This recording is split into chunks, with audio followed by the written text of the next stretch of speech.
On the continent of Samuel, there is the strongest race, called the Dragon Clan. They are proficient in ancient magic, and although they are scarce in numbers, they are incredibly powerful and are the greatest enemy on this continent. No one knows why there was a war between humans and dragons and what happened in the beginning. The cause of the war has long been buried in history. The war between humans and dragons has been going on for hundreds of years on this continent. The dragon used its powerful body and ancient magic to attack humans, while humans desperately fought with the dragon. Even though they were insignificant in front of the dragon, the long years of fighting had left both humans and dragons dead and wounded, and each had paid a painful price. In this prolonged war, there have been no negotiations, no compromises, and no mercy. The sound of the dragon's attack and the shouts of the humans resounded throughout the battlefield. For centuries, the humans and the dragons have not been able to distinguish between them. To this day, even with heavy casualties, they are still fighting each other. In the year 1733 of the Genesis era, the mightiest dragon slayer, Leon Casmid, was ordered to lead an army to attack the Dragon Clan. They were determined to eliminate the Empire's greatest foe, Queen Roswitha of the Silver Dragons. However, the Empire's greatest dragon-slaying hero, Leon, was betrayed by his own comrades and became a prisoner of the Dragon Clan. The current location is the dungeon of the Silver Dragon Clan, which holds the Dragon Slayer as a captive.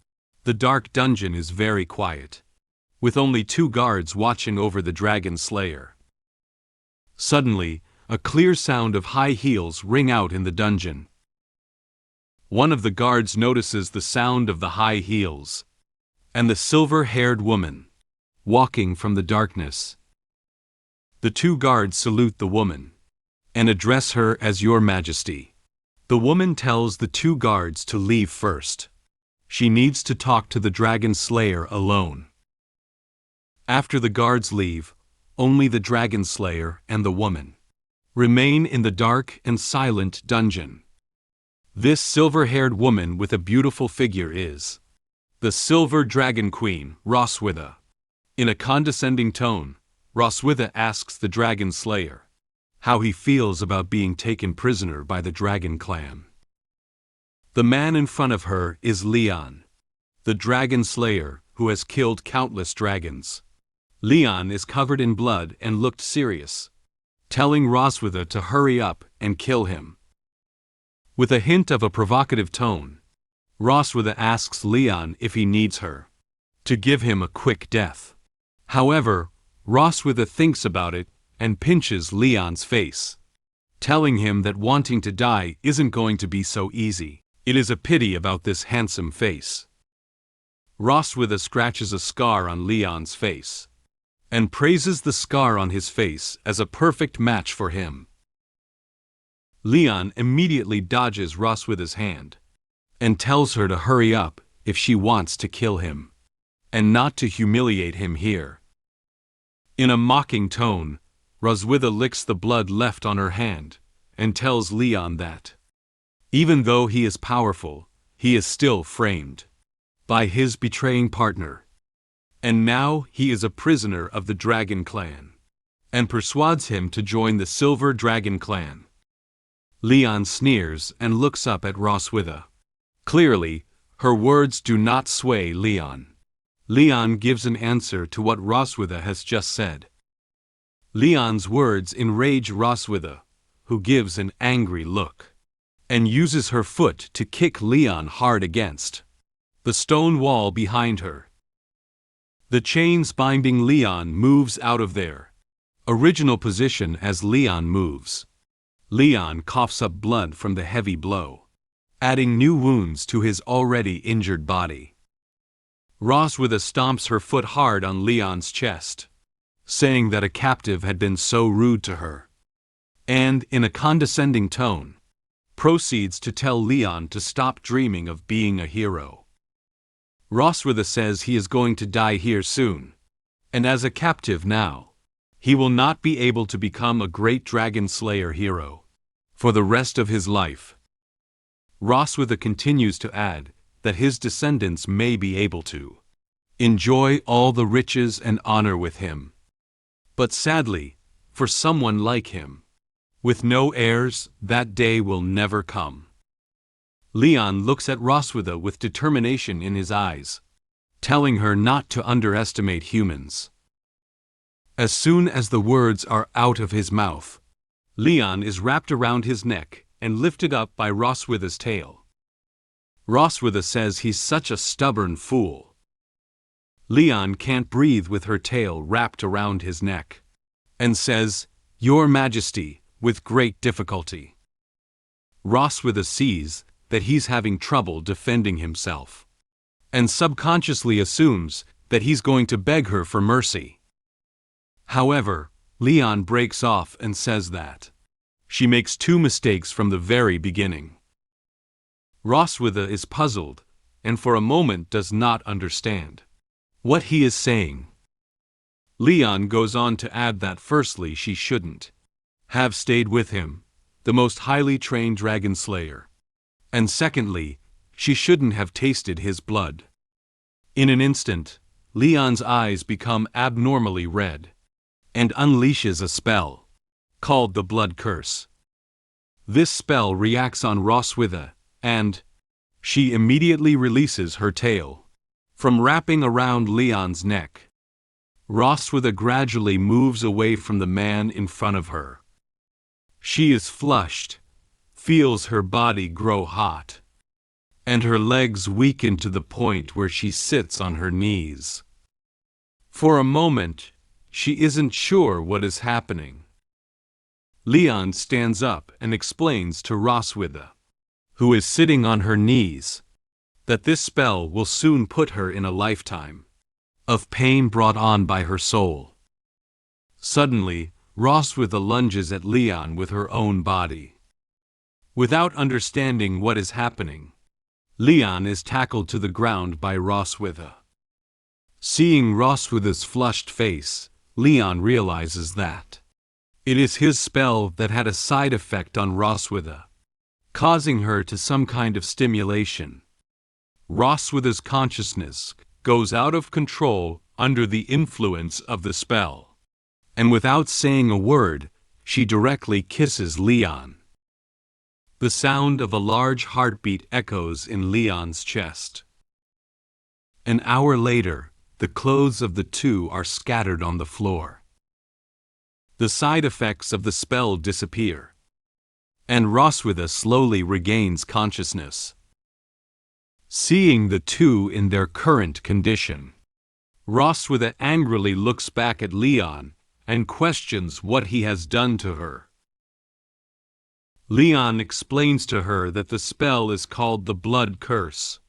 It is a forbidden spell that can only be used once in a lifetime. By tasting his blood, she and he have formed a soul link. As long as he's dead, the curse will plunge her into endless agony.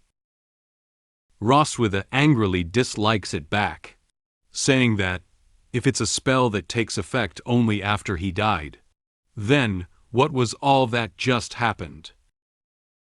Leon, who also seems to have only just learnt about the side effects of the spell, explains to Roswitha that what just happened is just an accident. He also doesn't expect the side effect to be so powerful. Before the words could be finished, Roswitha hurriedly tells Leon to shut up, not wanting him to continue describing what just happened. Leon then suddenly thinks of the fact that dragons follow the monogamy principle. Then he laughs and tells Roswitha that after his death, she will neither be able to find a new mate, nor explain the current situation to the dragons. The effect of this curse has far exceeded his expectations. Roswitha is furious, but can't say anything in return for a moment. Leon looks at her with scorn and says that she is now going to have no successor either. Roswitha can't stand what Leon has said, and is ready to give Leon another blow. However, Leon weakly replies that he doesn't need her to do it anymore, and that he will die soon. These words make Roswitha stop attacking him. Before he died, Leon adds that it is his curse on Roswitha to live in pain for the rest of her life. With that said, Leon is no longer conscious. After Roswitha puts her clothes back on, she kicks Leon and says that a human uses such a despicable method of revenge against her, and wants to escape by dying. There's no such easy way out. After saying this, Roswitha uses her spell to inflict a strange coat of arms on Leon's chest. After 2 years of deep sleep, I woke up only to find out that I've suddenly become a father. As the strongest dragon slayer, I somehow managed to make the Silver Dragon Queen a mother. She even sent our daughter away, locked me inside the room, and pushed me down with one swift motion.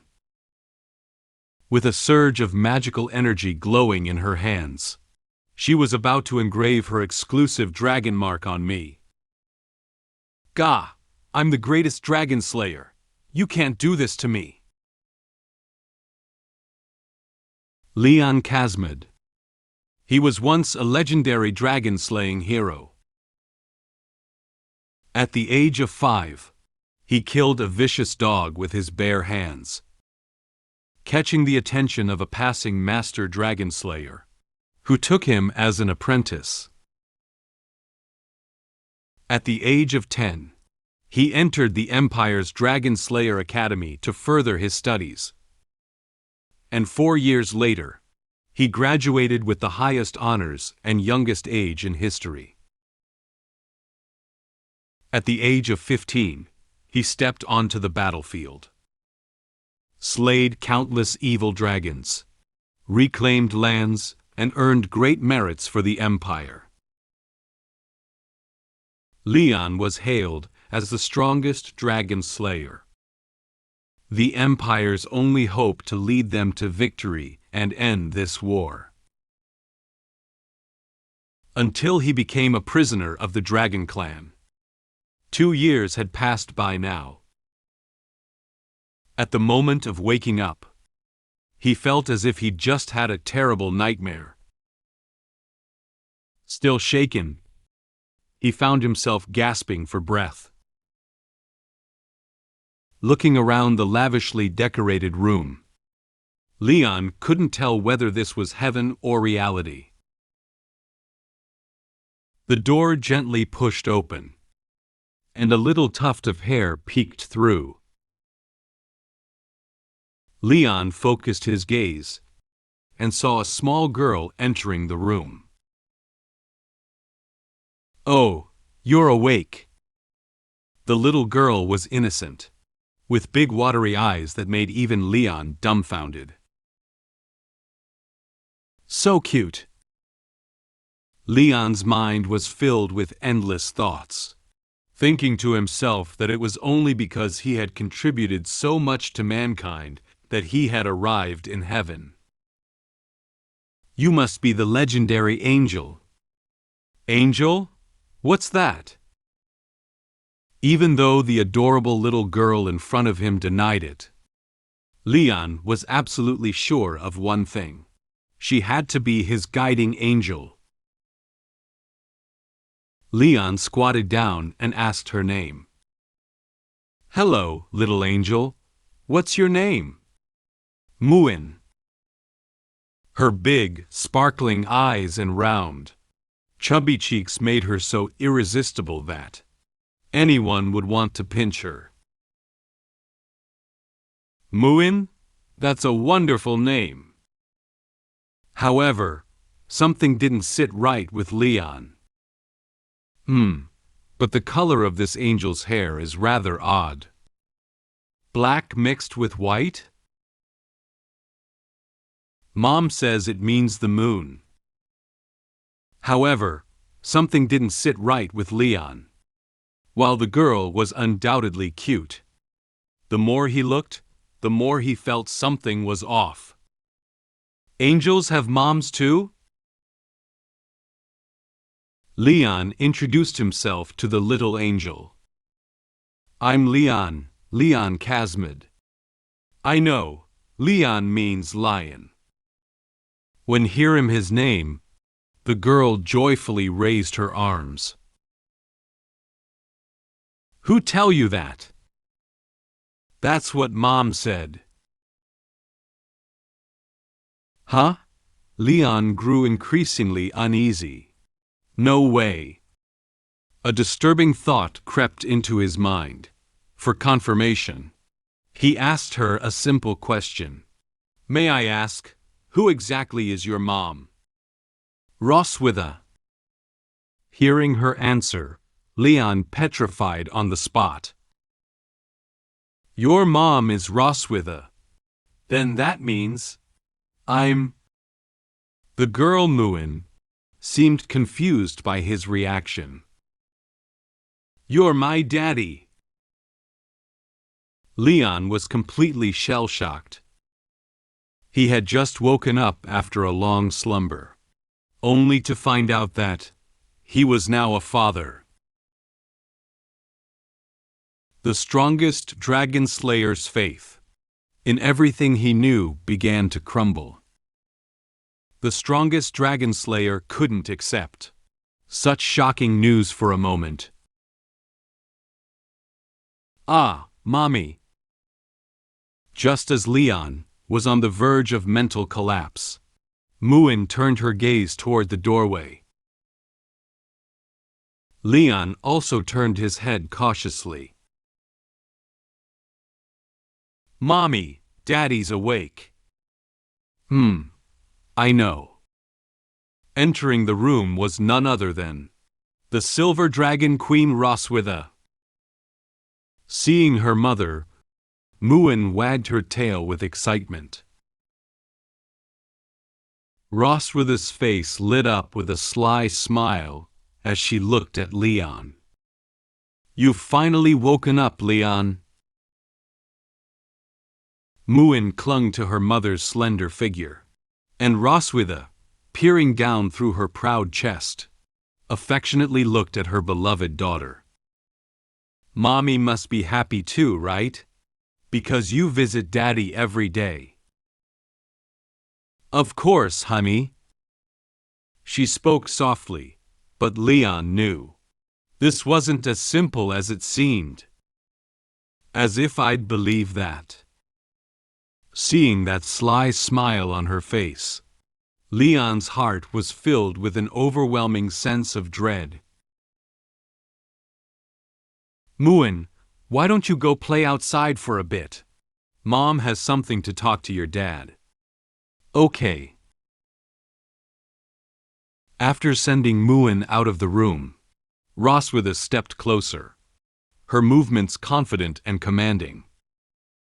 As Leon caught sight of the trembling waves of her chest, the once invincible dragon slayer found himself taking a few steps back in fear. Muin, is she really my daughter? What do you think? Obviously, she's our child. As the Silver Dragon Queen inched closer, Leon, the dragon slayer hero, was driven back, step by step, into the room. In one swift motion, Roswitha's tail coiled around the door and locked it, sealing his escape. You should hate me to the core. Why did you give birth to the child? Why did you bring me back? Cornered and powerless, Leon continued retreating, his voice betraying a clear lack of confidence. You've been asleep for 2 years. 2 years ago, after what you did to me. Did you think you could just get away with it? Roswitha, with a hint of seriousness on her face, said what Leon did to her 2 years ago. You think I wanted to do that? Humans and dragons are natural enemies, and destined to never coexist. If it had been up to me, I'd have rather died than laid a finger on you. In the previous chapter, Leon was still in control. But now he's the one panicking. Being revived by Roswitha means that at this moment, he's got no cards left to play. Oh? So touching me is torture for you too? Isn't that obvious? Despite having no means left, Leon still had to put up a brave front. He resisted stubbornly. However, the next moment, Roswitha's dragon tail coiled around his legs. Immediately after, Leon was ruthlessly thrown onto the bed. Leon's mind raced with panic. He had no idea that Roswitha was coiling around, like a venomous snake at this moment. Her claws tore through his clothing with cold precision. I'm going to carve my dragon mark onto your body. Stop, Roswitha. Faced with the overwhelming pressure of her ample chest bearing down on him, Leon was also feeling a little overwhelmed. The mysterious allure of her presence was like an abyss and drew him in. How could anyone resist? It will be your eternal shame, marking you as my prisoner forever, unable to escape me for the rest of your life. A glowing magical mark began to appear on Leon's chest. The legendary Dragon Slayer, once the pinnacle of strength, was now reduced to being Roswitha's plaything. When your fellow humans see this mark, what will they think? Will they still see you as the great dragon-slaying hero, or as a traitor who defected with the dragons? With a smug smile, Roswitha declared her victory, her confidence soaring as if she wielded an uncontrollable power. On her own chest, the same magical crest from Leon's body had appeared prominently. Why go to such extremes? Leon couldn't fathom the situation. What kind of punishment or reward was this for her? It seemed to offer her no clear benefit. Roswitha suddenly approached Leon. Don't you understand yet, Leon? The concept of revenge among Dragon Clan has always been a perplexing issue for human scholars who research Dragon Clan. Their revenge is a blend of obsession, extremism, and behavior that transcends human understanding, something truly inhuman. I want you to live in this shame for the rest of your life, to be humiliated by me. Completely, forever. Roswitha loomed above him, looking down at the man who had humiliated her 2 years ago. Now, she was ready to return the favor 1,000-fold to him. This feeling, under the influence of the magical crest, Leon's consciousness began to fade, his vision growing dim. Roswitha gradually moved closer to the man in front of her. Now, let's get started. For the Silver Dragon Queen Roswitha, turning Leon, the greatest human dragon slayer, into her slave and closest companion. It was the ultimate revenge. To humans, this might seem unfathomable, but for her, this was the true vengeance of a dragon against a dragon slayer.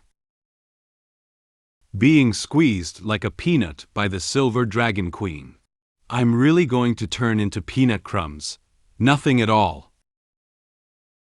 For the sake of my safety, I have to escape this cursed place quickly. However, after breaking out of the castle, I ended up getting spotted by Roswitha. That escape route was just a trap she set. It was as if she wanted to crush my will to resist.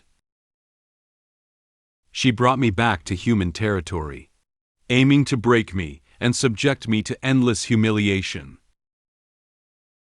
No, as the strongest dragon slayer, my will, as Leon, will never be crushed by Roswitha, not even under the control of the dragon mark. The weather is very good today, with sunlight shining on the silver dragon castle. There was a sound of conversation coming from somewhere inside the silver dragon castle. The queen seems to be in a good mood today.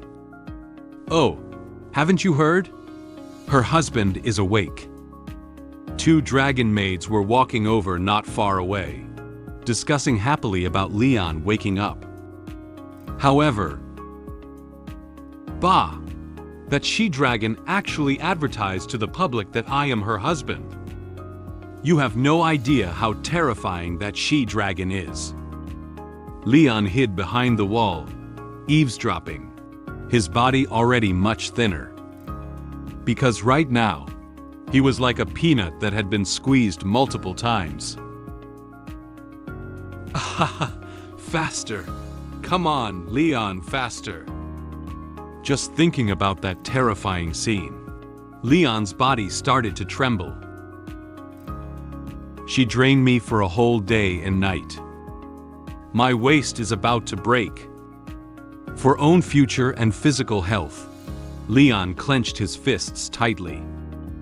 I, Leon, will never stay here quietly and become her plaything. Let's get to it. Seeing the nearby guards, Leon began to formulate a plan in his mind. There are 4 dragon guards at the side gate. Escaping from here is nearly impossible. However, at that moment, Leon felt confused. But why are there so few guards at the Silver Dragon Sanctuary today? It feels completely different from when I came in 2 years ago. It is eerily quiet. Just then, Leon noticed something. Why is there such an obvious hole here? That's right. Leon pushed through the grass and found a hole in the wall. Could this be a trap? Leon looked at the hole in front of him, just big enough for a person to squeeze through, and felt a wave of anxiety. He patted his head. It doesn't matter.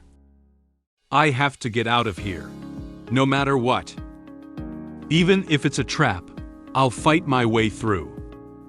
Even though he had been missing from human society for 2 whole years, Leon believed that as long as he could get back to that place, everything would be all right. Let's get to it. He bent down and crawled into the hole. With every step forward, he could feel the scent of freedom growing stronger. Goodbye, crazy she-dragon. As for the little dragon named Muin, she's all yours. Muin stood on tiptoe, watching Leon's every move and excitedly shared with Roswitha. Mom, look. Dad is crawling through a dog hole. He's amazing. Roswitha was lying on the chair beach and looked up to see what Leon was doing. I see. He is really impressive. Muin clasped his hands together and naively said to Roswitha, "So, when will you go fetch Daddy back, Mom?" Roswitha placed a finger to Muin's lips, whispering a warning. Muin, you can't use words like fetch when talking to Dad. It's really impolite." Her expression darkened, and she uttered something even more chilling. "You can say, 'Catch him back.'" It had been a while since Leon crawled out of the hole and escaped. He was sprinting across the lush green grass, the soft glow of the sunset igniting his fighting spirit. "Once I cross these mountains, I'll be at the borders of human territory." However, he still stopped and looked back. After running this far, that she-dragon shouldn't be able to catch up, right? Roar! Leon was startled. That was a familiar dragon roar. As the strongest dragon slayer, he could never be mistaken. Roswitha! He looked up and saw a giant dragon covered in shimmering silver scales, rapidly diving toward him. Roswitha opened her dragon mouth wide and shouted loudly at Leon.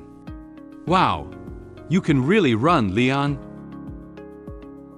Just as Leon was about to continue his escape. But Roswitha suddenly flew in front of him, blocking his path like a massive mountain. "Is playing with me like this making you happy?" Even though he knew this would happen, Leon couldn't help cursing aloud. Roswitha lowered her head and stared closely at Leon. I'm quite satisfied, actually. Don't you think this has all been too easy? Who helped you divert the guards and leave you that hole to escape?" Leon's eyes revealed serious expression, looking nervously at Roswitha. "Even if I know it's a trap, I have no choice.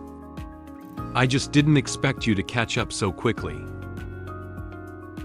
Compared to the huge silver dragon in front of him, Leon felt like a tiny speck. What can do you now that you get back to human territory? You already bear my mark on your chest. Do you really think they'll still see you as a dragon slayer? Leon tried to refute Roswitha. "Then I'll start my life over as an ordinary person. It's better than being tormented by you." And those words undoubtedly struck a nerve with Roswitha. "Huh, you're really ungrateful." The silver dragon queen spread her massive wings, whipping up a powerful gust of wind around them. She grabbed Leon in her palm and took off into the sky again. Leon attempted to break free from Roswitha's dragon claws, but unfortunately failed. "Let go of me.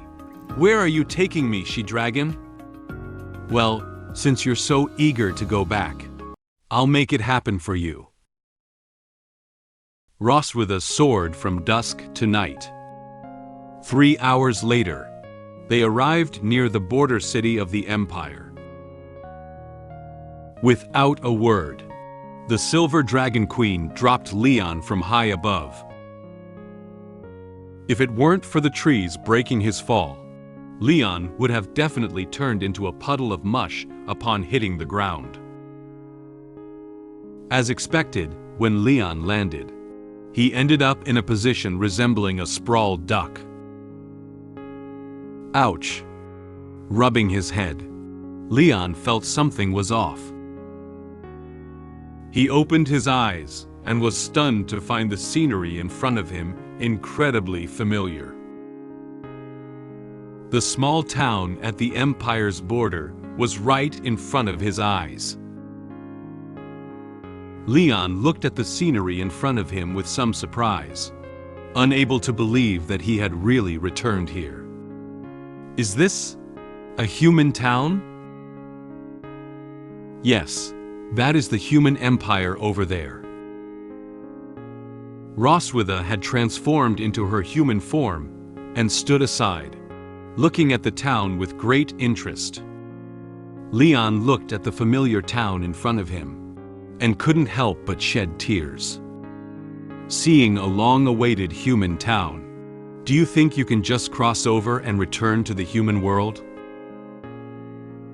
But Leon, you can't go back, even if it looks close at hand.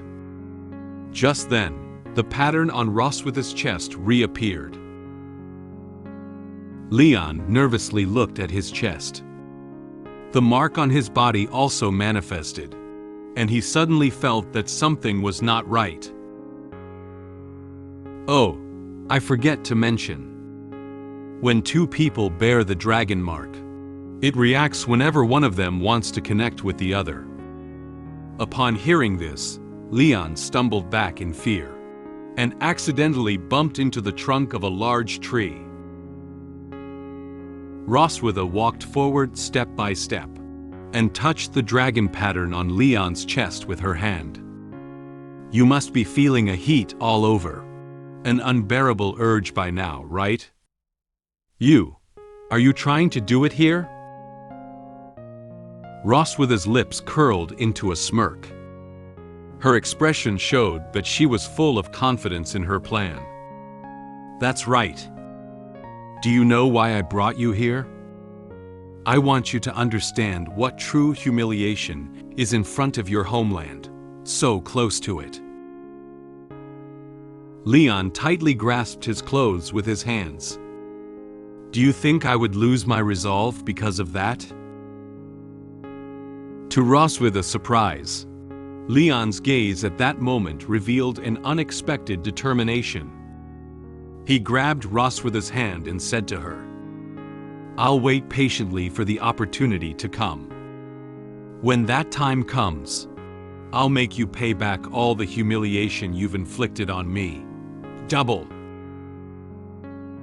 Seeing such a defiant Leon for the first time, even Roswitha couldn't help but be taken aback, staring blankly at the handsome man in front of her. She lowered her head and chuckled lightly. Ha, okay. However, it seemed Roswitha anticipated Leon's reaction, and she slammed him back against the tree. I'll be waiting for you, no matter what. My name is Leon. I just got drained by the Silver Dragon Queen. And now, she's trying to sweet-talk me and saying that she'd bring me back to visit more. Clearly, she's planning to repeat what just happened. Stubborn as I am, I decided to walk back to the Silver Dragon Sanctuary, but encountered the Dragon Slayer army on the way. I can't even ask for help. Roswitha will kill them too. What should I do? Is there any way to solve the current situation? The current location is near the Empire's border city, an unknown corner. The Silver Dragon Queen was happily tidying herself up, like a rose freshly nourished by morning dew. But Leon, he was not so lucky. He lay on the ground, tears streaming down his face helplessly. His own waist just suffered a huge impact. Roswitha smiled and turned to look at Leon. I was quite pleased with your performance just now. Leon looked at Roswitha with disdain. This pathetic state he was in, it was all her fault. Roswitha approached Leon, her fingers touching his chest, and looking at him with a hint of teasing smile. How about I bring you here to visit your hometown every month?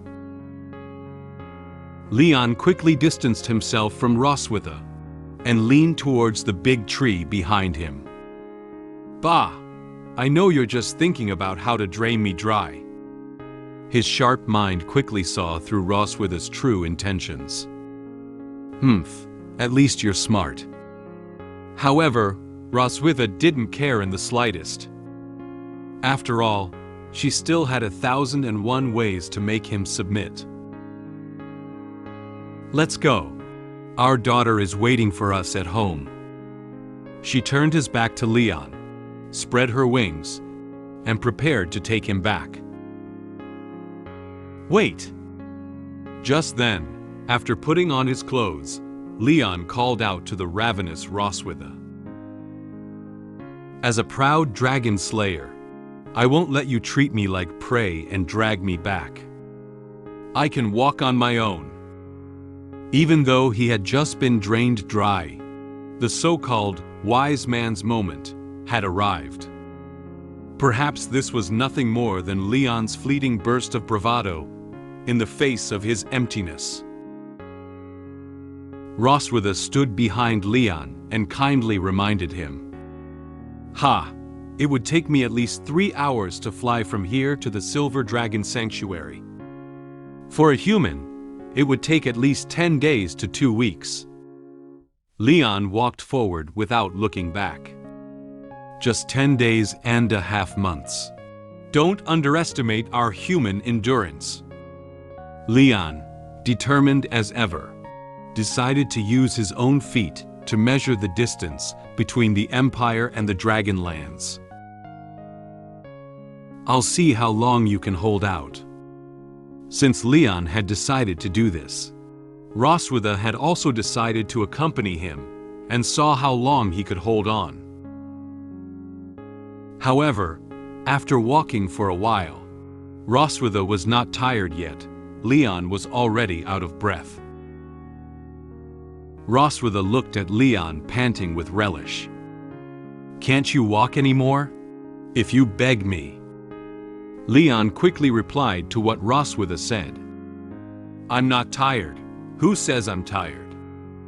Roswitha saw right through him. He was just putting up a front. There's no part of you that's tougher than your mouth." As much as Leon was annoyed with Roswitha, given that there was indeed a place in his body that was already soft, all he had left was his stubborn talk. In the distance, the sound of hooves echoed through the trees. The two of them looked in that direction, and there it was, the Dragon Slayer army patrolling the forest. "Great! These people might help me get rid of that she-dragon ... Just as Leon was about to rush out and get help, Roswitha suddenly glared at him. He felt a chill down his spine for a moment. He sensed that Roswitha was behind him, staring hard at him. "Wait. If I call for help to them, Roswitha will undoubtedly kill them without hesitation." For the sake of the Dragon Slayer army's safety, Leon absolutely couldn't ask them for help. After all, seeking their assistance now would be like sending them to reunite with their dearly departed. "Huh? Hold on a moment." Leon had no intention of seeking help any longer, but the squad leader of the Dragon Slayer army spotted them. "Did you get lost?" Leon turned his head to look at the captain of the Dragon Slayer army. He was caught in the middle and doesn't know what to do. He needed to find a way to protect this dragon-slaying army. "No, we're just wandering around." He forced a smile, knowing that compared to being drained, he certainly didn't want to see these men lose their lives for nothing. "I can't pull innocent people into this. Now that is true selflessness. This forest isn't a safe place to wander. There are plenty of dangers and wild beasts. How about I guide you?" The squad leader dismounted and walked toward them. He reached out his hand to shake hands with Leon. "By the way, my name is Walker, the captain of the Empire's Dragon Slayer Army's 47th Squad. If Walker got any closer, Roswitha would surely take action. Please don't come any closer." Leon thought silently and waved his hand quickly, trying to find a reason to deceive him. "Thank you for your kindness. But we have also learned some self-defense training and can protect ourselves." You look a bit familiar. Have I seen you somewhere before?" He couldn't let Walker keep thinking about it. Leon was panicking. If he was recognized, it would spell trouble. Roswitha clearly sensed that something was wrong. Her hands had already begun to gather magic power, intending to strike first. Oh no! Leon sensed her intent to attack and knew he had to act quickly. In a swift motion, he grabbed Roswitha's hand and pulled her into an embrace. Roswitha was taken aback. When did Leon, who hated himself, take such initiative? But in that moment, Leon whispered to her, "I'll go back with you, but cooperate with me for now to send them away." Roswitha looked at the man in surprise, but she quickly understood his intentions. "Sir, you must have mistaken me for someone else. I have a very common face. My wife often mistakes me too, right?" Feigning affection, they nestled together, looking like a loving couple. "Then I'll take my leave and not disturb your romantic moment." Seeing this, the team leader didn't want to disturb the seemingly loving couple, so he wisely chose to leave. As they watched the Dragon Slayer army leave, Roswitha impatiently said, "Have you not hugged enough yet?" Roswitha's words made Leon instinctively jump back and keep his distance from Roswitha. After Leon let go of Roswitha, she moved her stiff body. Roswitha looked at Leon with a serious expression, as if she was about to say something important. "Leon, you're very smart. You didn't ask for help from them, but one thing. You need to understand your position. We have a child, but it doesn't mean I'm your wife." Although he didn't understand what Roswitha was trying to prove, what she said echoed his own thoughts. "I never thought of being your husband. Let's go. We still have a long way to walk." After speaking, Roswitha turned around and prepared to leave. However, at that moment, Leon seemed to feel some discomfort. Leon gripped his hand tightly, letting out a low groan. A sharp pain surged from his palm, where a burning sensation had emerged. As his vision blurred, he could still make out the distinct wound seared into his hand. Roswitha heard the sudden sound of falling to the ground behind her, and looked back to realize that Leon was unconscious. "Did you faint?" Roswitha thought Leon was just pretending to faint. But when she spoke out to ask him, she didn't hear a response from him. Such a fragile human. Purple flames ignited around Roswitha, and in the next moment, she transformed into the appearance of a giant dragon. She picked up the unconscious Leon and threw him into midair, while Leon landed smoothly on Roswitha's back. "Well, this time I'll take that as your plea for mercy." With a powerful beat of her wings, Roswitha took to the skies, flying toward the rising sun, carrying Leon with her. From blocking her attack just before, as he falls down, Roswitha questions if he fainted. Remarking on what a frail human being he is, she transforms into the dragon, placing him onto her back, stating that this time she will take that as a plea for mercy. As she flies out, at the Silver Dragon Castle, as Leon wakes up, Muyin greets him, asking if he is awake. Leon gets up questioning how he got back here, to which Muyin states that it was Mother who brought him back. Leon, quite angry, guesses that she finally caught him like prey. Noticing that his hand is bandaged, Leon mentions that she was the one who bandaged it for him. Leon thinks back to what dragonologist once said, that dragons are a ferocious race, living their lives in violence and blood. From childhood, although Min has obvious dragon traits, she shows no hostility toward him and treats him as her father. He wonders if it's because she is a human dragon hybrid. Leon pats her saying Mean is awesome and cute.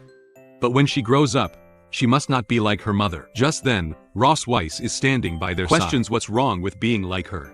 Leon gets scared trying to shrug off the question, stating that it's nothing. Mwen proudly says she bandaged Dad's wounds according to her mother's instructions, to which Ross Weiss agrees, affirming that this is what she should do. Leon realizes what a strict mother Ross Weiss is. He pats Mwen, suggesting she hide in the garden first, and he will come find her. When he counts to 100, Mwen gets excited, asking if Dad wants to play hide and seek with her, to which Leon replies that he's not like her mother, and she should go quickly. As he counts down, Mwen replies that he's not like her mother, and she should go quickly. As he counts down, Mwen worried runs out, asking him not to count so fast. After Mwen runs off, Leon calls out to Ross Weiser, asking if she isn't being too hard on the child. Ross Weiser replies that all dragons go through this. Only by being strict from a young age can they grow into strong warriors. Leon protests, saying Mwen isn't fully a dragon and is so cute, questioning how she can be so strict. Ross Weiss retorts that calling a dragon cute is derogatory. Leon tries to tease her, saying that she's pretty cute too. Ross Weiss grabs him by the collar, stating that he's just a slave for her to vent her anger on, and tells him to stop getting ahead of himself. Ross Weiss affirms that it's good he understands, as she is the queen of the Silver Dragon clan, and has many government affairs to handle.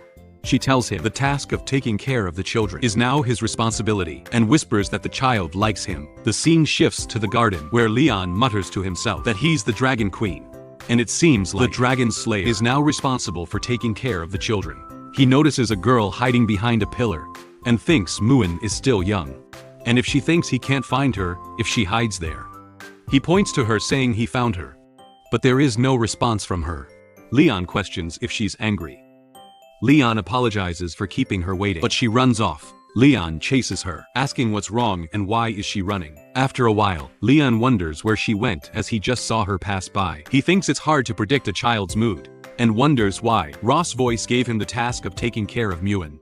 Just then, Muen comes from behind and hugs Leon. Leon asks if she didn't just see him run past her. Muen denies it, saying that Dad couldn't find her, so she came out to look for him. Leon wonders if he saw wrong. Muen then says she has something to show him, and pulls him away, as another girl looking similar to Meme gazes toward them while doing the drawing. Meme is quite preoccupied with it. Leon, having butterflies, thinks that it's good to have a daughter, and that it feels like his soul is healed. Sooner or later, he believes he will get his destiny, which will help him escape from the clutches of the mother dragon. Meme runs to Leon, saying that she drew a family portrait, for which Leon is delighted, thinking that Meme is awesome, worthy of being his. As Leon sees the sketch of two girls with two parents, he questions why there are two girls. Men reveals that it's her sister. Leon is taken aback that Men has a sister, as it turns out that he's not only hit the target with one shot, but also hit it twice with one shot. Leon grabs his head, scratching his hair, stating that the child he saw in the garden just now must be her. He called her by Mwen, and it's no wonder that she was angry. Mwen replies that she thinks her sister is not angry, she's just a little shy when she saw Dad. Leon ponders over it, thinking that they haven't met each other much, so it's normal that they aren't familiar with each other. He believes it's all the dragon's fault for hiding this child from him, and he has to ask for the truth. In the study room, Ross Weiss is dealing with the document as a dragon reports to her. When Leon barges in, Ross Weiss questions where Mune is, to which Leon screams that she went to play with her sister. He states that she is really good at hiding things, and questions when she was going to tell him that he has an older daughter. Ross White states that he already knows this by now, to which Leon gets angry, stating that he has to thank her. The talker picks up with Leon presenting material to him to make his building. Rosswe states that he already knows this by now, to which Leon gets angry, stating that he has to thank her.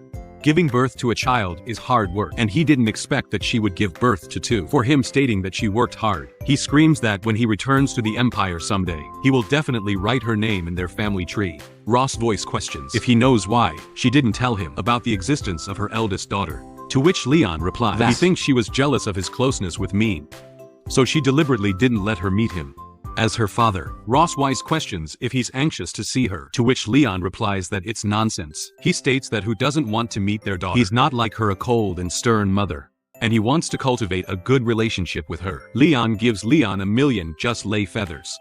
Ross Weiss affirms it and asks him not to regret it. The scene shifts to the kitchen as Leon is playing with a knife, thinking that he's going to make a good meal today. Leon's first step to getting closer to his elder daughter was to open her stomach with delicious food. He thinks that he used to make this meal often in the teen, and everyone who has eaten it stated that it was good. The sweet taste is also suitable for children. Leon, tasting it, thinks that it's not bad, and his cooking skills are not rusty. Leon flexes, thinking that this meal will definitely win Noah over, and Noah will love the food her dad cooks the most. Leon is humming when the maids, seeing this, whisper that the prince has just recovered from a serious illness and he still cooks for his family. They praise him, saying that he is really a good male dragon who cares about his family. Just then, Russ Weiss with her daughters comes in, and they greet her. Russ Weiss orders that they don't have to wait for orders at dinner tonight, and they can have a rest, to which they affirm. At the dining hall, Leon greets them, stating that they just came in time. Min runs towards Leon, stating that it has a nice smell. Leon replies that she loves meat the most, so he made stew especially for her. As Leon thinks that Noah would feel her father's feelings, but to see that she shrugged her face away, Leon gets taken aback.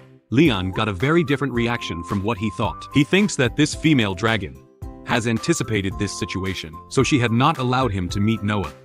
Russ Weiss tells Noah that this is her first formal meeting, and asks her to introduce herself. Noah introduces herself as Noah Kamelkfi, the eldest daughter of the Silver Dragon Queen, Russ Weiss, and she is 1 year and 2 months old. Leon knows that dragons are an immortal race, and that baby dragons grow faster than human children. Leon gets down, introducing himself as Leon. Second step for Leon to get closer to his eldest daughter was to say hello politely and leave a good impression, for which she gives a pretty silent reaction. Leon is worried, wondering why this child is so cold and if she has a grudge against him. Wen moves to her sister, stating to please talk more and not embarrassed. Dad Noah states that he looks so weak in questions if he's really their father, inwardly stabbing Leon's chest.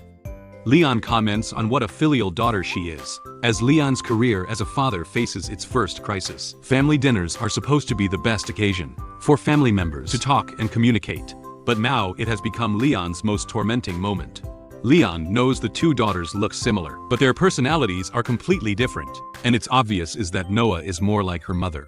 Leon calls out for Noah, questioning if she likes today's food, to which he comments that it's disgusting, stabbing Leon inwardly. Russ Weiss barely holds off her laughter as Moan asks her mother if she's happy. Russ Weiss replies that her father finally got to reunite with their family. Seeing him so happy, she's naturally happy as well. She asks Leon why he isn't smiling, to which Leon replies that of course he is, and he's happy to be with his family. Men asks her dad if he can have dinner with them every day, to which Leon is quite taken aback, thinking that he doesn't want to eat with this female dragon every day. Noah interrupts to deny it. Men questions the reason, to which Noah answers that she wants to study at the Young Dragon Department of St. Heath Academy. Roswy states that the Young Dragon Department of St. Heath Academy is full of dragons that are 4 or 5 years old. Questioning why she's anxious to enroll, Noah replies that it's because she wants to defeat more dragon slayers, causing Leon to choke on his food. Leon thinks that it seems this child wants to defeat him, her own father. Leon states that dragon slayers are all brave, but Noah is still so young, and she will get hurt. Leon states that dragon slayers are all brave, but Noah is still so young, she will get hurt. Noah flares up, telling Leon not to treat her like a child. Leon is confused by the reality, as she is really a child. Russ Weiss interrupts, saying that she thinks Noah's idea is pretty good. The sooner she learns the skills, the sooner she can fight the dragon slayers. She asks Leon if that's not right, and if he has a reason to stop Noah from going to school. Leon thinks that if he continues to oppose it, Noah will definitely hate him as a father even more, and he can only change her mind. Leon denies it, stating that there is no objection from him. Leon thinks that he finally gets it, that this female dragon wants to use Noah to mentally attack him. During this dinner, he flares up in anger, thinking that she just has to wait, as he's going to get her kicked out. Roswy states that since her father is okay with it, it's decided that the entrance test for St. Heath Academy will be held in a month. During this month, her father will help her improve, to which Noah affirms. At the end of the family dinner, Leon calls out for Roswys, stating that these plates haven't been cleaned yet. Roswys asks him to just let the servants do it, to which Leon states that after dinner, the couple cleans up and washes the plates together. This is the correct way to end the family dinner. That is if she wants to create a harmonious family atmosphere in front of them, even if it's just fake. Muan is looking with curious, excited eyes, making Roswise agree to it. Muan questions if she wants to help as well, but Noah grabs her to move away, making Muan quite upset as she questions where they are going. The scene shifts to the kitchen as Roswise questions when he is going to help, to which Leon asks Roswise if she has forgotten 2 years ago she should never be alone with a highly trained and strongest dragon slayer. As he activates his pattern, Roswise questions what he wants to do, as Leon reveals that before, when he traveled a long distance and was exhausted, he was controlled and played with by a dragon pattern. But now it's different. Roswise tries to attack Leon with her tail, screaming if he thinks that he can escape from here by using this trick. But Leon blocks her tail attack, questioning who said he was going to run away. He activates his pattern, making Roswise fall. Leon questions if she is unable to do anything, as the dragon pattern makes her tail extremely sensitive. When her tail is pinched, she's like a kitten being pinched by the back of the neck, weak and powerless. This is the new knowledge he discovered from her dragon book. He gets close to her, questioning if dragons are eager to conquer and control everything. But has she ever been conquered? Shocking Roswise, as Roswise huffs with the pressure surrounding her body. But has she ever been conquered? Shocking Roswitha. As Roswitha huffs with the pressure surrounding her body, she asks Leon to let her go to which Leon responds that from the day he woke up she trampled upon his dignity and treated him as a toy for her entertainment. He questions what she thinks about switching things up tonight, causing Roswitha to curse him and scream, calling him Abt. Outside, the maids laugh and wonder if Her Majesty, the Queen's family, loving time is over. They open the kitchen to find it spotless, clean without a speck of dust. They question if the prince did it in the adjacent room. Leon peeks at them. He asks Roswitha to be quiet, as she doesn't want to be discovered by the maids outside. He reflects on how the queen, who is usually so high and mighty, has become like this. He closes the door and states that they should get started calling her dear wife. 3 days later, the scene shifts to the bedroom where Leon is lying down. Muan comments that her dad hasn't woken up for 3 days, wondering if he's dead. Noah tells her to just wait and see. As she kicks Leon's face, Leon mutters that he hurts so much too, which Noah responds that he's not dead. Yet Leon questions if anyone else treats their dad like this. Leon finally wakes up, and Muan is delighted that her dad is awake again. Leon asks when he fell. Roswitha offers to help him. Leon remembers that after that night, the dragon pattern was invalidated, and he was hit hard by her. The female dragon was so cruel that, if he were an ordinary person, he would have died several times under her claws. Looking closely, she is quite pretty, and she's clearly a female dragon over 200 years old. Men asks why her dad isn't moving, and Noah states that he just looked at their mother and was stunned. Roswitha stumbles upon a hairpin, which falls to the ground. Leon picks it up and places it in her hair, commenting that it suits her quite well. Weiss remarks that she didn't expect him to be so considerate, questioning if he has done this for other women as well. He replies that when he was a kid, he often combed the hair of his master's donkey and became very skilled at it, just like anybody. Muan asks what a donkey is, and Leon explains that donkeys are similar to dragons with 2 ears and a tail. They're very stubborn and like to hum when they're unhappy, just like their mother. Roswitha punches Leon, and he groans in pain, but Leon reassures her that he's fine. Roswitha tells the children that their task today is to learn how to write their names, and their father will teach them. Leon questions why she has assigned him another task without his permission. Muan is quite happy that their dad will teach them how to write, while Noah comments that she can write too. Muan takes Noah aside, saying they need to go to the room to find a pen with some nice colors. She discusses their favorite colors as they move out.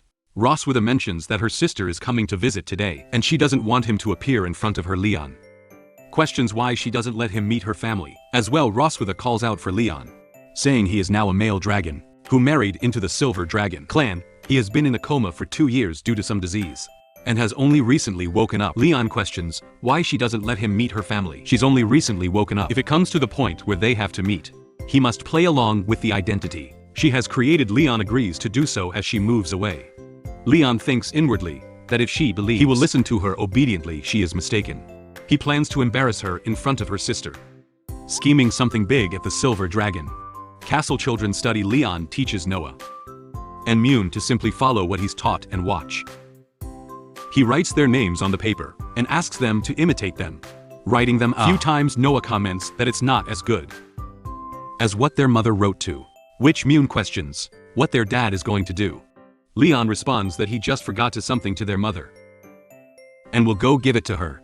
He bids them farewell, saying he will be back. Later, Noah comments that he's stupid, while Mohan remarks that she seems somewhat happy.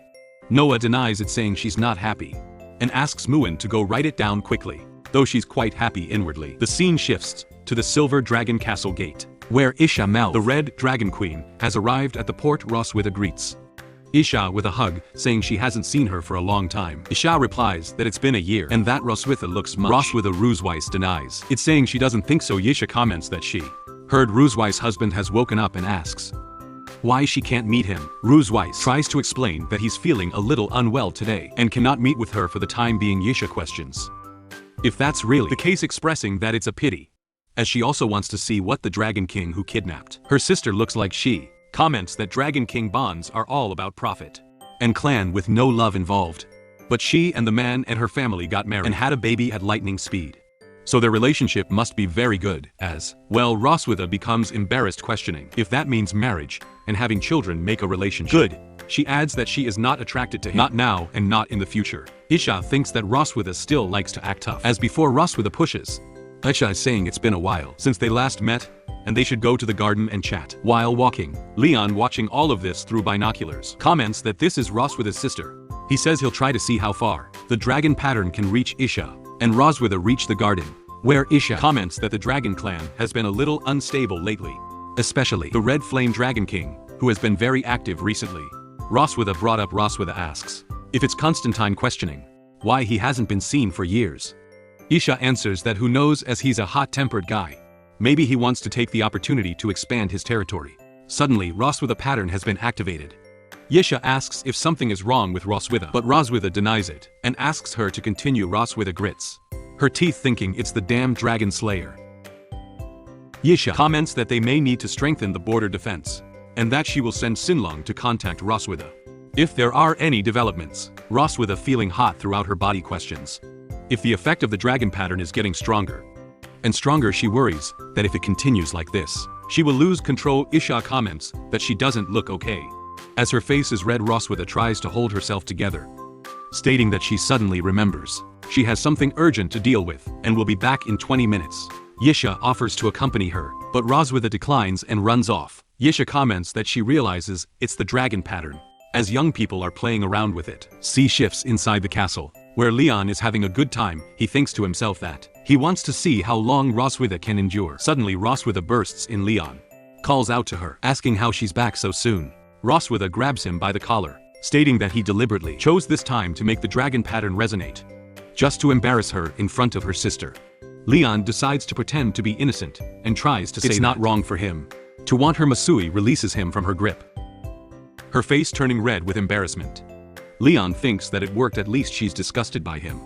Roswitha tries to say that the shameless and defeated prisoner is talking nonsense and asks him to put away his deranged thoughts. She thinks to herself that she clearly came here to deal with him, so why did she get scared by just a few words from him? Roswitha tries to move away, stating that he's lucky this time, but if he does this again, she won't let him go. Leon teases her behind her back.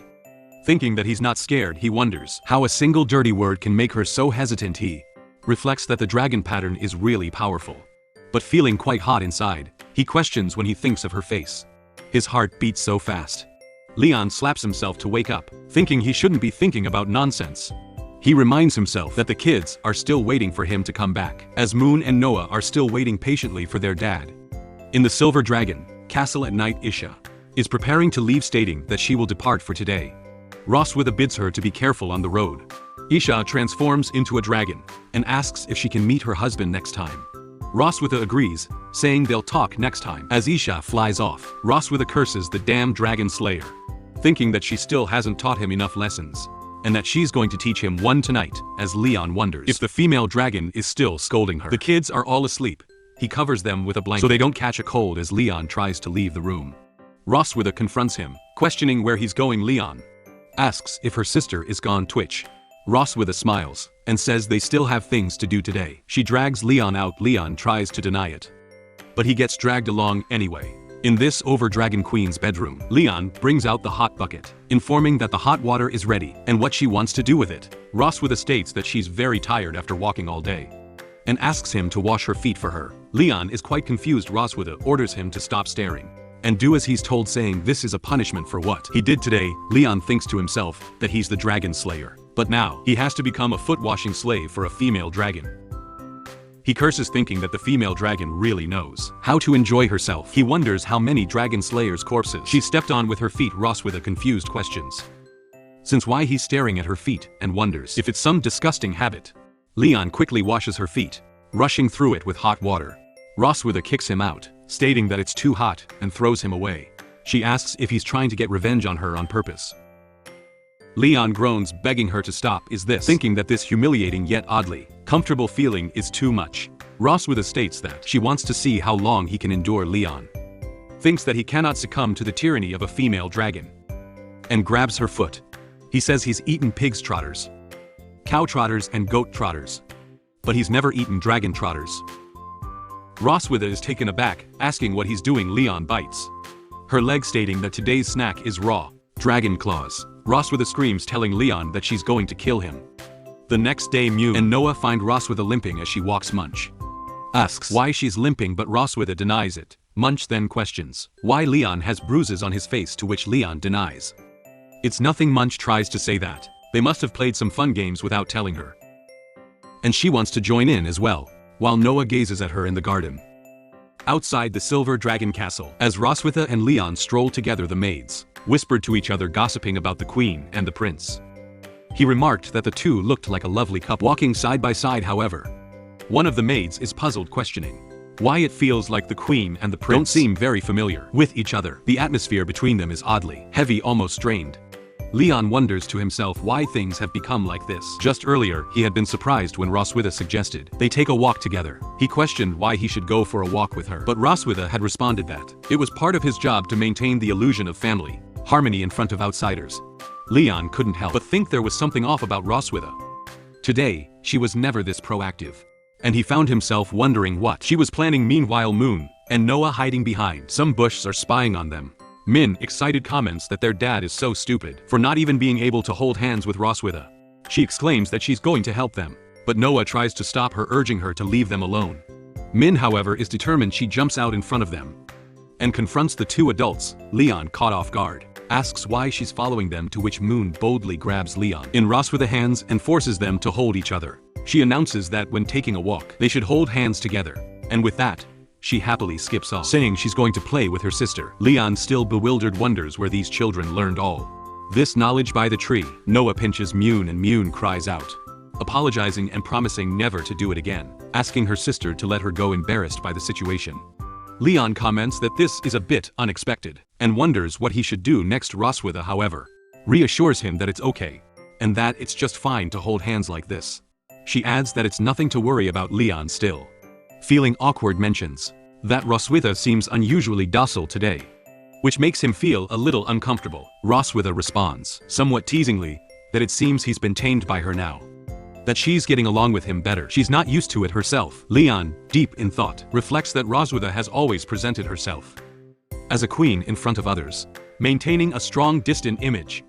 He never expected that something as simple as holding hands would shake her composure. Maybe her strict image as a mother is just a facade, because she doesn't know how to get close to her children. Leon then brings up the fact that Noah always call her mother in front of her. Roswitha looks at him, puzzled, and asks if there's a problem with that. Leon explains that in the usual way of calling dad is paired with mom. But while Moon calls him dad, she calls Roswitha mother. He questions, doesn't it seem like there's a bit of distance between them? Roswitha seems to consider this and asks if there's really a big difference between mother and mom. Leon smiles and affirms that there is. He suggests that she try getting them to call her mom instead, and bets that they'll feel much closer to her than they do now. Roswitha, surprised, runs off, stating that she understands and will try it next time. Leon, still a little confused, wonders why she's suddenly walking off so quickly. Roswitha turns back, asking if he's homesick. Leon, startled by the question, replies that he doesn't know why she's asking this all of a sudden, especially since she won't let him go back anyway. Roswitha, however, responds that she can't make him go home, but there's something that might help his homesickness just a little. The scene shifts to the castle warehouse near the castle gate. Leon, following Roswitha, asks where they are going. Roswitha replies that she didn't give it a specific name. It could be called a warehouse, a utility room, or whatever. It doesn't really matter. As they enter, Leon quickly recognizes it as a dragon's treasure trove. The room is filled with priceless antiques, some of which look centuries old. It's much more dense than Kim Johansson, and the ceiling to the floor is literally like half moon. Leon is stunned, and remarks that if these items were placed in the Empire, they could easily be sold for hundreds of thousands of gold coins. Roswitha, however, simply nods and mentions that the bracelet on display is one her grandmother gave her when she was a child. She adds that, in addition to the spoils, there are also things here that are meaningful to her personally. Len, curious, asks why she hasn't spoken much about her other family members other than her sister Roswitha. Her tone turning a little somber, explains that she's never met her father and mother. She and her sister were raised by their grandmother. Leon, sympathizing, shares that he grew up in an orphanage and never met his parents. Either he was adopted by his master and his wife, who raised him as their own. As they continue walking through the treasure trove, Leon asks what exactly she brought him here to show him. Roswitha stops in front of a large chest and says that she has something that might temporarily help him forget his troubles. Leon, intrigued, watches as Roswitha opens the chest, revealing the black gold armor inside. He gasps, recognizing it immediately. Roswitha asks if he's always wanted to get this armor back. Leon, still in disbelief, asks if he's dreaming, questioning whether she's really giving it back to him. Roswitha smiles sinisterly and affirms that she is indeed giving it to him. Leon, eager to touch it, reaches out, but as his hand gets close, he is repelled by a magical force. He realizes that the armor is enchanted with a dragon. Leon thinks to himself that his brother's black golden armor had fallen out. Roswitha, seeing his reaction, giggles, pleased that he's fallen into her trap. Leon, now frustrated, fritzes his teeth, knowing that he's been outsmarted. And now, upon activation of the dragon, Leon is stunned and questions what Roswitha has done to him. Roswitha, with a sly grin, explains that she has attached a dragon pattern to the surface of his armor, enhancing its properties. The moment he touches the armor, it activates as Leon moves. The pattern pulses, and he feels his body seize up. He curses the deceitful female dragon, realizing too late that he was too careless in trusting her. And Wisey, watching him struggle, casually mentions that the enhanced dragon pattern has doubled the armor's effect. The moment Leon tries to move, he feels his body locked in place, his muscles refusing to obey his commands. Roswitha steps closer. She asks if he can bear it, calling him Dear Dragon Slayer in a mocking tone. Leon, unable to move, barely manages to call out her name. His body still frozen under the influence of the dragon pattern. The sensation in his lower body, however, is stronger than ever, a rush of heat that he can't control, making the situation even more humiliating. He curses himself for being so easily manipulated. Roswitha, enjoying his discomfort, climbs on top of him, her eyes glinting with mischief. She asks if he thinks that she holds no grudge for being conquered by him, before she admits that she spent the past few days plotting her revenge, thinking about how to lower his guard and make him vulnerable. She smirks, revealing that she didn't expect him to fall for her trap so easily. Leon, seething with frustration, curses her under his breath. Roswitha, seemingly pleased with herself, asks if her acting skills are impressive. Leon screams at her, questioning if everything she's told him today was a lie. He demands to know if she ever truly met her parents, if her request from when to call her mother and to hold hands was just a ploy. Roswitha denies that it was not all false, but assures him that it doesn't change what she plans to do to him next. With a smirk, Roswitha begins to undress, teasing him with her words. She asks what he had told her earlier, whether she would like to conquer him. She affirms that she does enjoy the act of conquest and questions if he's ready for it, as she calls him her dear husband. Leon feels a wave of dread wash over him. The tension in the warehouse continued, and after a while, Leon finally cries out after drained out, thinking that it's finally over. But as he looks at Roswitha, he realizes she's still staring at him, her gaze unreadable. Leon asks her what she's doing. Roswitha responds almost absent-mindedly that compared to 2 years ago, the scars on his face have faded, but he now looks more haggard, more mysterious, and has the air of a man who's lived through more than he's willing to show. She comments that he now has the flavor of a mature man, something that wasn't there before. Leon, flustered, tries to shy away from her gaze, stating that he's trying to play tricks on him again, but he won't fall for it this time. Roswitha, however, just laughs and tells him that he's become smarter, though his health isn't what it used to be. She mocks him lightly, adding that he's not as fit as he once was. Leon realizes the truth in her. He's not in the same shape as before, not as strong or as healthy as he used to be. The realization stings, and he lets out a frustrated scream, feeling both physically and emotionally drained. The next day, Leon, looking quite tired, steps out of his room. Roswitha greets him with a teasing smile, commenting that it seems like he didn't sleep well last night. Leon, gritting his teeth, shrugs it off, muttering that it's all because of what she said, and did. Roswitha giggles, pretending not to remember what happened. But Noah, observing from a distance, knows that things are about to start again. Roswitha, in her usual authoritative tone, tells Leon that the entrance exam for the Heath Academy is very strict, and he should start tutoring Noah on dragon knowledge today. After all, for now, the only way he can prove his value is through his knowledge in other areas. Leon, fired up, despite his exhaustion, thinks to himself that yesterday was just a bad day, and today, he'll be in better shape to help Noah pass the test.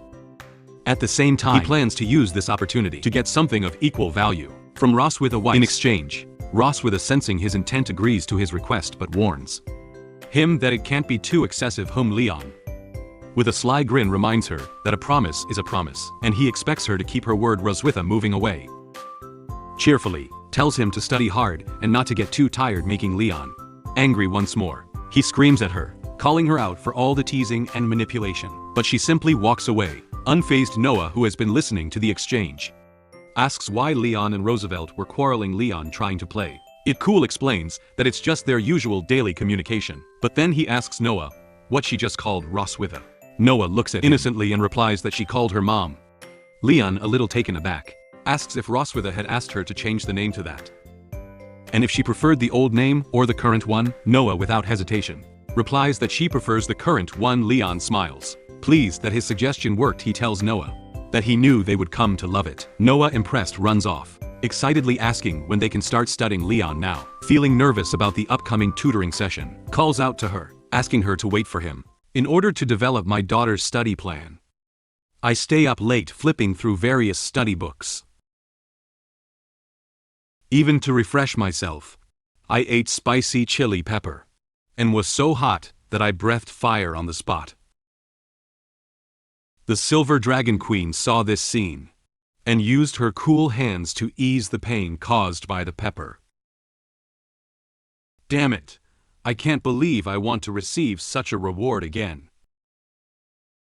Considering the impact of pepper on the human body, the Queen gave me throat lozenges through our daughter.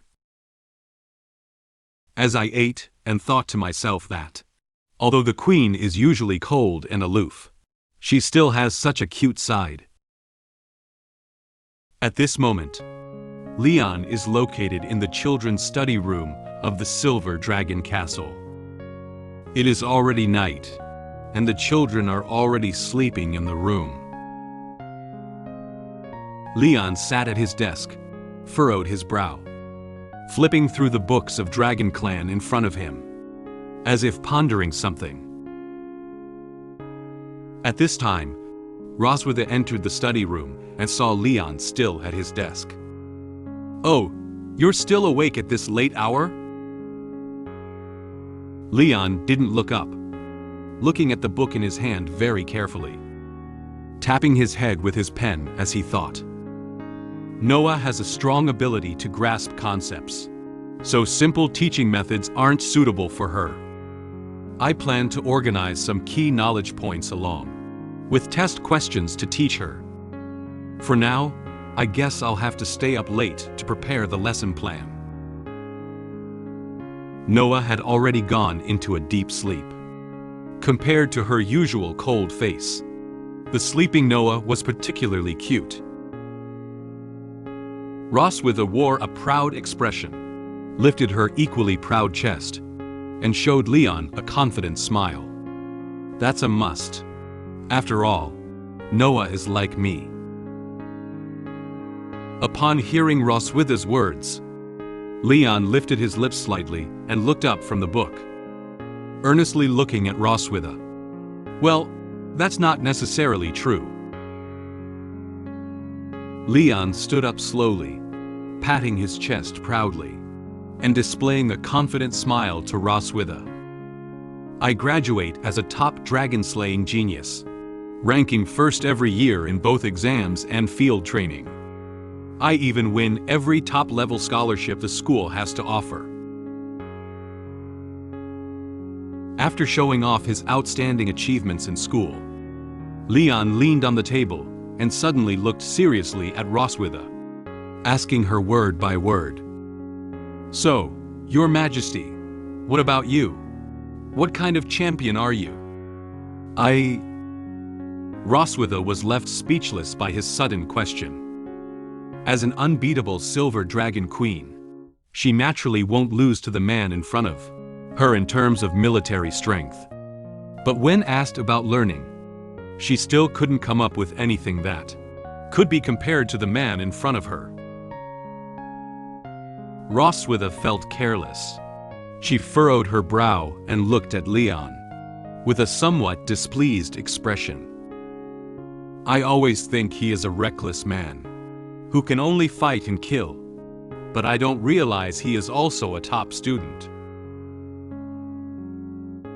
Roswitha recalled that the clever and courageous Leon was now a captive, forcibly held here, utterly at her mercy in both body and mind.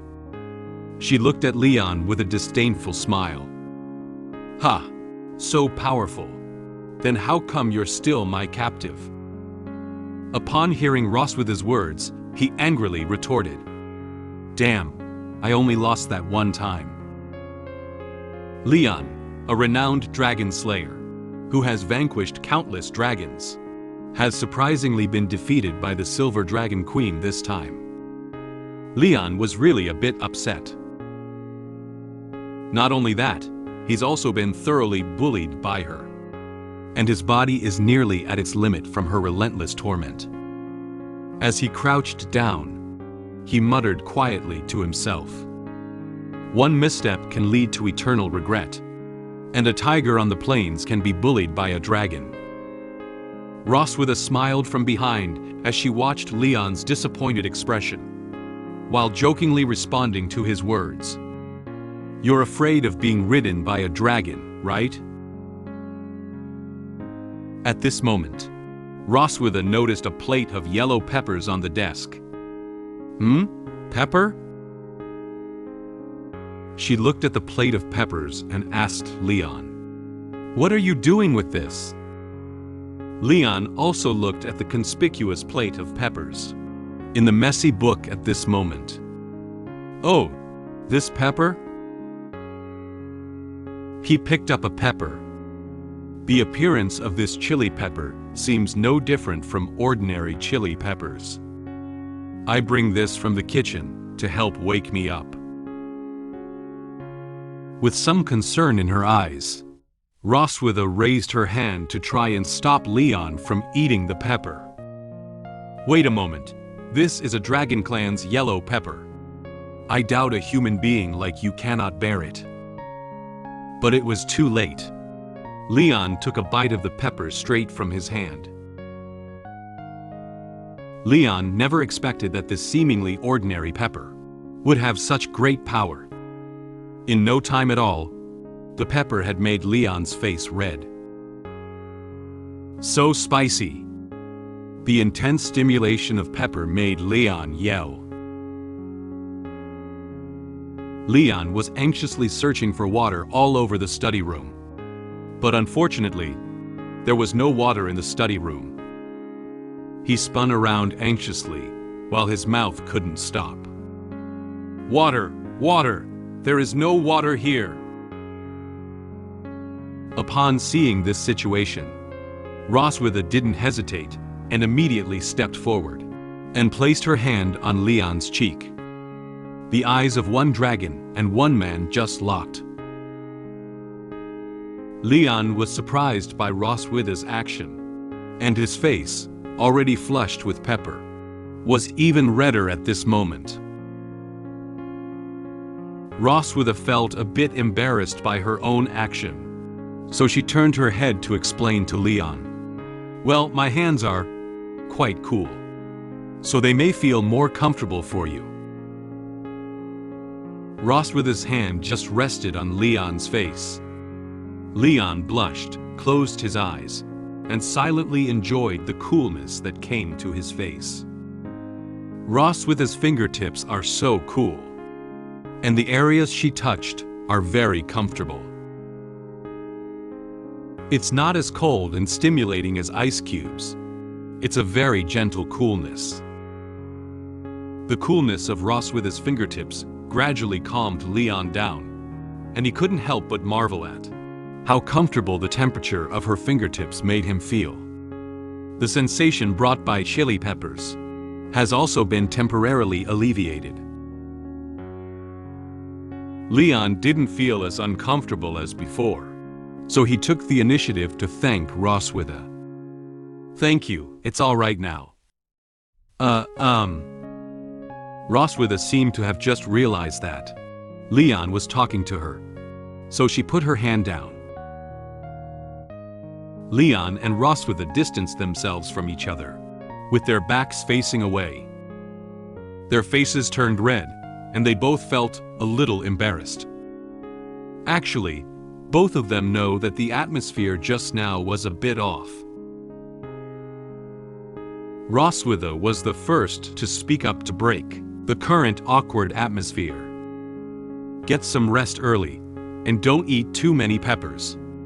If your mouth gets burnt, you'll have to use sign language to teach Noah." After finishing speaking, Roswitha didn't look back and walked straight to the door of the study. Leon fanned himself with his hand to ease the awkwardness, then turned his head to reply, "I know." Just now, Roswitha suddenly approached and placed her hand on his face, which no one would have been able to control. The temperature of the cool fingertips seemed to linger on his face, and that comfortable feeling made Leon's face blush again. Leon looked at Roswitha's back as she left, and silently said to himself in his heart that such a reward would actually want to do it again. "I can't believe I just wanted her to touch my face more." However, when he thought about the ruthless exploitation of his body by Roswitha in the past, which had tormented his waist, Leon felt scared without hesitation. He trembled while holding his arms in both hands. "You wake up a little bit. She is the evil she-dragon who tricks you into a small corner, madly squeezes you, and finally says that your physical strength is not good. Just think about it, is a little perverted." Looking at the messy books on the table, Leon made up his mind to find a suitable way to quickly restore his weakened body. If he continues to be bullied by the Silver Dragon Queen like this, his body will not be able to bear it. I need to find a method to help my body recover quickly. Without delay, Leon quickly picked up the book at hand and started flipping through it. Red dragon fruit has the effect of regulating qi and blood. Well, that's not it. You lotus grass, taken orally, can regulate digestive function. But that's not it either. Suddenly, Leon seemed to see something, and the book in his hand stopped on this page. He carefully read the name of the medicine and their detailed information on this page. Black Dragon Pill. It is a highly effective body-nourishing medicine that has the effect of regulating yin and yang, nourishing the body, strengthening and stabilizing the core. Leon seemed to have discovered a treasure, and the expression on his face was one of undisguised surprise. Right, that's it. The next day, the weather was sunny, and a pair of birds from the tree flew onto the branches. One of the yellow birds looked at the big white bird next to it, and the big white bird also looked at the little yellow bird, as if saying something. They also look like the father and daughter in the room who are chatting. "Noah, I just finished grading the test you took, with a maximum score of 100. Can you guess what score you get?" Noah looked at Leon without any expression on her face, and calmly said a number. 50? Leon smiled and took out the corrected exam paper, telling Noah about the results this time. There are many correct answers on the test paper, but there are also some incorrect answers. You score 62, which is a bit higher than you expected. Noah looked at her test paper without saying a word. She frowned, clenched her hands into fists, and looked a little unhappy, as if she didn't quite approve of the exam results. Leon noticed Noah's emotional changes. Is she dissatisfied with her grades? Well, this child has higher expectations of themselves. This child is very smart and serious about learning. As an older sister, she is more mature than Muin. He looked at Noah clutching the test paper in front of him with some heartache. At an age when she should have been playing carefree like Muin, she takes the initiative to enter school to learn. Seeing Noah, who was a little upset about her results, Leon reached out and stroked Noah's head to comfort her. You score 62 on your first attempt. That's pretty impressive. Noticing the hand on her head, and Leon who complimented her, Noah looked up and replied a little sheepishly. Thanks. Next, let's focus on these mistakes. Ahem. Before Leon could finish speaking, he immediately coughed, as if his throat was feeling a bit uncomfortable. Leon apologized to Noah for the sudden cough just now. Sorry. He touched his throat and recalled what happened last night. Did I eat too much peppers last night? It made my throat itch. In order to boost his spirits and prepare for Noah's study plan, and search for medicine that can restore his body, he ate a few extra peppers last night. Noah looked at Leon in front of her, and recalled the words her mom Roswitha had said to her. Your dad was making you a study plan last night. That bastard may not look reliable, but he's a top student. However, he ate the Dragon Clan's special spicy yellow pepper last night to stay up. So it's no surprise his throat is sore. Noah seemed to have remembered something. She reached into her pocket, searching for something. After a while, Noah took out a round box of throat lozenges from her pocket.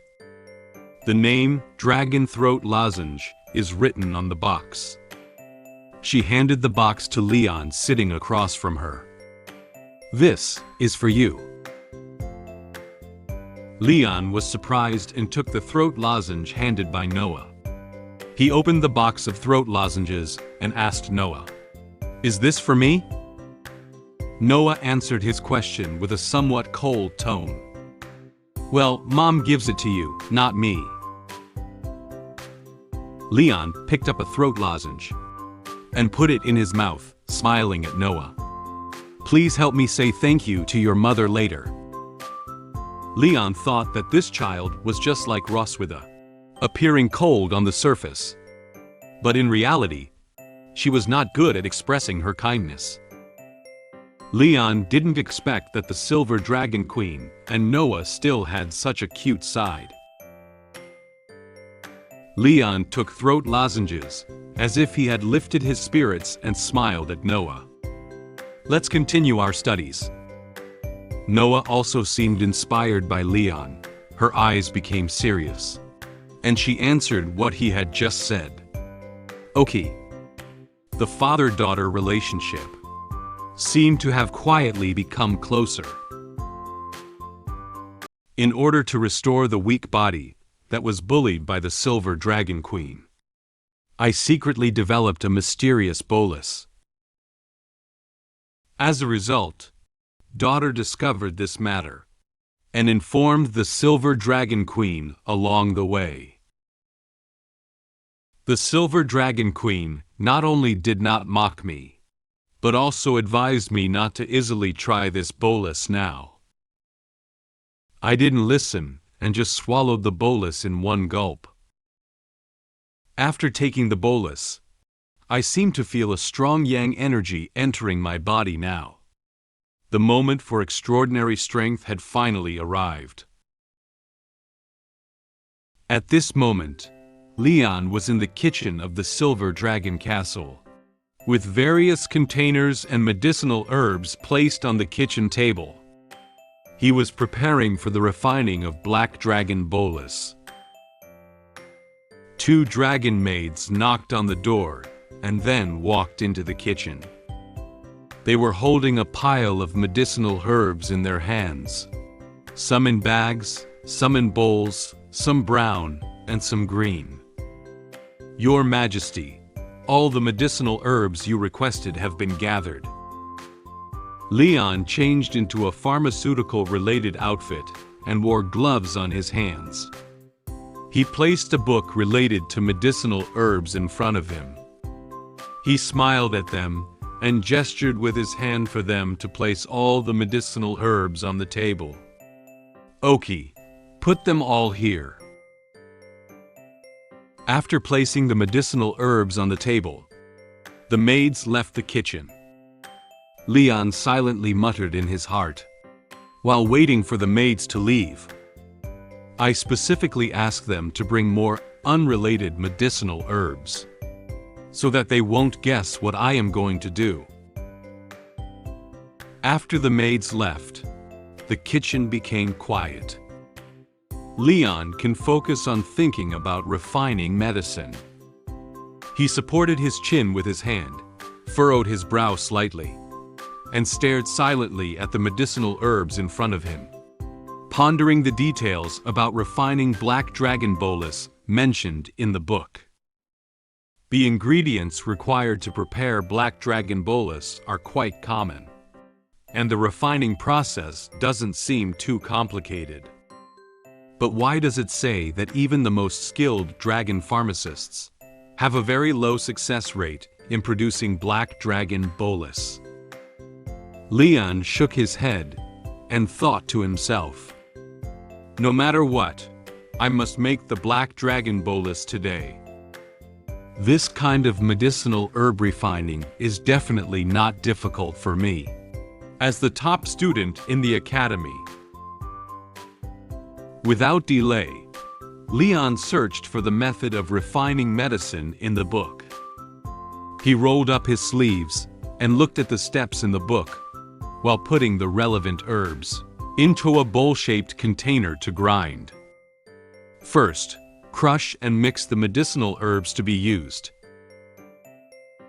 Then put these herbs in the pot in order and boil them. Leon poured the ground powder back into the boiling pot of medicine, then kept stirring it with a medicine spoon in his right hand. Leon repeated this process many times over and over again. Unfortunately, a few hours later, Leon was still unable to refine dragon power. He looked at the bottles of different colored medicines and crystals on the table and felt a deep sense of despair. He covered his head with his hand and let out a sigh. "Ah, it fails again. It's really not that easy." He picked up a bottle of purple potion and shook it, looking at it with confusion on his face. "I follow the method in the book several times, but each time I fail in the final step of medicinal purification and separation." There were two reagent bottles in front of Leon. The reagent bottle on the left had been refined into blue crystals, while the reagent bottle on the right was still in the form of a purple liquid without any reaction. Leon muttered about the knowledge in the book. The high-temperature separation method described in the book, where too high a temperature can cause medicine inactivation, and too low a temperature cannot refine pure medicine. Leon was shaking the reagent bottle with his hand, frowning and seriously considering the solution for medicine purification and separation. "I can't achieve the separation effect just by manually shaking it. I need to use professional instruments." Perhaps due to the prolonged shaking, Leon's right hand felt a bit uncomfortable. He used his left hand to pinch the wrist of his right hand, to make himself feel more comfortable. The master often says that if you can't go one way, you should look at other ways.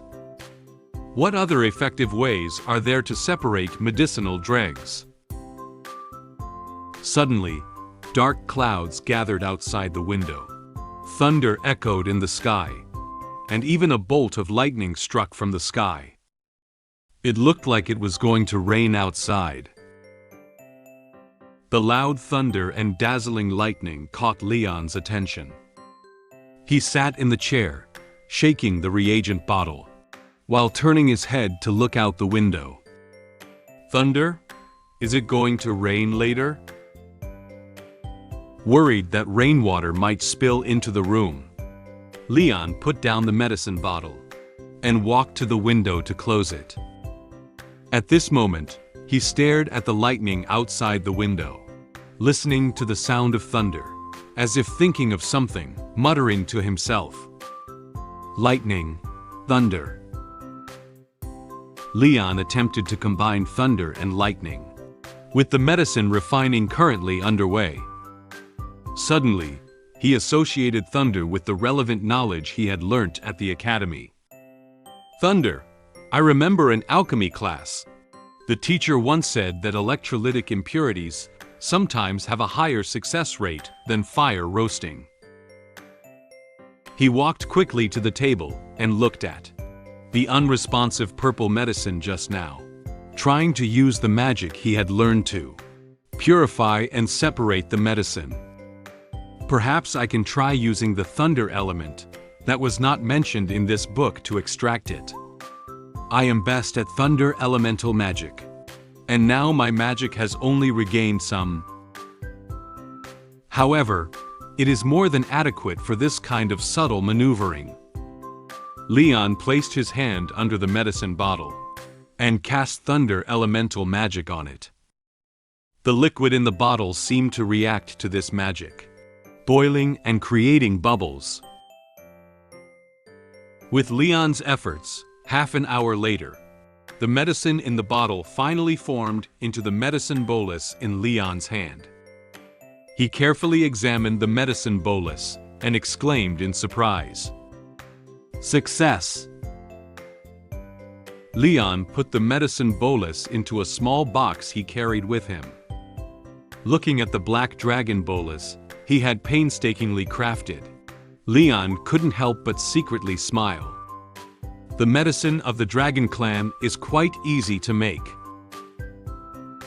He was completely immersed in the joy of being able to refine the Dragon Clan's medicine, completely unaware that Muin had already opened the door and entered the kitchen.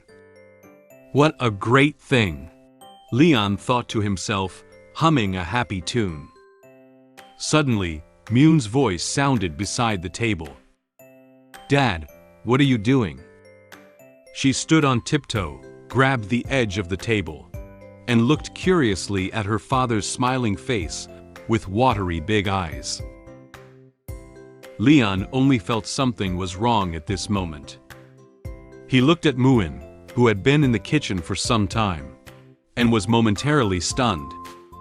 The air suddenly quieted down for a few seconds.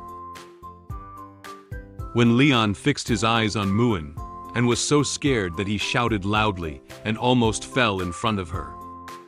"Wow, Muin!"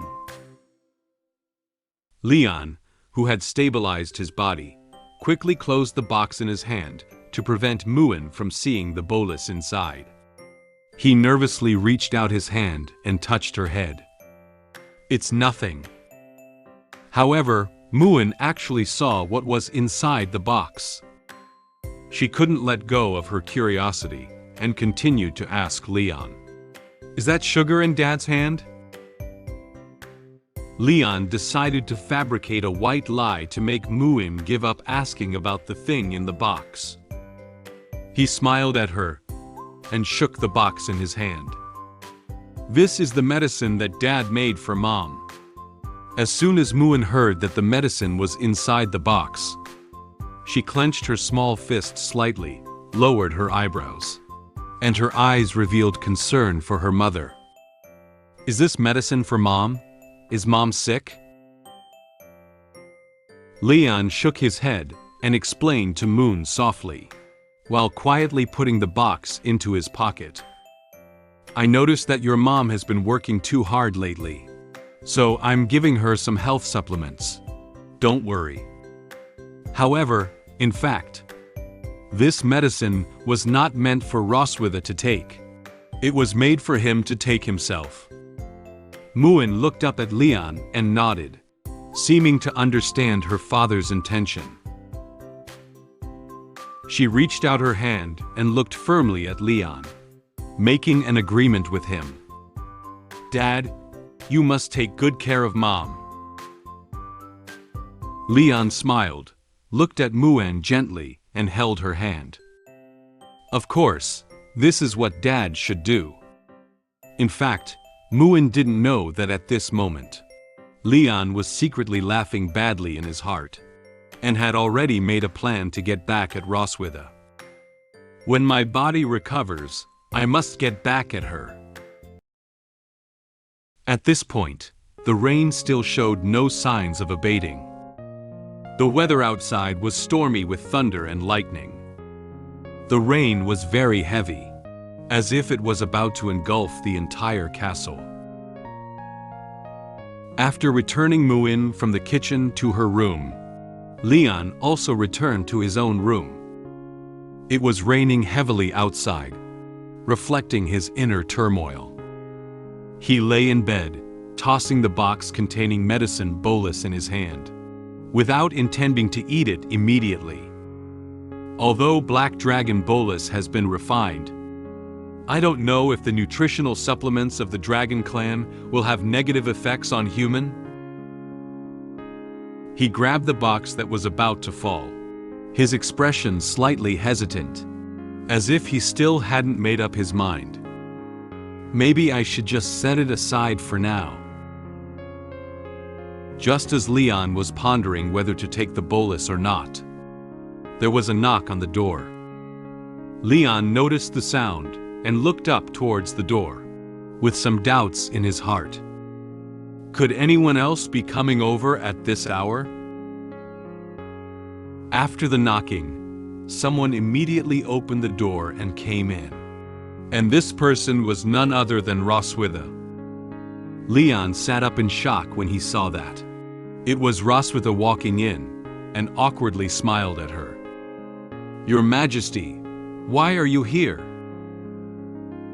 Roswitha had a kind smile on her face, indicating that she was not here to cause trouble for Leon this time. She wagged her tail, slowed down her tone, and spoke to Leon about the purpose of coming to his room this time. I hear from Moon that you make me a medicine that looks like chocolate candy to regulate my body. Leon heard that it was Moon who had told Roswitha about his medicine making. He was momentarily speechless and didn't know what to say to reply to Roswitha. He turned his head away, looking a little nervous. He didn't dare to face Roswitha. Leon quietly stated in his mind that he was still losing out to his daughter's naivety. My cute daughter leaks the news so quickly? Leon nervously didn't dare to move, watching as Roswitha approached his bed step by step. However, she said she had no other purpose. Don't be nervous. I'm not here to question you or anything. I'm just surprised that you can refine medicine in such a rudimentary environment. Roswitha's face showed an expression of interest in the refined medicine. She approached Leon and reached out to him, seemingly wanting to see what his medicine bolus looked like. What have you refined? Can you show me? Leon still looked at her nervously, but faced with her questioning, he couldn't do anything about her for the time being. He sighed, thinking that he couldn't hide it anymore. Leon obediently handed the box in his hand to Roswitha. Even if I say it's not possible, you will still use violent means to snatch it away. Roswitha opened the box in her hand and carefully examined the black dragon bolus inside. The medicine bolus is flawless and glossy.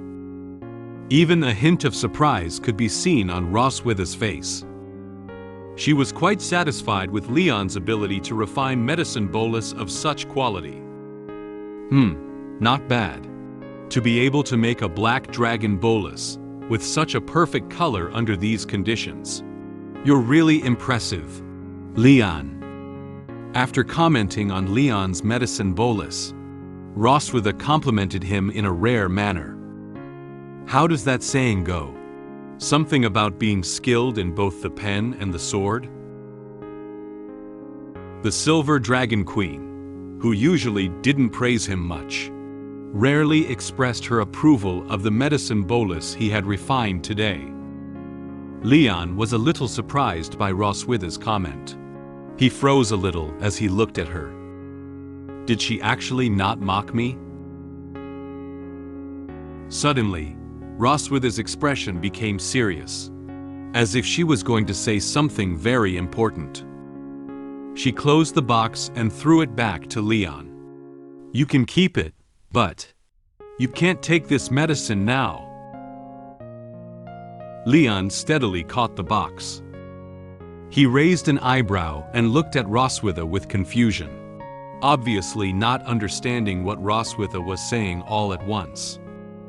Huh? Why? Roswitha's expression changed to the serious expression she usually had when she was with Leon, and her tone was not very friendly. She looked condescendingly at Leon on the bed, propping her hands under his plump twin peaks. As a complement medicine for Dragon Clan, its efficacy is too strong for the human body.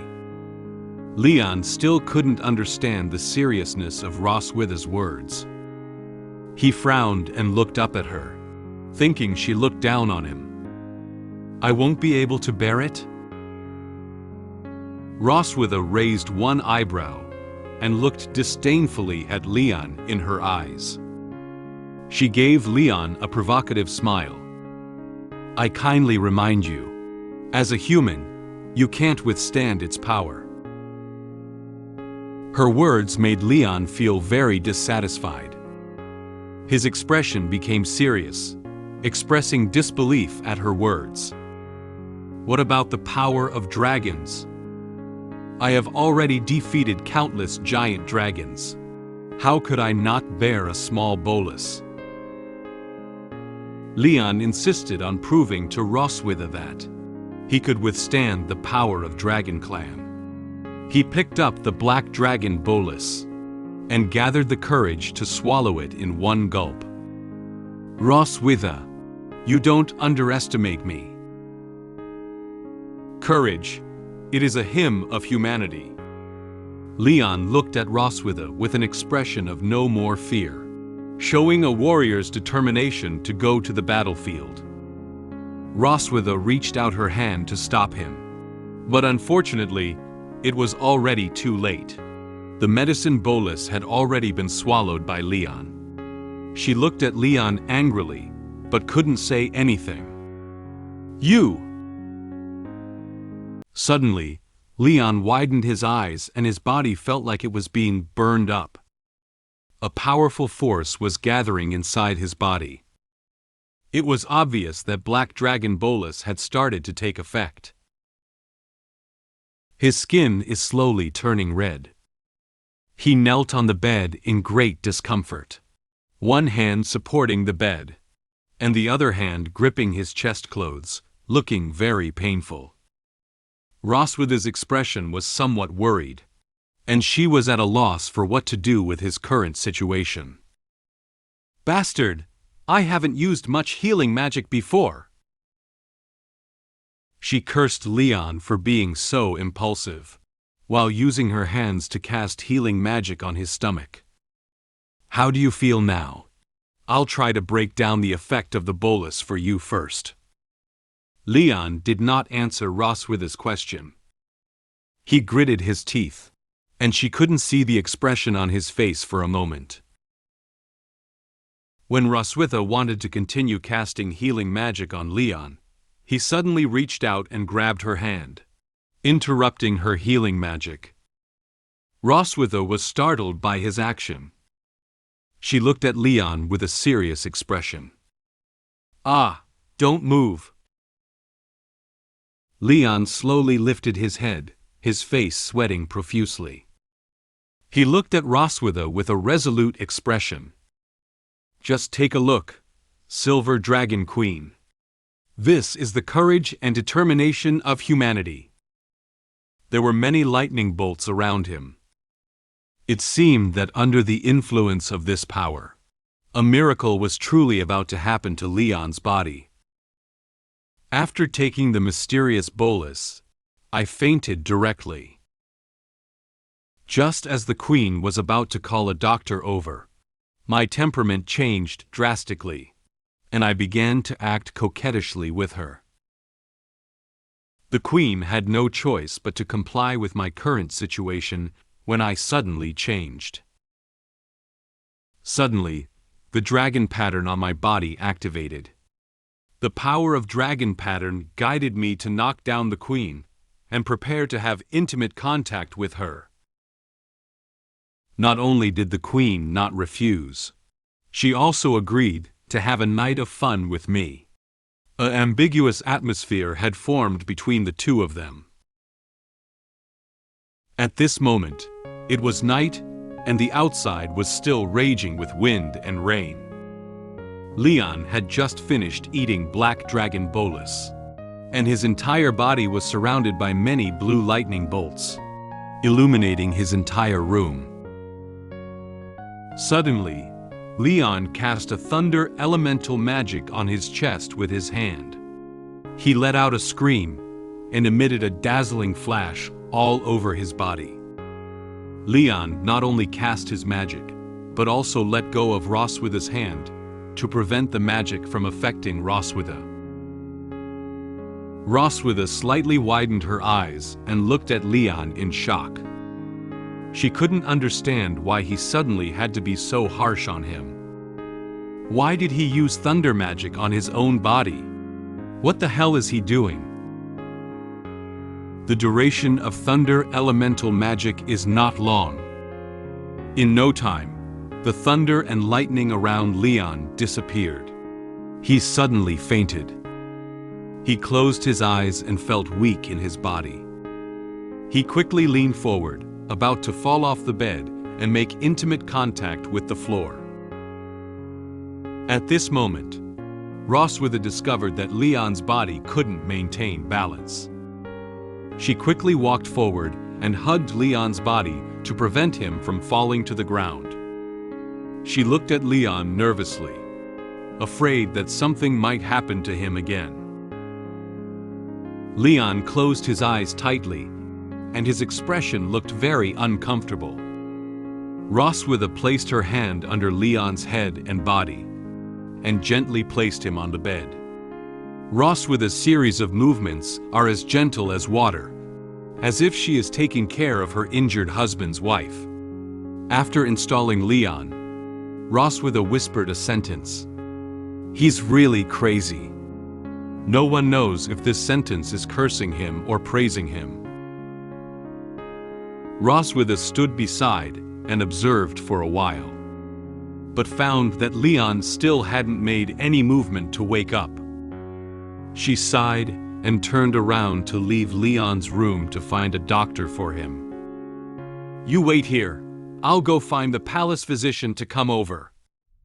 As Roswitha walked towards the door of Leon's room, Leon slowly opened his eyes and woke up. He had a blush on his face, like someone who had just been drunk. He seemed to know that Roswitha was leaving, so he suddenly reached out and grabbed her, trying to stop her from leaving. Roswitha felt that someone behind her had grabbed something from her, and sensitively turned to look at Leon on the bed with a hint of surprise on her face. She saw Leon awake with a blush on his face, and his gaze wandering. The thing he was holding in his hand was her own tail, Leon wagged Roswitha's tail and looked at her with a silly smile. Although Roswitha didn't understand what was wrong with Leon now, she was a little angry about his current behavior. He looked at Leon with a serious expression and a tone full of displeasure. "How did you?" Leon didn't seem to notice the expression on Roswitha's face now. He held onto the tail of Roswitha and kept rubbing it, with a happy expression on his face. At this moment, Leon was as happy as a child who had received a new toy. The handsome expression, after taking the bolus just now, has disappeared without a trace. He rubbed against Roswitha's tail while speaking softly to her. "Heh. Wife, where are you going?" Upon hearing the question he was asking now, Roswitha's expression quickly changed from anger to surprise, clearly frightened. Roswitha's face immediately took on a large blush. She looked at Leon nervously and answered him hesitantly. Who is your wife?" Roswitha expressed dissatisfaction with Leon's strange behavior. She couldn't bear him holding her tail like this. She pushed Leon's face, trying to make him let go in order to pull her tail back. "Hurry up and let go of me." The expression on Leon's face showed that he enjoyed the feeling of holding the tail of Roswitha now, and he didn't seem to want her to leave now. He giggled dizzily as he clung to her tail. "I don't want to let go. I won't let my wife leave." Roswitha and Leon pulled and tugged at each other several times for their tails. As a result, Leon still tightly held onto her tail and refused to let go. Roswitha was unable to pull her tail back in the end. He was still giggling and hugging his tail like a spoiled child, constantly muttering in his mouth, "Wife, my wife." Finding out that the method she used just now didn't work, Roswitha gave up on getting serious with Leon. She turned her head with a speechless face and silently pondered Leon's current situation in her mind. Black Dragon bolus should only have the effect of strengthening the body, and there should not be such symptoms of mental confusion. Could it be that the magic of the thunder element just now changed the effect of the medicine? However, with his current idiot-like appearance, his life is not in danger for the time, right? Roswitha looked back at the silly Leon and inadvertently let out a long breath. Compared to the usual Leon, Roswitha even found Leon a bit cute now. Her face quietly reddened again because of him. Leon obviously liked the tail of Roswitha very much. He rubbed against her tail, still showing no intention of stopping, and continued to call her wife in his mouth. "Wife, wife, wife." She pretended to be impatient, but with a slight blush on her face and a relaxed and cheerful expression, as if accepting Leon's current state. She replied to Leon following his words. Okay, I'm here. What's wrong? Tell me quickly." At this moment, she didn't know what astonishing words Leon was going to say next. Upon hearing Roswitha's response, Leon looked particularly happy and assumed that Roswitha would allow him to express his request. He looked at Roswitha with an innocent expression, as if he were a child asking for candy. He spoke to her with earnestness in a playful tone. "I want a two-birth, my wife." Roswitha was once again shocked by what Leon said. Her reaction this time was even greater than when Leon called her wife just now. She widened her eyes and slightly opened her mouth, not knowing what to reply to for a moment. The blush that had hardly faded away instantly colored Roswitha's face again. Roswitha didn't understand this unreasonable demand. She cursed Leon angrily with a face as red as an apple.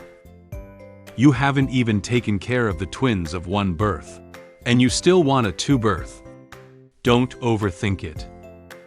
Obviously, Leon wasn't too satisfied with Roswitha's answer. He rolled from side to side while hugging Roswitha's tail, reluctance written all over his face, like a child who had thrown a tantrum. I want a two birth.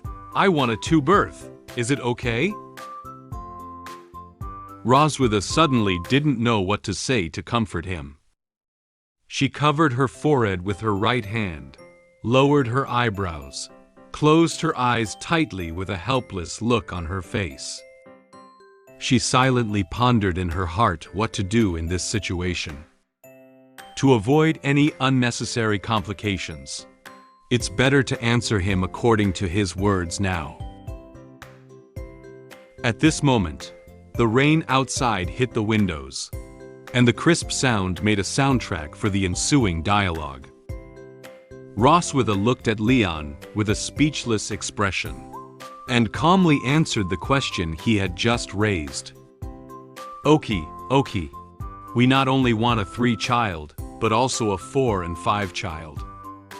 After hearing Roswitha's answer, Leon nodded and chuckled foolishly, expressing satisfaction with her response. Then he made another request to her. Then you have to come back to my hometown with me. Roswitha was a little impatient, but she continued with Leon's words. Go back. When we're settled, we'll go back. Leon quickly dropped Roswitha's tail after hearing a satisfactory answer. He raised his hands and danced around excitedly, like a child who finally got the candy he wanted to eat. Roswitha looked at Leon, who was so happy in front of her. The expression on her face relaxed slightly. She finally managed to coax this guy. She silently commented on Leon's situation just now in her heart. This guy is even more annoying than usual when he acts like a spoiled child. Suddenly, Leon approached Roswitha and leaned in with a cheerful expression, wanting to give her a kiss. Wife, you're so good! Roswitha noticed a movement from the person next to her, and slightly turned her head to notice that Leon's pouted mouth was about to approach. She was stunned for a moment, then immediately stopped Leon. She didn't want this kind of reward. Roswitha quickly reached out her hands to cover Leon's face and pushed him away, trying to stop Leon's face from approaching her again. Don't take the opportunity to be good to me, idiot! Leon may have been hurt by her action, he exclaimed in surprise. He was now stopped by Roswitha's hand and couldn't move at once, but he still worked his face forward. Roswitha couldn't help silently cursing in her heart. Why hasn't this bastard in front of me woken up at this time? For Leon, who has not woken up yet, Roswitha can no longer bear it. Her rationality suddenly went out of control, and she punched Leon in the face. Her voice revealed impatience. When will this medicine effect wear off? Before Leon could react to what had happened, he was hit in the face by her fist and let out another muffled groan. When Roswitha reacted, her fist had already hit Leon's face. And now Leon is bowing his head and covering his injured face, kneeling on the bed in grievance, unable to say anything. Roswitha quickly withdrew her hand. She looked at Leon, feeling a bit at a loss and feeling uneasy inside. I couldn't stop myself from hitting him. There was a hint of apology in Roswitha's expression. She comforted Leon by caressing his back with her hand. while asking him about her physical condition. "Are you okay?" However, Leon still didn't lift his head. At this moment, Leon suddenly realized that his body seemed a bit strange. His hand tightly grasped the clothes on his chest, and the blush on his face suddenly deepened, constantly panting. His body trembled uncontrollably, looking very uncomfortable. "Wife, I feel a little uncomfortable." Roswitha also noticed that something was wrong with her body. She nervously lowered her head and noticed that the dragon pattern on her chest suddenly lit up. The dragon pattern emitted a dazzling purple light, indicating something to her. "My God!" She looked at dragon pattern in surprise, as if she knew why Leon was feeling so uncomfortable now. At this moment, Leon, who was lying on the bed, was still dizzy and didn't know what had happened to his body. Roswitha quickly climbed onto the bed and immediately peeled off Leon's clothes. As expected, the dragon pattern on Leon's chest also lit up. However, Leon hadn't done anything just now, and his consciousness had been in a daze. Roswitha stared closely at the purple glowing dragon pattern, puzzled. Why did the dragon pattern activate at this moment? Suddenly, Leon pressed down on Roswitha's shoulders and got up to pounce on her. Roswitha felt a little uncomfortable being pressed onto the bed by Leon, wanting to break free, but Leon tightly held onto her hand and didn't let go. She looked up at Leon with a tone full of dissatisfaction. "Leon, you are a bastard. What do you want to do?" Leon responded to Roswitha with a coquettish tone. "I feel really uncomfortable, my wife." Leon sat down on Roswitha. His eyebrows curved downwards, and his eyes revealed a hint of grievance. He talked with a pitiful expression about his physical condition to Roswitha. "I feel hot all over, and my chest itches." Roswitha was both shy and angry at this moment. She analyzed Leon's current situation, mixed with the thunder element of the dragon pattern, so that his body's desire for reproduction is even more intense than before. Just as Roswitha was still pondering the situation with the dragon pattern, Leon leaned against her chest and started to kiss her tail around affectionately. "My wife's tail is fragrant. I love her tail the most." Roswitha recalled the chaotic situation she had with Leon when his dragon stripes were activated, which made her feel unhappy both physically and mentally. "If thing continues like this, I'll be." In an attempt to stop a similar situation from happening again, Roswitha reached out and pushed at Leon's face to keep him from continuing to hold her tail, and tried to push him off of her. "My tail is dragging on the ground all day long. Don't you think it's dirty to carry it in your mouth? Get off of me quickly." Although Leon couldn't open his eyes due to Roswitha's hand, he still tried his best to grab her hand and prevent her from moving around. Just as Roswitha was trying to push Leon out of the way, Leon's index finger suddenly pressed against her lips. Leon's action made Roswitha stop pushing his face. She was somewhat surprised by this. Leon's eyes didn't have the goofy look they had just had. He suddenly looked seriously at Roswitha beneath him and praised her in a low voice. "Milkweed, you look so beautiful tonight." Roswitha was a little surprised and shy by his compliment. She turned her head and replied softly, "Even if you say so." For the sudden change in Leon's attitude, Roswitha didn't know what to say for a moment. However, at this moment, Leon seemed more tempting and handsome than ever before, and his aura made her unable to control it. What's going on? This man's attitude is completely different from just now. This irresistible madness and ferocity. She turned her head to look at the man in front of her in fascination. Do I actually have any expectations for him? Leon's face was flushed, and he looked at Roswitha with gentle eyes, softly saying words that she couldn't refuse. My dear, you can help me, right? Faced with such a temptation, Roswitha couldn't help but agree to such a somewhat unreasonable request from him. Okay, then. Only tonight. The bodies of Leon and Roswitha overlapped in this way, and the air was filled with an ambiguous atmosphere. The howling wind and rain outside the window muffled the sound of them entwining with each other.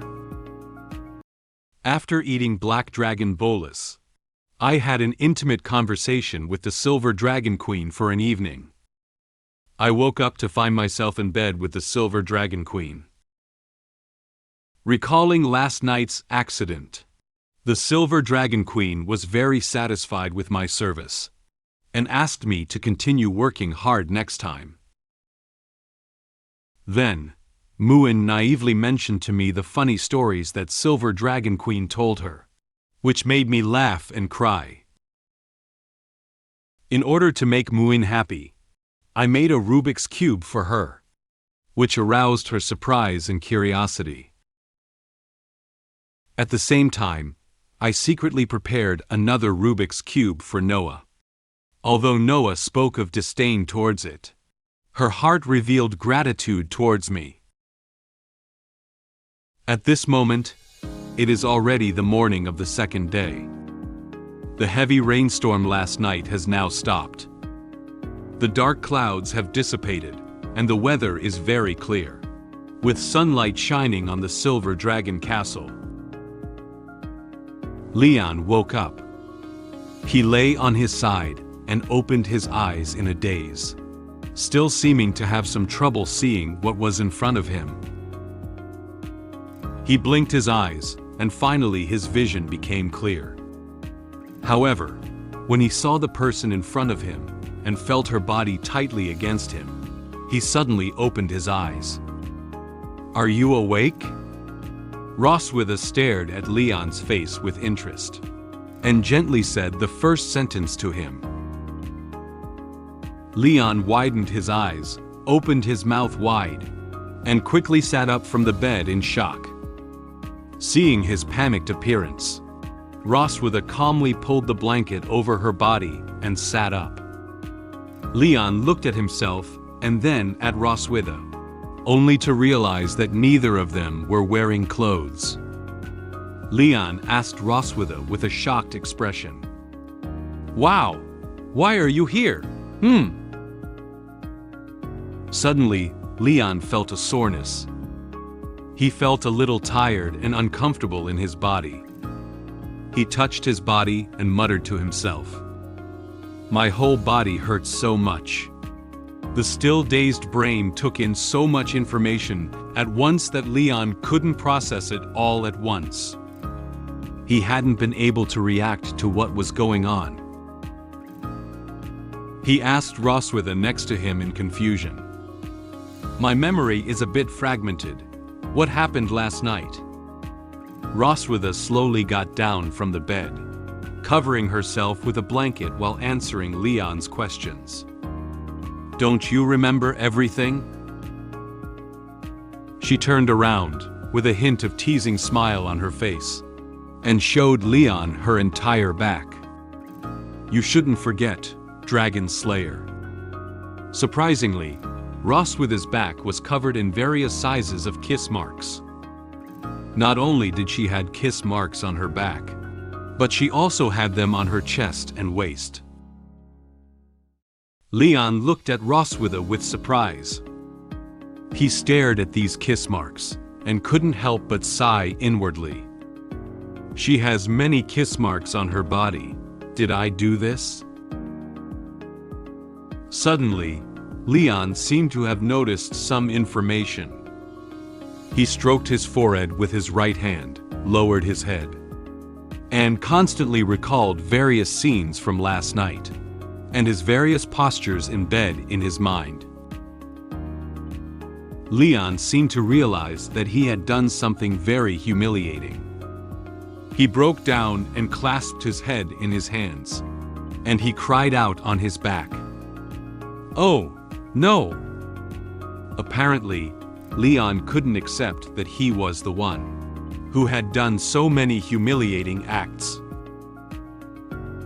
Roswitha looked at Leon, who was aware of his ugliness last night, with a smug smile on her face and mocking his current situation. "Do you remember?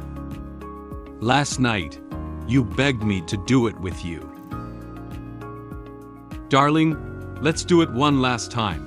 Is that okay? Dear, I'm really uncomfortable. Please help me. Just this once, for the last time." Roswitha imitated what Leon said to her last night. Leon's face turned solemn. He covered his ears, trying not to make himself want to hear Roswitha repeat what he had said. However, obviously, this action was not effective. "My wife. You." Roswitha spoke louder and louder, even adding hand movements as if to show Leon's posture at that time. Leon couldn't help it anymore. He interrupted Roswitha with a helpless expression and reached out to grab her hand, preventing her from continuing her performance. "Stop. Don't say it again. I remember everything." The small incident between him and Roswitha in the morning cleared Leon's mind a lot. He sat on the bed, awkwardly getting dressed while organizing his thoughts. "I refine black dragon bolus just to take care of my body, and then find an opportunity to retaliate against Roswitha. But I don't expect the effect of this medicine to be so exaggerated." He looked at Roswitha, his eyes revealing some concern.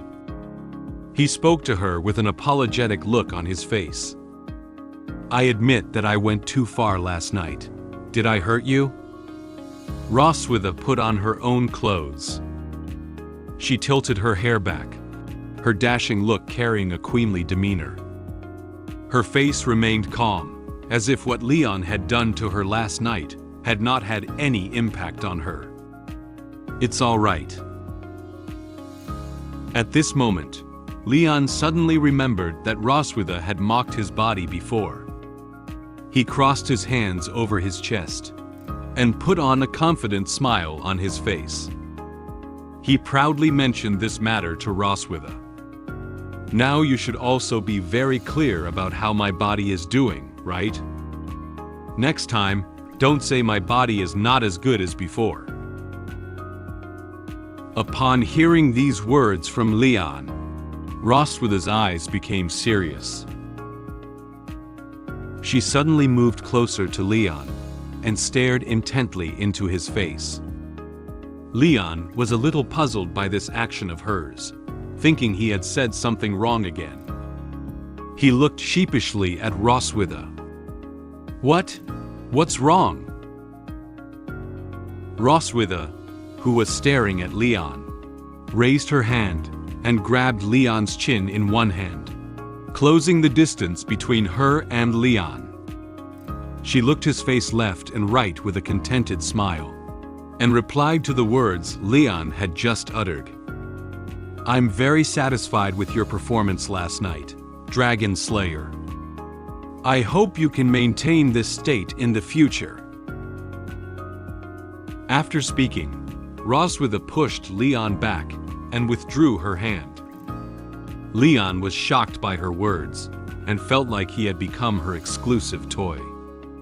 "Huh? Have I switched to the service industry?" After teasing Leon for a while, Roswitha sat down on the bed. She suddenly remembered a bet Leon had mentioned earlier, when she and Leon were walking in the garden. So she turned sideways to Leon and spoke. "By the way, that bet you mentioned earlier about changing the appellation." Leon was still tidying up his clothes when he heard Roswitha talking about the bet and looked up at her. Roswitha noticed Leon's movements and quickly turned her head back. She blushed and reluctantly said the next words. "You win. Have you decided on what requirements to make?" It seems that Roswitha still has some reluctance to admit that he won. This also proves that changing the way she is addressed has brought her closer to her daughters. Leon scratched his head with embarrassment when he heard her mention the bet. "Oh, I've already thought of that requirement." Then, with a sincere expression on his face, he looked at Roswitha and said the demands he wanted to make. "Can you send someone to visit my master and master's wife in the Empire?" Leon hasn't seen his master and master's wife for a long time. They may not even know that Leon has gone missing. Leon still misses them a lot. Roswitha was slightly moved by his demands.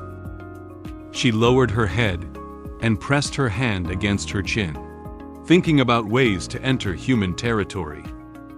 Silver Dragon Clan is not very good at infiltrating, but it's not a problem just visiting people.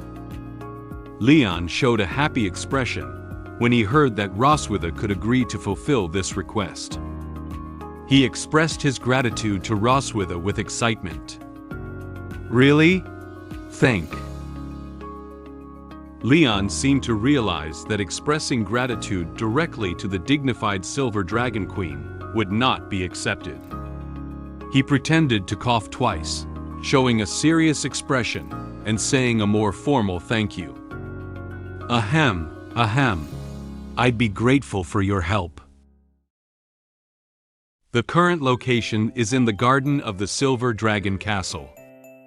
The sunshine shines on the colorful flowers and tender green lawn, showing that the entire garden is full of vitality. In a certain part of the garden, Leon changed into a new outfit and sat with Muin at a stone table. After a night of intense exercise, Leon felt a bit tired. He leaned back in the chair, closed his eyes, wanting to take a nap. Muin, who was playing with toys next to him, noticed that Leon didn't look very comfortable. She asked Leon with some concern, "Dad, are you sick?" Upon hearing Muin's question, Leon immediately sat up. He didn't want Muin to know that he was tired now. He straightened his back and pretended to look very energetic. I'm not sick. Why do you ask that?" Muin put down the toy in his hand. She stood up, crossed her waist with one hand, and shook her index finger with the other, with an expression of, "I know everything." She confidently said to Leon, Hey, Mom has already told me all about it. Dad took that medicine himself yesterday. Dad is a man. Man can't say he is sick." Leon was momentarily speechless. He hadn't expected at all that Roswitha would tell Muin about the bolus. He gritted his teeth and inwardly expressed his dissatisfaction with Roswitha's behavior with indignation. That she-dragon, how can she tell a child such a thing? Is she trying to embarrass me? Muin looked at her father, who had already taken medicine and was still leaning back in the chair, thinking that his illness had not yet recovered. Dad hasn't recovered. Is the medicine not effective enough? Or is Dad taking too little medicine? The daughter's questioning, coupled with what happened between him and Roswitha last night, seemed to turn into an invisible arrow poking into Leon's chest. Leon felt a fatal blow to himself. He gave a forced smile in response to Muin. Muin, it's really impolite to ask any further. Muin seemed to see the bloodstains flowing out of the corner of Leon's mouth. Ah, Dad's mouth is bleeding. Muin thought Leon was about to die. So, she quickly ran over and hugged his waist, her eyes revealing some sadness.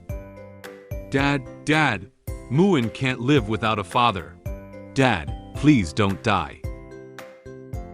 Leon looked as the innocent Muin misunderstood his current situation, and he seemed a bit at a loss. He gently reached out and touched Muin's head to soothe her. Dad is really fine. Don't worry. He comforted Muin while associating her with Roswitha. It's true that she is born to Roswitha. I always feel like there are some things that are very similar to her. She speaks without mercy, which is very similar to her. In order to make Muin happy, Leon squatted down and told her the idea he had just come up with. How about Dad make you a new toy today? As soon as he heard about the new toy, Muin's eyes suddenly lit up and her face returned to its usual happy expression. She clenched her fists and excitedly answered Leon. Toy, yeah, Muin loves toy the most. Leon found a lot of wood and gear parts. He cut the wood into small squares and used parts to assemble the blocks into a larger cube. He used paint to brush each side of this cube a different color. After the paint dried, Leon handed the cube to Muin. This little toy is called a Rubik's Cube and can be twisted freely. You can try. Muin ran towards Leon, excitedly waving her hands and taking over the Rubik's Cube. Muin focused on the Rubik's Cube in her hand and had a great time playing. Leon watched as Muin happily twisted the Rubik's Cube and quietly smiled along with him. He silently praised himself in his heart. I used to learn the principles of some simple mechanical linkage devices in the alchemy machinery class at school, but I didn't expect to use them when taking care of my child today. Am I a genius who was born to take care of children? Suddenly, Leon felt something was wrong behind him. He quickly turned around and found that there was no one behind him. Muin noticed Leon's movements. She looked up curiously and asked Leon, Dad, what's wrong? Leon was still looking behind him, trying to figure out what was in the garden. But nothing popped out of nowhere, even after he watched for a long time. He replied to Muin, It's nothing. Based on years of dragon slaying experience, Leon realized that there were actually a dragon right behind him.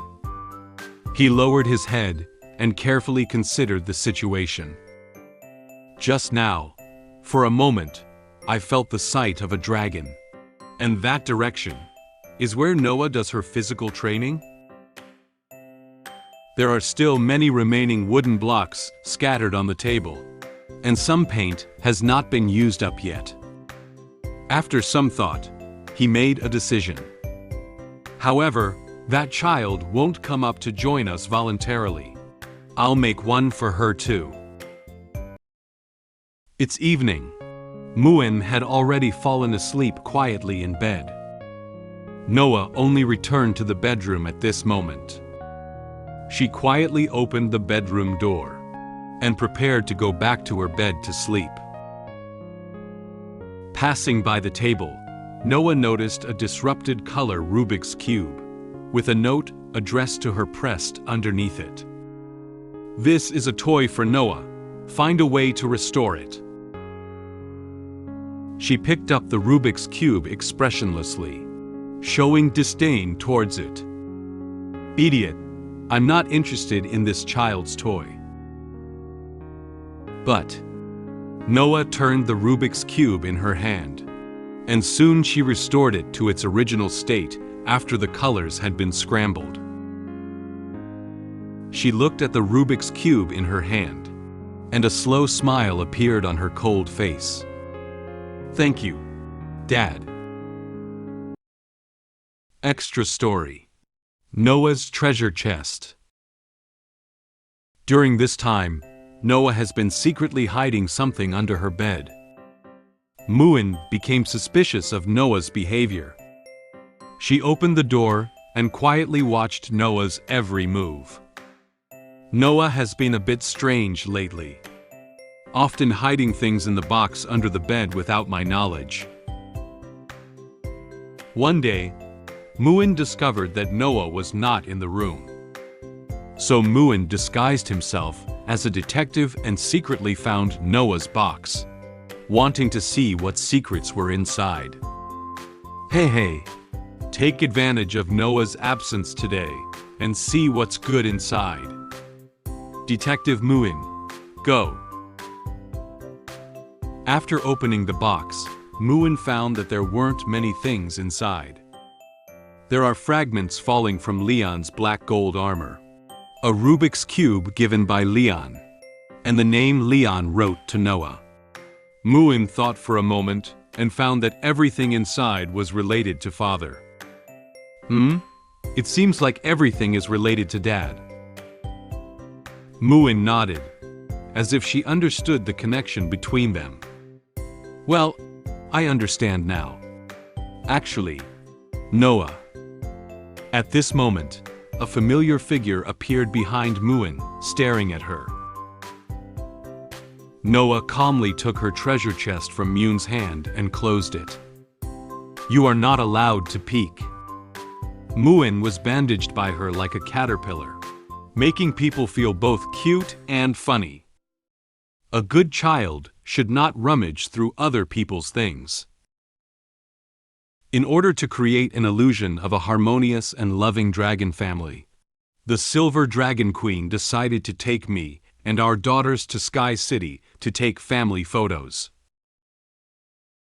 I didn't expect the esteemed Silver Dragon Queen to personally go to the photo studio, and I lightly mocked her. The Silver Dragon Queen was not satisfied, and directly hit my foot with a heavy blow. The manager of the photo studio was curious why I didn't see my tail. What should I do now? Will I be exposed now? Will the family photo shoot be completed smoothly? The academy that Noah is going to is called St. Heath Academy. St. Heath Academy is a noble academy among the Dragon clan, and it also has strict standards for the students it recruited. Family is an important part of the assessment criteria. St. Heath Academy thinks that no matter whether it is an asexual oviparous birth or a couple's normal fetal reproduction of pups, only in a harmonious, loving family that espouses the concept of Dragon Clan can they be nurtured into qualified young dragon, and the Academy admits only such students. In order to create an illusion of a harmonious and loving dragon family, the Silver Dragon Queen decided to take the whole family on a trip and take family photos together. Their destination is a city located in the sky called Sky City. The Sky City boasts beautiful scenery, with an azure sky enveloping the city. There were also many dragons flying near Sky City. Dragon-shaped Roswitha found an open area to land and set Leon and daughters down. After Leon picked up Noah, Muin came next. Muin slid down from Roswitha's back like she was on a slide. She seemed to be particularly enjoying this process. Leon reached out and prepared to hold her. "Slow down, I'll hold you down." After being steadily picked up by Leon, Muin waved her hands happily. With a smile on her face, she innocently asked about Leon. Dad, why didn't you change the dragon just now? Muin wants to see Dad turn into a dragon. Leon was caught off guard by her question. He smiled a little sheepishly and muttered to himself, My dear daughter, I am quite skilled at slaying dragons. But as for transforming into dragons, is it better not to? Noah appeared to see that Leon was avoiding the question. She crossed her hands in front of her chest and stood behind him, speaking softly. Are you unable to transform into a dragon? Leon broke out into a cold sweat at Noah's words. Noah's serious gaze and Muin's innocent gaze converged on him. Leon looked at daughter's curious expressions and was somewhat at a loss. There was no other choice, so he had to look at Roswitha with a pleading expression. At this moment, Roswitha had already transformed into human form and walked towards them. She looked at them with a smile and calmly explained to her daughters.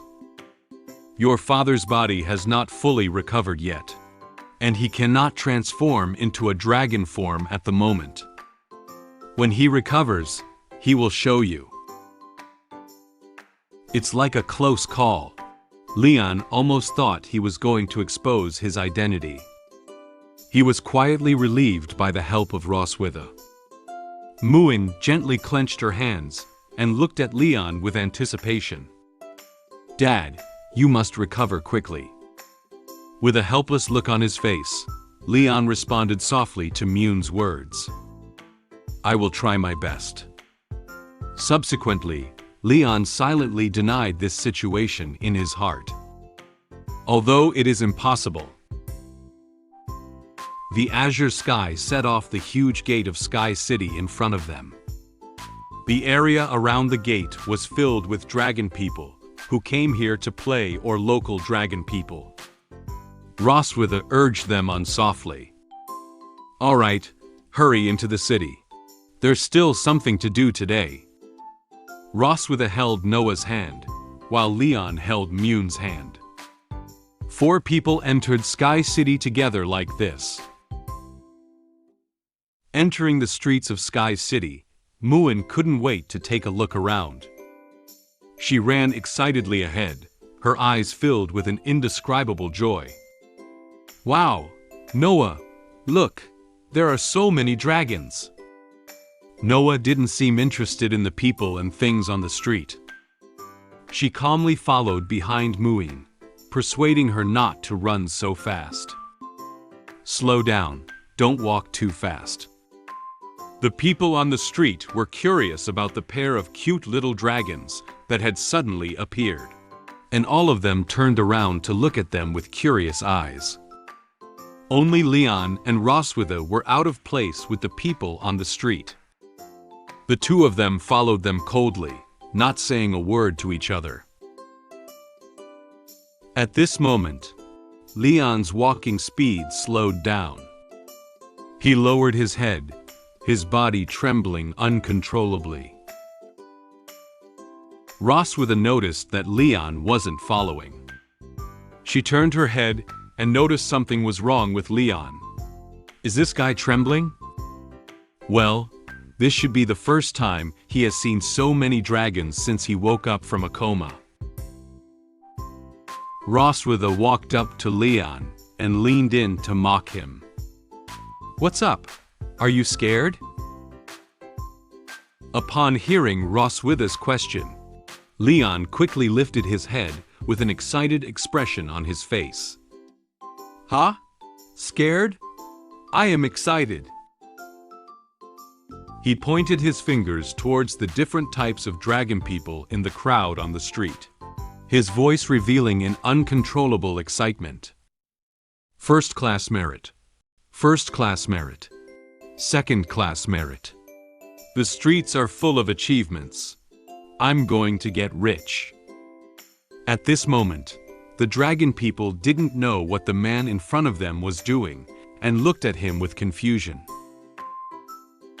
Roswitha felt helpless about Leon's reaction. She covered her face with her hands and silently complained about Leon in her heart.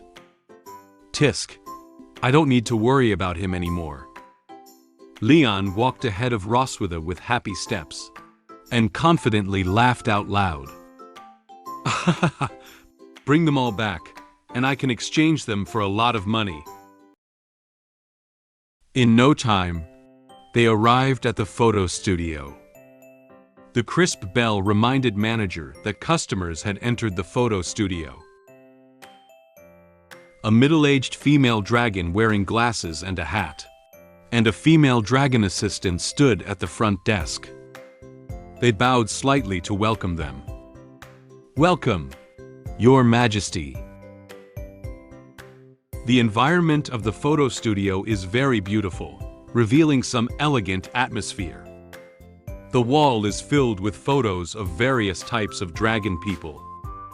The female dragon assistant guided them inward from the front. Muin led Noah running ahead, curiously looking at the photos on the studio wall. Noah, look, there are many photos of dragons here. After arriving at the photo studio, Leon felt something strange. He approached Roswitha and whispered to her. By the way, aren't you the Silver Dragon Queen? Why do you still have to come to the photo studio in person to take photos? Roswitha turned to him and explained the purpose of her personal visit this time. The Dragon King or Queen of the tribe can only command the people of their own tribe. But the dragons of Sky City do not belong to any tribe.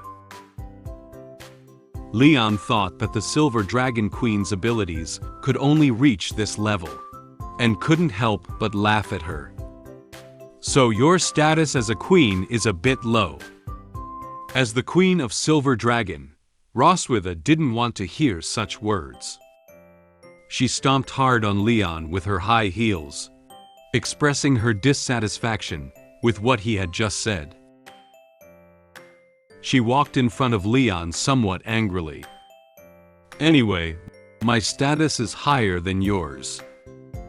Leon stood behind and covered his foot with his hand, sucking in a breath of pain.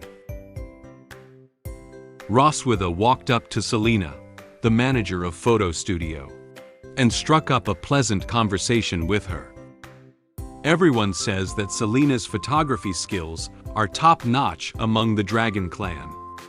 Being able to successfully book an appointment with you is also our family's luck.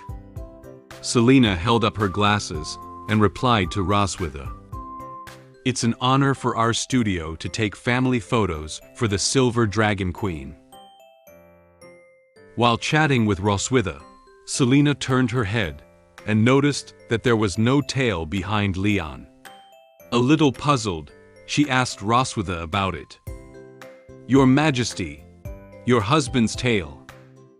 At this moment, Leon was focused on looking at the photos on the wall and didn't listen their conversation.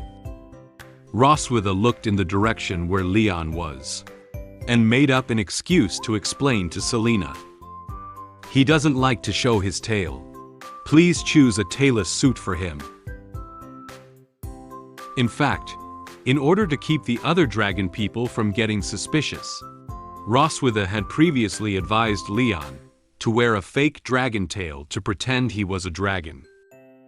However, Leon was unwilling to compromise and was adamant about not wearing a fake dragon tail.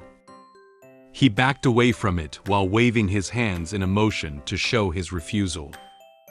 No, even if you kill me, I won't wear this. This concerns my dignity. Roswitha had no choice but to follow his idea.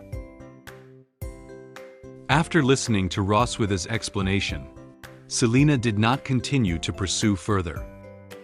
She raised her hand and gestured them towards the fitting room in the photo studio. I see, Your Majesty. Please move over here and try on the clothes first. Noah, Muin and Leon followed behind Roswitha and went in together. Muin waved her hands happily as she walked. Muin wants to wear a nice dress. After a while, with the help of the female assistant in the store, Selena first helped Noah and Muin change their clothes. Muin was wearing a white dress with a blue bow as decoration.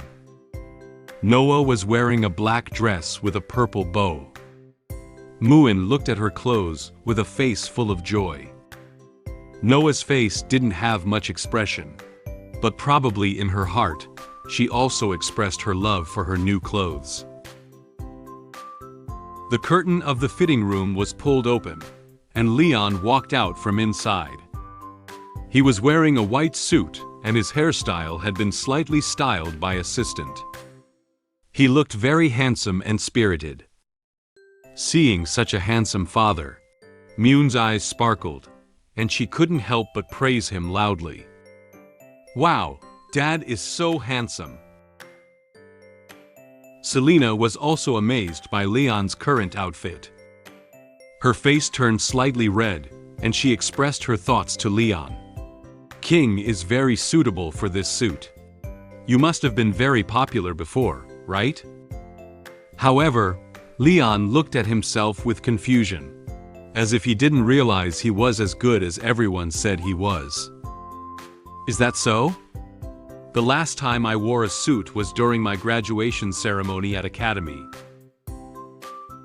Leon realized that Noah had not yet expressed her opinion. After tidying up his clothes, he looked up at Noah with a smile on his face. What does Noah think? Noah noticed Leon's gaze, and her face immediately turned red. She shyly turned her head and hesitantly commented on Leon's attire. "Well, it's so handsome." Leon was particularly happy to hear daughters evaluate him like this. He bent down and reached out his hands to stroke their heads separately. "Your dresses are also very cute." Noah and Muin looked up at Leon together and expressed their delight in his evaluation. The curtain of another fitting room was also pulled open. Roswitha walked elegantly out of the fitting room. She was wearing a black dress with purple accents on the inside, reflecting her aristocratic temperament. The slim-fitting dress showcases Roswitha's excellent figure, and when she walks out of the fitting room, she exudes a sense of solemnity and mystery. Muin couldn't help but praise Roswitha. "Mom is so beautiful." Leon was stunned to see such an elegant and beautiful Roswitha, and his face quietly turned red without him knowing it. Roswitha noticed Leon's gaze and turned to glare at him. "What's up?" Leon turned his face away, scratched his head, and awkwardly replied to Roswitha. "No, it's quite suitable for you." Hearing Leon say that, Roswitha couldn't help but blush as well, presumably seeing that Leon's outfit showed his handsomeness. She turned her head and commented on Leon's attire. "I think it would be great if you had a tail." Leon was very dissatisfied with her proposal. He silently cursed in his heart. "Bah! I will never put on a tail in my life." Selena was already making the final adjustments to the camera. Noah and Muin were already standing in front of the camera. Muin waved her hand towards where Roswitha and Leon were standing, indicating them to come over quickly. "Dad, Mom, come on." After arranging where the four would stand, Selena provided guidance on their actions. "Get ready to take photos. Your Majesty." "King, please get closer." Roswitha and Leon were somewhat reluctant. They pulled away from each other slightly. They didn't want to get too close to each other. Smile. 3, 2, 1. At Selena's voice, several harmonious family photos slowly emerged on camera. The first photo is of 4 people. Roswitha and Leon stood behind their daughters, with serious expressions on their faces. Muin raised one hand and made a gesture, looking very happy. Noah was held by Muin's hand, with a calm expression on her face. This photo really looks like a harmonious family. The second photo is of Noah and Muin. Muin happily hugged Noah, while Noah looked at the camera expressionlessly. This photo looks like the sisters are very close.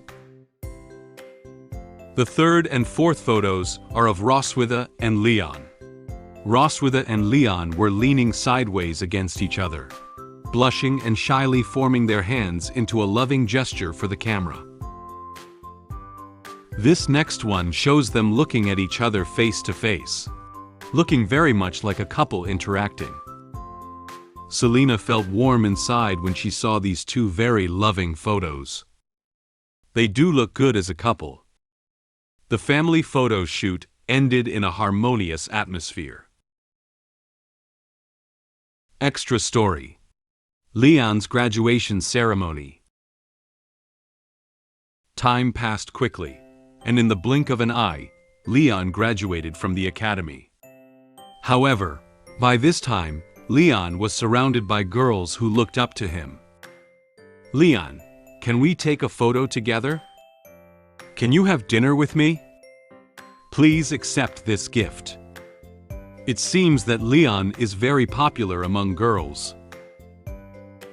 However, Leon, who didn't understand the true thoughts of the girls, rejected them outright on the spot. "Please allow me to refuse. I have to go back and nail the hooves of my master's donkey. Take a rain check." Leon said goodbye to the girls and turned away from them. The girls froze in place, and their hearts were broken as soon as they heard such a reply. Leon's master stood behind, looking at his apprentice who couldn't chat so well, with a helpless expression on his face. Did this guy get kicked in the head by a donkey? After the family photo shoot, I went for a walk on the street with the Silver Dragon Queen and our daughters. In order to get the toy bears that my daughters wanted, even if the vendor tampered with the gun, I still gave it my all and hit all the balloons with my extraordinary abilities. My daughters praised me repeatedly. Even the Silver Dragon Queen couldn't help but marvel at my marksmanship. After taking another toy bear for the Silver Dragon Queen, she asked me to go to her room after dinner. Am I going to be bullied by her again? The weather in Sky City is clear now, with a blue sky enveloping the city. The streets are still bustling with people coming and going. The lively crowd also makes this street appear more vibrant and lively. After finishing the family photo shoot, Leon, Roswitha, and their daughters left the photo studio. Before leaving, Muin happily waved goodbye to Selena. Selena smiled at them and similarly said goodbye to them with a wave and talked to them. The photo development process takes about 6 hours. During this period, Your Majesty can take a stroll around Sky City. There are many small stalls on both sides of the street. Some dragon people are curious about the products on the small stall and stop to chat with the merchants about the situation of the products. Muin excitedly held Noah's hand and ran ahead. "Noah, let's go to take a look over there." Noah didn't say anything, but she let Muin take her around to look around. Leon and Roswitha walked slowly behind them. After a short walk, Leon turned his head to speak to Roswitha next to him. I didn't expect to go out for a walk with you one day. It's really novel. Roswitha didn't look at him, but kept looking ahead and replied to him in a rather cold tone. This is all to maintain our family image. Noah values this entrance exam very much, and you have been working hard for almost a month. It's also good to relax occasionally.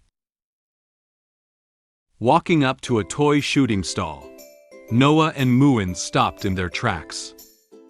Muin seemed to have seen something, and her eyes lit up suddenly. It turns out that there is a pair of cute toy bears next to the merchant. She looked at them with joy in her eyes, as if she really wanted to get them. Suddenly, several gunshots came from not far away. Roswitha and Leon coincidentally looked into the distance. They walked nervously towards the direction of the gunshots, afraid that something might happen to their daughters. It turned out that Noah was shooting balloons on the wall with a toy gun. It seemed that she, like Muin, also wanted to get those toy bears. Unfortunately, her bullet didn't seem to hit the balloon. The vendor held a bag full of gold coins and said to her with a smile, "What a pity, kid. You can definitely hit it if you try a few more times." She pursed her lips and stared ahead with some displeasure, clearly dissatisfied with the result. Muin also looked at the intact balloon on the wall with some disappointment. Leon and Roswitha hurriedly walked over, and breathed a sigh of relief when they saw the gunshots coming from the toy shooting booth. Leon looked at the stall with great interest. "Oh, there are also shooting games like this here." Muin turned her head and saw father walking over, her expression changing from disappointment to happiness. "Dad." Noah tightly held the toy gun, puffed up her cheeks, and looked at the balloon in front of her with dissatisfaction. "I can't hit it."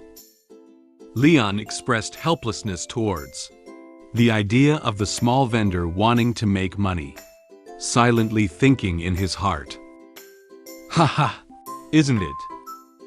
This game is about you not hitting the target, so the vendor can make money." Noah handed Leon the toy gun, with a dissatisfied expression on her face.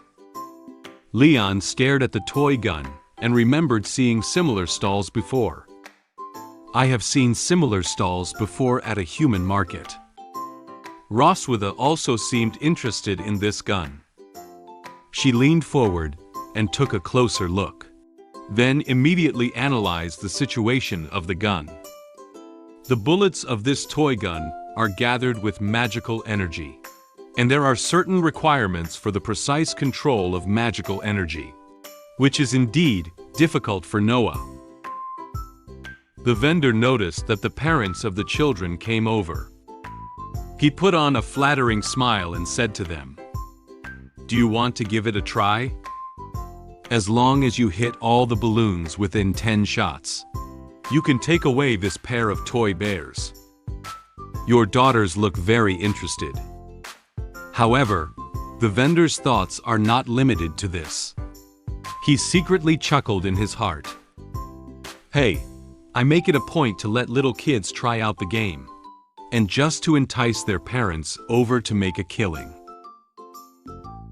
Leon lowered his head and looked at Noah and Muin, asking for their opinions. "Do you want that pair of toy bears?" Noah turned her head shyly. "No." Muin also lowered his head awkwardly, 2 fingers touching each other and stuttering. Muin doesn't want it either. It seems that the 2 good children also don't want their father to waste money playing this fruitless game.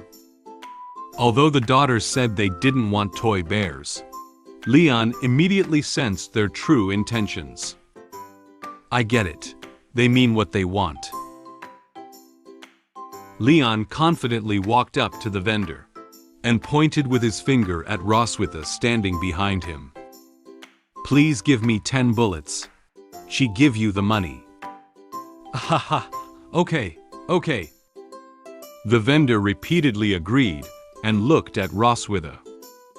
At this moment, Roswitha suddenly realized that Leon wanted her to give the money herself. She frowned slightly and silently gave the money to the vendor. He smiled and said, "Thank you." Leon found a suitable posture, looked ahead with a firm gaze, and raised his gun towards the balloon in front of him. "It's been a while since I've held a gun. The last time was at the Dragon Slaying Academy." After adjusting everything, Leon first fired a bullet at the balloon. Unfortunately, the balloon on the wall was still intact, and even the bullet landed not far from the balloon. Leon looked back and forth at the gun in his hand, lost in thought. The vendor stood behind Leon and watched as Leon looked a little confused at the gun. He turned around and sneaked a wicked grin. "I've tampered with the gun so that whoever is coming won't be able to hit the target easily." But the next second, there were 5 gunshots and 5 explosions from the side. Leon raised his gun and fired 5 rounds at the balloon wall like he did earlier. As a result, this time, 5 balloons were hit by the bullets. The vendor widened his own eyes, his expression changing from ecstatic to shocked. "What?" Leon was quick-witted and fired bullets at the remaining balloons. But without exception, they all hit. He confidently turned the toy gun in his hand and explained the situation to the vendor. "The first shot was a test of accuracy, but I didn't expect to hit them all in the end. It's so lucky." The vendor couldn't believe his eyes at all. "This is impossible." Seeing her father hit all the balloons, Muin excitedly praised Leon. "Dad is great." Noah also looked at Leon with some admiration, her eyes full of envy. "That's great." Standing beside and watching the whole process, Roswitha couldn't help but smile and make an evaluation of Leon. "Not bad." Watching Leon hit all the balloons, the vendor had no choice but to hand over the pair of toy bears to Leon. "Wow, this is your prize." He silently cursed Leon in his heart while handing him the prize. "Take it and leave quickly." Although he didn't know why Leon was able to hit all the balloons, he clearly didn't want Leon to stay here and affect his future business. Leon happily took toy bears and thanked the vendor. "Thank you."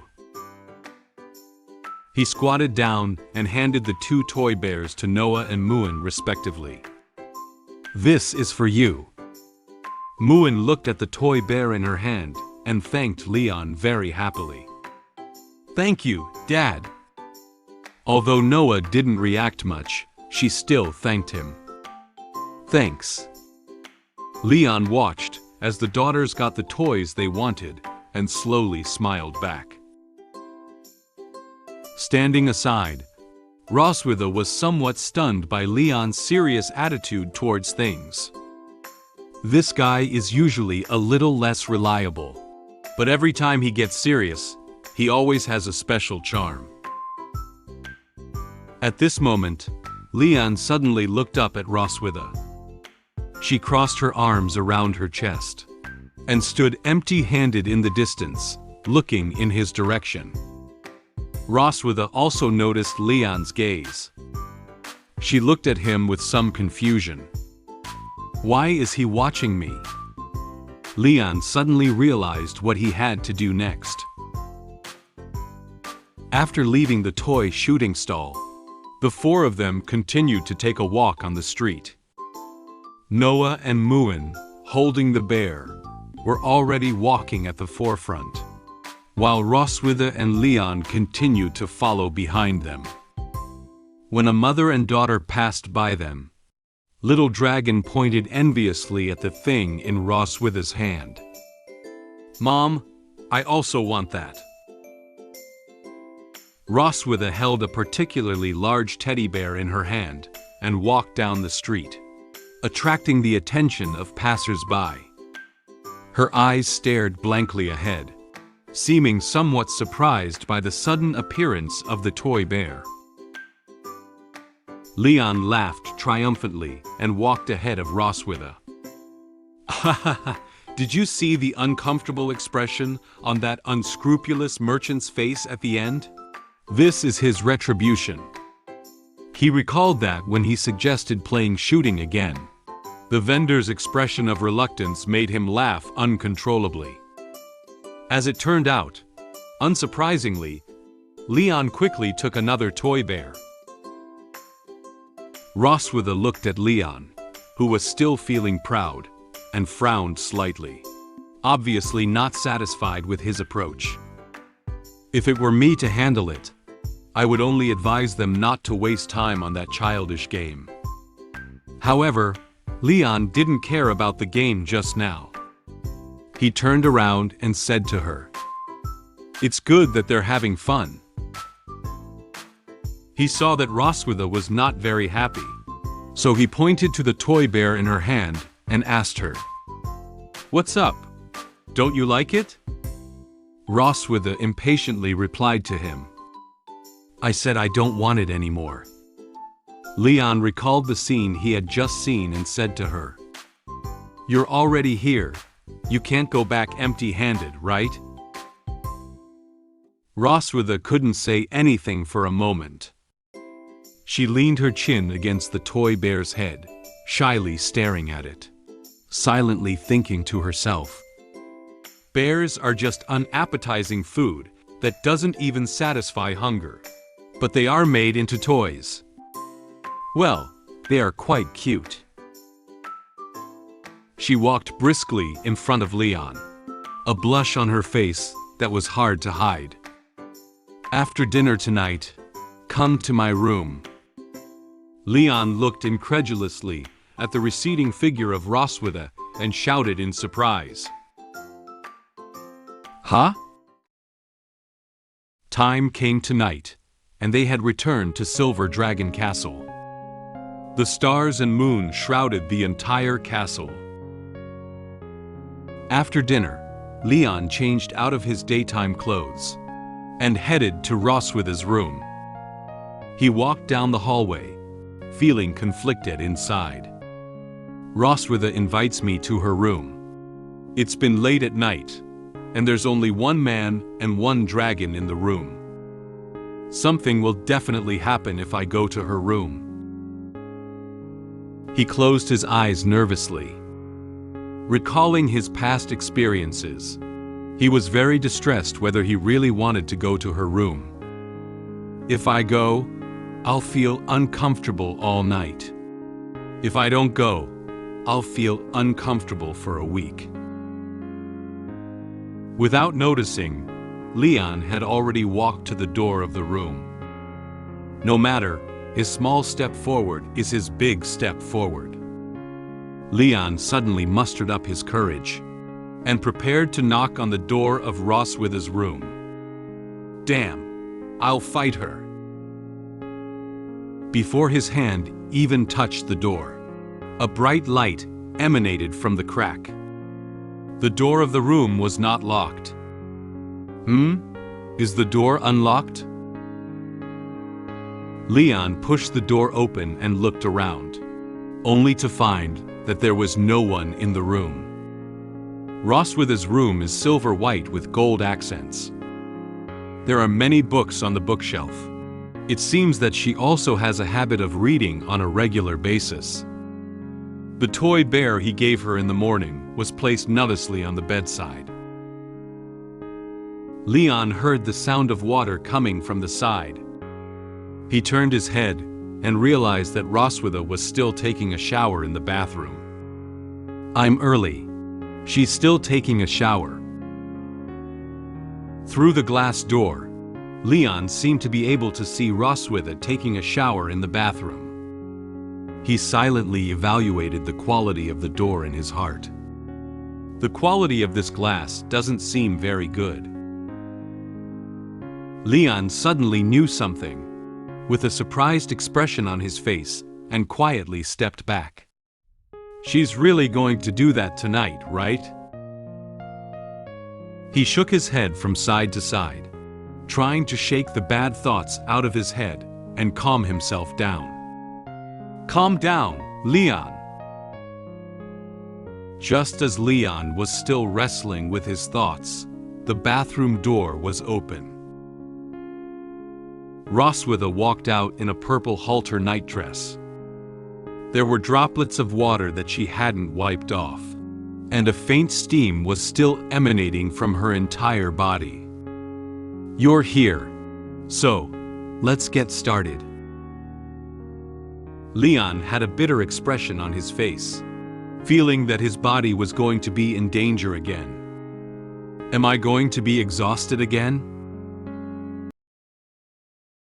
Extra story. The family photos had been developed and completed. There were some envelopes containing photos placed on the table. Noah and Muin opened the envelope and carefully examined the photo. Mom and Dad are a perfect match. Muin excitedly held up a photo of Leon and Roswitha and evaluated them both. Noah quietly looked at the photo in her hand without saying a word. While flipping through other photos, Leon noticed a card attached to the back of one of them. He looked at the card with some confusion. There is a card attached to this photo. Roswitha also noticed the card. What? Give me a look. They came close together and read the sentence on the card. I hope silver radiance will forever shine in the eyes of those I love. After finishing the sentence, the air suddenly fell silent for a few seconds. Suddenly, Roswitha and Leon blushed and took the initiative to distance themselves from each other. Who is in love with him? Roswitha turned her back to Leon and took the photo away with a displeased expression. There must be something wrong. Let me handle this one. Leon looked in the other direction nonchalantly and put his hands behind his head, without looking directly at Roswitha. Exactly. This card must have been written incorrectly. The Silver Dragon Queen called me to her room, just to write a test paper with her. Well, I calmly accepted the challenge. In the end, my score turned out to be higher than hers. Unwilling to admit defeat, the Silver Dragon Queen asked me to write the test paper with her. After a week of test practice, the average score between the Silver Dragon Queen and me was not far apart. To express her gratitude, she unexpectedly invited me to take a shower in her bathroom. Just as I was enjoying a relaxing soak, the Silver Dragon Queen walked in. Roswitha walked over to Leon in a purple halter nightgown with a graceful stride. She didn't say what she was going to do, just calmly asked him the location. Where do you want to do it? The living room or the balcony? Leon froze for a moment when he heard Roswitha ask him that. His eyes nervously looked towards the balcony behind him. As it was nighttime, there was silence outside and no sound. He stuttered and answered Roswitha. On the balcony. It's not good, is it? It's embarrassing to be seen. At this moment, Roswitha did not notice what Leon was thinking in his heart.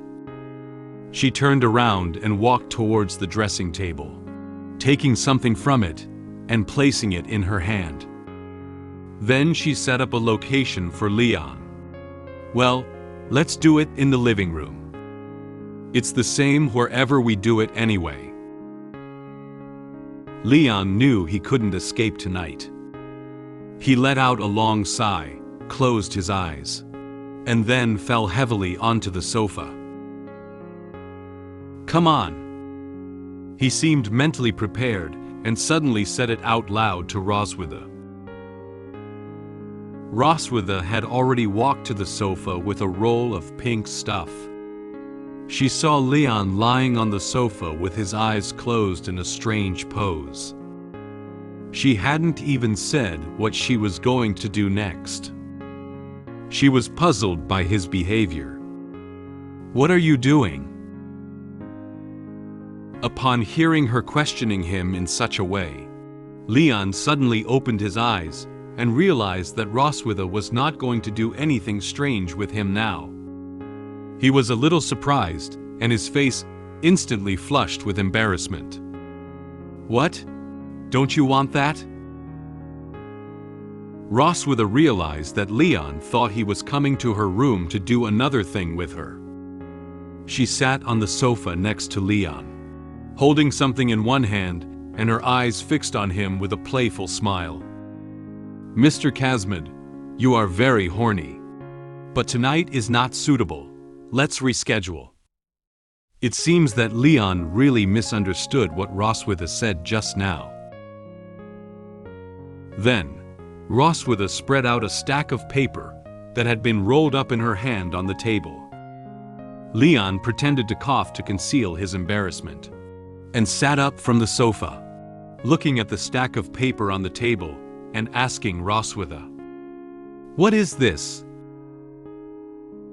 Roswitha replied him, "These are the test questions from the previous assessment of viviparous families by the St. Heath Academy.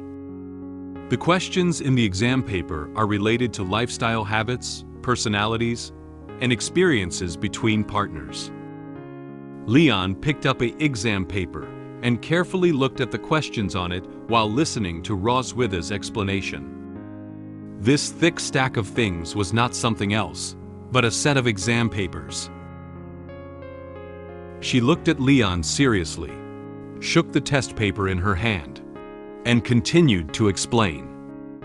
"We need to prepare the answers in advance to avoid not being able to answer later and affecting Noah's admission evaluation." Leon quickly finished reading all the questions with his exam paper in hand and spoke with a look of disgust. "Isn't this just some boring question in the tacit understanding game between couples? The test questions first provide these questions. First, what is your partner's favorite color? Second, what is a phrase that your partner often says? Third, where was the first date? Fourth, which SF light novel does your partner like to read? Wait, is there something else that's not part of the exam that got in?" Leon lifted his head and looked at Roswitha, asking the first question. "What color do you like?" Roswitha also picked up a test paper from the table and looked at the questions on it. "Black. How about you?" She seemed to say the answer without hesitation. "Silvery." Leon also quickly gave his answer. After hearing each other's answers, Leon and Roswitha looked up expressionlessly at each other's hair color. They suddenly found that the color they said was exactly the same as each other's hair color. For a moment, they fell silent. However, they quickly turned their heads and shifted their gaze. Both of them had a suspicious blush on their faces, looking a bit embarrassed. They don't seem to want to admit that this is a fact. Roswitha spoke first. "Tisk, it's just a coincidence." Leon immediately replied to her. "That's right, it's just a coincidence." After the little interlude, both Roswitha and Leon picked up their pens and wrote their test papers carefully. Roswitha held a pen and wrote as she spoke to Leon. "Anyway, let's first test our level of understanding of each other." Leon also furrowed his brow, pondering the answer while replying to her. "Okay."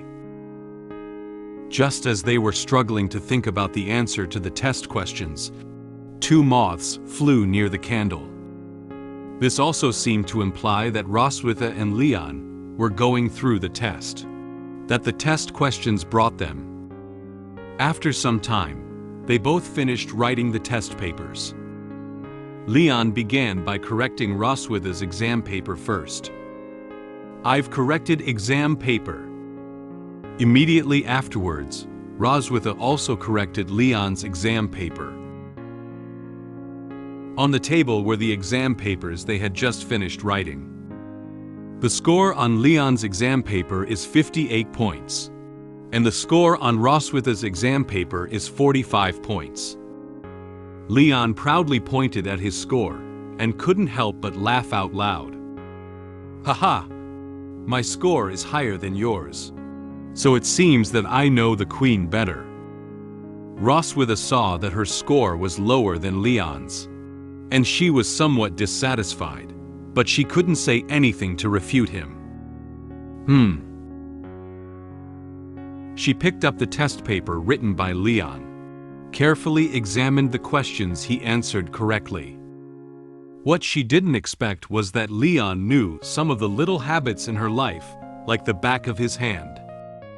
She silently thought in her heart, "I didn't expect him to even notice my favorite sitting position, the most comfortable way to place my tail, and other small habits. He observes me very carefully in normal times." Roswitha looked again at some of the questions on the paper that had red crosses drawn on them. The parts that were not answered correctly are all in the area of guessing my thoughts. Has your partner ever been particularly disappointed with you in something? Leon wrote a very negative answer below this question. She must have been particularly disappointed in me. She put down her exam paper, crossed her hands in front of her chest, closed her eyes, and calmly analyzed her past habits. "I have always been accustomed to keeping things bottled up in my heart and never revealing them to others. It's normal for him to guess wrong."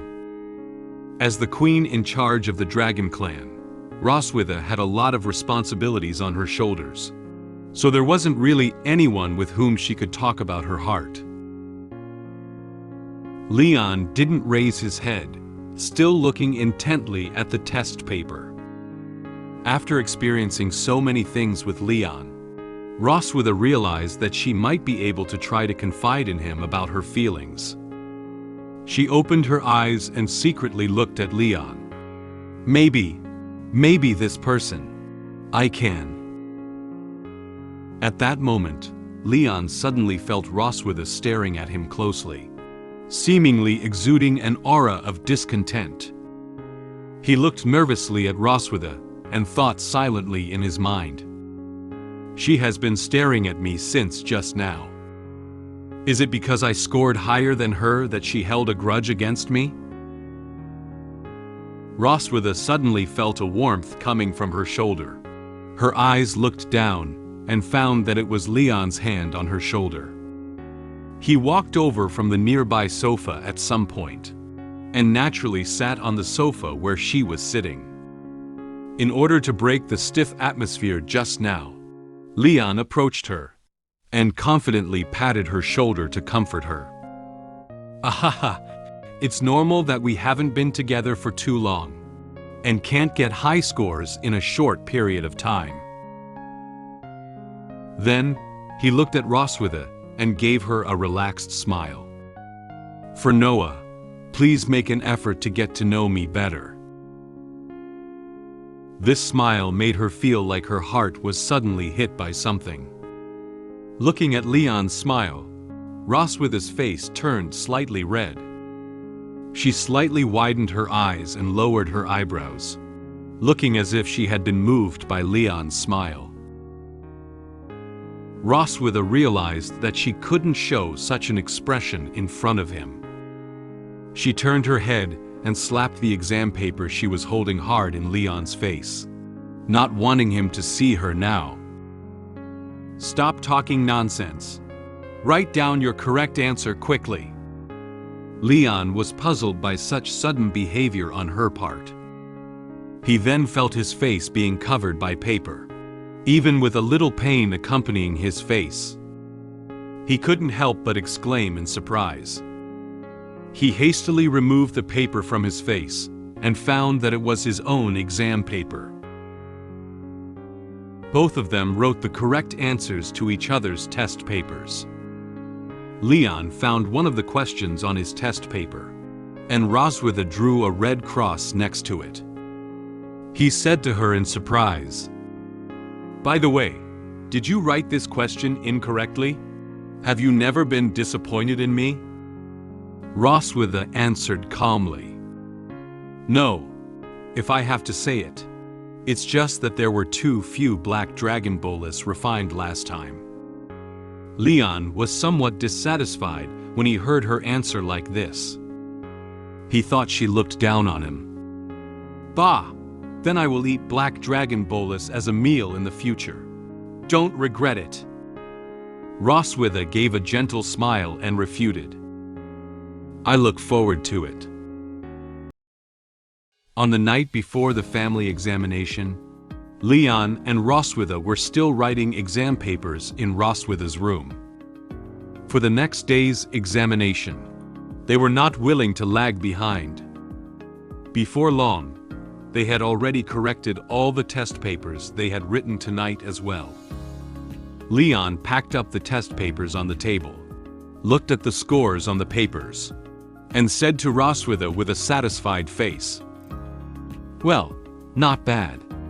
After a week of hard work, our average score on the test questions can also reach over 80 points. If we perform normally, there will be no problem with the family assessment." Roswitha instantly lay on the table. She frowned tightly, looked tired, and her voice was a bit weak. As the Silver Dragon Queen, she also felt for the first time that an exam could make her so mentally exhausted. It was so late, Leon didn't want to disturb Roswitha's rest. After finishing exam papers, he stood up and prepared to walk towards the door of the room. He looked at Roswitha. "Well, if there's nothing else, I'll go back first." Just as he was about to lift his foot, Roswitha grabbed his hem and stopped him. "Wait."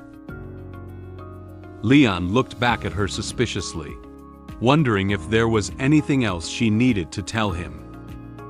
She raised her head and pointed to the bathroom in her room, saying seriously, "My bathroom has a bathtub. You can take a shower and then go back."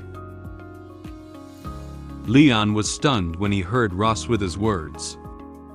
He slightly widened his eyes and mouth, stuttering, "Take a shower?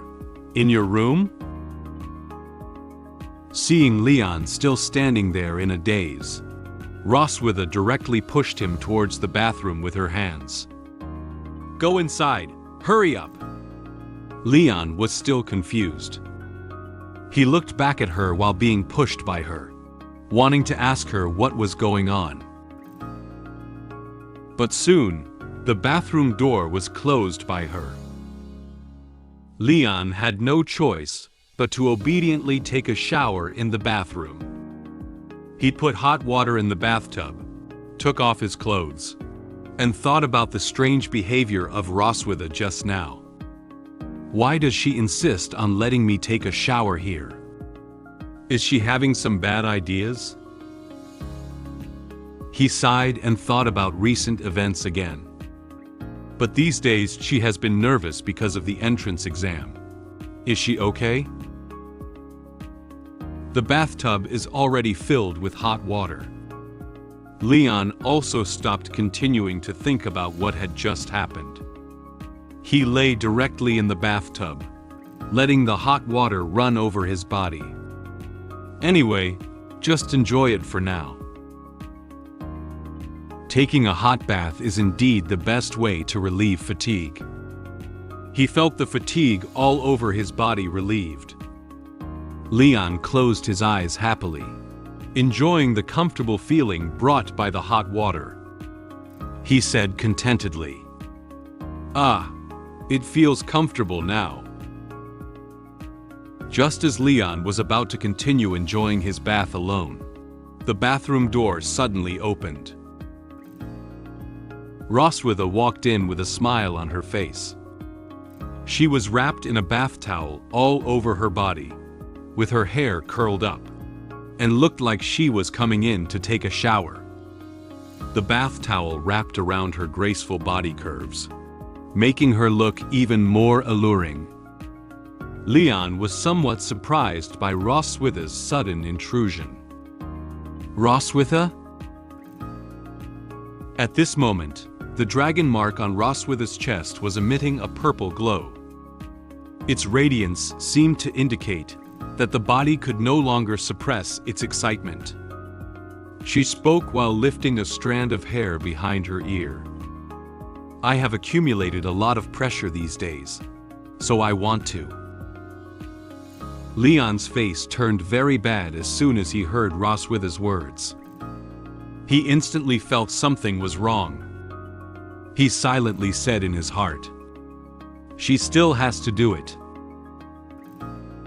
Leon looked at his chest and sure enough, his dragon mark also lit up. He suddenly sat up and expressed his incomprehension towards Roswitha's behavior. "If you're under a lot of pressure, why are you putting pressure on me?" Roswitha gave him a faint smile, revealing a triumphant expression, as if this action had been planned beforehand. "If I transmit the pressure to you, I can get a release, don't I?" Leon nervously stepped back, but after all, it was in the bathtub, and there was nowhere else he could step back. While walking towards Leon, Roswitha boldly unwrapped the towel from her body. "Besides, didn't you come here with this mindset a few days ago?" Leon pursed his lips, turned his head to one side, and for a moment didn't know what to say to refute her. He recalled the last time he did think that. Roswitha came to him to help her release stress. Before Leon could react, Roswitha had already stepped into the bathtub and pressed her body tightly against him. The water in the bathtub also overflowed some due to the entry of her. Leon's chest was hit by her twin peaks, leaving him somewhat at a loss. Roswitha touched Leon's chest with her hand, lifted her head, and said to him with a look of enjoyment, "You can't escape, Leon. Just surrender." So, the voices of the two and the sound of water echoed throughout the bathroom. Please remember to click on the avatar to subscribe to me, and turn on the small bell. The entrance examination for St. Hiss Academy has finally arrived. Noah was taken to the written test, while Silver Dragon Queen and I went to the family assessment. When the examiner asked me and the Silver Dragon Queen questions, we found that it happened to be what we had written before. I pretended to be very intimate partners with the Silver Dragon Queen, and answered questions very smoothly. A few days later, the assessment result came out. Will Noah be successful in getting accepted into the academy? Today is the day for Noah to participate in the entrance examination. The weather is very clear, with sunlight shining on the buildings of the St. Hiss Academy. The academy has a beautiful environment, with green plants adorning the teaching buildings, making the academy look like it has been integrated with nature. The academy is composed of these large and small teaching buildings, which look like a castle from a distance. It is very magnificent and spectacular. Leon, Roswitha, and Noah had arrived at the St. Hiss Academy. Leon was wearing a very formal brown suit today, looking very energetic. He looked left and right curiously, surprised by this academy that covers a very large area. "Oh, this is St. Hiss Academy." Roswitha stood next to Leon and held on to Noah. She was wearing a white dress with brown accents, which better reflected her mother's aura. Noah looked up at the magnificent academy in front of her, and couldn't help but open her mouth in surprise. However, Roswitha's complexion did not seem to be good. She frowned slightly, her expression looking unhappy. She stared blankly at the teaching building in front of her, feeling a bit nervous. Leon turned his head and noticed that Roswitha beside him had a tense expression on her face. She hadn't said a word since entering the gate just now. He suddenly approached Roswitha, with an impish smile on his face, whispering to her in a joking tone. "What's up? You just finished the stress-relieving activity last night. Has its therapeutic effect passed so quickly?" Upon hearing what Leon said, Roswitha recalled the intimate activity she had with him last night, and her face immediately turned red. Although it was the activity she proposed last night, it still made her feel a bit embarrassed to hear Leon say it like this. She slapped Leon hard on the back and whispered a curse behind him. "Damn it!" Leon had a relaxed expression on his face, and with a smile, he accepted the slap from Roswitha behind him and took a few steps forward. "Haha, let's go quickly." The interaction between the two also eased the tense mood of Roswitha a bit. They entered the ground floor of the office building to do the final information check for Noah's enrollment test in a little while. At this moment, the staff at the front desk was checking Noah's enrollment information. She skimmed through the information to confirm Noah's identity. Noah K. Melkivi, Silver Dragon Clan. The staff was somewhat surprised when she saw the age column. Is the age 1 year and 3 months? The staff averted her gaze from the document and looked down at Noah, who had no expression on her face. She is somewhat incredulous about participating in the entrance examination at her age. Leon noticed the staff's reaction and asked her with some confusion, "What's up? Is there anything wrong with that?" She was worried that Leon might misunderstand something, so she replied with a smile, "No, I'm just a little surprised." She smiled and explained to Leon. Although the academy stipulates that the minimum age for young dragons to enroll is 1 year old.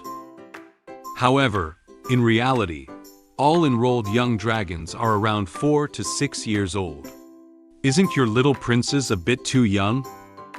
She may be worried that it may not be appropriate for Noah to go to school at her current age. Standing next to her, Roswitha seemed to be a bit unhappy about the staff's doubts. She probably thought that the staff had some doubts about Noah's ability. She stepped forward with a serious expression, one hand on Noah's shoulder, and replied to her, "Noah is very smart. Her age is not a problem. We respect her ideas." After hearing what Roswitha said, the staff didn't pursue the matter any further. She held out her hand towards the entrance of the office building next to them, indicating that they would need to go this way in a while. "I see. Then please go in. Later, specialized staff will take her to the written test. and accompanying parents will need to go to the 4th floor for a home assessment. Under the guidance of other staff members, Noah went to the examination room for the written test, while Leon and Roswitha followed the staff to the 4th floor. After arriving at the meeting room, the office assistant guided them to sit on the sofa and placed 2 cups of tea in front of them. Sitting across from them are the 3 examiners responsible for family assessment today. While looking at the 3 examiners with a smile on her face, Roswitha approached Leon a little nervously. Leon sneaked a few glances her way, and knowing the situation that Roswitha was in, so he didn't say anything. She took Leon's arm and lowered her voice to him. Based on your experience, do you think the 3 of them are easy to deal with? The assistant distributed materials while quietly supplementing some information for the 3 examiners. The 3 examiners took the materials from the assistant's hands. 2 of the examiners took a serious look at the content above, and then looked up at Leon and Roswitha. There was another examiner who was perusing the information in the materials. Leon carefully observed them and whispered to her, It looks easy to kill. Before being captured by you, I would have easily taken his head in 50 rounds. Leon secretly made a murderous expression, clenched his left hand tightly into a fist, and whispered his inner thoughts. If they dare not agree to let Noah go to school, I will bring a knife to see them. Roswitha looked at him with some surprise. She didn't expect him to be so serious. The 3 examiners seemed to sense the strong aura emanating from Leon, and silently thought to themselves, "This parent is very imposing." The elderly person sitting in the center with white hair and white beard and wearing a monocle spoke first. "I am Walter Wilson, the Vice President of St. Hiss Academy, responsible for your assessment today. Don't be nervous. Please relax and answer our questions." The vice principal exudes a sense of elder authority in terms of appearance, attire, and tone of speech. Okay. Leon and Roswitha tried to put on a smile in response to the vice principal's words. Despite the smiles on their faces, they actually still felt a little nervous because the elders in front of them were too dignified. Leon thought silently in his mind as he faced such an authoritative-looking vice principal. This old man doesn't look simple. Would he ask any strange questions? Vice Principal Wilson took the information sheet in his hand and looked at it before launching into them with a question with a serious expression. "Do you remember when your wedding anniversary was?" Leon and Roswitha didn't speak. They quickly glanced at each other, as if they had known the problem in advance. The question has come up. One evening a while ago, they were reviewing the test questions they had done together on Roswitha's bed. At this moment, while looking at the exam paper, Roswitha suddenly thought of a question that was not on the exam paper. How should we answer when asked about our wedding anniversary? After all, we have never been officially married, and I became pregnant before getting married. Leon closed his eyes and carefully considered the answer to the question. If they mention a memorable day, it can only be that day, right? Before Leon could even speak up about the date, Roswitha said it first. It is the year 1733 in the Genesis calendar. May 25th. Leon and Roswitha moved closer to each other with easy smiles on their faces. And together they said that very important date. That was the day I bonded with Roswitha in the dungeon. Leon silently thought in his heart. On that day, Leon was forced to bond with Roswitha, who had suffered from the side effects of his spell, and had 2 lovely daughters. This is an unforgettable day for Leon and Roswitha. Vice Principal Wilson looked down at the information sheet again, and thoughtfully touched his beard, surprised by their marriage. Married for less than 2 years, the child is already over a year old. This progress seems to be faster than that of an average family. Leon smiled apologetically. In order to dispel the vice principal's concerns, he immediately explained this experience. Haha, we fall in love at first sight, have a good relationship, and get pregnant soon after getting married. The vice principal nodded, as if he had no further questions about the answer. He looked up and continued to ask them questions. Have you noticed any flaws or bad habits in your partner during the past 2 years of marriage? Leon and Roswitha answered his question without hesitation. Roswitha's answer was no, while Leon's answer was yes. The vice principal noticed the inconsistency in their answers and looked at them curiously. Although there doesn't seem to be anything wrong with this answer. In fact, it was specially arranged by them. Leon said quietly in his mind, "Our answers need to be a mix of true and false to be credible." The vice principal turned his gaze to Leon, wanting to hear Leon's answer. "Please." Leon lowered his head and placed his hand on his chest, with a hint of sadness on his face. "I sometimes feel like I don't have much presence." Next, Leon used all his acting skills to show the 3 examiners that a husband admired his wife very much. "My wife is too capable. Whether it's matters within the Dragon clan, or household chores like taking care of the children, she handles them in an orderly manner." Roswitha watched him act there with an expressionless face. She was somewhat speechless about his exaggerated performance. Then, Leon affectionately held Roswitha's hand, and showed his deep love for her to Roswitha. Roswitha felt a little helpless, but now she could only pretend to look at him with affection. But she builds up stress too easily. So, I want to take the opportunity of this interview to tell her. I also want to do more for this family. Just feel free to rely on me. Although that's what he said, Leon added another sentence in his mind. Don't stress me out in the future. The female examiner sitting on the left side of the vice principal couldn't help but exclaim when she saw such a caring husband for his wife. She turned her gaze to Roswitha and asked her a question.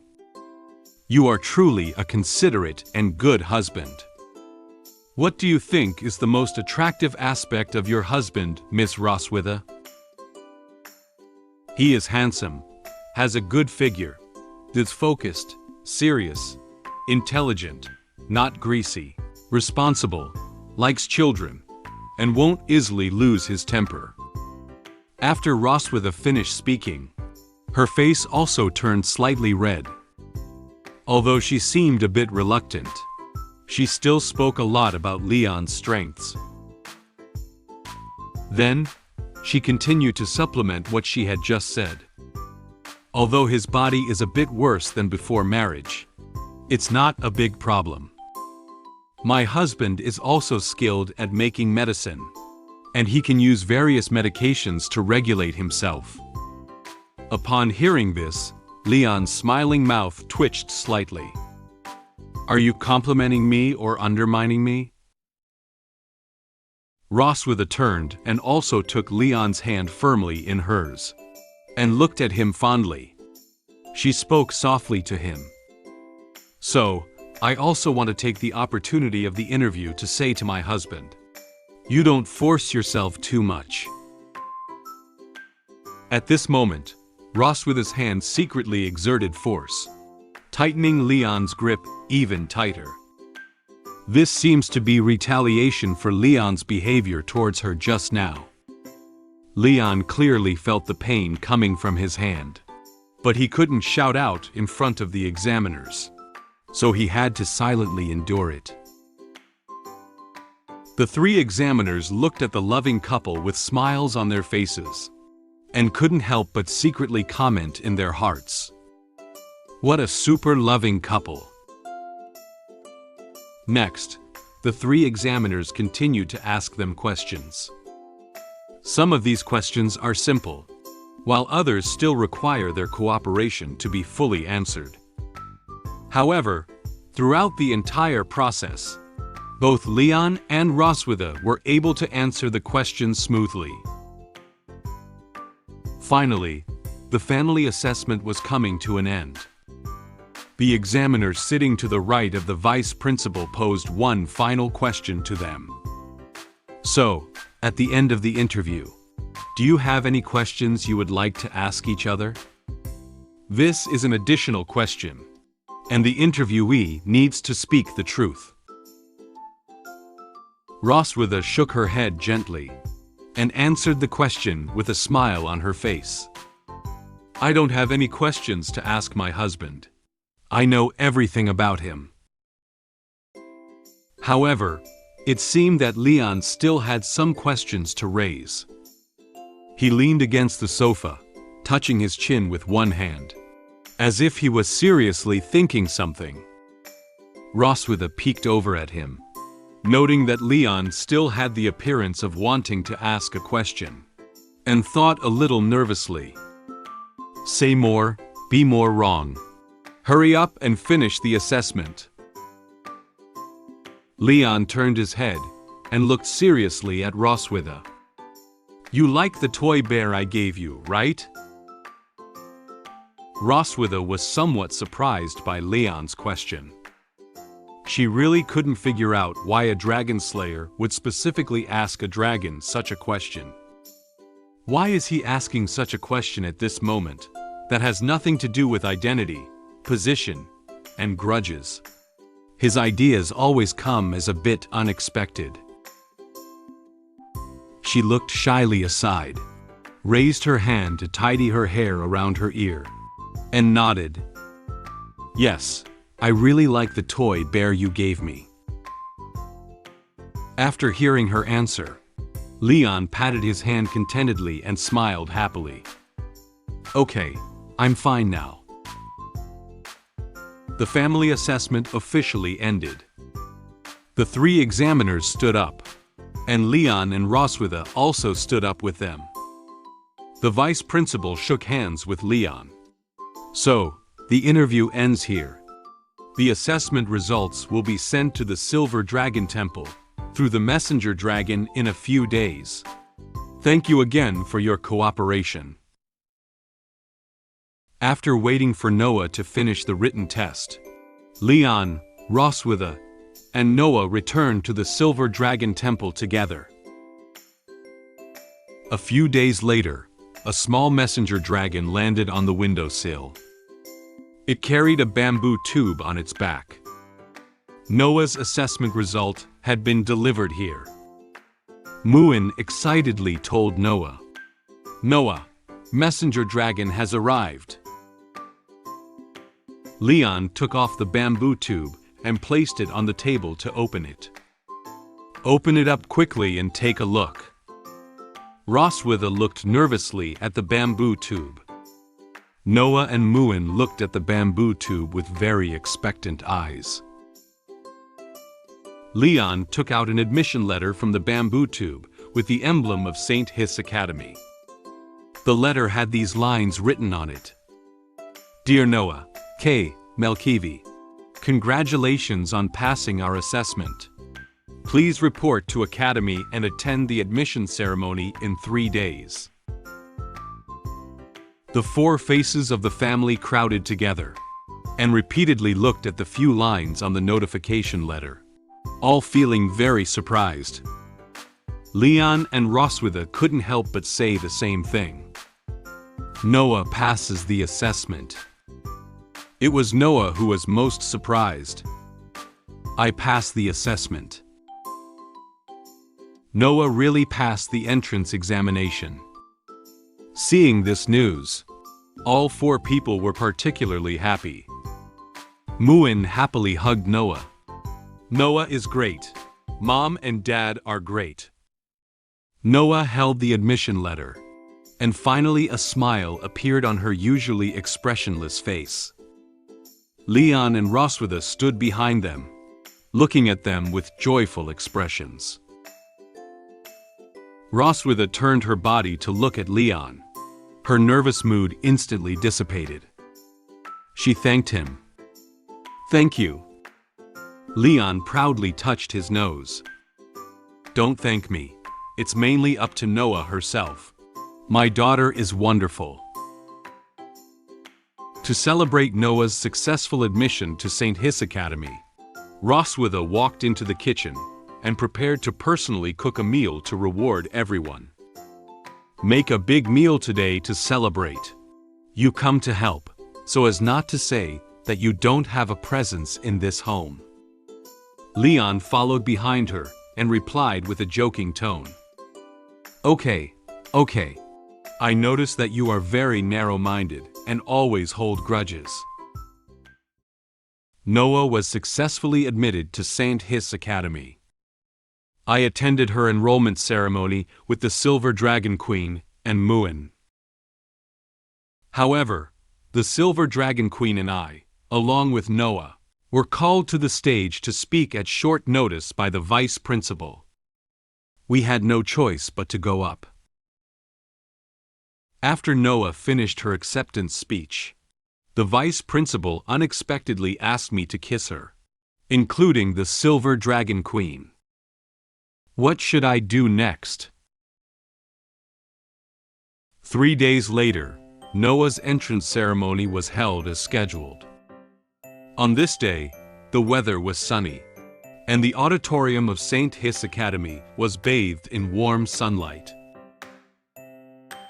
Accompanied by rounds of applause, Vice Principal Wilson, dressed in academy attire, walked briskly onto the stage. He stood up at the podium and delivered his entrance speech for the new semester. Congratulations on passing the assessment. Welcome to the entrance ceremony of St. Hiss Academy. The auditorium was filled with parents and children attending the entrance ceremony.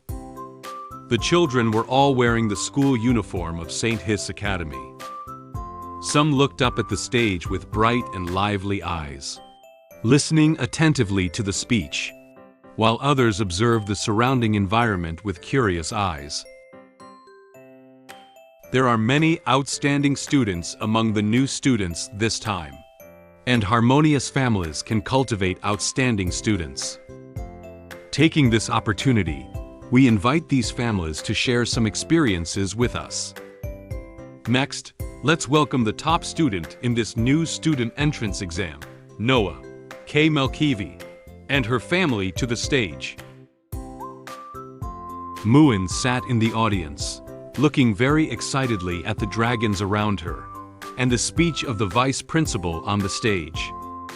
Beside her, Anna, the head maid of the Silver Dragon clan, looked ahead with a smile while guarding Muin's safety. Muin applauded very happily as she heard her parents and sister being called to the stage. Wow, Dad, Mom and Noah are going on stage. Anna replied to her. Yes, Your Highness. Leon and Roswitha led Noah up the stairs next to the stage and walked towards the vice principal's podium. A dragon assistant reached out her hand and gestured for them to walk in this direction. Leon smiled kindly at the parents and students sitting in the audience, but felt helpless about the current situation in his heart. How could it become like this? An hour ago, Vice Principal Wilson called them to his office. In the office, He smiled and told the 3 people in front of him the next arrangements. Noah achieved the highest score in the entrance exam, and the couple's family assessment also ranked first. Please be sure to speak on stage as a new student representative and family representative. They turned around, straightened up, and stood at the podium. The eyes of hundreds of dragons in the audience were focused on them. Leon looked at Roswitha and Noah next to him, and then at the hundreds of dragons standing in the audience. He was also powerless in the current situation. There was no choice. The situation came up suddenly, and I had to bite the bullet and go for it. The vice principal looked at Noah and asked her a question. Noah, as the youngest candidate, but with the highest score, what are your thoughts to share? Noah lowered her head and pondered for a moment, then approached the microphone and spoke her thoughts. My mom is a very powerful dragon, and I also want to become as strong as her when I grow up. When I proposed to come to school, Mom gave me affirmation and support. Roswitha was very happy to hear that Noah was so adoring of her. She looked at Noah, and her eyes revealed the pride that filled her. In addition, my sister Muin has always there for me. I am very grateful to them. Muin, who was in the audience, heard sister mention her, and looked at her with sparkling eyes, her hands happily clasped in front of her chest. Realizing that Noah hadn't mentioned herself yet, Leon peeked at Noah with an expectant look. What about Dad? Will she mention me? Noah seemed to notice her father's gaze, and understood what he was trying to say. She sighed and looked ahead firmly, continuing her speech. Lastly, and most of all, I'd like to thank my father. He helps me review and prepare for exams every day, and often stays up late to prepare materials. Thanks to him, I am able to stand here. Leon couldn't help but feel a little moved to shed tears when he heard Noah speak so highly of himself. Although she usually seemed not easy to get into, she was sincere in some ways. He said softly, while looking at her with tears in his eyes. Noah. That's all. Thank you. After adding a few more words about her expectations and goals, Noah ended her speech. She politely bowed to the audience, indicating that her speech had been completed. The audience erupted into enthusiastic applause, and Roswitha and Leon standing aside also applauded for Noah. The vice principal also acknowledged Noah's wonderful speech. He looked at them with a smile on his face and expressed his thoughts. It seems that Mr. Leon is very good at teaching children. Since that's the case, your daughter is so grateful to you. Why don't you kiss her to show your father's love? Leon turned his head and looked at the vice principal in great surprise. He didn't know he had such an open side. This was a bit different from the normal speech process. Leon expressed his inner feelings with great excitement in his heart. Vice Principal, what are you talking about? Do you want to turn the entrance ceremony into a patricide scene? He turned back quickly and looked nervously at Noah. At that moment, Noah was still expressionlessly looking ahead, as if she didn't show any sign of surprise at the vice principal's proposal. A month ago, Noah wouldn't even let me touch her. How could I kiss her in public? Noah had turned around and looked at him, worried that Noah would be torn by such an offer. Leon smiled and bent down to approach Noah, opened his hands to her. He whispered to her, Noah, There's no need to be so difficult.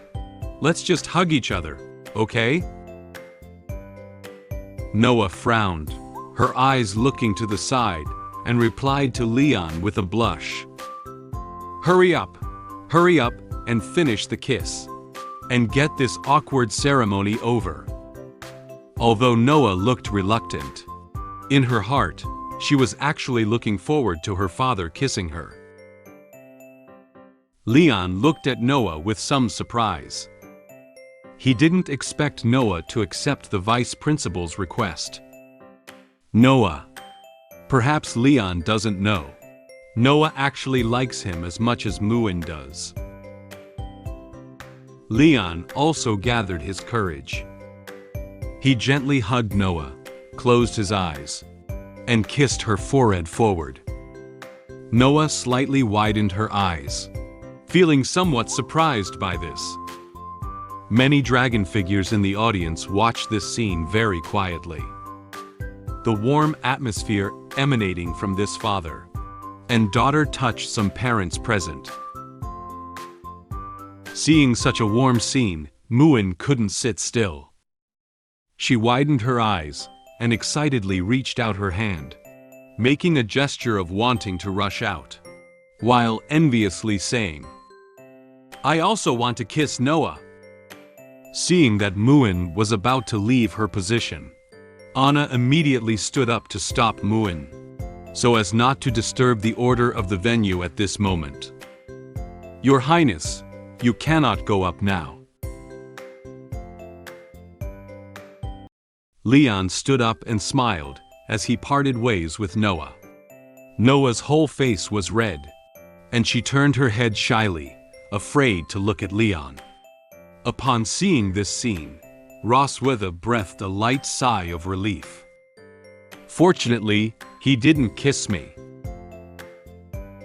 Leon and Roswitha approached Noah and placed their hands on her shoulders, smiling at the audience, looking like a very harmonious family of three. The vice principal expressed his opinion on the scene just now. Excellent Dragon Clan never forgets to be grateful to their families. And the way the Malkivi family interacts with each other has made us feel what a true family should be like. Leon and Roswitha didn't know, and what he said next made them widen their eyes. "You kissed your daughter as a model of a loving couple. How could you forget your wife, Mr. Leon?" Upon hearing the vice principal's words, Leon and Roswitha were both stunned. They looked at the vice principal and were very surprised that he still had requirements for them. Leon clenched his fists, glared at the vice principal with unfriendly eyes, and secretly cursed him in his heart. "The sinister and cunning dragon, you're so arrogant. I should have killed you on the day of the assessment." Although Roswitha's expression was not clear, she gritted her teeth fiercely and seemed somewhat dissatisfied with the request. The vice principal looked at them with a smile, seemingly unaware of their current feelings. Noah looked up at Leon, her face showing a look of worry. Perhaps it was because of this request. She was also feeling uneasy for her parents. Leon looked at her and silently made up his mind in his heart. However, this is Noah's most important opening ceremony. I, Leon, have been through many battles. How could I be scared by this thing? Come on, my dear wife. We are the happiest and most harmonious family, aren't we? Noah turned her head and looked at her mother with curious eyes, anticipating her next move. What? Roswitha was startled by Leon's sudden action. She looked at his outstretched hand, and then looked up at his serious expression. She didn't expect Leon to really plan on kissing her. In the audience, Muin and the other dragon people looked at them with great anticipation. Roswitha's face was tinged with a slight blush. She whispered to Leon, Are you really going to kiss me in front of hundreds of dragons? Leon also cooperated with her and whispered back to her. There is nothing be done. Noah and Muin are both watching. Please cooperate with me. Roswitha stammered. How embarrassing. Leon didn't hesitate too much. Quickly approached Roswitha and gently hugged her. His handsome face slowly approached her, causing her face to quickly turn red. We've slept together and held hands, but we haven't kissed, except for that one time 2 years ago. Leon seemed very calm, but Roswitha was now so nervous that her heart was beating faster. Why is he so calm? It seems like only I'm nervous. Their lips slowly approached each other. Roswitha closed her eyes shyly. She was thinking in her heart, I don't care what happens next. Roswitha carefully grabbed Leon, with a nervous expression, but also looking forward to the kiss. She thought Leon was going to kiss her lips. However, Leon gently sidestepped, with a relaxed expression, and landed the kiss on her cheek. After the kiss was over, Leon distanced himself from Roswitha and looked at her with a smile. Roswitha opened her eyes and looked at him with some surprise. It turned out that the kiss hadn't landed on her lips.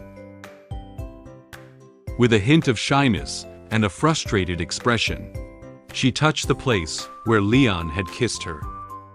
The place he kissed seemed to still retain his warmth, and it felt hot to the touch. She seemed to still have some lingering feelings about the kiss she had just received. Leon bowed slightly towards the audience, indicating that their family's small theater had come to an end. Only to this extent. However, some parents in the audience seemed to have not seen enough yet. They said to Leon in a joking tone, "Why don't you kiss her mouth? Kiss again. Kiss again." At this moment, Leon secretly turned around to look at Roswitha and showed her a victorious smile. He whispered his true thoughts to her. Well, it's comfortable. It's relieved. At this moment, Roswitha realized that Leon's behavior was purposeful. His previous action was not only to fulfill the vice principal's request, but also to retaliate against her behavior towards him in the bathroom last time. She felt like she had been teased by Leon. She gritted her teeth and clenched her fists in anger, looking at him with dissatisfaction. How dare this guy use me to relieve stress?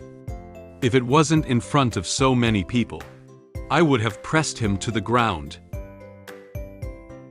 After Noah's speech and a small interaction with the couple, the vice principal invited them off the stage. With a burst of applause, Leon, Roswitha, and Noah followed female dragon assistant off the stage and back to their seats.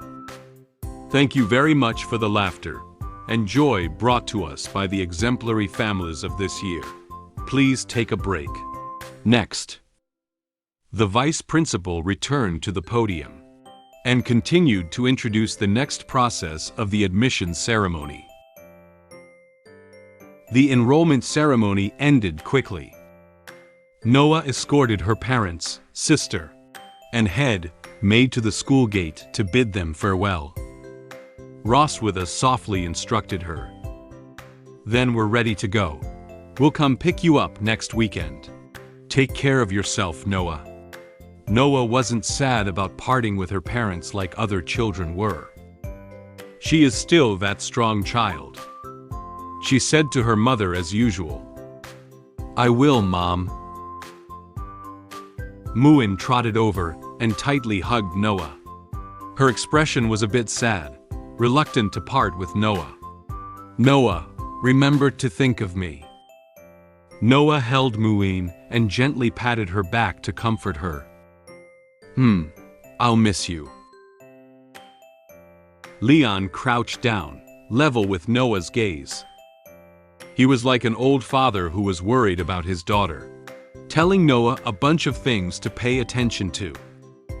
Remember to eat on time and not be picky about food. Study hard.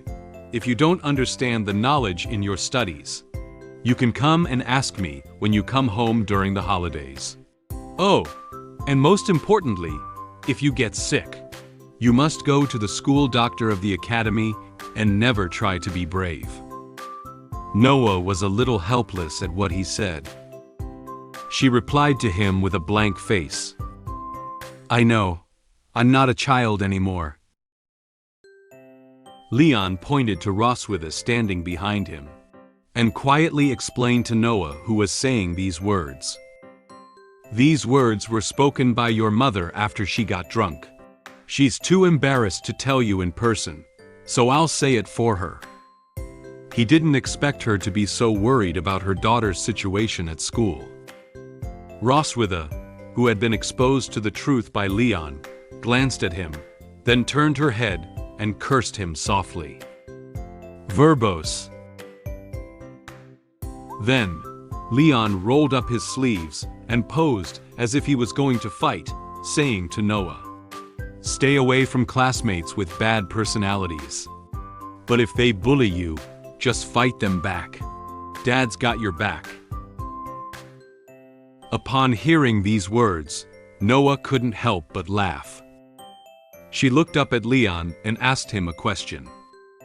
Have you ever done this kind of thing when you were in school? Leon showed her a bright smile and answered Noah's question. Yeah, it's just that every time I have a fight at school, my master, your grandfather, will take me back and beat me up. He stood up, patted Noah's shoulder, and assured her. But don't worry, Dad won't beat you up for such a small matter. Noah clenched her fists as if inspired by Leon. She gathered her courage and said firmly to him, I remember. With the wishes of her parents and sister, Noah's school life began. When the Silver Dragon Queen was searching for information about the blood curse, she was informed by a trusted maid that my master and master's wife were missing. The Silver Dragon Queen asked her to continue observing the situation based on the maid's message. At the training ground, I was teaching Muin how to wield a sword, but Muin was not yet very proficient. After the Silver Dragon Queen returned from her inspection tour, she had a lot of conversations with me about daughters. I also appreciate her willingness to tell me. As we were about to leave, the Silver Dragon Queen suddenly asked me to help her put on her shoes. The current time is evening. The rest of the Silver Dragon Temple was quiet, but the lights were still on in the Queen's study. A bright desk lamp illuminated the entire desk, which was piled with many materials and books. Roswitha hadn't slept yet. She sat at the desk, holding a book about blood magic, carefully searching for something. Suddenly, she noticed the information on one page of the book. The blood curse is a forbidden magic that can only be used once in a lifetime, using blood as a medium and the practitioner's life as a cost. She held her chin and pondered for a moment before revealing a sly smile. Improve it. Maybe it can become a good way of playing. Just as she was thinking about how to improve the magic that Leon had once cast, suddenly a gust of wind blew into the study. She noticed someone jumping in from the balcony. Roswitha seemed to have gotten used to this sudden visit. She lifted her head and asked the person at the balcony entrance, "You're back?" A purple-haired female dragon person gently jumped into the balcony. and then knelt down on one knee in front of the desk. She was dressed in maid attire, resembling the style of an assassin. She is the trusted maid of the Silver Dragon clan. Sherry. She nodded slightly and greeted Roswitha. Your Majesty. Roswitha continued to ask her. How is the investigation going? Sherry lowered her head and frowned slightly.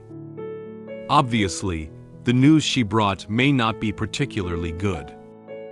She reported the situation she was investigating to Roswitha. Sorry, I couldn't find the whereabouts of Tiger Lawrence and his wife in the Empire. They have gone missing.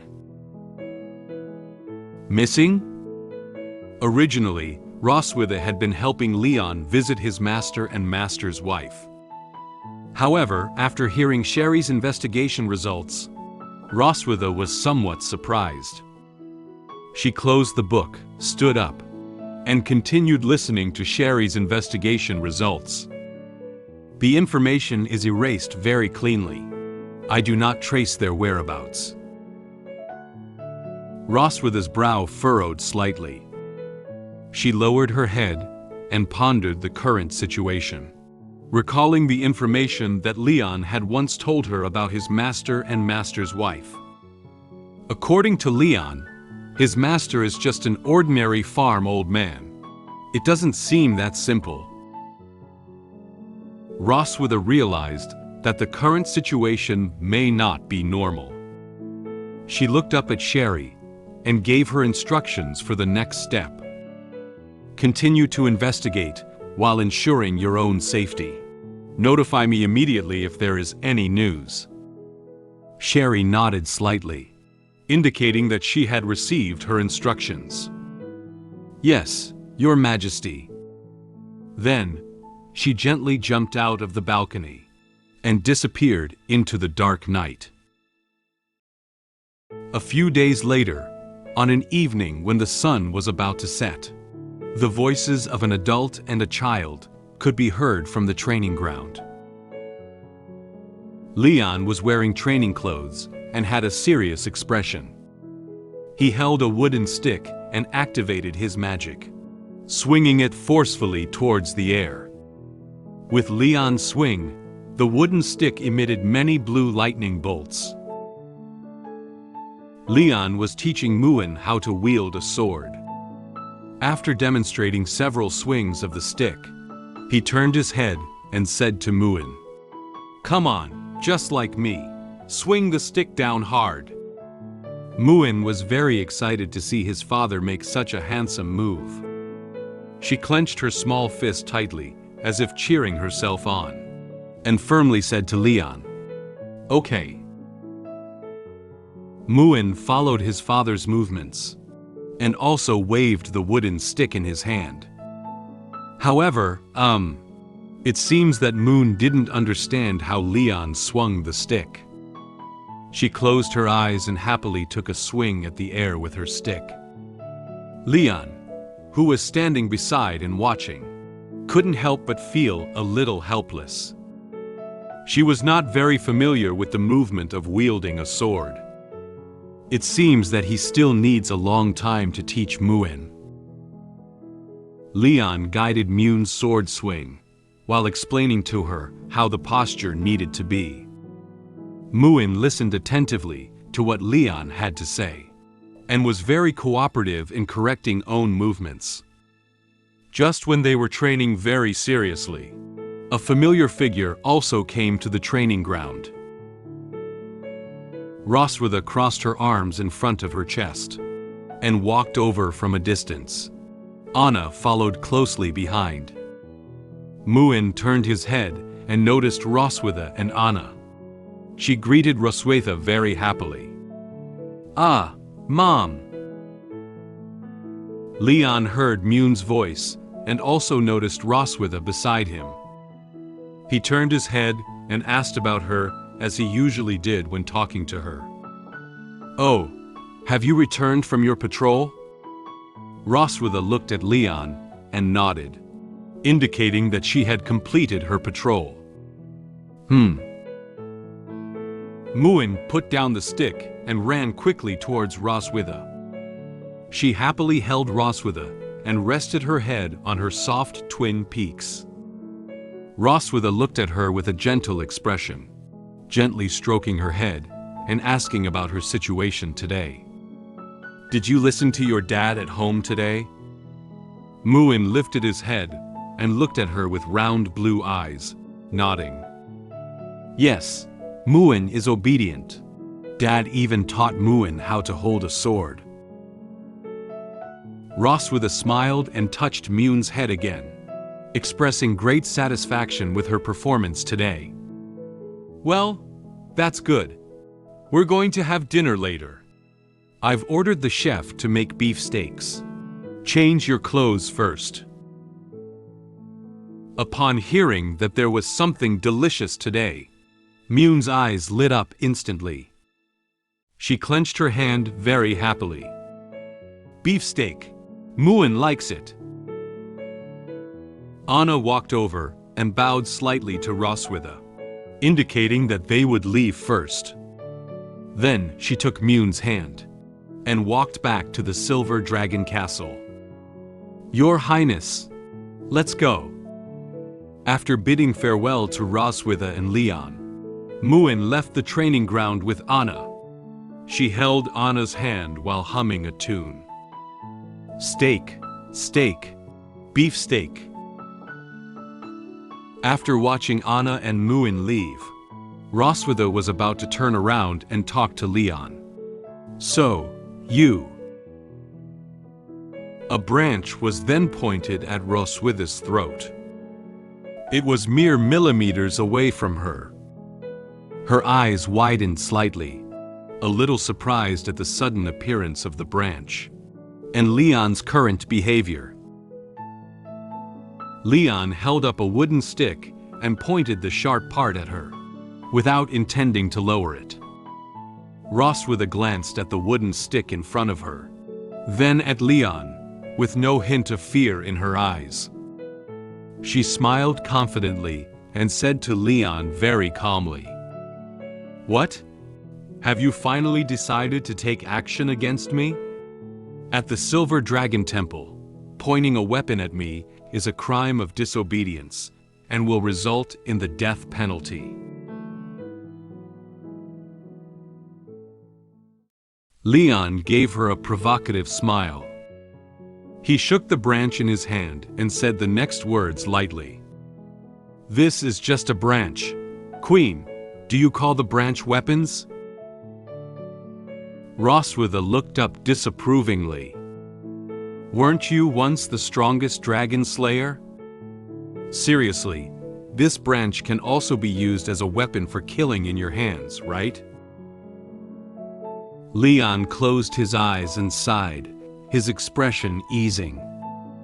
He put down the tree branch, knowing that he couldn't fool Roswitha anymore, and also realizing that there was something hidden in her words. He slowly approached Roswitha, with a look on his face like he had read her inner thoughts. He spoke to her in a joking tone. "She-dragon, if you want to praise someone, praise them well.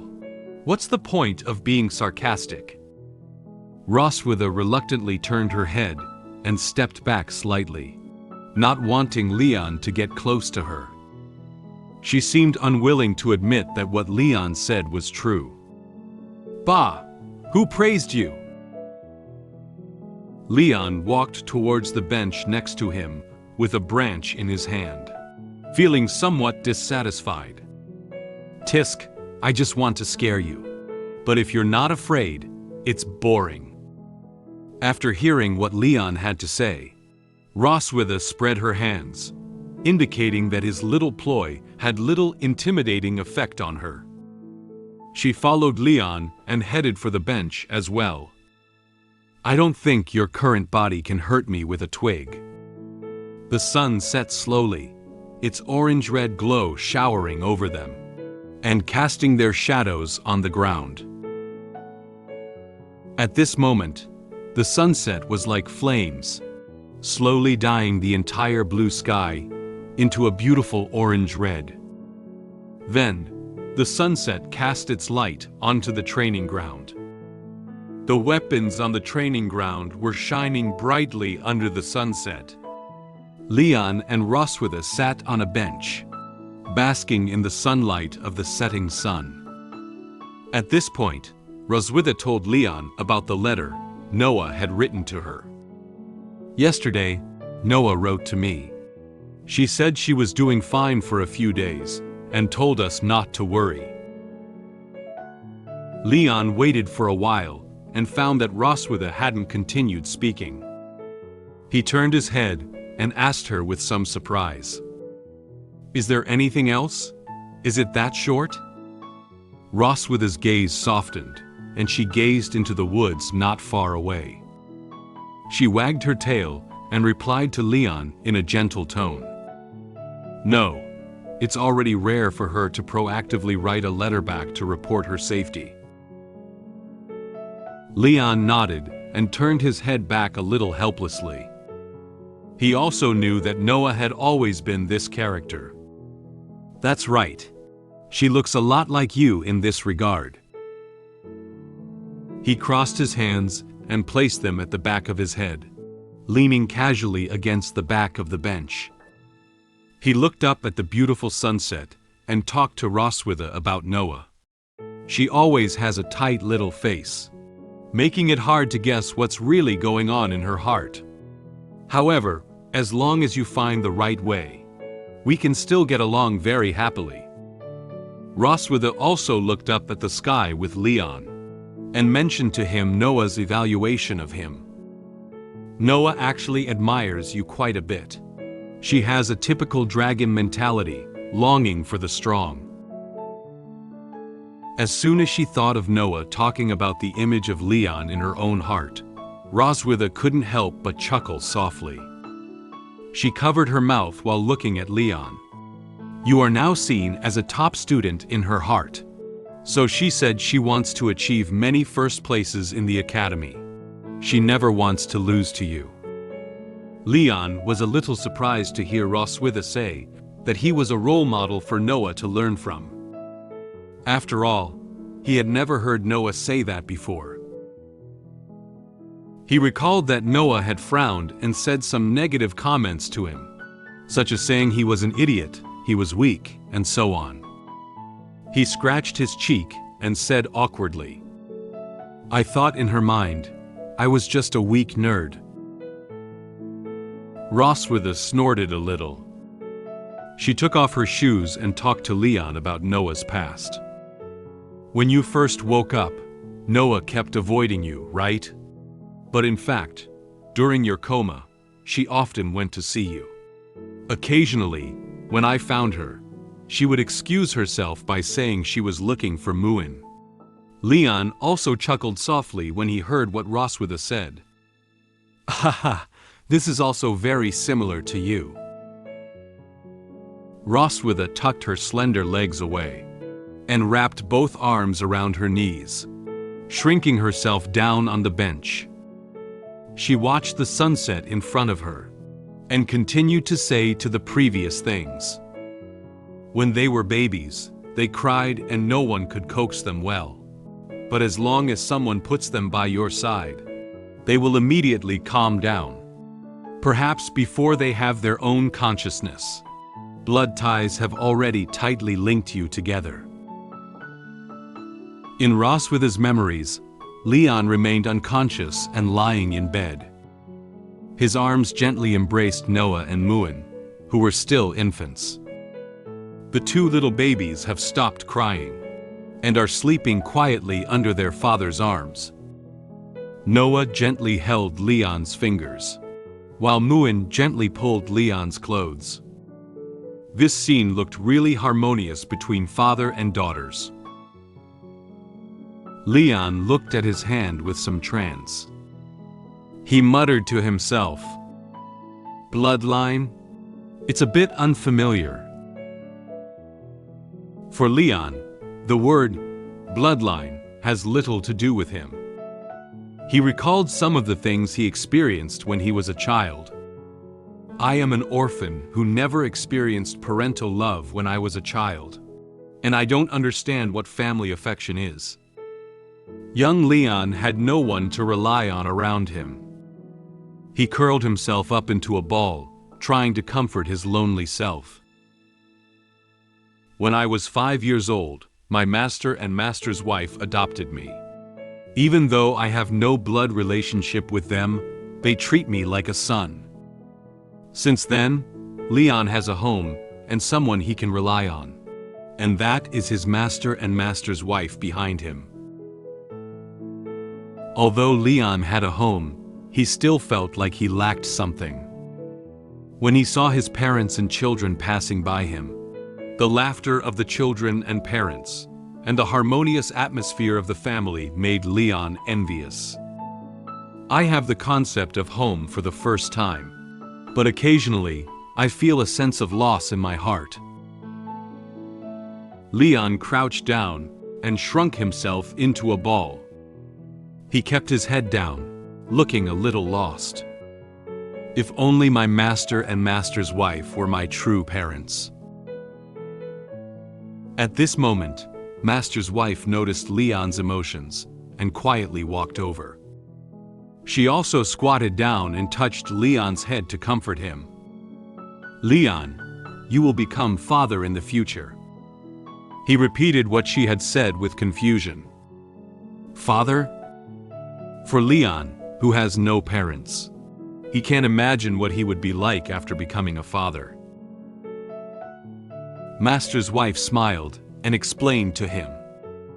"Yeah, they'll be the family you'll want to love, protect, and give everything to." Leon stood still, looking at Roswitha standing not far away, as well as Noah and Muin waving at him. Now that Leon has grown up, he understands what his master's wife said to him at that time. Leon walked out of his memories. He quietly clenched his fists, as if he could still feel the warm touch of Noah and Muin's fingers when they were still infants. That's right, they are the family members I cherish the most now. Roswitha watched Leon stare at his hand motionlessly for a long time, and kindly reminded him, "What's wrong with you? We should go back." It was only when Leon heard her voice that he realized he had been lost in thought for such a long time.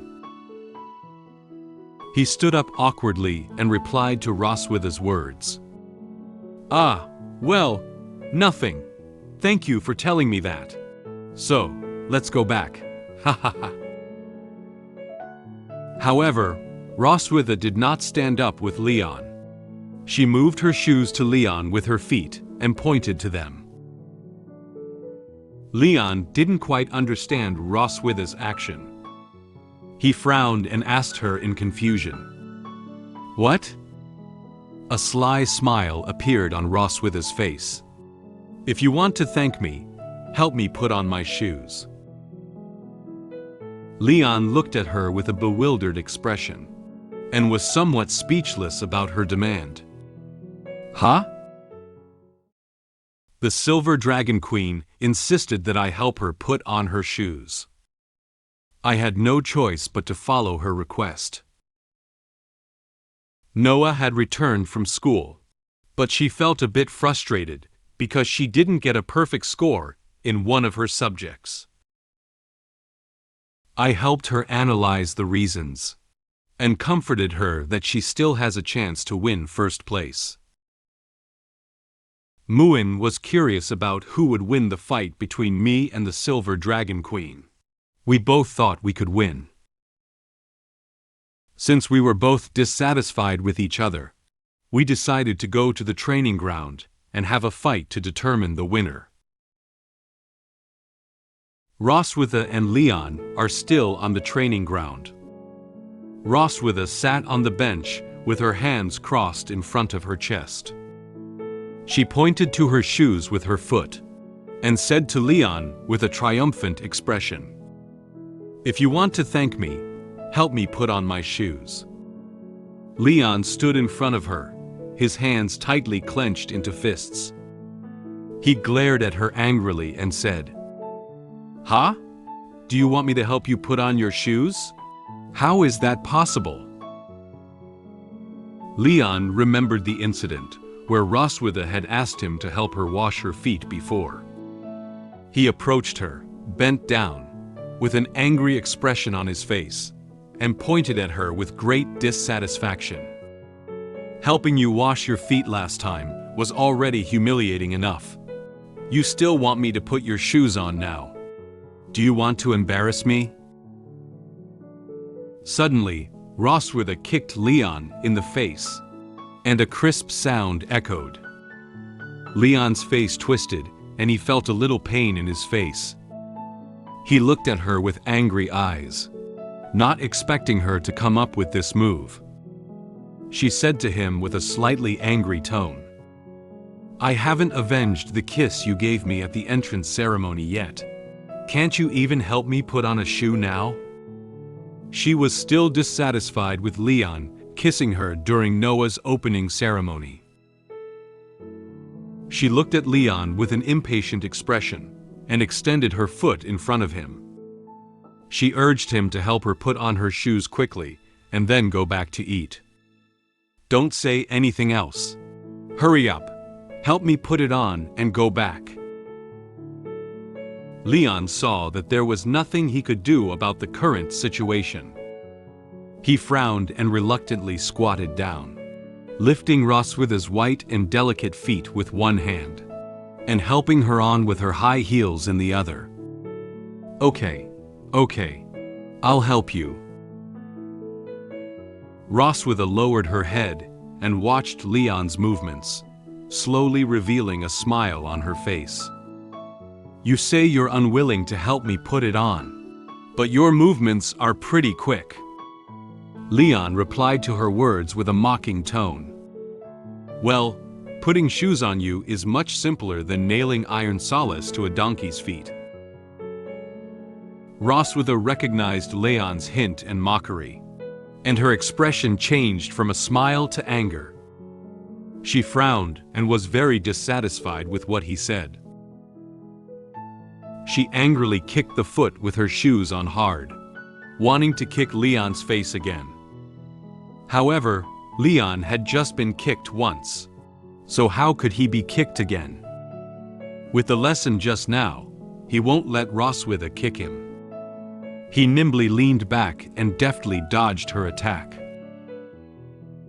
Leon felt particularly happy because Roswitha failed to hit him. Then, he ran back to the castle quickly.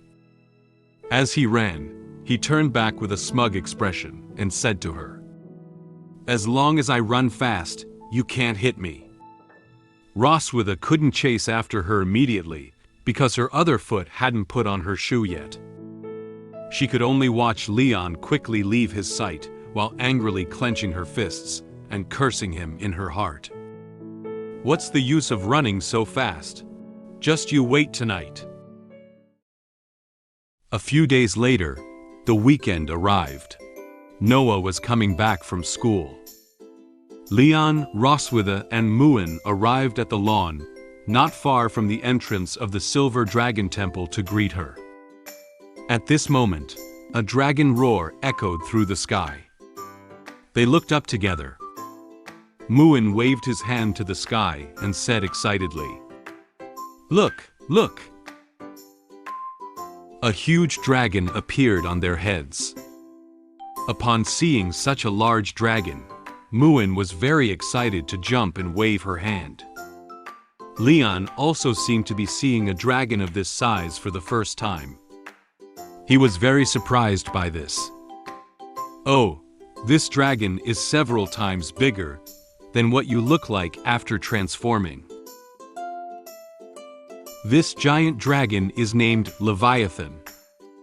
It is mainly gray in color with blue-green wings. It has something on its back that looks like a carriage. This volume can accommodate hundreds of young dragons." That's right. It's a transportation vehicle specifically designed to pick up and drop off young dragons. Leon looked up at the giant dragon in astonishment, while Roswitha, standing behind him, was no longer surprised. She crossed her hands and explained to Leon calmly. Giant dragon Leviathan, with a huge body but weak combat ability, usually plays the role of a transporter in the Dragon clan, due to its exceptional endurance and emotional stability. At this moment, the giant dragon Leviathan stopped on their heads, and a blue magic beam of light descended from its body to the ground. Leon carefully observed Leviathan, while raising a doubt to Roswitha. Emotional stability? She continued to explain to him. It's said that a Leviathan wouldn't even lose its temper once for thousands of years from birth to death. So the Academy used them to transport young dragons. Noah's figure appeared in the beam of light, her school uniform swaying slightly in the wind, and then standing steadily on the ground. She opened her eyes, still expressionless as usual. She greeted Roswitha with a calm voice. "I'm back, Mom." Roswitha walked towards Noah with a smile on her face. Leon also followed closely and approached Noah. "Welcome back, Noah." Muin rushed up and hugged Noah very happily. "Noah, I miss you so much." Noah's face was slightly flushed. She gently hugged Muin, although the joyful expression on her face was not very obvious. Perhaps in her heart, she was very happy to be able to go home and see her parents and sister. Then, Noah walked towards Leon. She shyly lowered her head, clenched her fists lightly, and stuttered to him. Leon watched her shy and unfamiliar expression, silently speaking in his heart. "This child is not used to calling me Dad yet." However, Leon did not take this matter to heart. He knew that one day Noah would smoothly say Dad to him. After the dragon flew away, the family walked towards the city. Leon was holding Muin with his left hand, and Roswitha was holding Noah with her right hand. Leon walked with a smile on his face and said to Noah in a relaxed tone, "Glad you're back. Mom and I made some of your favorite dishes." So, while chatting about the recent situation, the family walked towards home. After the family ate together, the whole family sat on the sofa to rest. Noah took out several full score papers and placed them on the table. Each test paper is marked with 100 in red pen. Noah introduced the names of the subjects, her scores, and rankings one by one. Fundamentals of Alchemy Machinery, full score, first place. Magic Overview, Young Dragon Edition, full score, first place. Dragon Clan History, Young Dragon Volume 1, full score, first place. She almost perfectly achieved first place in all subjects. Roswitha smiled and held her test paper, nodding happily, expressing satisfaction with Noah's grades. Muin's eyes shone brightly as he looked at these test papers, revealing a very envious expression. However, as Noah held the last transcript, she slightly lowered her head. She doesn't seem to have the courage to show them. She looked away and awkwardly said to them, "There is one last subject. All-around physical fitness test only scored 95 points and did not get first place. Sorry." Upon seeing the unhappy Noah, Roswitha felt somewhat at a loss. She gently waved her hand and encouraged her with a rusty tone. "Ah, there's no need to apologize. You're already quite impressive." Muin walked towards Noah and held her hand. She was like a little sun, warming Noah's lost heart with a positive tone. Mom is right. In Moon's heart, Noah is the best. However, Noah's expression still showed a hint of unhappiness. Leon looked over her report card carefully. He turned his head and silently shook his head as he saw the way Roswitha and Moon comforted her. These two people, one is not very good at expressing emotions, and the other is too full of emotions. It's still the old father who has to do it. He took Noah's all-around physical fitness test transcript and analyzed the data with her. Oh, running, bench pressing, pull-up. These are basic physical training, and your peers are all 4 or 5-year-old young dragons. It's normal to have weaker physical fitness than them. Leon flipped over to the back of her transcript and pointed to the data in the top red box with his finger. This column reads, Practical Training. Noah won a total of 9 games, lost 1 game, and drew 0 games. Her winning rate is 90%, ranking first in single item ranking. He said to her seriously, But you see, in your practical training, you have won 9 out of 10 games, which is the highest winning rate in the whole class. This means that although you may not be as strong as those brats, you are far ahead in terms of strategy and combat skills. So you don't have to dwell too much on this score. You will have plenty of opportunities to surpass them in the future. After listening to his analysis, Noah was still not satisfied with her grades. She frowned and muttered softly, I heard from Mom that when you were in school, you always got first place in every subject. Leon put down her transcript. He lowered his eyebrows and looked down, as if recalling things from when he first started school. Actually, when I first started school, I wasn't the first place either. I later achieved first place through hard work and perseverance. He looked at her with a smile and encouraged her again not to give up. You still have a lot of time. Don't let one mistake dampen your morale. I believe you can do better. After listening to Leon's encouragement, Noah seemed to have the courage again. She nodded and replied to Leon with a serious expression. I got it. At this moment, Moon walked forward with a curious expression and asked Leon and Roswitha a question. They both noticed Moon and turned to look at her. Dad is so powerful. If Dad and Mom fight, who will win? Upon hearing this question, both Leon and Roswitha patted their chests with their hands and confidently told her, It's me. Realizing that the other party was all thinking they would win, the expressions on Leon and Roswitha's faces became unhappy.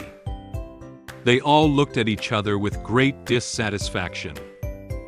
Huh? Leon smiled confidently. He straightened his chest and proudly pointed his finger at himself, talking about his past honors at school.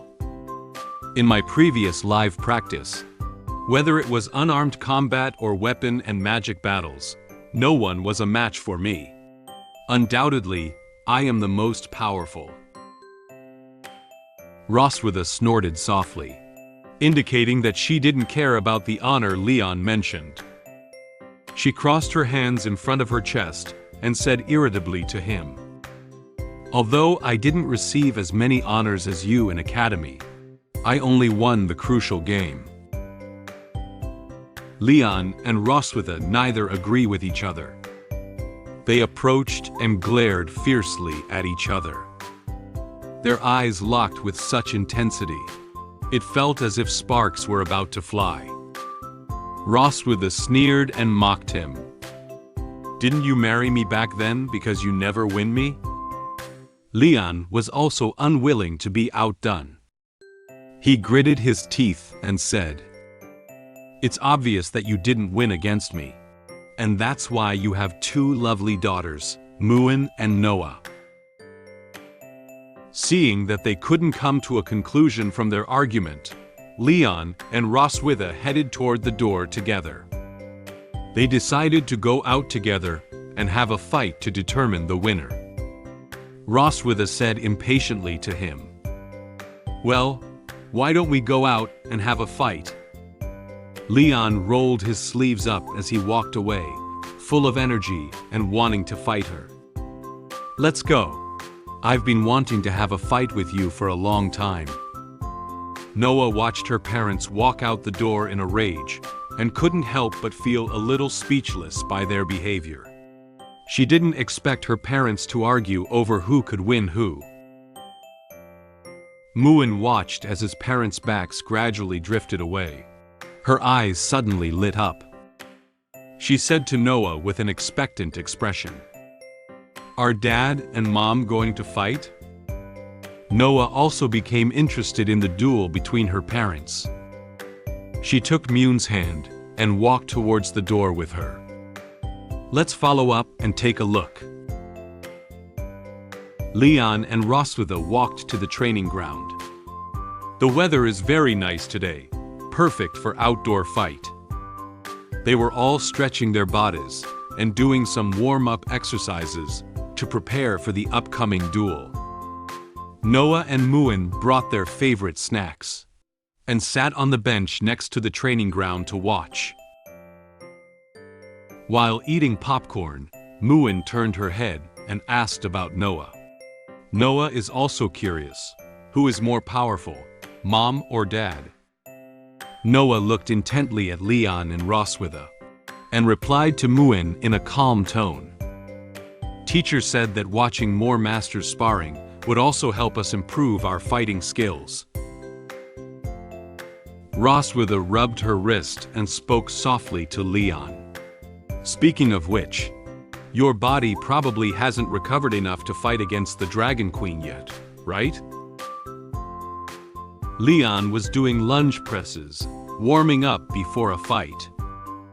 He stared at her, and the tone was full of willingness to fight. "So what? There aren't many opportunities to fight with the Silver Dragon Queen. I'm going to make the most of it." However, there didn't seem to be much point in simply fighting. She lowered her head and thought for a moment, then suddenly came up with an idea. She made a suggestion to Leon with a relaxed expression. "Why don't we bet on something?" Leon looked at her with some alertness. "What do you want to bet on?" Roswitha smiled and looked seriously at him. "If you win, I won't touch you for a month. If I win, you have to meet one of my demands." Leon looked at her, struggling to think about her proposal in his mind. "Although I don't know what abnormal demands the she-dragon will make, as long as I win. I can easily take a month off. I dare not even think about it in my daily life." When Leon thought of not having to be in contact with Roswitha for a month, he secretly felt happy in his heart. This is a great comfort to both his body and spirit. He never imagined that his body would not be severely ravaged for a whole month. The angel in Leon's mind sounded the horn to him, as if celebrating in advance that he would be granted a holiday. For this hard-earned holiday, and to allow his body and mind to rest, Leon must win this duel. He looked firmly at Roswitha. "Okay, I accept this bet." Knowing that Leon had accepted the bet, Roswitha no longer procrastinated. "So, let's get started." They looked at each other. The duel is about to begin. In order to choose who could beat who, The Silver Dragon Queen and I decided to fight in the training ground to determine the winner. Soon, the duel began. We launched simultaneous attacks. She and I both used our strengths and fought evenly with each other. At the most exciting stage of the duel, I discovered a flaw in the Silver Dragon Queen. I seized this opportunity and used my last move against her. Can I beat her in this fight? After the warm-up activity, Leon and Roswitha looked at each other with firm eyes. They carefully observed each other, afraid of missing every move they made. They are waiting for a signal to start a duel. The gentle breeze blew, lifting the sand from the training ground, as if they were on a battlefield. Noah and Muin sat on a bench next to the training ground, eating popcorn and watching their parents' upcoming duel with great interest. Muin happily swayed his legs and put sweet popcorn into her mouth, silently praising the taste of popcorn in her heart. Just as Muin was happily eating popcorn, her leg accidentally touched the pineapple juice placed next to her. She exclaimed in surprise, wanting to reach out and catch it, but it was already too late.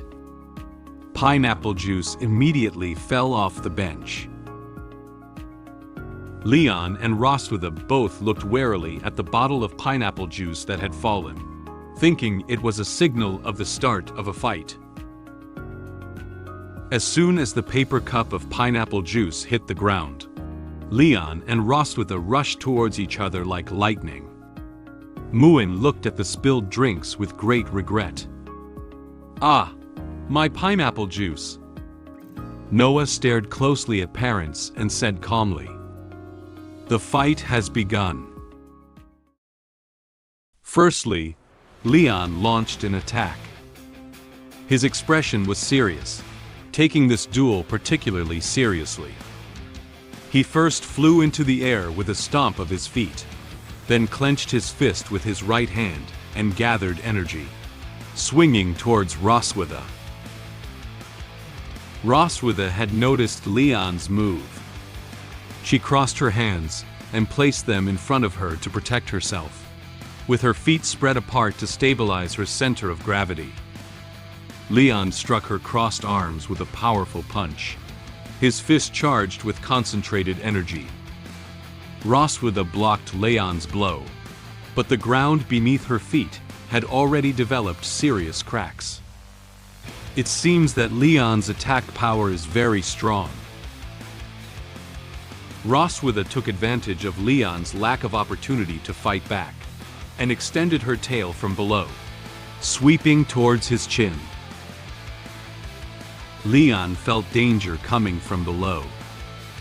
Leon gritted his teeth and leaned back with all his strength, dodging her attack. She saw that the attack did not hit Leon, so she swung her tail and launched another attack on him. Leon leaned back and supported himself on the ground with both hands, performing a backflip and once again dodging her attack. After Roswitha's attack ended, before she could react, Leon changed from supporting himself with both hands to supporting himself with one hand on the ground, and changed his direction. He propped up one hand on the ground while extending his left foot, condensing the magic on his foot and kicking Roswitha with all his might. Roswitha reacted quickly and immediately put her hands in front of her, blocking Leon's attack once again. However, Leon's attack this time was much heavier than when he first attacked him.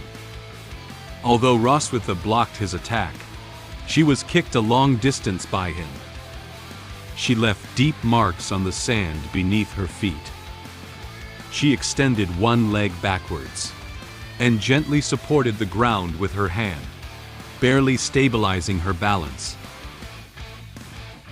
Roswitha furrowed her brow and cautiously looked ahead. She quickly thought about Leon's attack strength and posture just now, and realized that she was currently at a disadvantage in terms of physical skills. I don't have an advantage over him in terms of physical skills. I'd better pull away from him first. She decided to change her current way of attacking, and use Dragon Flame to distance herself from him first. After Roswitha stood firm, she brought her left hand closer to her right hand, and gathered a powerful purple magic. Magic raised a part of sand, as if its power was very strong. Leon chuckled softly as he watched her plan to use magic to attack him. It seems that the Queen doesn't want to play close combat with me.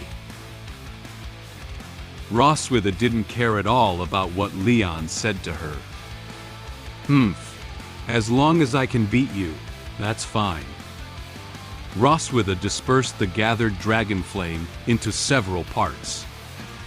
She waved her hands outwards, and all the dragon flames flew towards Leon. Leon noticed these dragon flames, and quickly ran to his right, trying his best to avoid them. After Roswitha's dragon flame fell to the ground, it made a loud noise and smashed several deep pits on the ground. The sand beneath his feet was also lifted up by the dragon's flames. Roswitha kept a close eye on the direction Leon was avoiding, while quickly waving several dragon flames towards him. Noah and Muin sat beside and stared intently. Noticing that the current situation is unfavorable for father, Muin stopped eating popcorn. She looked at Leon with a worried expression on her face. Is Dad going to lose? He has been running away all along. Noah picked up a popcorn. She used the knowledge she learned in school to calmly analyze the combat methods used by parents to Muin. Not always. He used simple physical techniques to attack and dodge Mom's attacks, while Mom kept using dragon flames to maneuver and seek opportunities for sudden attacks. She put popcorn in her mouth and said the analysis results while eating. This indicates that in close combat, Mom lacks confidence in defeating him. After listening to Noah's analysis, Muin felt particularly happy that she knew so much. She approached Noah with a smile on her face and looked at her with admiration. Noah knows a lot. Noah's cheeks turned slightly red. She feels a bit shy about the praise from her sister. These are what the teacher taught in class. On this side of the training ground, Roswitha closely followed Leon while extending her right hand and flying the several dragon flames formed towards Leon. She seemed to already know that Leon couldn't exert all his strength to confront her under her magical attack. She gave a gentle smile. Leon, aren't you very fast? Come on. Roswitha kept sending out the dragon flames. Dragon flames flew over at a very fast speed and kept exploding behind Leon. Several dragon flames even almost hit him. Some of the sand and soil that were thrown up by the dragon's flames all hit his back. Leon avoided these dragon flames while looking backwards. Not only am I fast, but I'm also very tough. Roswitha gave a disdainful smile, knowing that he was just mouthing empty threats. She quickly came up with another method to strike at him immediately. So, how about this? She gathered the dragon flames in her hands and closed them together, as if trying to gather the dragon flames. The dragon flames flying behind Leon suddenly merged together, becoming two relatively large dragon flames. They quickly wrapped around Leon, preventing him from hiding from both sides. Leon noticed the huge dragon flames forming on both sides of him, but he couldn't find a way to escape. Two dragon flames quickly surrounded Leon, forming a huge magic circle. Soon, there was a huge explosion from the place where Leon was just now, emitting a particularly bright purple light. The immense power of dragon flame also blew up a huge deep pit on the ground. The flying dust combined with sand to form thick smoke. This made it difficult to see what happened to Leon. Suddenly, a blue lightning bolt appeared in the thick smoke. Immediately afterwards, Leon rushed out from the thick smoke. He leaped high and left the smoke behind. He was wrapped in many blue lightning bolts. He gave a confident smile to Roswitha. "Isn't it too slow, Roswitha?" The strong wind brought by Leon, when he rushed out, scattered Roswitha's hair. She noticed the electric current on Leon's body, and couldn't help but be surprised by him. She knew Leon was using magic to force himself to get stronger again. This guy strengthened his body with thunder magic. Leon stomped heavily on the ground with his right foot, adjusted his direction, and prepared to attack in the direction of her. No one can take away my 1-month holiday. His right foot stomped hard on the ground, and he flew in the direction of Roswitha with a serious expression. There was even more lightning on his body than just a moment ago. It was obvious that Leon had strengthened his body with thunder magic again. For the sake of this hard 1-month's holiday, Leon decided that he was going to go out on a limb. Leon threw a few quick punches at Roswitha. His punches were so fast, almost like lightning, and it's almost impossible to see his fist and the direction of his fist. Roswitha gritted her teeth, carefully observing while quickly blocking Leon's fist with both hands.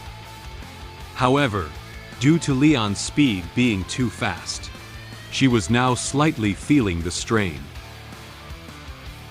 She frowned tightly, stopping Leon's attack while feeling a little worried about Leon's current use of magic to strengthen his body. After all, Leon's body hadn't fully recovered yet. Even though his current body cannot withstand the strengthening of thunder magic, he still behaves so recklessly. I need to end the fight quickly. She began to think about ways to quickly end this duel. She's exposed. Leon smiled softly. He saw the strained expression on Roswitha's face, and knew that she was now somewhat unable to carry his attack. He noticed that her mind was somewhat elsewhere. He had a chance to give her the final blow. He stopped his attack and extended his left foot, sweeping towards Roswitha's feet. At this moment, Roswitha realized that Leon had attacked her in a different way. She didn't expect him to attack from under her feet. She wanted to dodge, but it was already too late. She tripped over Leon's foot and lost her balance a bit. Roswitha struggled to lean back, trying to dodge Leon's next attack. She wanted to find an opportunity to attack, but the current situation made it impossible for her to fight back. Leon gathered all the thunder magic onto his right fist and extended it towards Roswitha. He looked at her firmly, with a confident smile on his face, as if expressing to her that the victory was determined. I won! Roswitha was originally going to lean back, and then find a chance to stand firm, blocking Leon's punch towards her. However, due to Leon's sudden attack on her, she was unable to maintain balance. Her hand reached into the air, and she was about to fall to the ground. Leon, who was about to give her the final blow, noticed that she was unable to fight back, and there was a risk of injury. So he immediately stopped attacking. Leon restrained his thunder magic and reached out to grab her. He pulled hard and pulled her back in his direction, as she was about to fall. After pulling Roswitha up, they changed their standing direction. Leon placed his hand on her waist and supported her to prevent her from losing balance again. He held her firmly in his arms. Roswitha's twin peaks touched Leon's chest. She felt the warmth coming from him, which made her feel little tempted. This scene seems like a plot from a romance novel. Leon and Roswitha's faces were both flushed. They all looked at each other affectionately. Leon slowly approached Roswitha. Roswitha said softly, "Leon." Just as Leon was immersed in what seemed like a romantic atmosphere, Roswitha quietly extended the dragon flame gathered in her hand to Leon's chest. It was then that Leon sensed something was wrong. He lowered his head and saw that his chest had been burned by dragon flame. "Ah, it's burning!" Leon looked nervously at the burning dragon flame in his chest and shouted loudly. He immediately let go of Roswitha and tried to extinguish it with his hands, but the dragon flame seemed to be getting stronger and stronger. Leon was somewhat at a loss about this. Suddenly, Leon discovered a problem. Although it was burned, he didn't seem to feel his chest hot. "Huh? This fire doesn't feel that hot?" He lowered his head and saw that Roswitha's dragon flame had slowly begun to disappear. The fabric on the chest was only partially burned, leaving some burnt marks. Roswitha had adjusted her mood. She stood behind him, arms crossed, and looked at him seriously. She was dissatisfied with his attitude just now. "The fight is not over yet. How can you distract yourself?" Hearing the loud explosion of dragon flame landing on the ground, Noah and Muin put down their snacks and walked over. Due to the smoke just now surrounding Leon and Roswitha, they couldn't see who won. Muin raised his head and curiously asked Leon and Roswitha, "Dad, Mom, who won in the end?" Although Leon doesn't want to admit it, the fact is right in front of him. He had no reason to defend himself, so he had to admit defeat. He pouted and said, "Finally, I am careless. I lost this time." Roswitha closed her eyes and softly praised him. "I have to admit that you are indeed very strong. You don't have enchanted armor or handy weapons. You can fight me like this just by relying on your physical skills. Before you, no one had ever been able to do it." Leon clenched his fists and said to her with some reluctance, "Humph, isn't that right? If I fight with all my might, I can definitely beat you." Since Roswitha has won against Leon, Leon must meet her demands. Roswitha gave him a sly smile. "Now that you've admitted defeat, don't forget our bet." Roswitha's words were like a sharp arrow, piercing straight into Leon's body. He seemed to have been attacked by tens of thousands of points. Just now, all he was thinking about was pulling up the soon-to-fall Roswitha, completely ignoring the bet. "I forgot about the bet." As soon as Leon thought of being manipulated by Roswitha, he felt that his body was about to be at risk again. He lay on the ground, feeling like his soul was about to leave him. Noah and Muin crouched beside them, curiously looking at their father on the ground. Muin raised a question to Roswitha. "Mom, did Dad die?" Roswitha stood beside them, smiling at them, and replied, "Don't worry. He just used his strength too much and fainted due to exhaustion. He will recover soon." Since I lost to the Silver Dragon Queen in the duel, I had to agree to meet her demands. After bidding farewell to daughters, I followed the Silver Dragon Queen back to her room. I have fulfilled all the requests made by the Silver Dragon Queen to me. However, she applied the improved blood curse to me. This caused our dragon marks to be activated. Am I going to be manipulated by her again? At this moment, it was already evening. The Silver Dragon Castle was also surrounded by night. The surroundings of the castle were quiet, except for 2 rooms where the lights had not been turned off. Noah and Muin were wearing nightgowns and kneeling on the bed. They blinked their big eyes and looked at the person sitting in front of them. Noah hugged her arms with both hands and frowned slightly, as if she didn't understand the behavior of the person in front of her eyes. Muin looked at the person in front of him with curious eyes. At this moment, the person in front of them spoke. "Noah, after I leave, you need to take good care of Muin. She's still young and immature, so as a sister, you should take care of her more. Muin, you need to listen to your sister and not make her angry.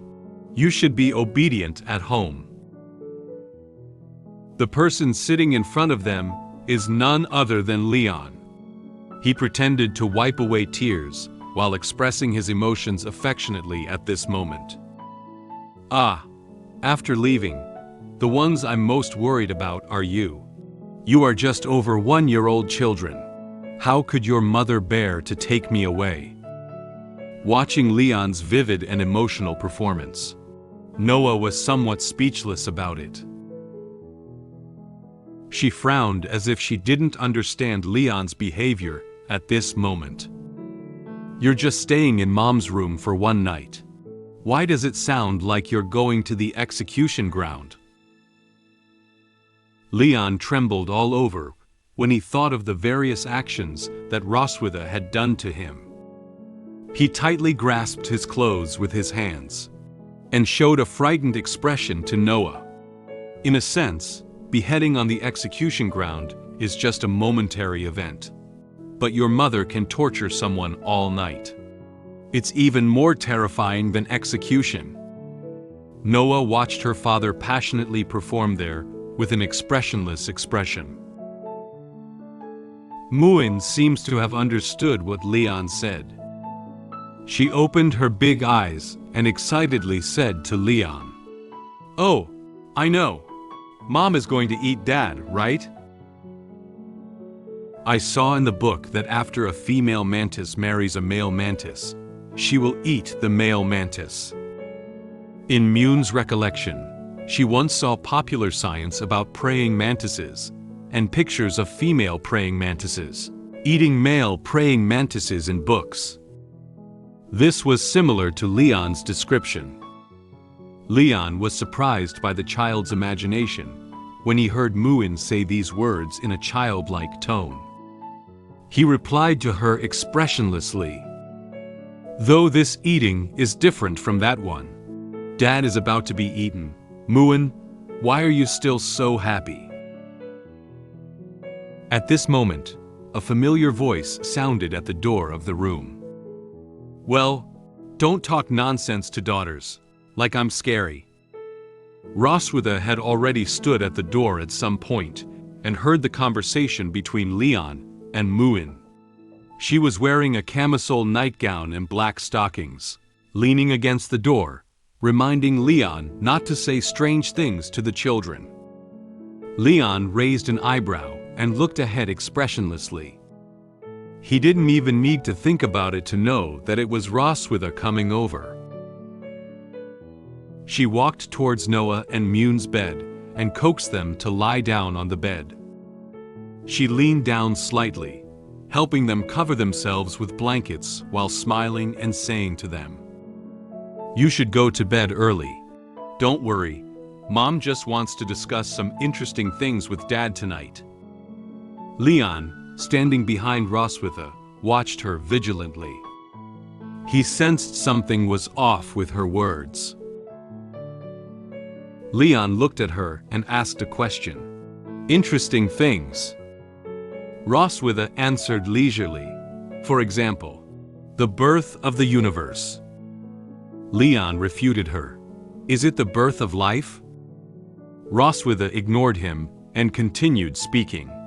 "The mysteries of the world." Leon felt speechless about what she said. "Is it a mystery of the human body?" Noah and Muin watched quietly as Leon and Roswitha argued in front of them. Muin observed them with curious eyes, while Noah looked aside expressionlessly, uninterested in their topic. Roswitha watched as Leon had been staying here for quite some time, and immediately pulled Leon by the collar, wanting to drag him out of his daughter's room. "Anyway, you've said enough goodbyes. Come with me now." Leon reached out his hand to the front with a helpless expression, as if he had something else to say to his daughters. "Wait, I have some last words to say." After being dragged out of the room by Roswitha, Leon didn't forget to leave his last words for Noah and Muin. He spoke loudly in the hallway in a voice they could hear. "Noah, Muin, remember, Dad will always love you." Finally, the footsteps of Leon and Roswitha gradually faded away, and the corridor slowly quieted down. They had already turned off the lights in the room and also closed the door when they left. Noah and Muin held each other's hands and prepared to sleep. Muin opened her eyes, turned around to look at Noah, and asked curiously, "What are Mom and Dad going to do?" Noah had already closed her eyes. She didn't want to think about anything related to them. She calmly answered the questions raised by Muin. "I don't know. Let them be. Childish adults." Leon followed Roswitha back to her room. After he sat down, Roswitha took out 2 bottles of red wine and placed them on the table, along with a few glasses. She sat casually on the sofa. She took a sip of the red wine in her own glass and couldn't help but praise its taste. She looked at Leon and noticed that he hadn't taken a sip of the red wine placed in front of him. She curiously asked Leon, "Don't you want to drink?" Leon sat on the sofa next to her. He frowned, closed his eyes, and crossed his hands in front of his chest. Obviously, he doesn't want to drink, nor does he want to face the current Roswitha. He quickly rejected her. "No." Upon hearing Leon's answer, Roswitha's mood suddenly became unhappy. She won today's battle, but now he hasn't met her demands. She shook her glass and stared straight at him. She said to Leon in an unpleasant tone, "What's up? I remember you promised me that you would meet my demands after losing to me, but now you're not even willing to drink?" She held up her glass while feeling dissatisfied with him for not immediately fulfilling her request. Leon immediately sensed the mood of Roswitha at this moment. He sensed an aura of danger from her. He silently turned his head to the other side and nervously lied to her. I don't really feel like drinking right now. Although he told her so, in his heart, he silently reminded himself to protect his body. I must stay rational. I won't let you manipulate me tonight. Roswitha didn't comment too much on Leon's statement. She put down her glass and suddenly shifted the topic to the fight between the two of them today. Actually, I really hope you can win. Leon raised his eyebrows lightly, somewhat skeptical of her words. He looked up at her and asked her, "Why?"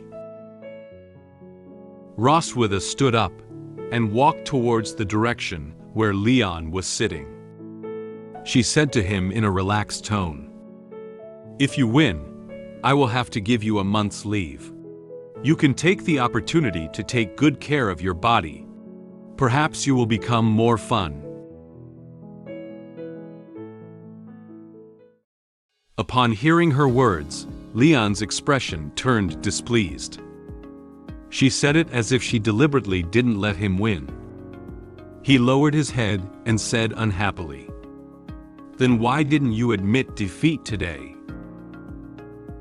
Roswitha gave a gentle smile. She bent down and picked up the glass of red wine in front of Leon while saying to him, "Because I have come up with a better way of playing." Leon opened his eyes and found that the red wine in front of him had been taken by her. He didn't immediately realize what she meant by what she said. He doesn't know what she wants to do next.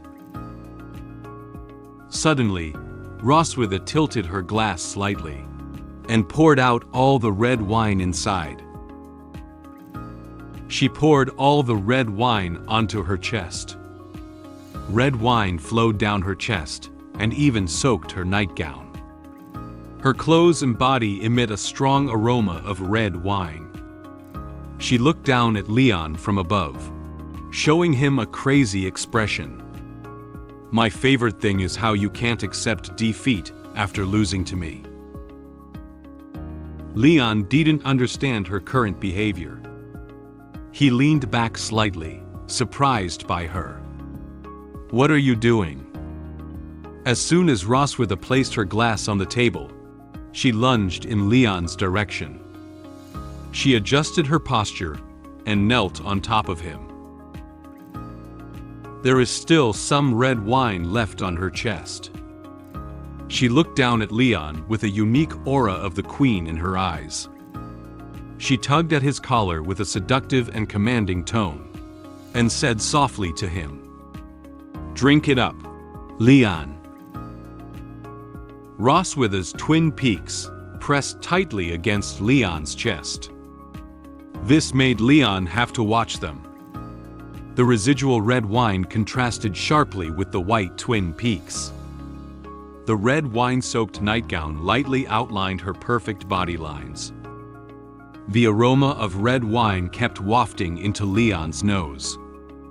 He said silently in his heart with a helpless expression on his face, "The scent of Roswitha's body is intertwined with the aroma of red wine. This scene is really wonderful and irresistible." He swallowed his saliva, seemingly unable to refuse the sight. He hugged Roswitha tightly, buried her head in her chest, and kept licking the remaining red wine on her chest. Roswitha held onto his shoulder with one hand, and gently pressed his head against her chest with the other. The feeling of being touched by the tongue on the chest was wonderful, and Roswitha enjoyed it very much. She closed her eyes, her cheeks turning slightly red, and felt her body trembling slightly. She gently twisted her body, and the straps of her nightgown slipped off. She didn't know if it was excitement or happiness. Due to the extremely comfortable feeling, she couldn't help but make a sound. Huh. As Roswitha was enjoying this wonderful feeling, Leon finished licking the red wine on her chest. He looked up at her, with a slight blush on his face, and traces of red wine lingering at the corners of his mouth. He exhaled hot air and said to her, "Is that okay?" Roswitha looked at him. It was obvious that her body and mind had not yet been fully satisfied. She pinched Leon's chin and rubbed his lips with her fingers. She raised her eyebrows lightly, revealing a mysterious and relaxed smile as she stared at his mouth. "Of course, this is not enough." She continued, speaking her next request in a commanding tone. "Open the mouth." Although Leon was reluctant, he had no choice but to open his mouth now. Roswitha secretly revealed a sinister smile, silently putting her true plan into motion. She bit down hard on her lip, causing blood to trickle from her mouth. She pressed her hand against Leon's cheek, letting her blood drip into his mouth. Blood? Leon tasted something that had fallen into his mouth with a rust smell, and then realized that Roswitha had eaten her own blood for him. He widened his eyes in surprise at what she had done. He realized that something was wrong with the current situation, so he suddenly pushed Roswitha away, who was sitting on him. "What are you doing?" He doesn't know why she did such a thing. Leon staggered up and quickly wiped his mouth with his hand.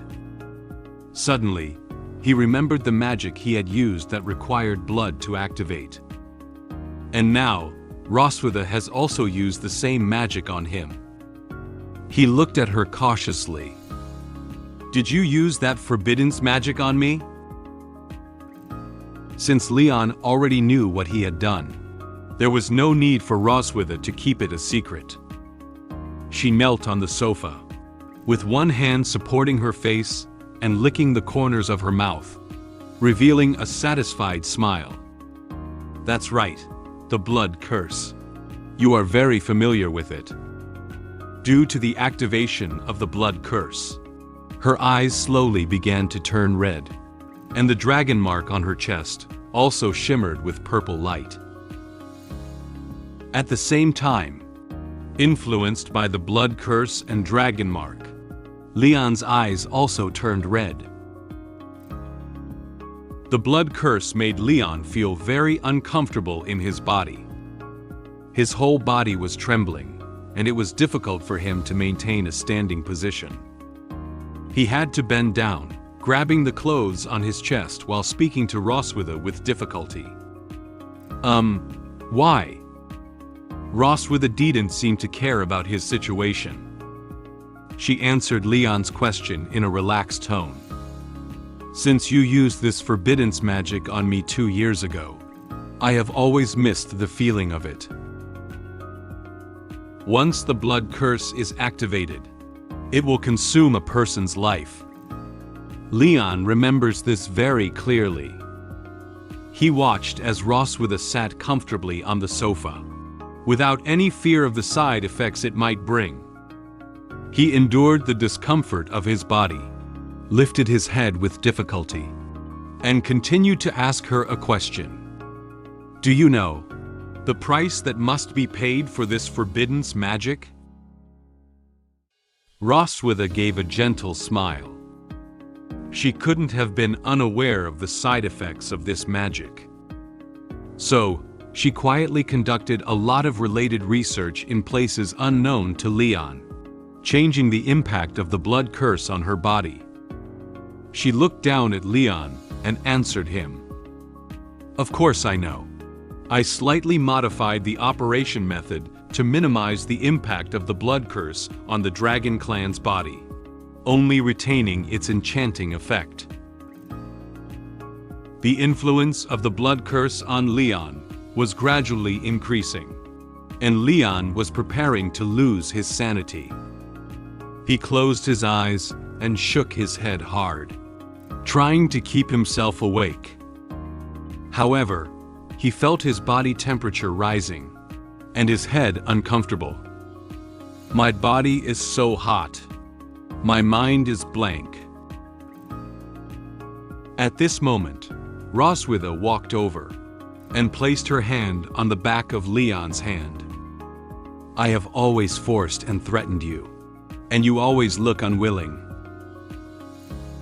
She leaned into Leon's ear, placed her other hand on his shoulder, and spoke seductive words softly in a commanding tone. And now, I want you to coax me like a mad dog, begging me to connect with you. Stimulated by Roswitha's words, Leon couldn't hold on anymore. He suddenly knelt on the ground, lowered his head, and let out a cry of anguish. Roswitha looked at him from above, exuding a queen-like aura. Ha! The game is about to start. My delicious captive, Mr. Leon Casmid. Due to the blood curse cast by the Silver Dragon Queen, my body had become extremely uncomfortable. Then, I was manipulated by her to say what she wanted to hear. I couldn't control myself, so I had to have another night of carnival with her. After waking up, the effect of the blood curse disappeared, and I regained consciousness. However, the Silver Dragon Queen did not wake up as usual. I planned to seize this opportunity to escape while she was still sleeping. Due to the influence of the blood curse, Leon was no longer able to stand normally. His legs softened, and he knelt in front of Roswitha. His hand tightly grasped his clothes, constantly exhaling hot air. He tried to maintain consciousness and looked up at Roswitha. Roswitha stood in front of him, but did nothing. She leaned slightly over, hands on hips, and approached Leon with a victorious smile. She knew that Leon kneeling in front of her was about to lose control of himself. She spoke to him in a mocking tone. Brave, fearless, and upright dragon slayer, you're about to lose control of yourself, right? Do you know what you look like now? Leon shook his head hard. He didn't want to know his current expression, nor did he want to comply with Roswitha's words. He tried to reply to her words. No. At this moment, Roswitha cast another spell and summoned a small mirror with a gold border out of thin air from her hand. She slowly enlarged the mirror to the size of a regular floor mirror and placed it next to Leon. She was placing the mirror while explaining its purpose to him. This is a magical prop I bought in Sky City, which can briefly record images. Leon tried to turn his head and look at this mysterious mirror. He didn't know what Roswitha is going to do next. Roswitha spoke to him in a seductive tone. Leon, tell me in front of it. What do you want to do now? Leon knelt in front of the mirror and saw himself now different from usual. He saw his face blush, constantly exhaling hot air, and his eyes were wandering. He felt his body becoming increasingly uncomfortable. At this moment, Leon seemed to have been manipulated and said something he wouldn't normally say. Ha, ha, kiss, kiss. No. He seemed surprised by his own words.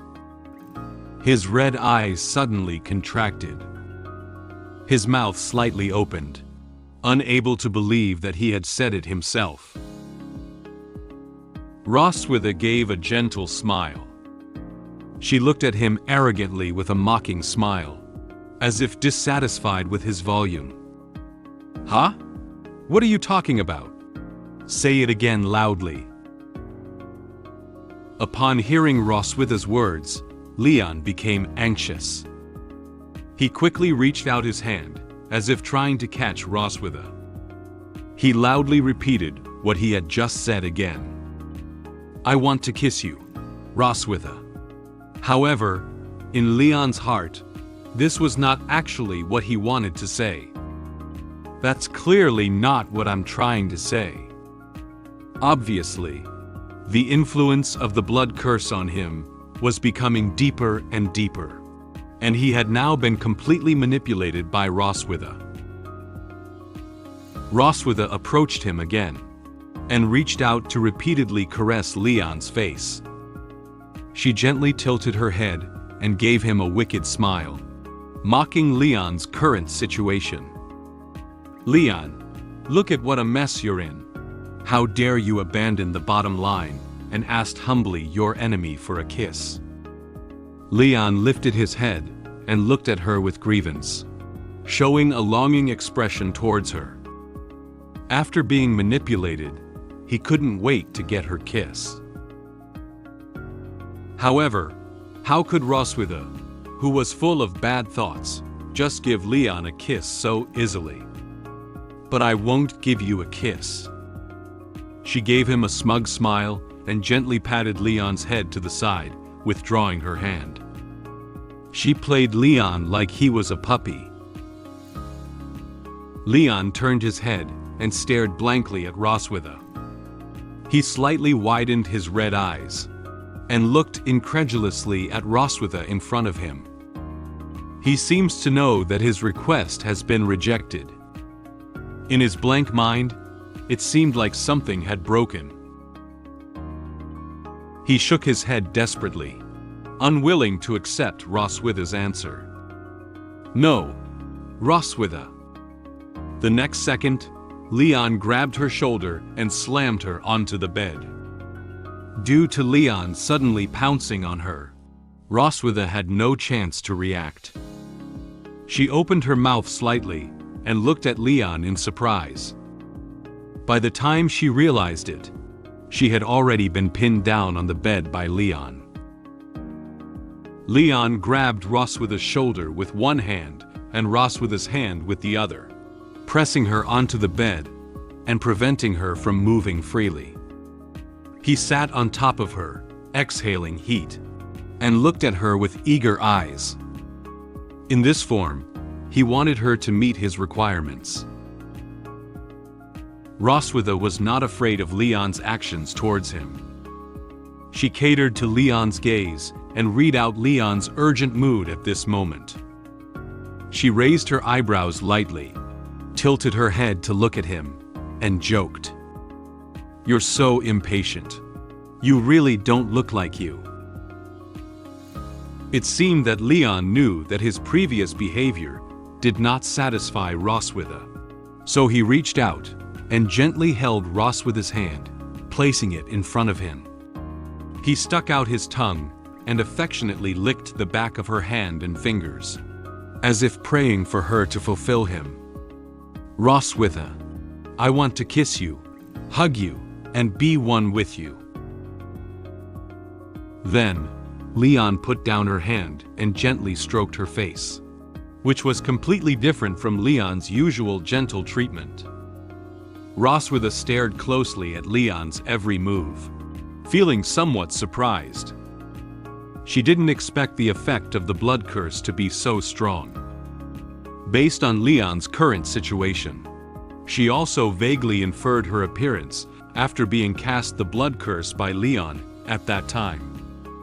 So, this is the active look I got when I initiated the blood curse in the first place. Since he had been begging her like this, Roswitha could only reluctantly agree to his request. Well, this is what you begged me for. She reached out and wrapped her hand around Leon's neck, tightly pressing her body against him, pulling him onto the bed. She stared into his eyes, showing him all her desires. Leon heard that Roswitha had agreed to his request, and also showed a satisfied smile. Leon climbed onto the bed with the movements of Roswitha. Roswitha tightly hugged him, relaxed her legs, and handed over everything of her body to him. She allowed him to spend an unforgettable night with her. Puppy Leon, let me see your true appearance after falling into depravity. Soon, dawn broke. The scenery outside the castle changed from a starry night sky to a clear sky. The sunlight shone on the silver dragon castle, making it shine brightly. Inside the castle, soldiers also began a day of patrol activities. In Roswitha's room, the sunlight quietly shone in from outside the window. The sunlight shone on her bed, and her hair was also bathed in the sunlight. Leon and Roswitha were lying in bed without clothes on. After a while, Leon woke up, while Roswitha was still sleeping soundly. He recalled what happened last night, and felt like it was a dream. He didn't expect to be played with again by Roswitha. He rubbed his uncomfortable head, and cried out regretfully, "Ah!" As he rubbed his head, he opened his eyes and looked at Roswitha, who was sleeping beside him. "I fell into depravity again last night." He placed his other hand on the bed and supported himself to sit up. Because yesterday's activity with Roswitha was too intense, his head was still a bit dizzy. It's all the trouble caused by that blood curse. It made me let go of my pride and dignity as a dragon slayer, and beg her to have a good time with me for one night. As an excellent dragon slayer who had killed countless dragons, he was ashamed of his fall. He once again broke the bottom line he had set for himself. He gritted his teeth and turned his head to look at Roswitha. This is another shame of breaking the bottom line. At this moment, Roswitha had not yet woken up. She closed her eyes, as if she had fallen into a deep sleep due to exhaustion. Seeing that Roswitha had a great time last night and is still comfortably sleeping, Leon feels a little jealous. As the culprit, you had a great time playing and slept soundly. You look defenseless. Leon reached out his hand and caressed her face. Suddenly, he found himself subconsciously caressing her face. When he reacted, his face was slightly flushed. Leon immediately withdrew his hand. He was surprised by what he had just done. He stared blankly at Roswitha in front of him, unable to believe that he had taken the initiative to touch her face. "Hey, what am I doing? How could I subconsciously touch her face?" He placed his hand in front of his mouth, pretending to be calm and analyzing the intention behind his previous actions. He muttered to himself with a flushed face, "How could I want to touch her? I just wanted to wake her up. There was absolutely no other intention." After consoling himself, Leon turned his gaze back to Roswitha. Roswitha, who was supposed to wake up early, unusually didn't wake up on time today. In the past, even if she was tired at night, she would still wake up on time the next morning. Leon thought in confusion. Why didn't she react? Did she pretend to be asleep? Leon thought that Roswitha had already woken up, just pretending to be asleep and watching his reaction just now, and then suddenly sat up and laughed at him. He leaned down gently and poked her forehead with his fingers, trying to expose her act of pretending to be asleep. "Hey, don't pretend to be asleep." Noticing that poking her in the forehead hadn't woken her up, Leon gently patted her face with his hand again. "Get up quickly. Aren't you usually quite self-disciplined?" However, Roswitha was like falling into a deep sleep, unable to wake up no matter how Leon calls. Leon found it strange that he couldn't wake up Roswitha, and there was no sign of her waking up. He furrowed his brow, crossed his hands in front of his chest, and looked at her lost in thought. He began to suspect whether it was a side effect of her casting the blood curse last night. Why hasn't she woken up yet? Is she under the influence of the blood curse? The degree of influence of magic depends on the physical fitness of the person casting it. When I was on the brink of death, I cast the blood curse. Although I didn't know how to survive, it still left me unconscious for 2 years. Roswitha is a healthy body of the Dragon Queen, and is expected to be in a coma for a week or so. Roswitha is still sound asleep, with a slight breath coming out of her mouth. Leon held his chin with his hand, pondered for a while, and made a decision.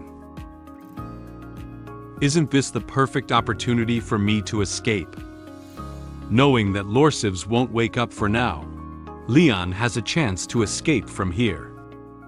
His gaze became serious, and he revealed an evil smile. Leon immediately left the bed and got dressed. Based on the intelligence he had previously learned, he traced the clues and opened one of the drawers in the cabinet in the room. There is not only a string of keys with a warehouse in the cabinet, but also a bottle of medicine and a bottle of pills. He plans to take his equipment before escaping. In a week, with the physical fitness of an ordinary human, one cannot run far. But wearing black gold chariot is different. Combined with the medicine and bolus to restore my physical strength, as long as I run with all my strength, it is enough to bring me back to the human realm. He put the key into his pocket while putting the medicine and bottle into another pocket. He had a cheerful expression on his face, as if he could be sure that he could seize this once-in-a-lifetime opportunity to quickly escape from here. After taking what he wanted, Leon crossed his hands on his hips, turned around, and looked at Roswitha lying in bed, imagining what would happen if she found him missing.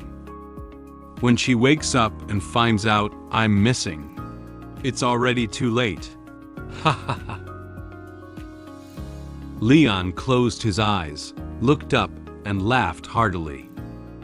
He could imagine the furious appearance of Roswitha. However, gradually, Leon's laughter weakened. Ha ha ha ha. Suddenly, his smile slowly froze. His eyes turned to the side, as if he had remembered something. He sighed. Is it really okay for me to leave like this? He lowered his hands like a deflated ball, and lowered his head together. He feels somewhat depressed about his current situation. He put the keys, potions, and pills back into the drawer, while carefully considering what he had already experienced. Come to think of it, it has been 2 years since I left the Empire, and I am unsure of the current situation there. There are still a lot of doubts about the fact that I was captured back then, and it's also risky to go back hastily, so it's better to be cautious. In Leon's memories, it seems that he also experienced something, and this event may have been the key to his current status as a captive of the Dragon Clan. If he goes back like this, unexpected dangerous things may happen. Leon decided to give up this opportunity to escape. He walked slowly to the window while thinking seriously.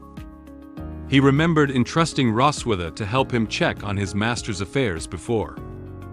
Besides, I have already asked Roswitha to investigate the master's recent situation before. Maybe I should wait for their news again.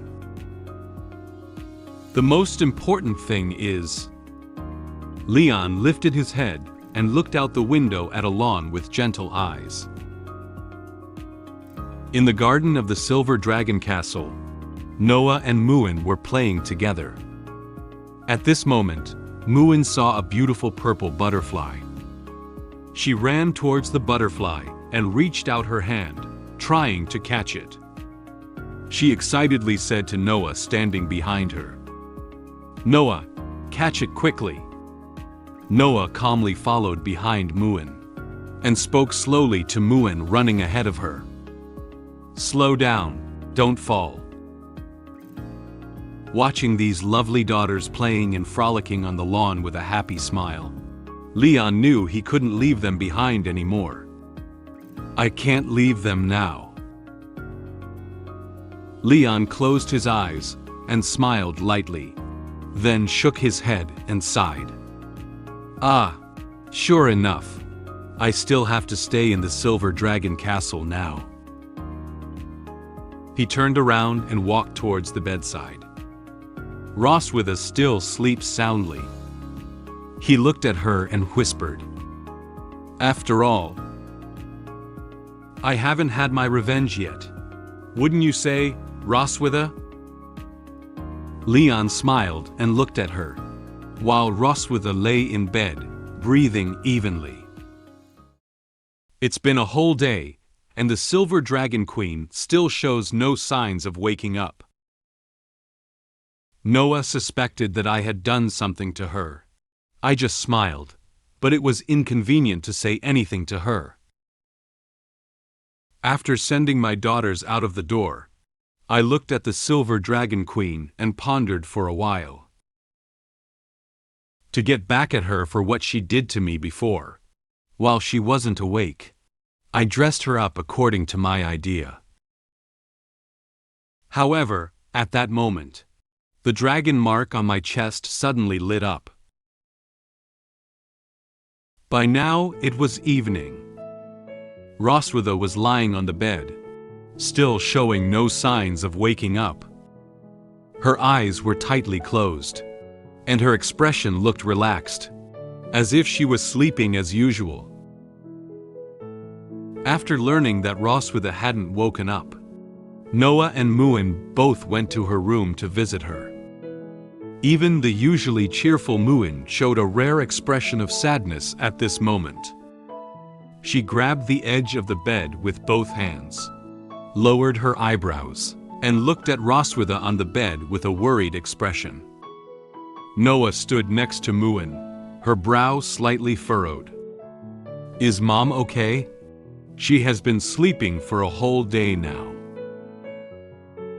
Noah turned her head, crossed her hands in front of her chest, and looked at Leon standing next to her with a serious expression. She suspected that he did something bad to Mother last night. "What did you do last night?" Leon turned his head and didn't look directly into Noah's eyes. He scratched his head, but couldn't tell her about the activity between him and Roswitha last night. He lied to her nervously. "Ah, haha. Well, we were chatting on the balcony last night. Maybe she caught a cold in the cold wind at that time." After listening to the explanation, Noah looked at him with a skeptical expression on her face, as if she didn't quite believe what he was saying. Leon seemed to feel Noah looking at him with skeptical eyes. He realized that such an explanation could not dispel Noah's doubts, so he turned to Anna for help. "There's no big problem. Do you think so, Anna?" Noah and Muin looked at Anna together, wanting to know something from her. Anna nodded lightly and explained to Leon expressionlessly about the current situation of Roswitha. "Prince, please rest assured. Just now, the physician came to examine your Majesty's body. Except for a slight weakness, everything else is normal." Thanks to Anna's help, Leon breathed a light sigh of relief. Then Anna told Leon about her personal work schedule for the next steps. "I will temporarily handle matters within the clan on behalf of your majesty in the next few days. If there's nothing else, Prince, I'll take my leave and get back to work." Leon nodded and replied to her, "Oh, okay." At this moment, for some unknown reason, Roswitha suddenly broke out in a lot of sweat. Her eyebrows were furrowed and her expression looked somewhat uncomfortable. Muin seemed to notice that his mother was very uncomfortable. She reached out and gently touched her mother's head, trying to ease her discomfort. "Mom, hurry up and get better. Muin won't make you angry anymore." Standing next to her, Leon looked closely and noticed that there was a lot of sweat on Roswitha's face and neck. He held his chin with one hand and pondered seriously why such a situation had occurred. Why did she sweat so much? "I'll wipe her down later." Noah thought Leon had bad intentions and wanted to take the opportunity to continue doing some bad things to her mother. She lifted her head and stared at him with unfriendly eyes, wary of his behavior. She asked Leon with a serious tone, "Do you want to do something while Mother is unconscious?" Her mother was lying unconscious in bed.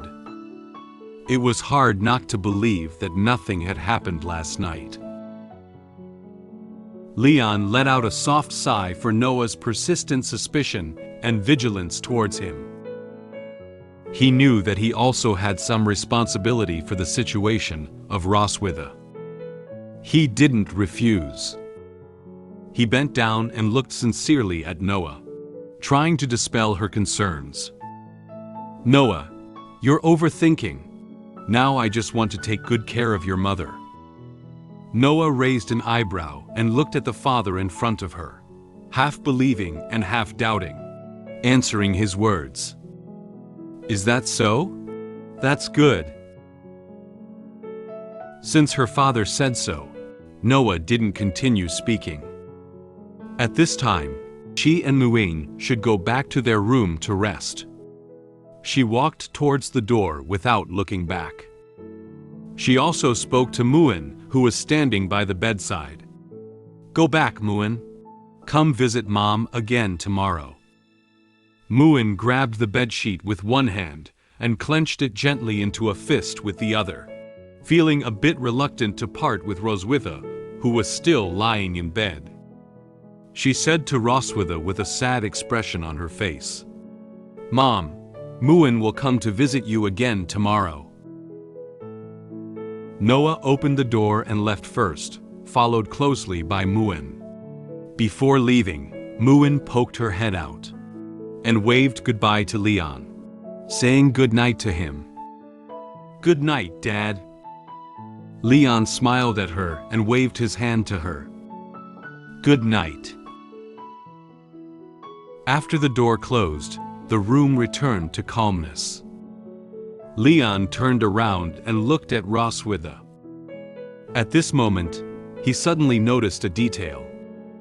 He didn't see her big tail. In daily life, no matter at any time, any place, or what she is doing, her big tail will always be exposed. Leon held his chin and fell into thought. She usually showed her big tail, but I didn't expect her to be so weak now that she can't even show her tail. Roswitha still tightly closed her eyes, furrowed her brow, and exhaled slightly from her mouth. It seems that her body is still very uncomfortable. The sweat streaming down her face and neck soaked her nightgown. Leon noticed that her clothes were soaked with sweat and planned to help her change into a clean set of pajamas. Would it be better to help her change clothes as well? He opened Roswitha's wardrobe. There are not only a few hanging clothes in the wardrobe, but also some clothes packed in boxes. He expressed surprise at so many clothes. At this moment, he came up with an idea to retaliate against Roswitha. So many clothes. It's okay to change clothes according to my preferences, right?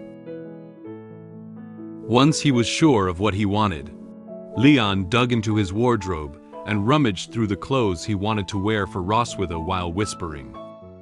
Shoulder-bearing, low-cut, tie, black stockings. In no time, he took out all the clothes and accessories he had found. The clothes and accessories are ready, but Leon still has one problem to solve. He held his chin with one hand, leaned slightly down, and carefully observed her. Well, I have found similar styles of clothing to replace what I need. But how can I solve the problem with the ears? He divided her hair into 2 bundles with both hands and tried to braid her hair. Perhaps I can weave one with her hair. Discovered that her hair could be styled into the shape he wanted. He decided to solve the problem of not having ears in this way. Leon took off Roswitha's wet nightgown and put on the clothes and accessories he had just prepared.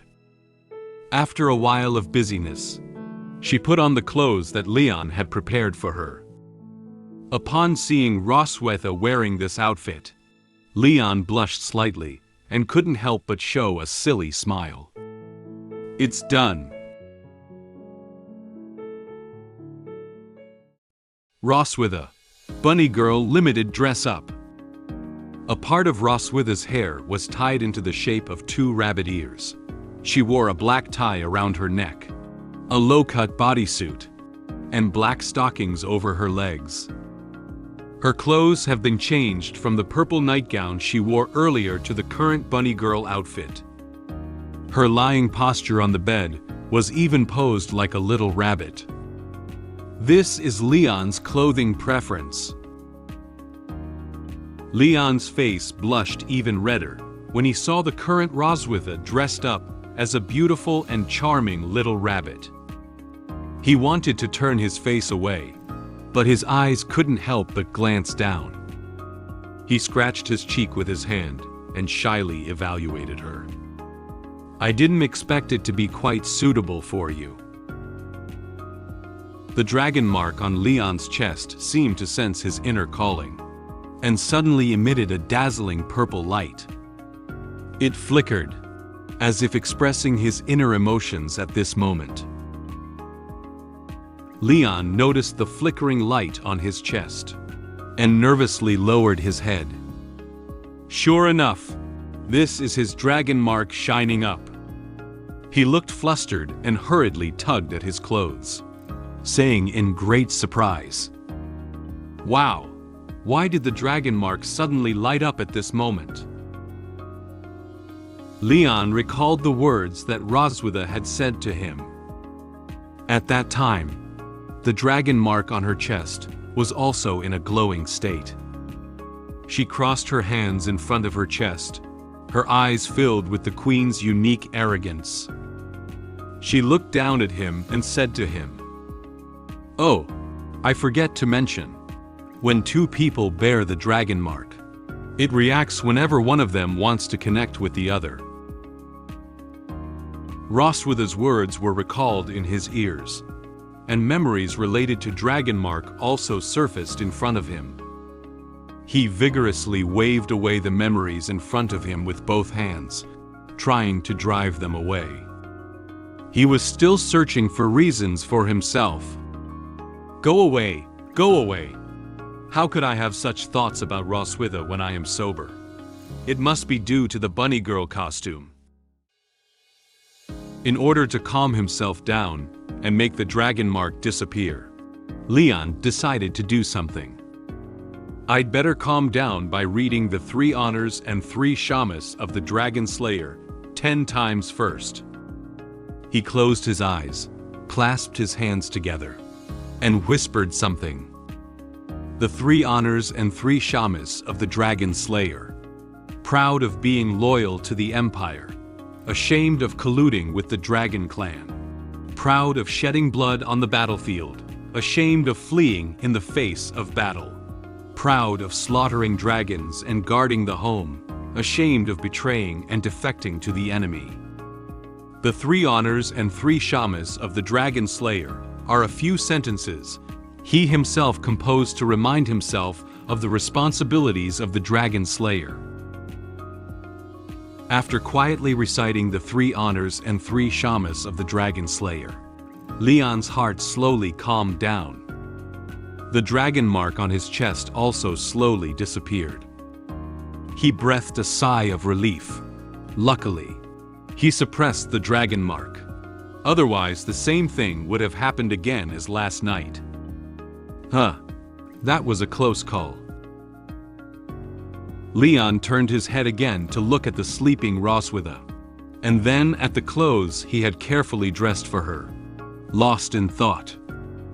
If he helps her take it off like this, it feels like he won't achieve the goal of revenge.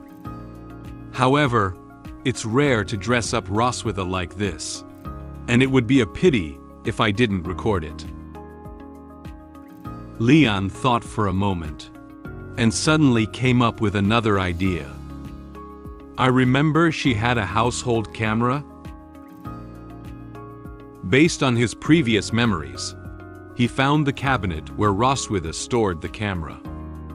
He bent down, pulled open each layer, and reached in to carefully search for a while. At this moment, his hand seemed to touch a rectangular object. He took it out and saw that it was indeed the home camera used by Roswitha herself. He raised the black camera and said very happily, "Ha!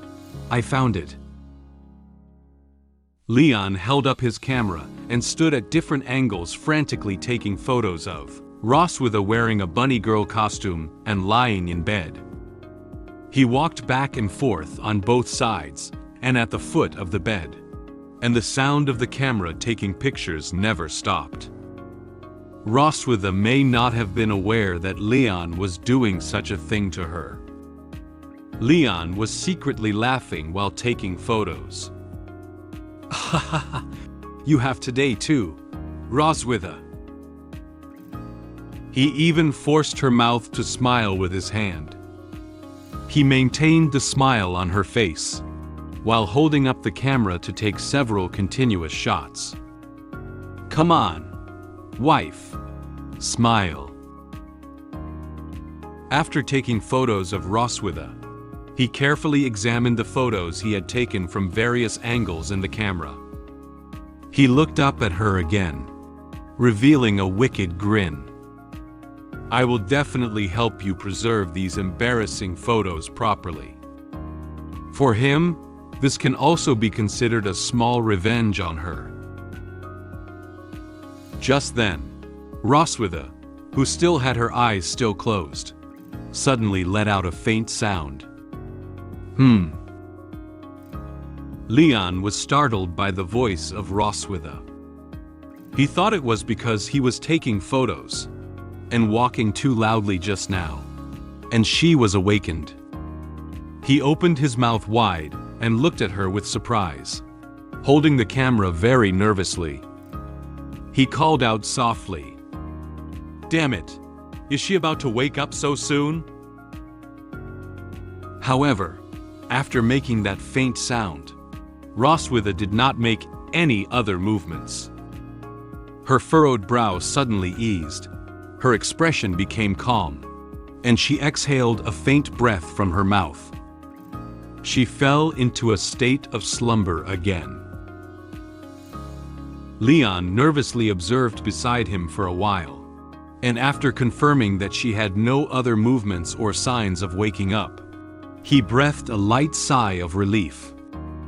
He closed his eyes and repeatedly touched his chest with his hand, trying to ease his tension. False alarm. In order to prevent the frightening situation from happening again, Leon decided to help Roswitha switch back to regular pajamas first. "I'll help her switch back to regular pajamas first. Tomorrow I will proceed with the next revenge plan." Time slowly went from night to morning. The silver dragon castle draped in night, and stars was also gradually illuminated by the morning sun. Noah left the room and walked down the hallway, wanting to visit her mother. Suddenly, she heard a rapid sound of running. Muin ran quickly behind her. She ran while urgently calling out to Noah. "Noah! Noah!" Noah heard something wrong with Muin's shout, so she quickly turned around and looked at her. Seeing Noah stop, Muin also stopped to catch her breath. Noah looked at her with a gentle expression and asked her what had happened. "What happened? Take your time." Muin was holding a Rubik's Cube in her hand, but her expression looked a bit worried. She held up the Rubik's Cube to show to Noah, and said with some grievance, "My Rubik's Cube broke, and I wanted to go find Dad to fix it, but I couldn't find him anywhere." Noah furrowed her brow, as if the thing she was most worried about had happened. Could it be that he wanted to escape while Mom was unconscious? She had long suspected that Leon would do something while his mother was unconscious, but she didn't expect him to abandon her and run away alone. At this moment, Muin felt a pulling force. She lowered her head and saw that Noah was holding her hand. Noah wanted to accompany her to find their father. She comforted Muin. "Don't worry, I'll go find him with you." They held hands together and ran in the hallway, planning to go to other parts of the castle to find Leon. Muin ran while shouting in the hallway, "Dad, where are you?" Noah and Muin searched for me in every corner of the castle, but they couldn't find me. Noah began to analyze the reasons and justifications for my stay here, even suspecting that I might have already fled this home. Muin felt very sad about the current situation of her parents, and Noah comforted her not to be upset. They decided to hold a farewell ceremony for me to commemorate me who had already left. Meanwhile, I am still in the back mountain, planning how to retaliate against the Silver Dragon Queen. The sunlight shone into the Silver Dragon Castle, making the corridor shine brightly. Due to Muin's inability to find Leon, skeptical Noah decided to accompany her to various places in the castle where he would go to search for him. They walked hand in hand along the corridor of the Silver Dragon Castle. Muin looked around and spoke. "Dad, where are you?" They first arrived at Roswitha's room, thinking that he would come to visit her. However, when they pushed open the door and entered, all they saw was their mother lying unconscious in bed. Muin looked around the room carefully and didn't find Leon here. She whispered to Noah, "He doesn't seem to be here." Perhaps Leon had just left and now returned to his room to rest. So they went back to Leon's room. However, when they opened Leon's door, the room was empty. Muin looked around the room carefully this time, but couldn't see Leon's figure. She said a little disappointed, "There's nothing here either." Perhaps Leon went to the kitchen to cook, so they went to the kitchen to look for it. However, they searched every corner of the kitchen, but still couldn't find Leon. "Dad?"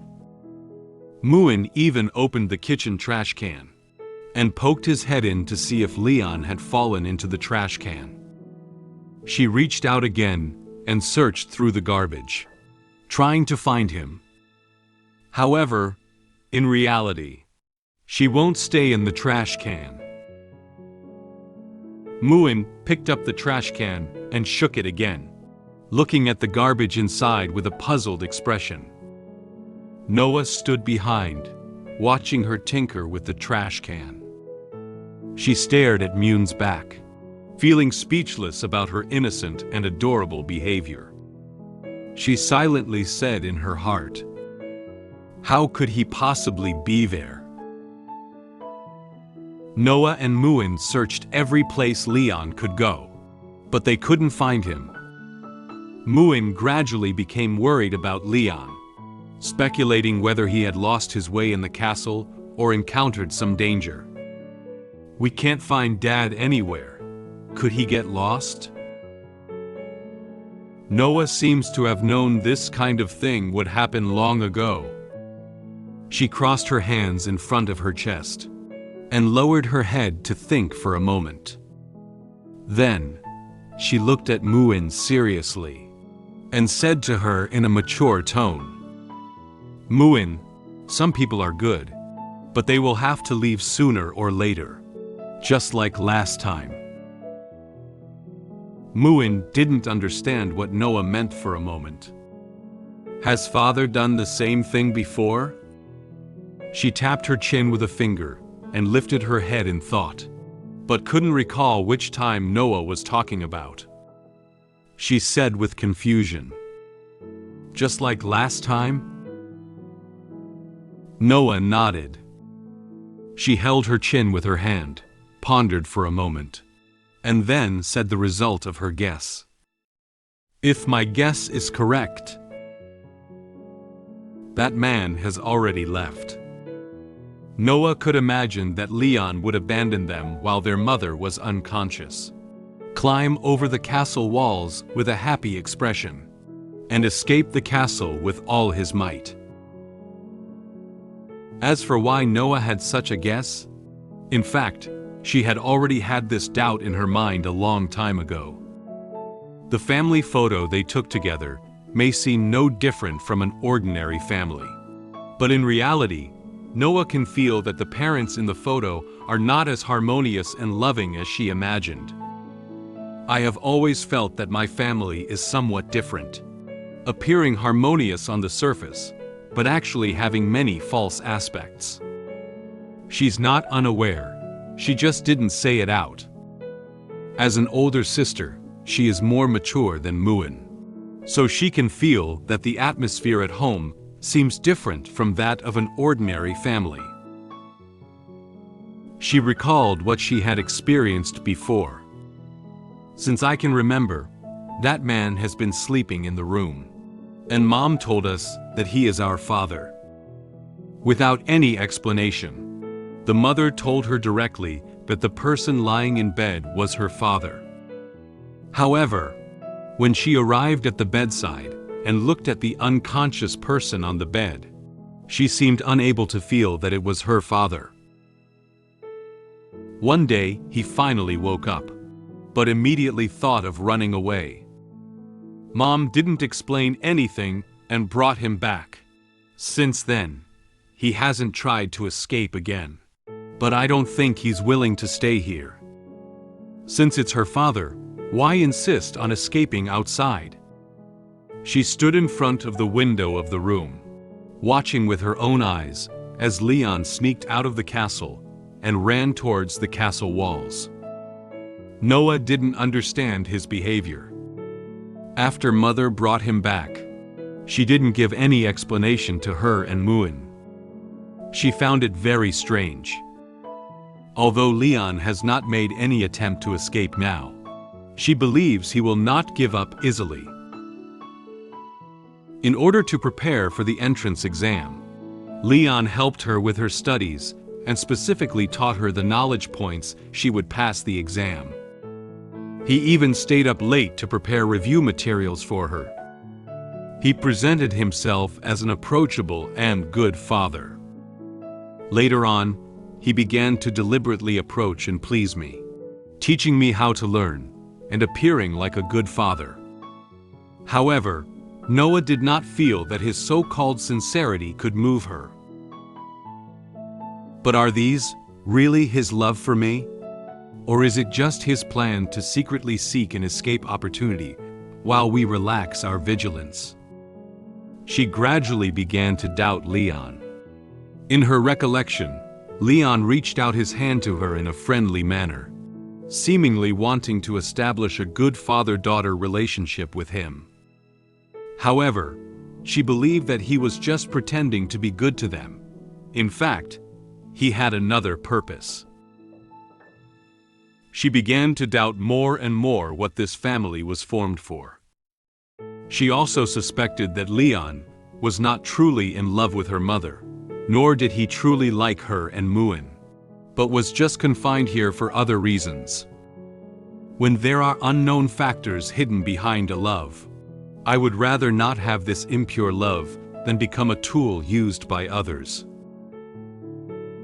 Noah thinks that Leon will definitely not succumb to this fate, and one day he will secretly leave them.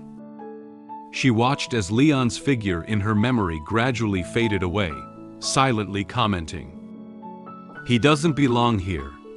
Sooner or later, he's going to have to leave us behind and get out of here." Muin's eyes were filled with tears when she heard Noah say that their father might have left them. She clenched her fist tightly, with a sad expression, sobbing and saying to Noah, "Mom doesn't wake up, and Dad doesn't want us anymore. Noah, what should we do in the future?" Noah walked forward and gently wiped away the tears from the corner of Muin's eye. She said to Muin with a caring look in her eyes, "Don't worry, I will protect you." Muin could no longer control his emotions and immediately threw himself into Noah's arms, crying loudly. "Wah!" Noah tightly hugged her and gently patted her back to calm her emotions. Noah touched her head again and looked towards a certain part of the kitchen, as if she had made up her mind. She gently said to Muin in her arms, "Let's have a farewell ceremony for that man." Meanwhile, Leon is located near the back mountain of the Silver Dragon Castle. He walked to a cherry blossom forest nearby. Every tree in this cherry blossom forest is lush with branches and leaves, thick and tall, and looks like it has been here for a long time. A gust of wind gently blew away some cherry blossom petals. The sunlight shines through the cherry blossom trees and falls on the path covered with cherry blossoms, making this place even more beautiful. Leon changed into outdoor clothing and walked into the cherry blossom forest. He held a map and walked along its route, while observing the surrounding environment. He nodded lightly, expressing his satisfaction with the scenery here. The scenery here is really nice. The maid didn't lie to me." Not long ago, Leon went to see the head maid, Anna, and wanted to ask her where Roswitha usually likes to go. Anna heard someone calling her and looked up in confusion, meeting Leon's gaze. "Prince, would you like to know where your Majesty usually likes to go?" He nodded and replied to Anna, "That's right. I want to go for a walk today." Anna seemed uneasy about Leon going out alone, so she kindly gave him a suggestion. "If Prince wants to go, I will send someone to accompany you." Leon waved his hand, indicating that he did not need anyone to accompany him. He also took out the map and asked Anna to help circle out the places that Roswitha liked to go to for him. "No need, I'll go by myself. Just circle it on this map for me." Leon held the map in both hands, looking at some of the locations circled on the map and muttering to himself, "My usual range of activities is limited, so I only have the opportunity to come out and take a look when the she-dragon is unconscious. take the opportunity to investigate the surrounding terrain and give her a surprise when she wakes up. He clenched his fist, a wicked grin creeping across his face. He came here not just for a walk. He has already made a plan and is ready to retaliate against Roswitha. Of course, investigating the places that the she-dragon likes is just a cover-up and part of my revenge plan. What I'm planning to do is take advantage of the moment when the she-dragon is weak after waking up and make her suffer humiliation in a place she loves, just like how she humiliated me in front of my homeland before. At this moment, Leon discovered a huge cherry blossom tree. He is so small in front of it. There are many cherry blossoms in full bloom on this big tree, which is very prominent among all the cherry blossom trees. The cherry blossom petals falling under the tree, together with the cherry blossoms blooming on the tree, form a pink world. He walked over to the tree and patted its trunk with his hand. He looked up and observed it again, confirming that the large cherry tree was a good choice. Well, this tree is thick enough. Then, he simulated the scene of retaliating against Roswitha. He lowered his head, supported the tree trunk with one hand, and made a hug gesture with the other hand. This posture is just right. He stepped on the soil under his feet and confirmed its condition. He realized that the soil here was still a bit hard. The soil on the ground isn't soft enough. It should be nice to lay down flower petals when the time comes. He turned around and turned his gaze towards the foot of the mountain. He found that looking into the distance from here, he could clearly see the appearance of the Silver Dragon Castle at the foot of the mountain. He nodded. From here, I can also see the Silver Dragon Castle at the foot of the mountain. Nice. After observing the cherry blossom forest, Leon took out the map and marked it with a red check mark with a red pen. Include this in my options as well.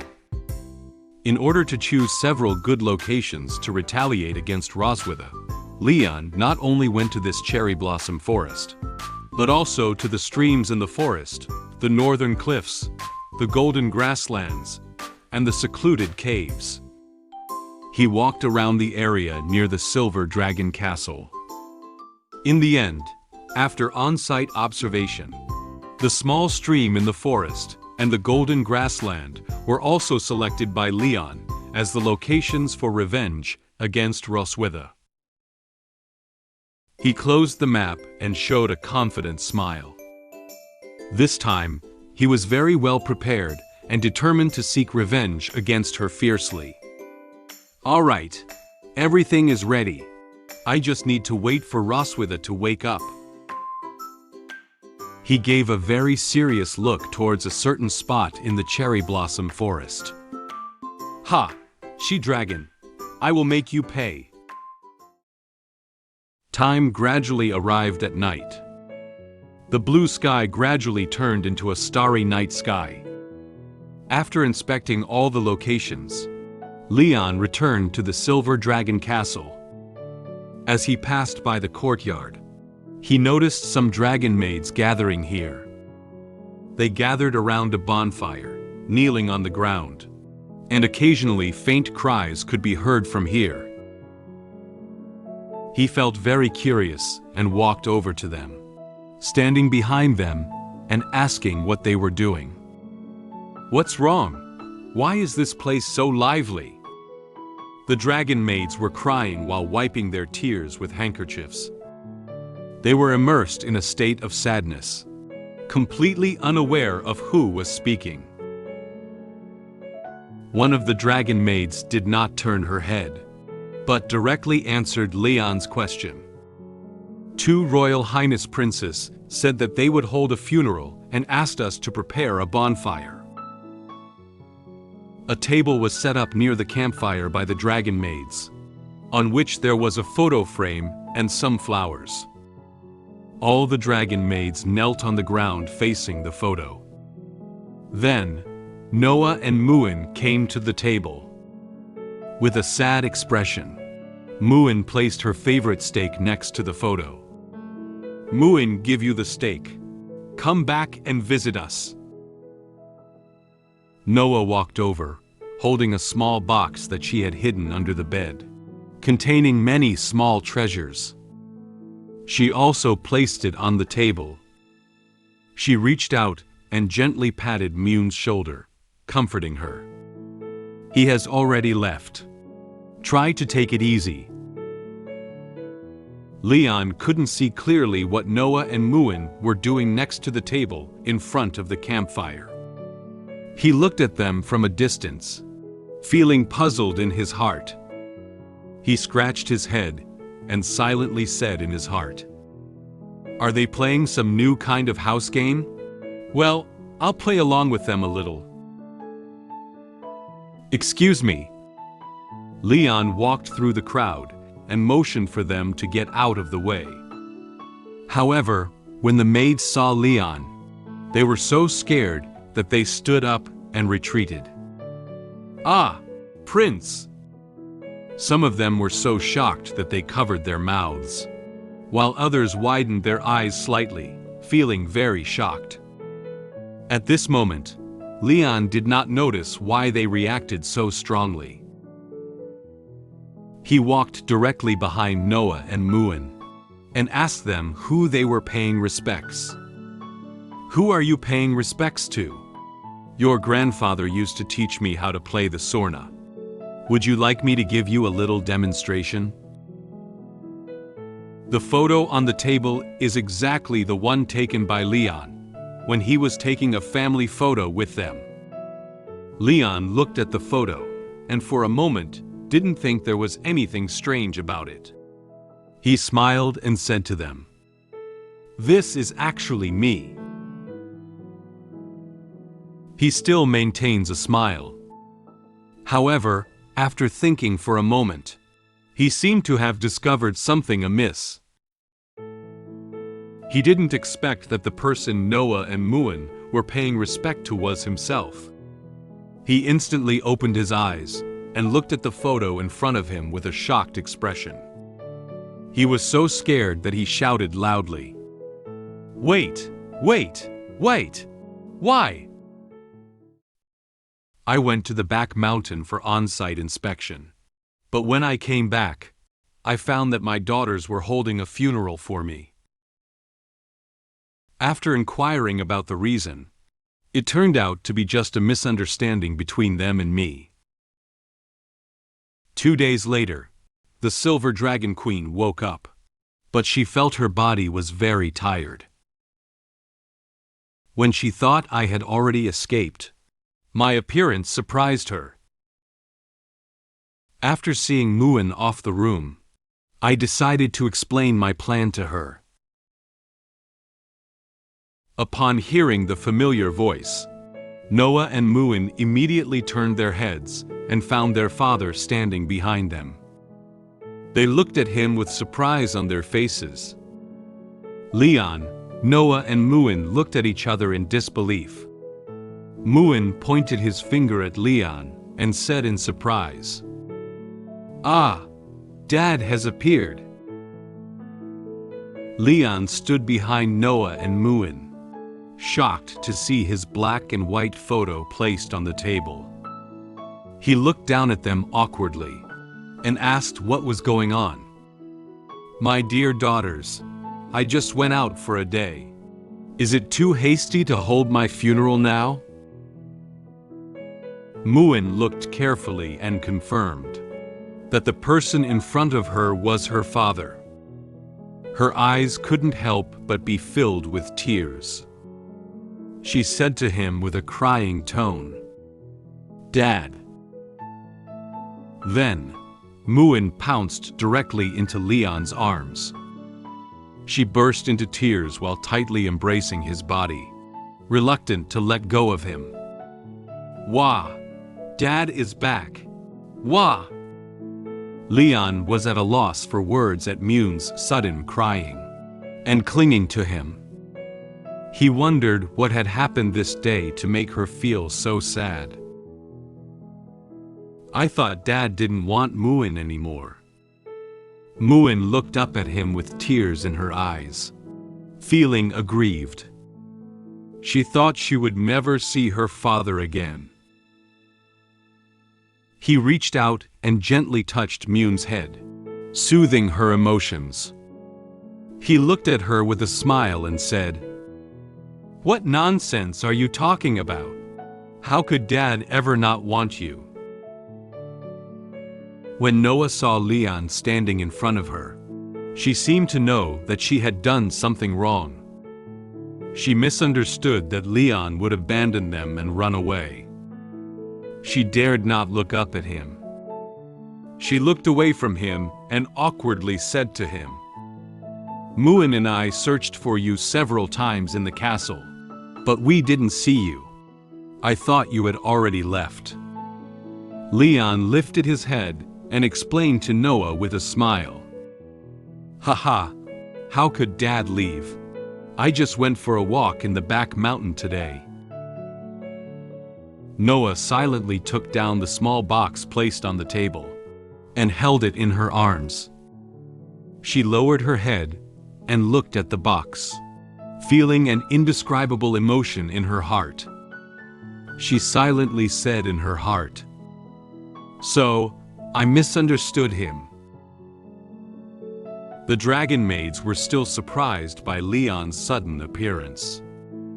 Some of them were looking at him in silence, curious as to where he appeared from, and some of them seemed to have realized that it was just a misunderstanding.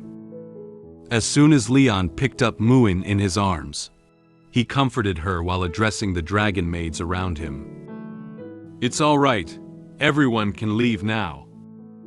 After receiving Leon's order, all the dragon maids left the lawn one after another. Without much explanation, they also realized that this was actually just a misunderstanding. Once the mood had stabilized, Moon pointed to the steak on the table and whispered to Leon, "Dad, you're back. Can Moon eat your tribute?" Leon didn't know what to say for a moment. Although he didn't really leave them, nor did he really pass away. This passage from Moon made him feel like he had been resurrected from the dead.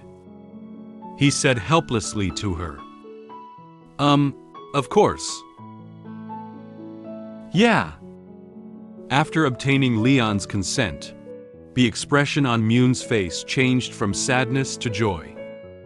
She came out of Leon's arms and happily rushed to the table.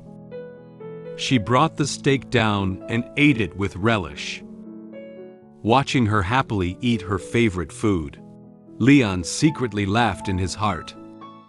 "Moon is so greedy. She definitely isn't like me."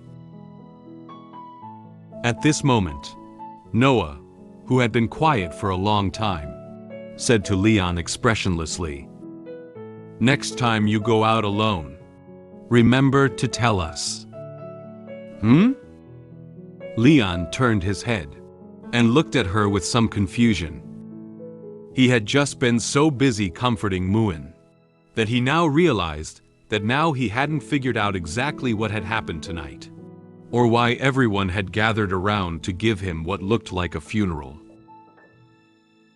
Noah lowered her head and dared not look into his eyes. Her face seemed to blush with embarrassment.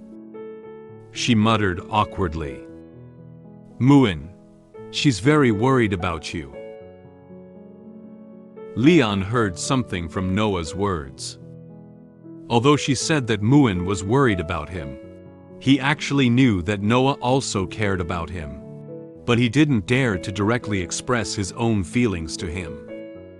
He smiled helplessly, reached out and scratched his head, apologizing to her. Sorry for making you. Making Muin worry. He silently evaluated Noah's behavior in his heart. This child looks worried about me, but still feels embarrassed to say it out. Noah slowly lowered her head. She frowned, as if thinking about something. Then, she lifted her head and looked at Leon with serious eyes.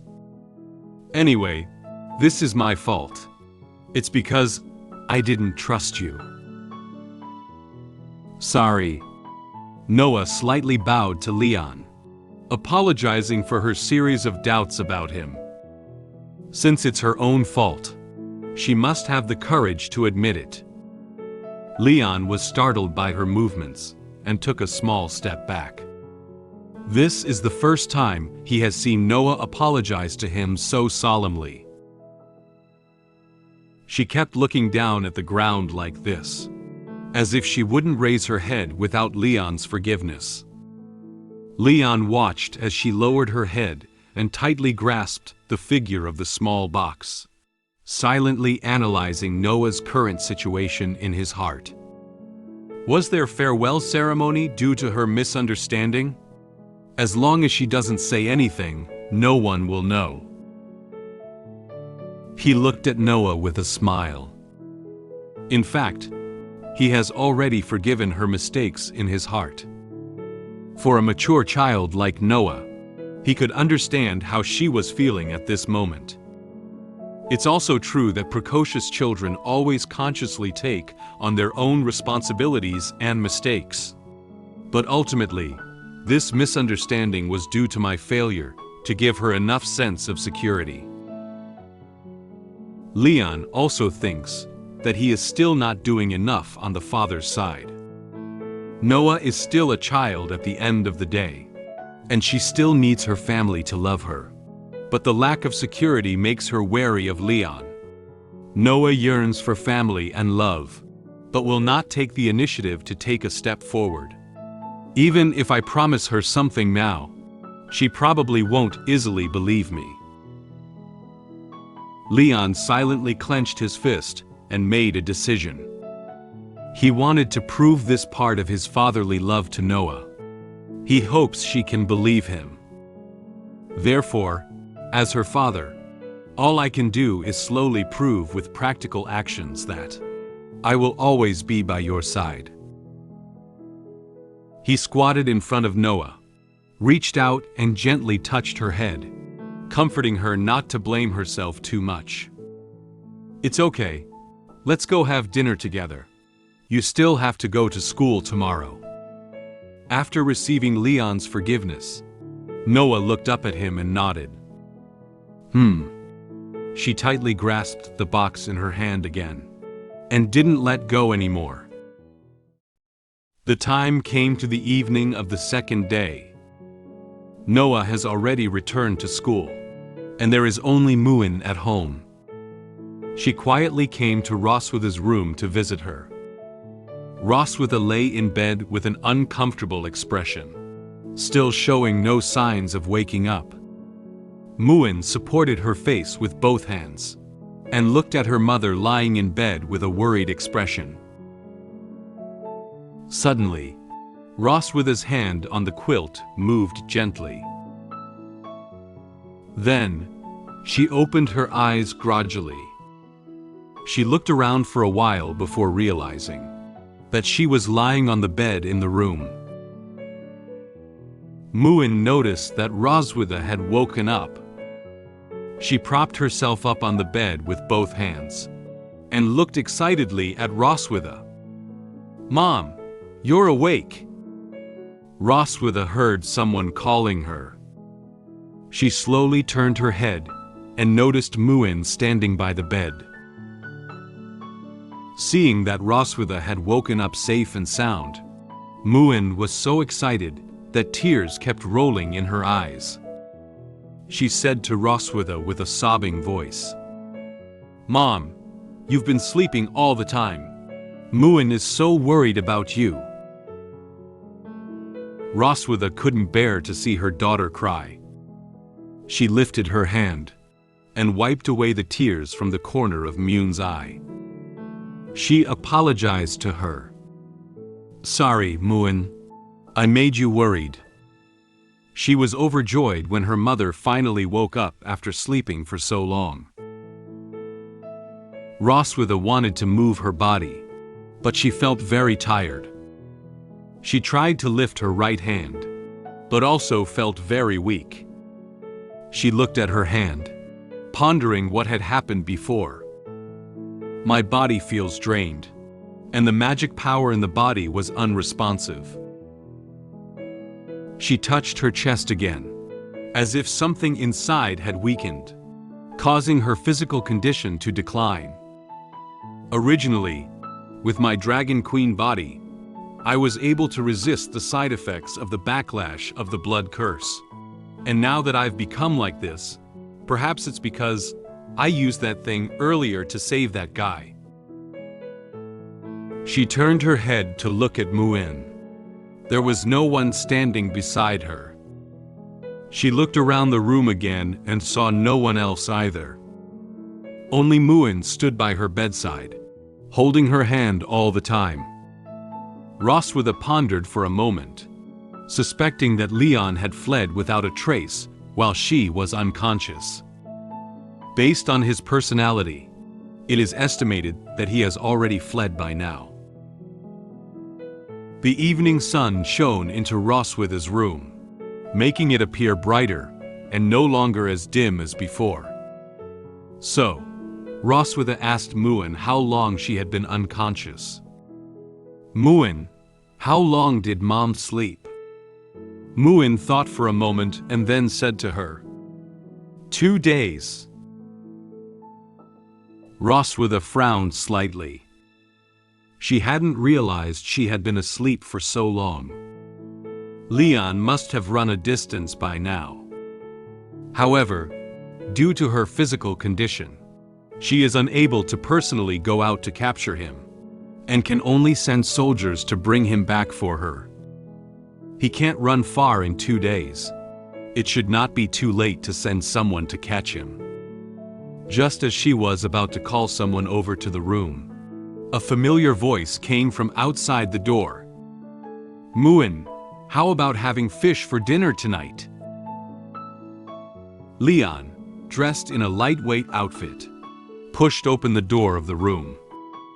He crossed his waist with one hand and lifted a big red fish to show to Moon. This fish is almost half its body length. He happily said to her, "I just caught a big fish in the back mountain." Moon cheered excitedly when he saw such a big fish. "Yeah." Roswitha turned her head and found that the person she had just wanted to catch was right here. She felt a little surprised. Leon doesn't seem to have noticed Roswitha yet. He closed his eyes and proudly boasted to Moon about his fishing ability. "Haha, Dad is great, right?" Moon ran up to Leon and looked up at the big fish that was even taller than her, saying happily, "Yep, Dad is very amazing." Roswitha couldn't say anything, just watched them quietly. It seems that she, like Noah, misunderstood that Leon would abandon them and run away. Leon seemed to feel a pair of eyes staring at him. He opened his eyes, turned his head, and only then did he realize that Roswitha had already woken up. He grabbed the fish with one hand, and the decoration at the end of Roswitha's bed with the other, bending slightly down to look at her. "Oh, you're awake." Roswitha felt somewhat embarrassed about Leon's appearance. She turned her head and whispered, "Why are you here?" Leon shook the big fish in his hand and said to her in a relaxed tone, "Otherwise, where else could I be? I just went to the back mountain to breathe fresh air, and also caught a fish for my dear wife to supplement her nutrition." Upon hearing Leon's words, Roswitha's face blushed slightly. She lowered her head, wanting to bury her face in the blanket. She complained softly to Leon. "Who is your dear?" Muin, standing beside, seemed to understand what Leon was saying. She said helplessly to him, "Dad doesn't feel ashamed." After seeing that Roswitha was okay, Leon turned around. He bent down slightly and showed the fish in his hand to Muin. Muin clenched his hand slightly and excitedly wagged his tail, watching the big fish. He said to her, "Muin, Dad has entrusted you with a glorious task. Can you take this fish to the kitchen?" Upon hearing that Leon was going to hand over the fish to her, Muin immediately agreed. She raised one hand, indicating that she would definitely be able to complete the task. Don't worry, Dad." She dragged a bigger fish with one hand and walked happily towards the kitchen. Leon watched her receding figure and waved goodbye to her. "Oh, by the way, Mom and Dad have something to deal with. You can have dinner first." Muin responded without looking back, and then disappeared at the corner of the corridor. After sending Muin out of the room, Leon returned to Roswitha's room. Due to her doubts about Leon just now, Roswitha didn't dare to look at him directly. When he walked up to her bedside, she looked away from him and whispered, "I thought you would leave daughters and escape while I was unconscious."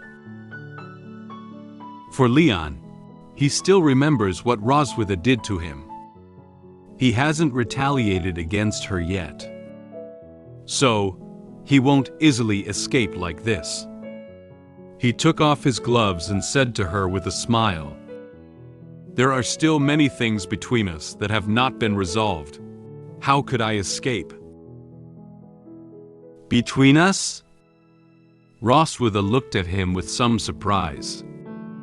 She suddenly felt something was wrong. He could feel what Leon was going to do to her next. Leon slowly approached her and gave her a mischievous smile. He leaned down to look at her and mentioned something that happened over a month ago to her. "Do you remember what you did to me when I woke up over a month ago?" Roswitha didn't think about it for a moment. She recalled what she had done to Leon over a month ago. "What I did before." Suddenly, she seemed to remember something. But now it's too late. Leon's shadow has already been reflected on her face. She looked at him in surprise. "Did you want to?" Leon raised his hands with a sinister smile on his face, as if he was going to do something to Roswitha just like what Roswitha did to him a month ago. "I brought the silver dragon queen from her room to the cherry blossom tree in the back mountain. The silver dragon queen knows that my purpose is to seek revenge for what she did to me before. I activated the dragon mark with a strong sense of revenge." The silver dragon queen not only did not resist, but also tacitly approved of my revenge behavior. After a night of hard work, I finally completed my revenge. However, at that moment, she, who was already asleep, grabbed my clothes. Leon bent down and slowly approached Roswitha. Due to just waking up and not having fully recovered, Roswitha cannot immediately sit up and resist him. She stared closely at Leon and pulled the quilt tightly with both hands. "Leon, don't think you can attack me just because I'm weak. I advise you not to act recklessly." Upon hearing these words, Leon silently lowered his head. Roswitha couldn't see his expression clearly. Leon thought that Roswitha's words seemed like she had forgotten how she had treated him at the time. He has not forgotten the revenge that Roswitha took against him at that time. He said with a slightly aggrieved tone. Weakness? At that time, he had only just woken up, when he was fiercely bullied by Roswitha. Now she is also very weak. But she has said such things. He felt very angry. He lifted his head and looked at Roswitha with angry eyes. Was I not weak back then? When I first woke up, I didn't even drink a sip of water before you carved a dragon mark and pushed me down. Did you give me a chance to refuse? Roswitha was not influenced by Leon's words.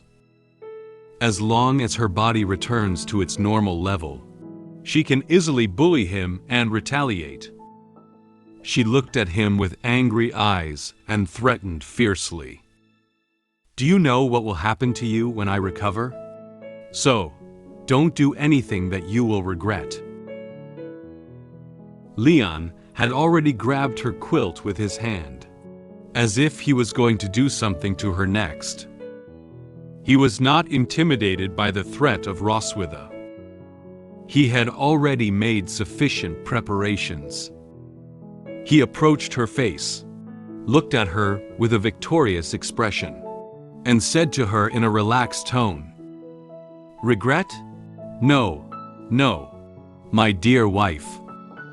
Roswitha suddenly felt her body leave her bed. She didn't know what Leon was going to do next. This is the most correct decision I have ever made in my life. Then, Leon pulled the quilt over Roswitha, picked her up, and walked towards the door. Roswitha wrapped herself in a quilt and looked at him with surprise, almost falling off him. She instinctively tightened her quilt. Leon turned his head to look at her, with a mischievous smile on his face. He knew that she was still weak and unable to resist him, so he took her out in this position. He spoke confidently to her. This time, it's your turn to be a prisoner of war. So, Leon began his revenge plan. The time has swiftly turned to evening. The sky was orange-red just now, but now it has turned into a starry night sky. The moonlight illuminated the somewhat dim cherry blossom forest. Leon followed the route on the map and carried Roswitha to the cherry blossom forest in the back mountain. He walked on the road covered with cherry blossoms, and occasionally cherry blossoms blown down by the wind floated onto him. However, Roswitha was still struggling hard in his arms. She didn't expect Leon to bring her out directly. She struggled while trying to push him away with her hands. However, due to insufficient strength, she couldn't immediately push him away. She angrily said to him, "Let go of me." Leon casually let her push his head. When he saw her struggling so hard, not only did he not put her down, but he held her tighter. He tightened his hands slightly. "Don't move, otherwise you might fall." Roswitha knew that in her current physical condition, she wouldn't be able to break free from Leon's embrace no matter what. Although she was very unwilling, she had to give up temporarily. She frowned and complained silently in her mind. "If it weren't for my lack of strength, I would have beaten this guy up long ago." After walking for a while, Leon carried her to the huge cherry blossom tree that he had come to before. Since this cherry blossom tree was very large, Whenever the wind blew, it would have a lot of petals floating down to the ground. Some time ago, when he came here to investigate, he had collected a lot of petals and spread them on the ground. He patted the quilt on the petals and put down Roswitha. Roswitha knelt on the ground and looked around, realizing that this was the place she liked to go for walks on a regular basis. However, she wasn't sure what Leon was bringing her here for. She looked at him angrily and said, "What are you bringing me here for?" Leon thought to himself that Roswitha had absolutely no idea what he had done during her coma. Leon stood in front of her, straightened up, and raised a finger to shake, smiling and explaining to her. "During your coma, I thoroughly investigated your favorite places to go, and this is the first stop tonight." At this moment, Roswitha had no mood to admire cherry blossoms. She felt uneasy as she listened to what he was saying. She frowned and expressed her speculation. "The first stop? So you still need to take me to other places?" Leon did not directly answer Roswitha's question. Leon turned around and held out his hand in the distance, gesturing for Roswitha to look his way. Standing at this angle, they could clearly see the silver dragon castle shrouded in night. He said to Roswitha, "Do you see it? That's your castle. Here, you can have a panoramic view of it all." Through Leon's prompting, Roswitha recalled the time long ago when she had taken him to the borders of the human territories and bullied him severely in front of his homeland. She crossed her arms over her chest and spoke her own conclusion. "Are you trying to avenge the incident in your hometown?" Leon still vividly remembers that experience to this day. He couldn't forget the humiliation and bullying that Roswitha had inflicted on him at that time. Leon slowly unbuttoned his shirt. The dragon mark on his chest emitted a dazzling purple light. That's right. Give someone a taste of his own medicine is not exclusive to your dragon clan. Roswitha cautiously lowered her head and looked at her chest. Sure enough, her dragon mark also appeared. Then, she felt an abnormality in her body. She slumped down on the quilt, one hand covering her uncomfortable chest, and her face instantly flushed. A faint whimper escaped her lips. "Huh." Leon stood next to her in a pleasant mood as he watched her struggle to tolerate the dragon mark. He said to her, "Although I am human, I also have a strong sense of revenge and ceremony." Leon walked up behind Roswitha, reached out a hand, lifted her chin, and forced her to look forward towards the silver dragon castle in the distance.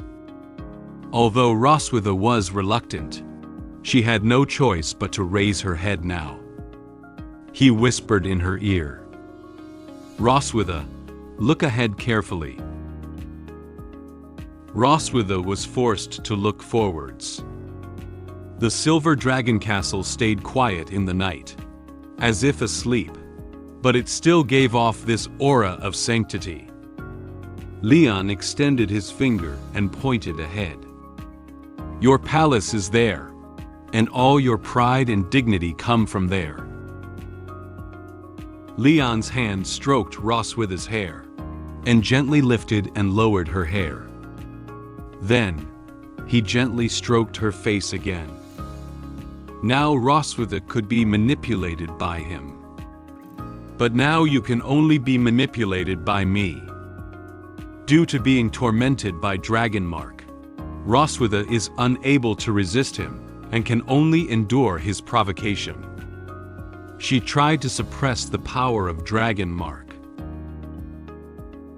Then, Leon pushed down Roswitha and pressed her under him.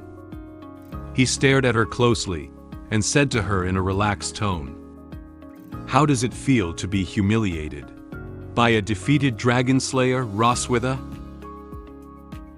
He grabbed her hand and prevented her from moving freely. Then, he slowly approached her and took a few gentle bites towards her white back, leaving one obvious red mark after another. He said to her while doing it, "These are all things you have done to me before." Roswitha closed her eyes and endured what Leon did to her. Her body couldn't help trembling, but she had no intention of pushing him away. On the contrary, she seemed to enjoy the way Leon was treating her, and even couldn't help but want to demand more of this feeling from him. Under the influence of Dragon Mark, this idea is becoming increasingly clear. I wanted to resist, but my body couldn't help but want more. In that case, at this moment, Roswitha suddenly opened her eyes. She extended her tail and gently wrapped Leon's arm around it. Leon was startled by her sudden movement. He looked at his arm and felt somewhat surprised. The current Roswitha is tormented by Dragon Mark, and her body has not yet recovered, so she should not still have strength. He furrowed his brow slightly, thinking cautiously. Tail? Why does she still have strength? Roswitha turned back to look at Leon behind her, with a determined gaze, as if she had made up her mind. While you are still in control of the situation, do your best to make me feel ashamed and unwilling. Because after this, I will seek even more brutal revenge against you. She looked at him very seriously, and her eyes seemed to appear as if they were blazing with anger. Leon felt the emotions coming from her. He gave a laugh. He didn't feel the slightest fear for the harsh words she put down. He straightened up and pointed to his chest, revealing a confident smile. Don't talk to me about the future. I have always lived in the present. Tonight is still long. The Revenge Carnival night has just begun. Your Majesty. After speaking, Leon bent down again and began to take revenge seriously. Under the cherry blossom tree, their figures overlapped. An occasional faint whimper could be heard. At this moment, some petals from the cherry blossom tree fell down again, adding some embellishments to Leon's revenge in the dark night. After a night's endeavor, they finally returned to Roswitha's room the next morning.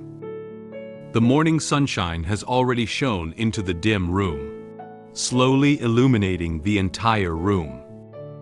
It seems to be reminding the people in the room that it's already morning. After Leon put Roswitha on the bed, he also lay down on the bed casually. Roswitha has fallen into deep sleep after a night of intense exercise with Leon. Leon had just brought her back from outside, and it had already taken him a lot of effort. He gasped for breath and said, "Whew, it's finally back. I switched places to get her revenge all night, and it wore me out." Leon recalled the route from last night in his mind. He not only carried out his revenge plan in the cherry blossom forest, but also took Roswitha to the small streams in the forest and the golden grassland. These places were all locations he had previously conducted on-site investigations and deemed suitable for revenge against her. Carrying her to several places in a row has already exhausted him. Roswitha lay deeply asleep on his arm, breathing evenly. Not only did she have one red mark after another on her arms, but she also had these marks on her back, chest, and even thighs. These are all the results of Leon's revenge against her last night. He looked at the sleeping face of Roswitha and silently said in his heart, "But it seems that she is quite satisfied with tonight, sleeping so soundly." That was when Leon realized that something seemed wrong with his thoughts. Obviously, he was trying to get revenge on her for what she had done before. How did it turn into letting her enjoy herself? He suddenly froze, widening his own eyes slightly. He was somewhat incredulous about his own ideas. Wait, satisfied? Didn't I come here for revenge? He closed his eyes and shook his head fiercely, trying to shake off this idea. He denied that she would have such thoughts. For Roswitha, Leon bullied her fiercely in front of her silver dragon castle, and she should feel ashamed. No, she has just fully experienced the humiliation of being oppressed by her most despised dragon slayer. In short, this revenge was successful. Finally, Leon was able to return all the humiliation and dissatisfaction he had suffered before to Roswitha, allowing her to experience the feeling of being severely humiliated by someone she looked down upon. He evaluated the revenge plan with satisfaction in his heart. Anyway, my revenge this time can be considered successful. Leon feels that it's almost time now, and he should also leave her room. He sat up from the bed and glanced at the sleeping Roswitha, whispering softly, "Before the maids get up, I'll go back to my room first. We're not the kind of relationship where we can share a bed and sleep until morning together." They were originally sleeping in separate rooms. If the maids discover it, he won't be able to explain it to them. Just as Leon was about to get out of bed, it seemed like Roswitha sensed something and reached out to grab the hem of his clothes. Leon turned around and looked at her with confusion, but found that she hadn't woken up yet. She murmured to herself, as if saying something. "It's so cold." Seemingly feeling the coldness in her body, Roswitha tightened her body slightly and brought her hand closer to her mouth, trying to warm herself up a little more.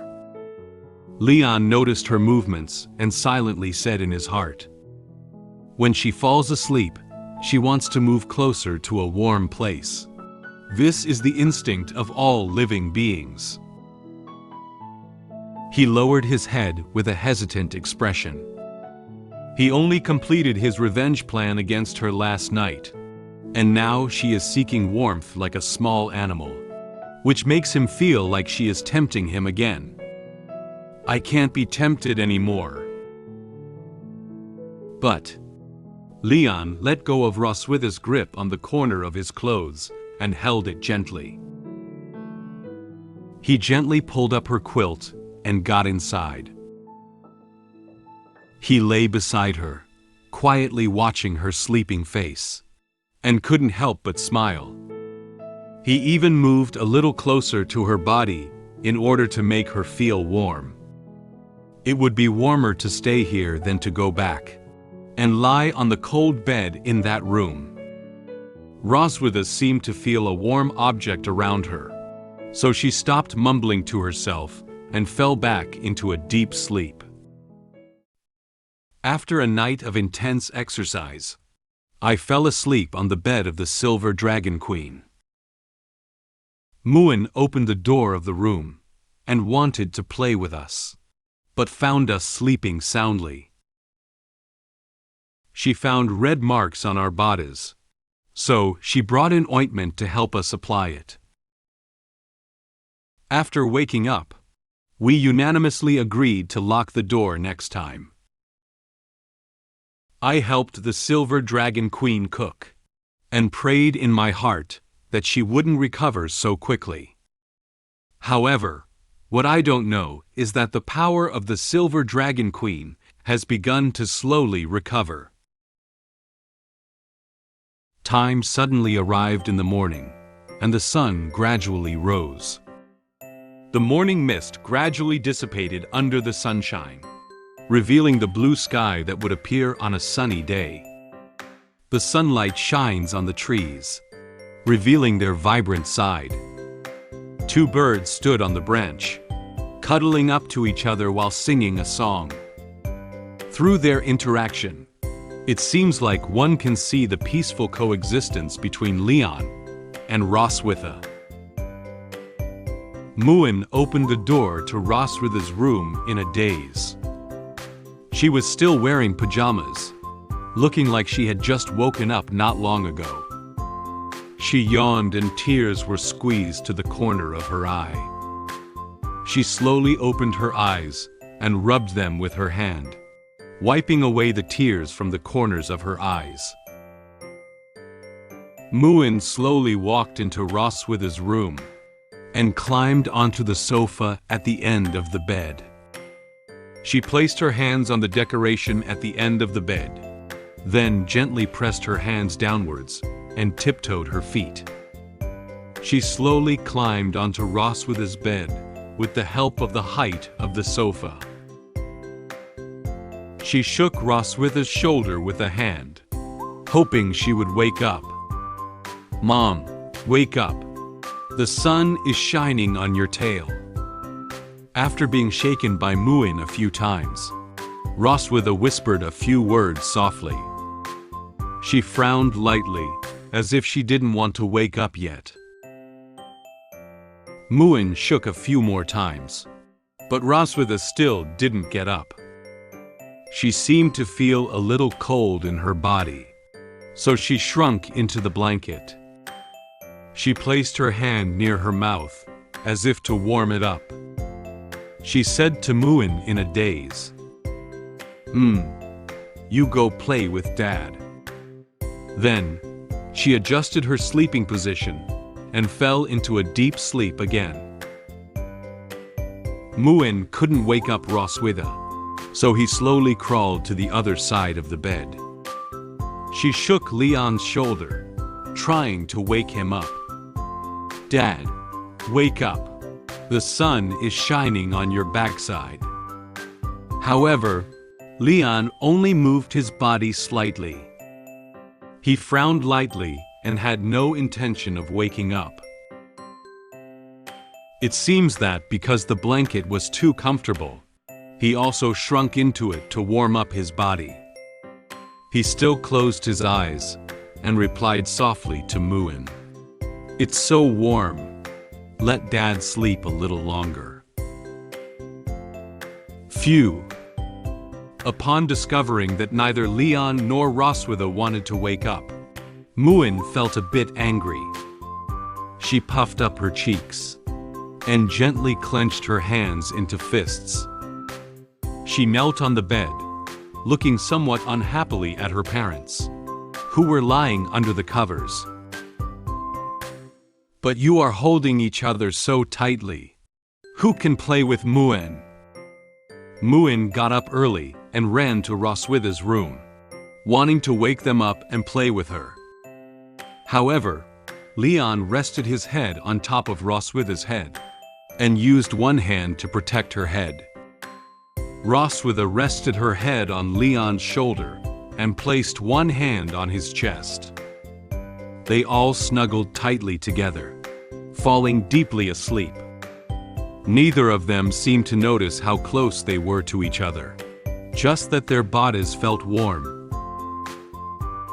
However, after kneeling on the bed and observing for a while, Muin suddenly noticed something. Leon and Roswitha, who usually argue and even fight with each other, are actually sleeping together at this moment. This surprised her a bit. She tapped her cheek with her finger and looked at their sleeping position, lost in thought. Muin has never seen Dad and Mom so intimate before, but why do they have so many red dots on their bodies? At this moment, Muin noticed that both Leon and Roswitha had large and small red marks on their bodies. These marks are not only on the body, but also on the neck. Muin, who is still a child now, doesn't know what these traces represent. She pondered what might have caused these traces to appear. She quickly figured out the reason based on the size of these traces. Oh, this must be bitten by a bug. A big mosquito appeared behind her. Muin may have noticed that Leon and Roswitha had a large area of exposed skin, coupled with not being able to fully cover themselves with blankets while sleeping. Some insects took advantage of the situation and secretly stung them while they were asleep, which is why these traces were left behind. Muin quickly jumped out of bed and ran to find a medicine. She remembered that when she was bitten by a mosquito before, Roswitha had given her a piece of knowledge. Mom used to teach me that if I get bitten by a bug, I need to apply medicine. She found a cabinet containing some medicines, opened the drawer, and excitedly searched while recalling the appearance and names of the medicines. In no time, she found a bottle of green ointment specifically designed to treat mosquito bites. She lifted it up and said happily, "Find it." Then, Muin climbed onto the bed again. She stood on the bed, holding the bottle of ointment in one hand and placing the other on her waist, looking down at her parents who were still asleep. She showed a very confident smile and whispered to herself, "Don't worry, Noah is not here. Muin will take good care of you all." Eliminating mosquito bits for Mom and Dad is a piece of cake for Muin. Muin believed that she had worked so hard to help them, and they would definitely praise her when they woke up. Muin climbed up to Leon first. She dipped her hands in some green ointment and applied some to Leon's back.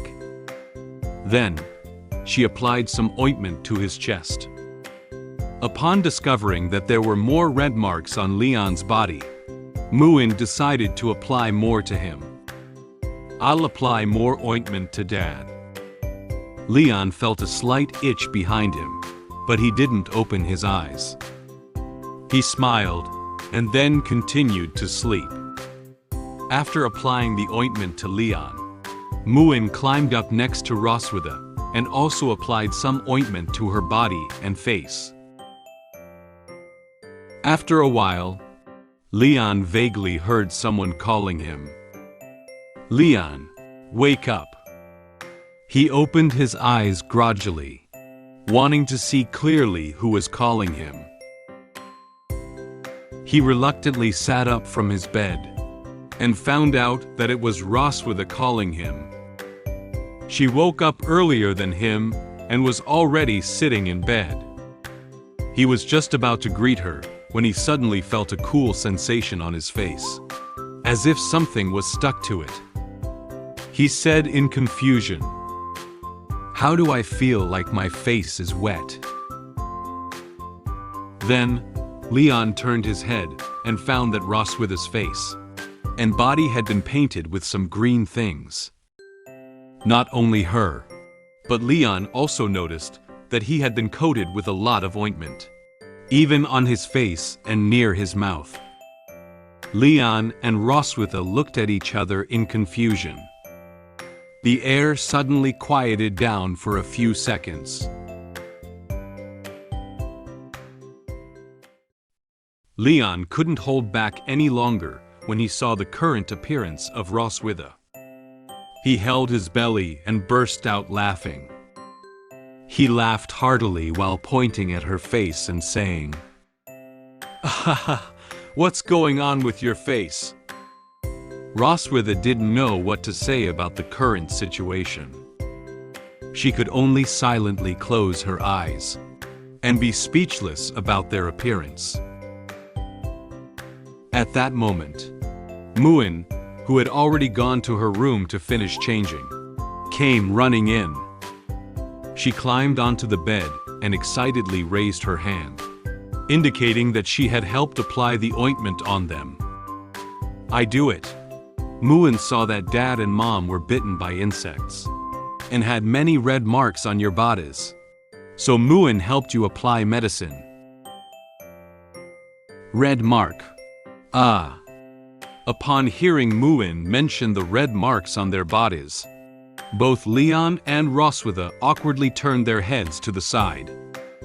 Leon pretended to cough a few times, trying to conceal his embarrassment at the moment. Roswitha closed her eyes and remained silent, but the blush on her cheeks could no longer be concealed. They couldn't explain to Muin that these red marks were actually caused by their intense exercise outside last night. Leon thought silently in his heart. Some things are better for child not to know. Muin happily clenched her hands into fists and looked at them with a naive expression, hoping to receive their praise.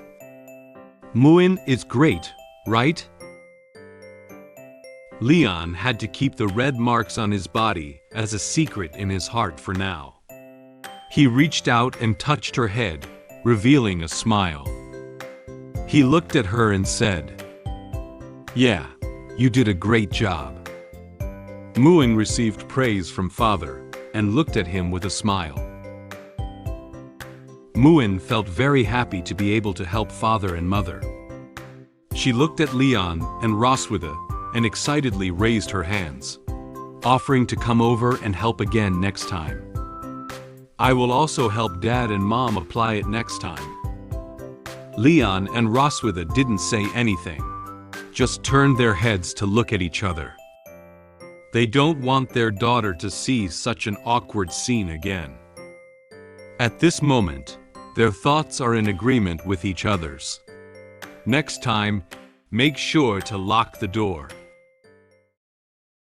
The sun outside slowly rises and then slowly sets. In the blink of an eye, it was already evening time. The sunset outside the window shone into Roswitha's room, making the slightly dim room brighter. Leon knocked on the door and walked into the room with a tray in his hand. On the tray was a bowl of golden fried rice containing meat and vegetables.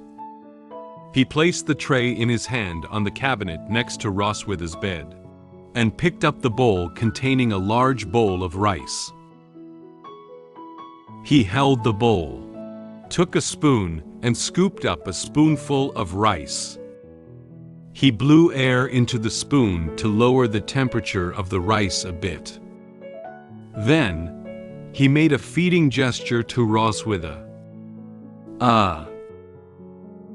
Roswitha moved back a bit in disgust when she saw him stick the spoon out. She didn't know what Leon wanted to do at the moment. She asked him with confusion, "What do you want?" Noticing that Roswitha was intent on avoiding his spoon, Leon stuck it in her mouth as fast as he could. He explained to her his purpose for doing so. "I'll feed you. You haven't eaten for several days. Although the Dragon Clan can go without eating or drinking during their dormant period, you are probably hungry now."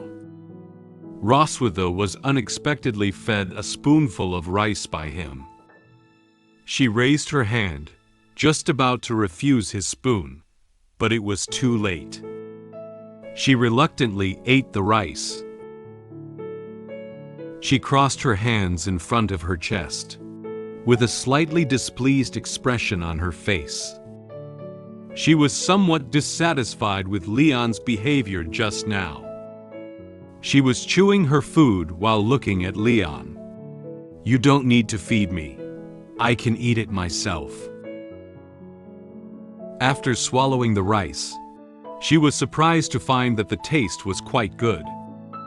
Although she didn't want to admit the fact voluntarily, she still praised him. She said to him with a relaxed expression, "The taste is pretty good." It seems that Leon's cooking skills are indeed good.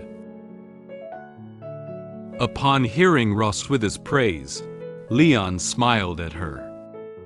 He also scooped a spoonful of rice into his mouth. He closed his eyes, shook the spoon with his hand, and confidently said to her, "Of course, it's love-fried rice that I made myself." Seeing that Leon suddenly began to eat the fried rice he made for her, Roswitha was a little unhappy. She reached out and grabbed his shoulder, trying to get fried rice back. "Isn't this made for me? Why did you eat it yourself?" Seeing how hard she tried to reach out, Leon deliberately took fried rice far away from her, so that she could not get it immediately. He knew that with her current physical condition, she didn't have much strength to grab it. He played a joke on her. "Aha, I'm afraid you won't be able to finish eating, so I'll help you share the burden." Roswitha was clearly getting a bit anxious. "Who said I couldn't finish eating? Take another spoonful." In a short time, Roswitha finished the bowl of fried rice. Leon took the empty bowl handed over by Roswitha and placed it on the nearby tray. Roswitha's stomach bulged slightly when she was full. She gently rubbed her stomach to help it digest faster. Under Leon's careful care in these few days, Roswitha's mental state has also begun to slowly recover. After placing the bowl on the tray, Leon turned his head and said something to her. "These past few days, you have been weak and unable to move around. So I have been taking care of your bathing and cooking and feeding you. How good I am to you." Roswitha couldn't help but feel a little unhappy when she heard him say such sincere words. She knew that what he described was different from what he actually did. She furrowed her brow slightly and explained his words. Do you mean torturing me after taking a shower or torturing me in bed after dinner?" No matter what they are doing, in the end, it all turned into doing that kind of thing. How could Leon let go of such a good opportunity to retaliate against Roswitha? He held the tray and prepared to leave the room.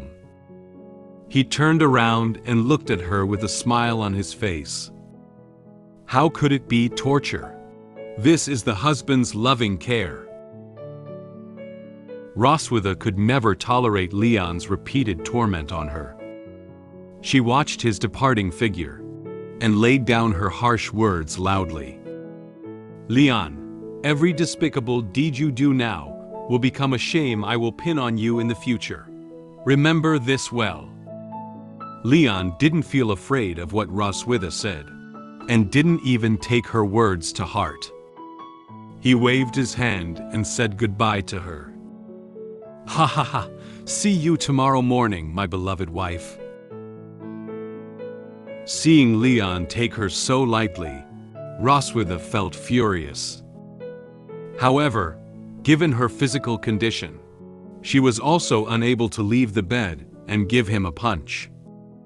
She clenched her fists tightly and spoke through gritted teeth. "Damn Dragon Slayer. He's really good at torturing me." In order to vent her anger, she smashed her fist against the nearby wall. After she withdrew her fist, several cracks suddenly opened in the wall. Immediately afterwards, A hole about the size of a fist was left on the wall. Roswitha leaned forward curiously, and was somewhat surprised to see the marks she had just left on the wall. She raised her hand and observed that her strength seemed to have been restored. My strength has returned. At this moment, Leon is still in the kitchen. He hummed a song while washing dishes. Brush, brush, brush, brush. He stared at the plate in his hand, smiling as he thought about his plan to continue bullying Roswitha. She-Dragon, please don't recover so quickly. I still want to bully you for a few more days. However, knowing nothing about it, he surely didn't realize that Roswitha had slowly regained her strength under his care. The Silver Dragon Queen has regained her strength, but she told the maid not to tell me this news. I am currently teaching Muin how to use magic, and am not aware of the situation of the Silver Dragon Queen. Muin quickly learned a small part of magic within a few hours, which made me curious. In the evening, I went to the Silver Dragon Queen's room, intending to torture her again. However, she threw me onto the bed and tied me up. It's already evening now. Night falls over the Silver Dragon Castle. The curved moon shines on the castle in the sky. Inside the Silver Dragon Castle, several rooms also had lights on. Suddenly, there was a knock on the door of Roswitha's room. Excuse me, Your Majesty. Anna pushed open the door and entered. She walked in carrying a tray with a bowl of steaming medicinal soup on it. At this moment, Roswitha was sitting on the bed, focused on reading a book. After hearing the knock on the door, she looked up at Anna. Anna said to Roswitha, "This is the medicine prescribed by the doctor, which can help you recover your strength." Roswitha turned her head to look at the bowl of medicine and said calmly to Anna, "My body has recovered. It's okay not to drink."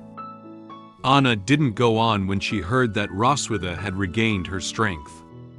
She placed the bowl of brown medicine on a nearby cabinet. At this moment, Anna lifted her head and noticed that the walls seemed a bit different from before. There is a hole with several cracks on the wall next to Roswitha's bed. She said to Roswitha with confusion, "Your Majesty, this is..." The hole that was punched out by Roswitha is a bit deep, and even the crack next to it has cracked very wide. Roswitha glanced aside, because she didn't know she had regained her strength just now, and Leon said some derogatory words to her. She punched the wall directly to vent her anger. She awkwardly said to Anna, I didn't control the force just now. Find someone to fix it tomorrow."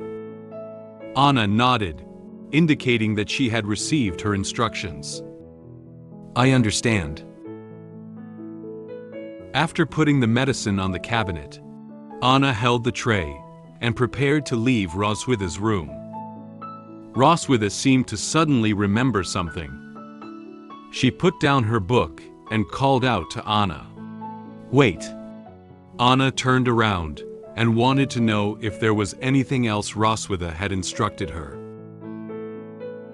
Roswitha whispered to Anna, "Don't tell Leon beforehand that my body has recovered. I want him to take care of me for a few more days." After speaking, her face turned slightly red, and her eyes looked to the side. She even picked up a book and gently covered her face, as if the words made her feel shy. Anna looked at Roswitha with some surprise upon hearing these words. She seemed to have never heard Roswitha say such words, nor had she seen Roswitha's shy face. Anna thought that Roswitha was satisfied with Leon's careful care these days, and didn't want him to leave so soon. In the Silver Dragon clan, Roswitha is the queen who leads her people forward. But here she is, a girl who wants to spend more time with her lover. At the thought of such a happy scene, Anna couldn't help but chuckle softly. She put her hand to her mouth, trying to conceal her smile. Okay, I know. After Anna left the room, Roswitha's expression suddenly changed from a shy smile to a sinister one. She wasn't trying to get Leon to take care of her for a few more days, as she'd claimed. She tightly grasped the book in her hand, and silently said in her heart, "Humph, Leon, your good days are coming to an end."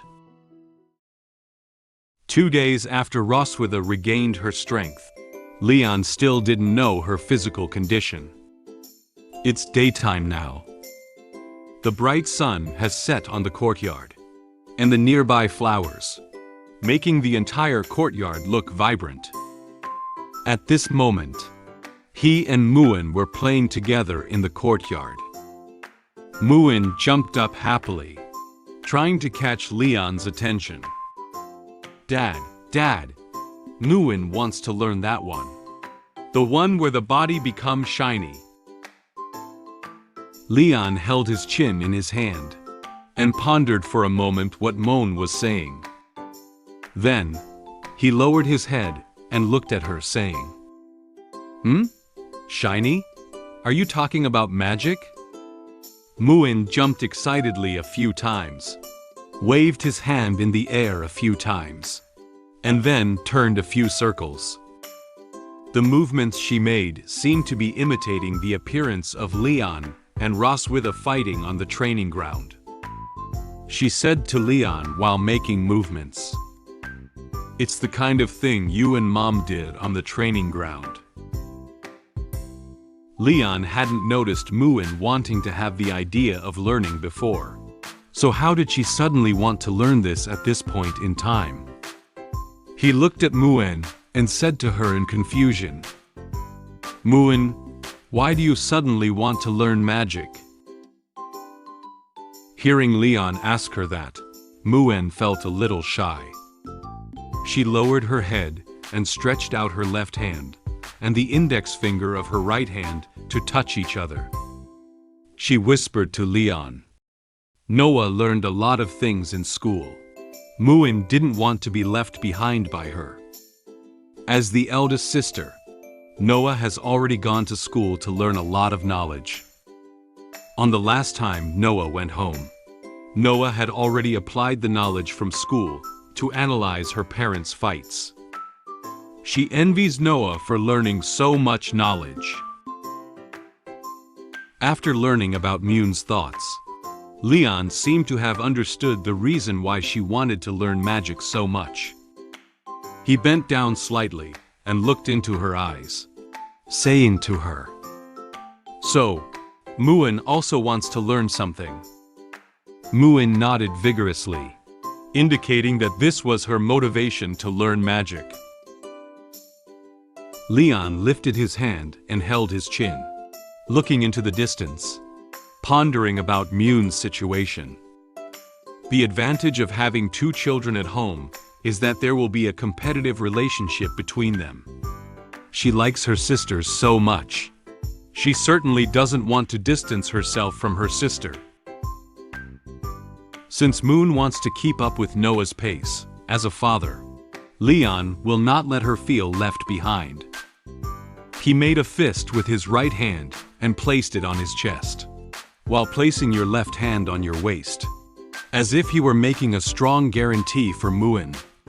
He said to her confidently with a smile on his face, "Okay, Dad will definitely teach you magic. Let's start with simple magic guidance." Muin looked up at Leon and answered very happily, After teaching Muin magic guidance for a period of time, Leon allowed her to slowly guide the magic of her body. Muin closed her eyes tightly, her body trembling slightly, as if using all her strength to do the magic guidance. She lowered her head, clenched her fists, and was working hard to guide the magic out of her body.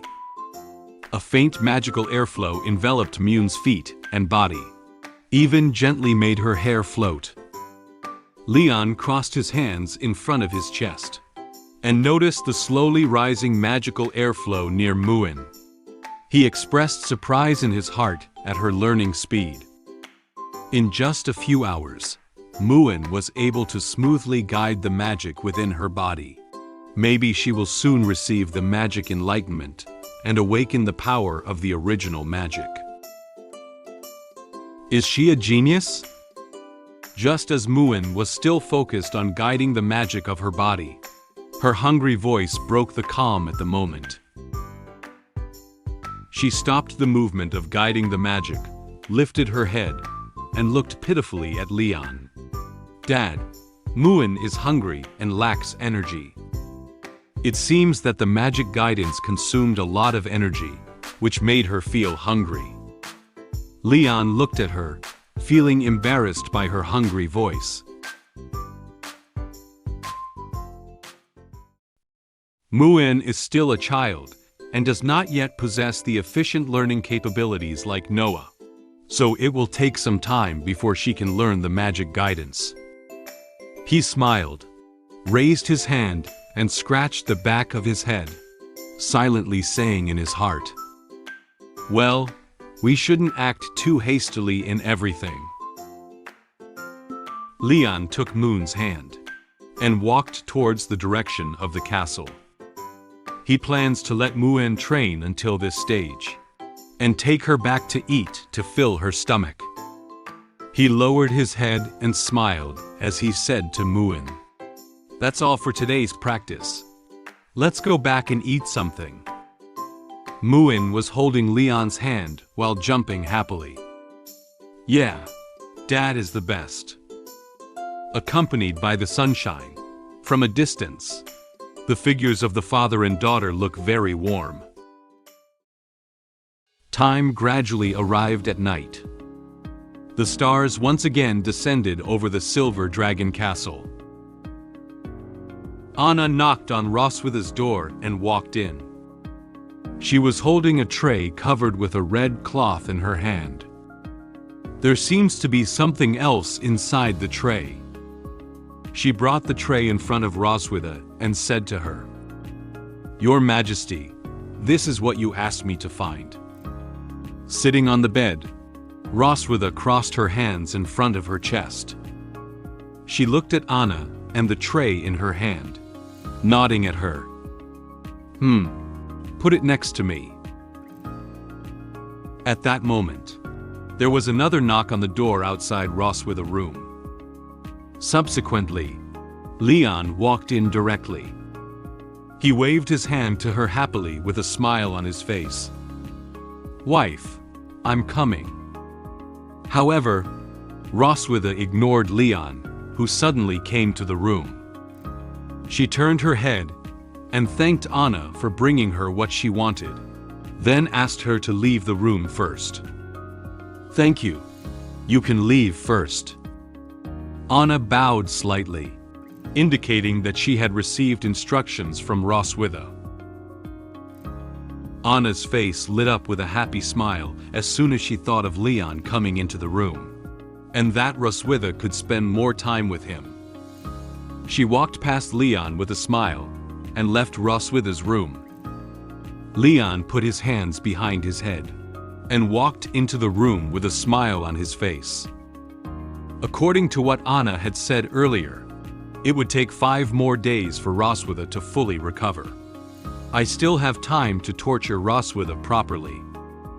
As he walked, he planned in his mind how to continue tormenting Roswitha. He still doesn't know that her body has recovered. He stood in front of Roswitha, his hands slightly bent, and he said to her with a caring expression, "Where else are you feeling unwell today? I'll give you a massage." Today's Roswitha didn't feel as weak as she did before her body had recovered. She didn't feel shaken at all by what Leon said. She looked directly into his eyes and said very calmly, "Why don't you show me the might of the strongest dragon slayer in the Empire today? Only 2 days, you're already giving up? You're not as powerful as I thought." Upon hearing Roswitha's provocation against him, the corners of Leon's mouth twitched slightly, and his smile froze on his face. He said with some anger, "What did you say?" "Okay, she-dragon." The words spoken by Roswitha made him feel very unhappy. He walked forward and pulled off the blanket covering her body. "Seeing how tired you are, I didn't plan on doing that tonight. It seems like I was overthinking." Roswitha furrowed her brow slightly and looked at Leon with a frightened expression. She lifted her hands up, wanting to make defensive movements. Leon gave her a wicked smile. He slowly approached her, repeatedly stroking her face, giving a preview of the torment he would inflict on her tonight. "Your mouth is so hard, so your body must also be very solid, right?" Roswitha's body trembled slightly and looked at Leon with fearful eyes. At this moment, Leon was unaware of the seriousness of the matter. For Roswitha's provocation just now, he intends to give her a proper punishment. He quickly took off his clothes, ready to carry out a new round of torture on her. "Roswitha, you will regret it." Suddenly, Roswitha's expression changed from fear to a sinister smile. She looked at Leon with a firm gaze and confidently said to him, "I have never regretted it." She quickly wrapped her tail around Leon's body and tightly grasped him. Before Leon could react to what had happened, he was caught by Roswitha. He lowered his head in confusion, looking at her tail, feeling a bit at a loss. Immediately afterwards, he felt as if he had left the ground. He showed a surprised expression. Roswitha turned around and fiercely swung Leon from her tail. Leon was thrown so hard by her tail that he was thrown directly onto her bed. He closed his eyes tightly and his back hit the pillow hard. Just as Leon was about to get up, Roswitha quickly climbed onto the bed, pressed his body with her hand, and sat directly on his body. She looked down at him, displaying the usual posture of a queen. Leon lay motionless in bed. He gradually realized that her strength was different from a few days ago. She has such great strength. Leon shouted loudly at Roswitha. "Roswitha, have you recovered?" At this moment, Leon realized that her body had recovered. Her behavior and expression just now were all illusions created for him. In fact, she wanted to take this opportunity to retaliate against the torture he had inflicted on her a few days ago. Roswitha placed her index finger in the middle of her mouth and made a gesture to silence him. "Prisoner should be quiet, my dear dragon slayer." Subsequently, she reached out and uncovered the red cloth placed on the tray. There are 2 pairs of handcuffs, a whip, and a crystal ball on the tray. Leon looked at the tray next to him and was surprised by what was placed on it. These days, Roswitha's body hasn't recovered, so she probably doesn't have the time or energy to prepare these things. He thought in confusion. When did she prepare these things? In order to prevent Leon from escaping, Roswitha handcuffed his hands and feet separately. Leon thought nervously. Am I just giving myself up for grabs? She also found a black cloth to cover his eyes, and even took off his remaining clothes. He sat on the bed struggling hard, his hands and feet trying hard to break free from the handcuffs. However, unfortunately, he did not succeed.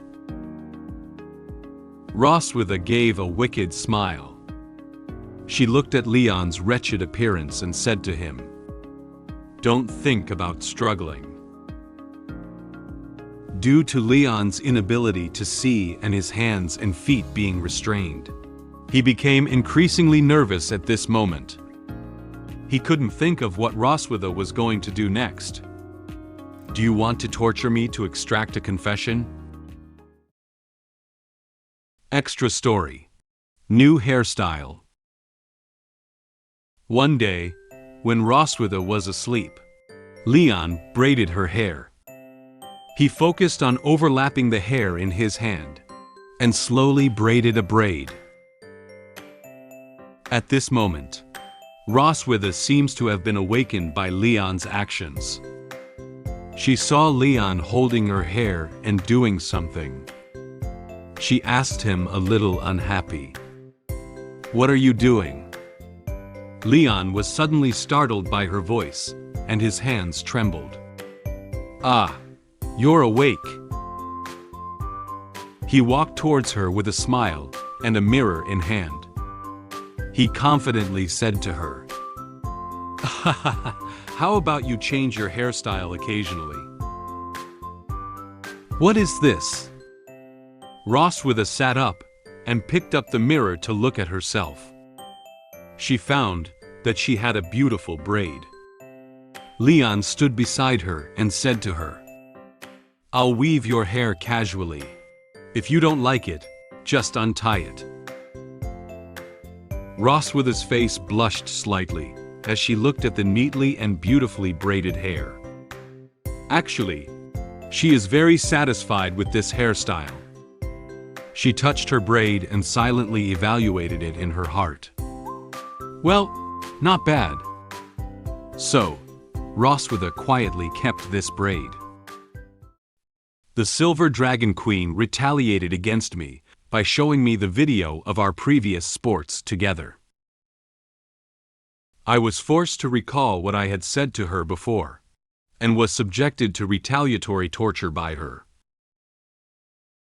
After intense physical activity with the Silver Dragon Queen, the messenger dragon sent a letter informing us that Noah had fought with other classmates. The vice principal brought us and classmates' parents to the office and explained the situation at that time. After the vice principal finished speaking, Noah suddenly wanted to add other content. Leon's hands and feet were handcuffed by Roswitha, and his eyes were covered with a pair of stockings. He was thrown onto the bed by Roswitha and dared not move freely. Although he was feeling a bit nervous at this moment, he still decided not to give in to Roswitha's interrogation of him. He spoke loudly to her. "She-Dragon, let me tell you, I have received professional anti-interrogation training and will never submit to you." Upon hearing his words, Roswitha chuckled inwardly. She sat in front of him and reached out to touch the crystal ball placed on the tray. She said to him with a smile on her face, Is that so?" After Roswitha touched the crystal ball a few times, it suddenly emitted a blue light. Then, the glow converged into a screen. The screen suddenly started playing the last time. Leon was controlled by Roswitha's improved blood curse and kept saying prayers to her. "Roswitha, I want to kiss you. Please, give me." Leon suddenly became nervous. Although he was blindfolded by socks and couldn't see the scene, when he heard the familiar sound, his eyes slightly widened and his expression gradually became a bit scared. He stuttered. This is... Roswitha touched the crystal ball and turned her head to look at Leon. She knew that he would be very anxious when he heard this voice at this moment. She put on a mocking expression and said to him, "Huh? So who is the person begging me like this?" At this moment, the crystal ball continued to play the scene of Leon begging Roswitha. On the screen, he said another sentence to her. "Ah, Roswitha." Leon heard his voice coming out of the crystal ball again. He felt his head smoking and his body trembling uncontrollably. He became increasingly nervous, and his face instantly took on a large blush. He opened his mouth, but for a moment, he couldn't think of any words to refute Roswitha. That. Roswitha picked up the crystal ball from the tray and slowly brought it closer to Leon. Leon gradually became able to hear the sound inside the crystal ball clearly. However, he still didn't want to admit that the voice in the crystal ball was his own. He turned his head to the side, pointed with his finger to the place where the sound was coming from, and said firmly to Roswitha, "That can't be me. It's just that the sound is very similar." Roswitha knew that Leon was still trying to argue, and didn't want to admit what he had said to her. She secretly mocked him in her heart.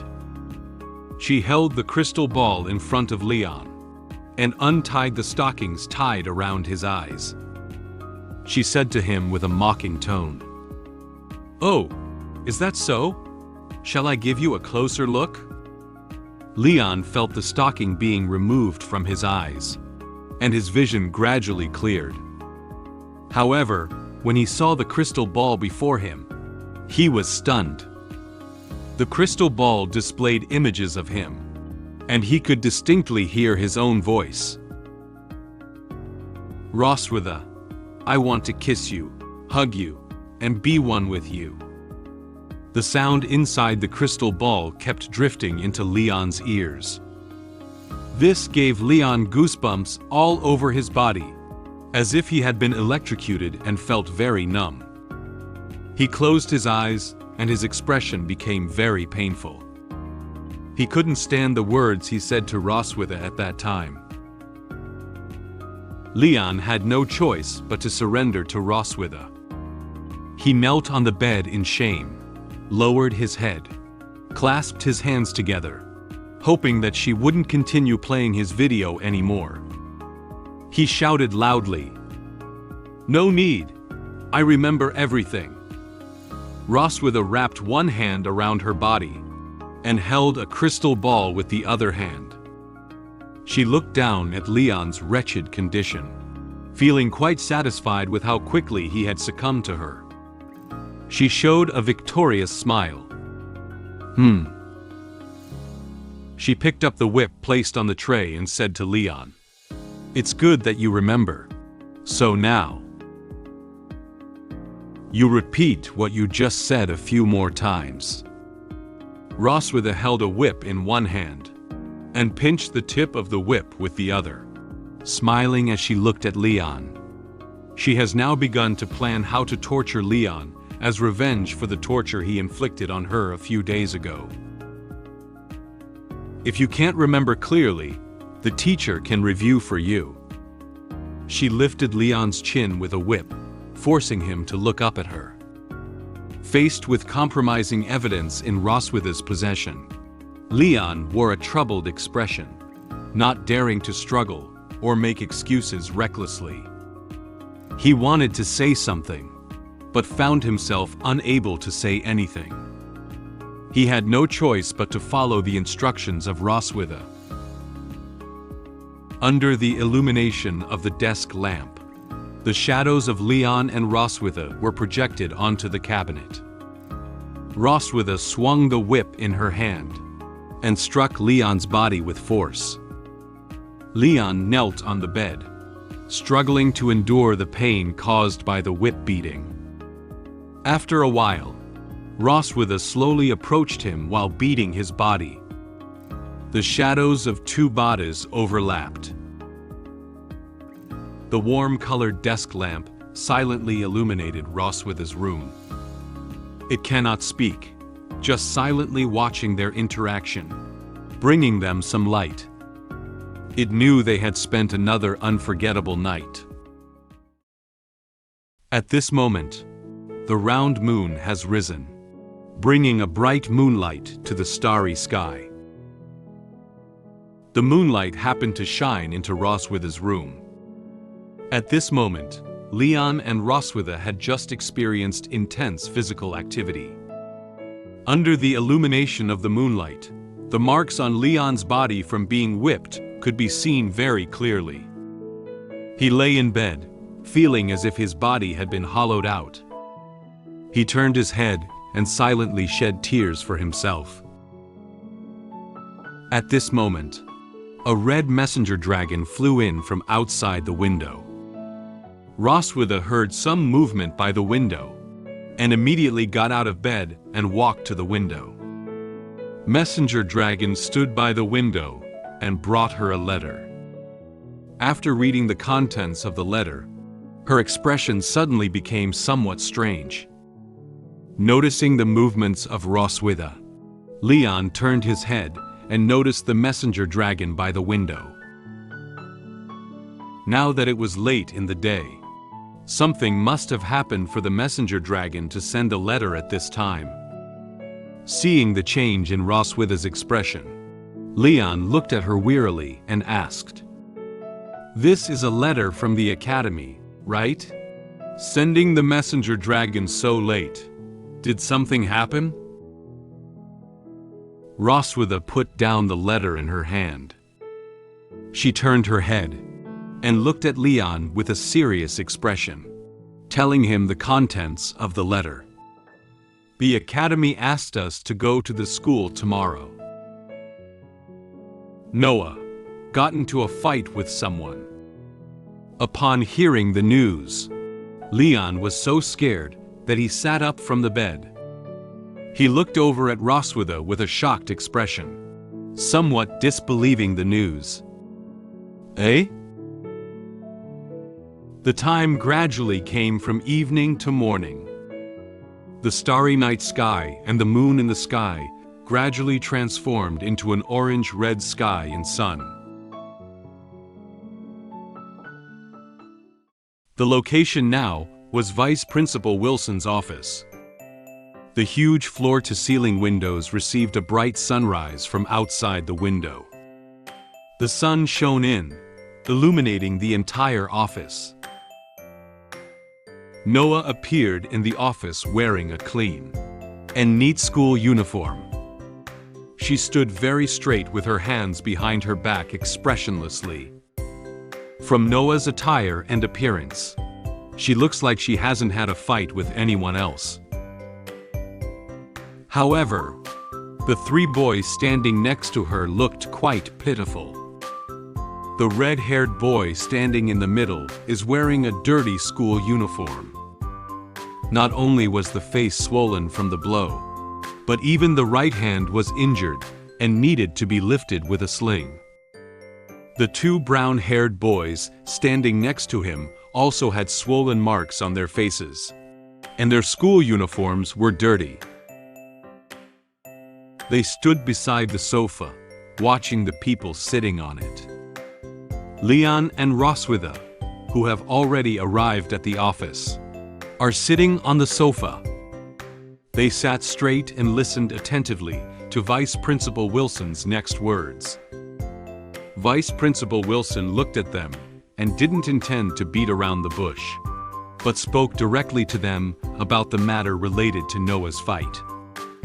"I called you here today mainly to deal with the fight between Noah and her classmates. Before Vice Principal Wilson could continue speaking, Roswitha could not hold back her angry emotions. She narrowed her eyes slightly and said to the Vice Principal, "Principal, do you mean these 3 young dragons teamed up to bully my daughter?" Roswitha crossed her hands and placed them in front of her chest, walking up to the 3 injured young dragons. She looked at them with fierce anger and a serious expression. As soon as the 3 young dragons looked up, they saw the already very angry Roswitha in front of them, and were so shocked that they screamed out on the spot. "Ah!" Leon walked over to Noah, looked behind her, and then looked in front of her. He circled around her like this, checking if she had any signs of injury. He looked at her with worried eyes and said, "Have you been injured anywhere?" Noah calmly looked ahead and didn't react too much to Leon's movements. She said to him very calmly, "No, I'm fine." Vice Principal Wilson frowned slightly. He looked to Noah and the 3 young dragons and told the truth about this fight. In fact, it was your daughter who beat them up." Upon hearing these words, Roswitha, who had just sat back on the sofa, was somewhat surprised. The anger that had risen within her instantly disappeared without a trace. She turned her head and looked at Vice Principal Wilson with a slightly awkward expression on her face. "Ah, is that so?" The 3 young dragons hugged each other very aggrieved and cried softly. It seemed that no girl had ever beaten them so badly before. Obviously, they were frightened by Noah's fighting ability. Noah calmly looked at Leon standing next to her. Leon also looked at Noah with a slightly surprised expression. The air suddenly quieted down for a moment. Then, with a proud smile, Leon sneaked a thumbs up towards Noah. He remembered the conversation between him and Noah at the beginning of the school year. It seems that she has taken his words to heart. He silently praised her in his heart. "Not bad for my daughter. Well done." Noah closed her eyes and also showed a proud expression. Vice Principal Wilson pushed his glasses. He also has some opinions on this fight incident. Although this incident was just a small brawl between young dragons, it also involved conflicts between cocoon-born and viviparous young dragons. The dragon race has 2 ways of reproducing offspring: egg-laying and live birth. There is not much difference between adult dragons when they grow up, but there are still some differences in their abilities during the young dragon stage. Oviparous young dragons inherit their strength directly from their mother's body and have certain advantages in physical fitness and talent. Viviparous young dragons need to grow and learn in order to master their strength. It can be said that within the same age group, the strength of cocoon-born young dragons is superior to that of viviparous young dragons. Vice President Wilson looked at Noah. Although a viviparous young dragon, this child used her own strength to fight 3 oviparous-born young dragons that are a few years older than herself.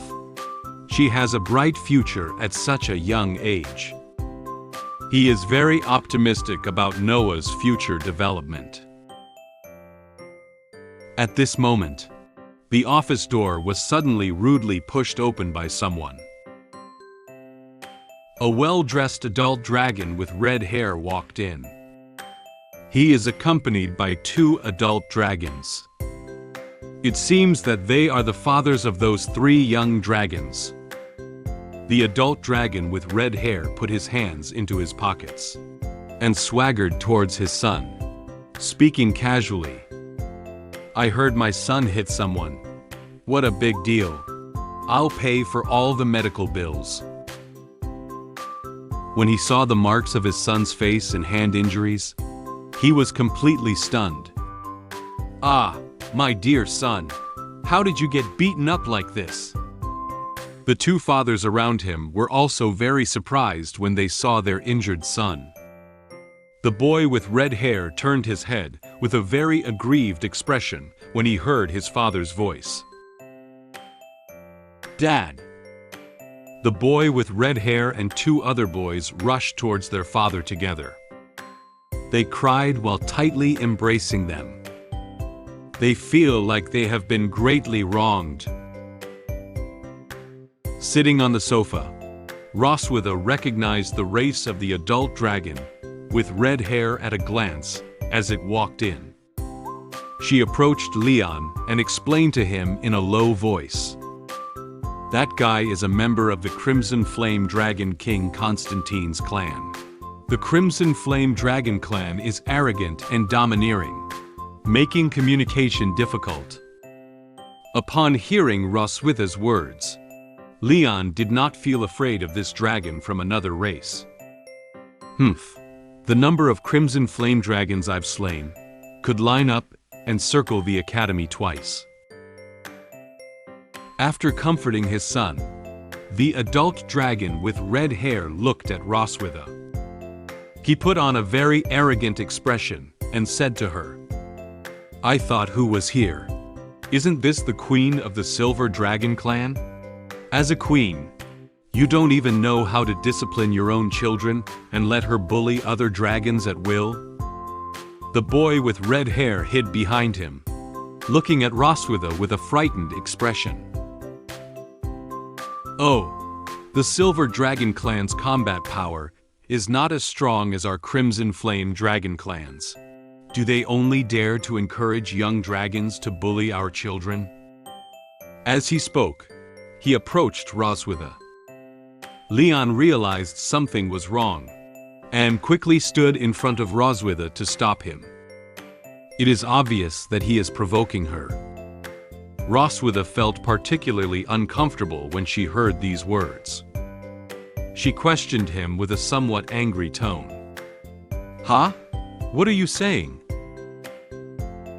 He stood in front of Leon and continued to speak provocative words without hesitation.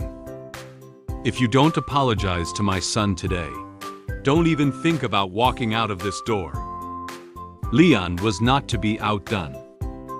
He looked at the adult dragon in front of him and laid down harsh words to him. "Who's afraid of who? My fists are itching for a fight."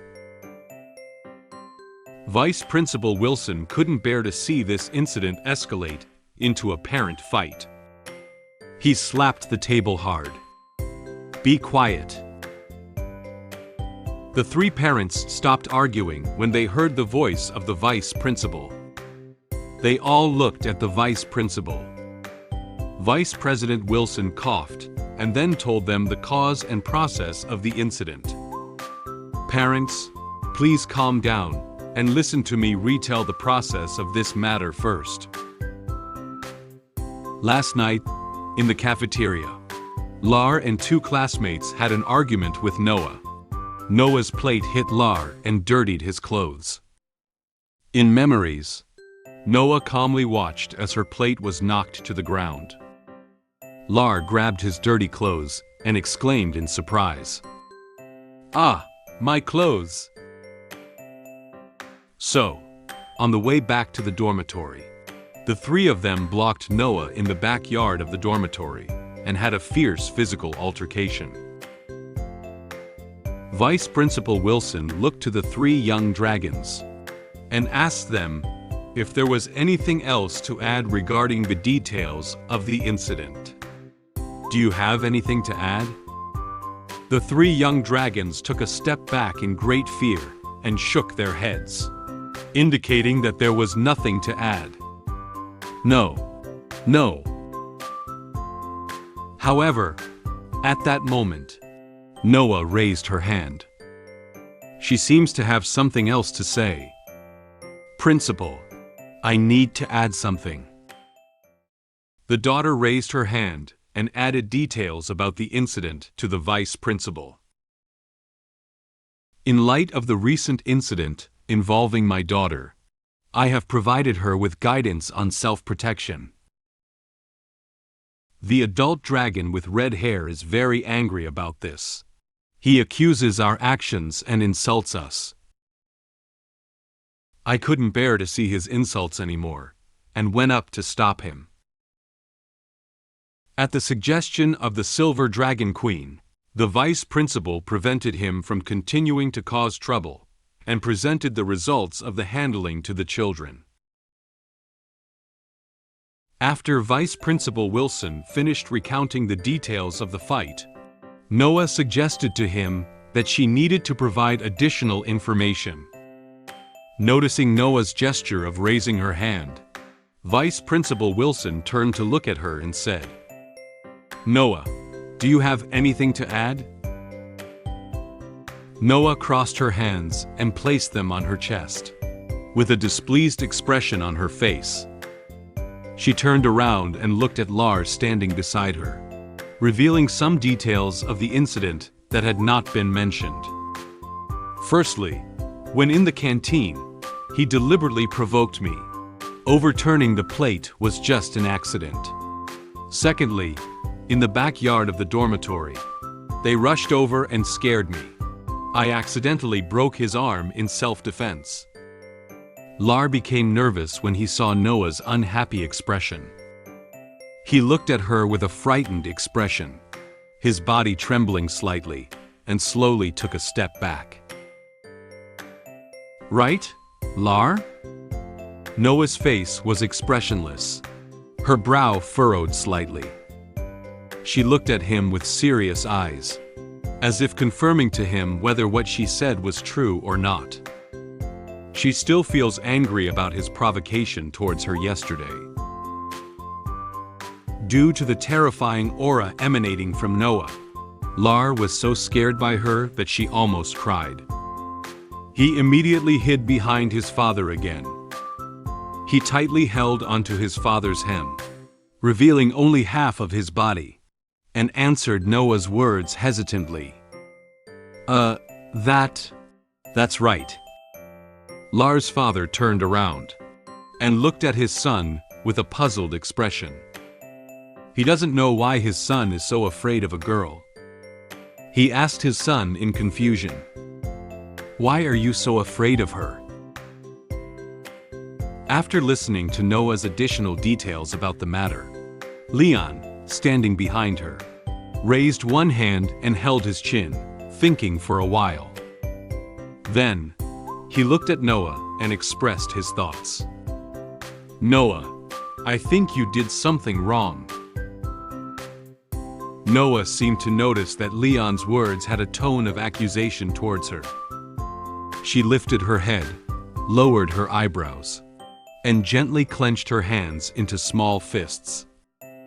She looked at him with a slightly nervous mood, prepared in advance to accept Leon's preaching.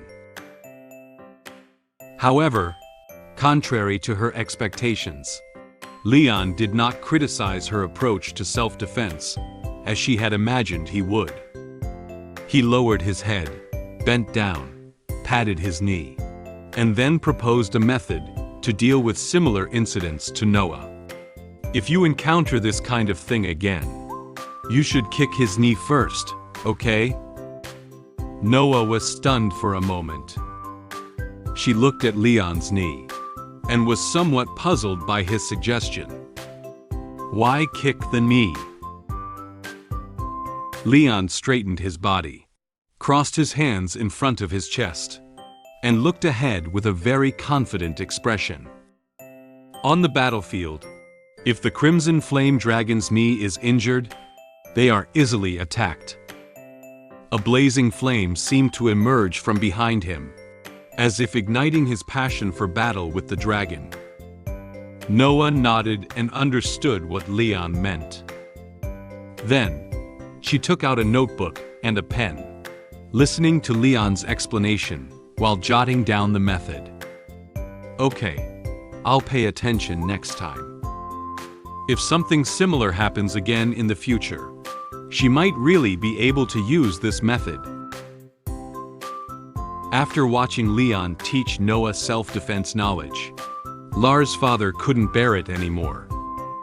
He believed that Leon intentionally taught her daughter knowledge that was not good, and also intentionally guided her to bully his son. He was very angry and pointed at Leon, saying loudly to Vice Principal Wilson, "Principal, did you hear that? This guy actually taught his daughter to bully my child in public."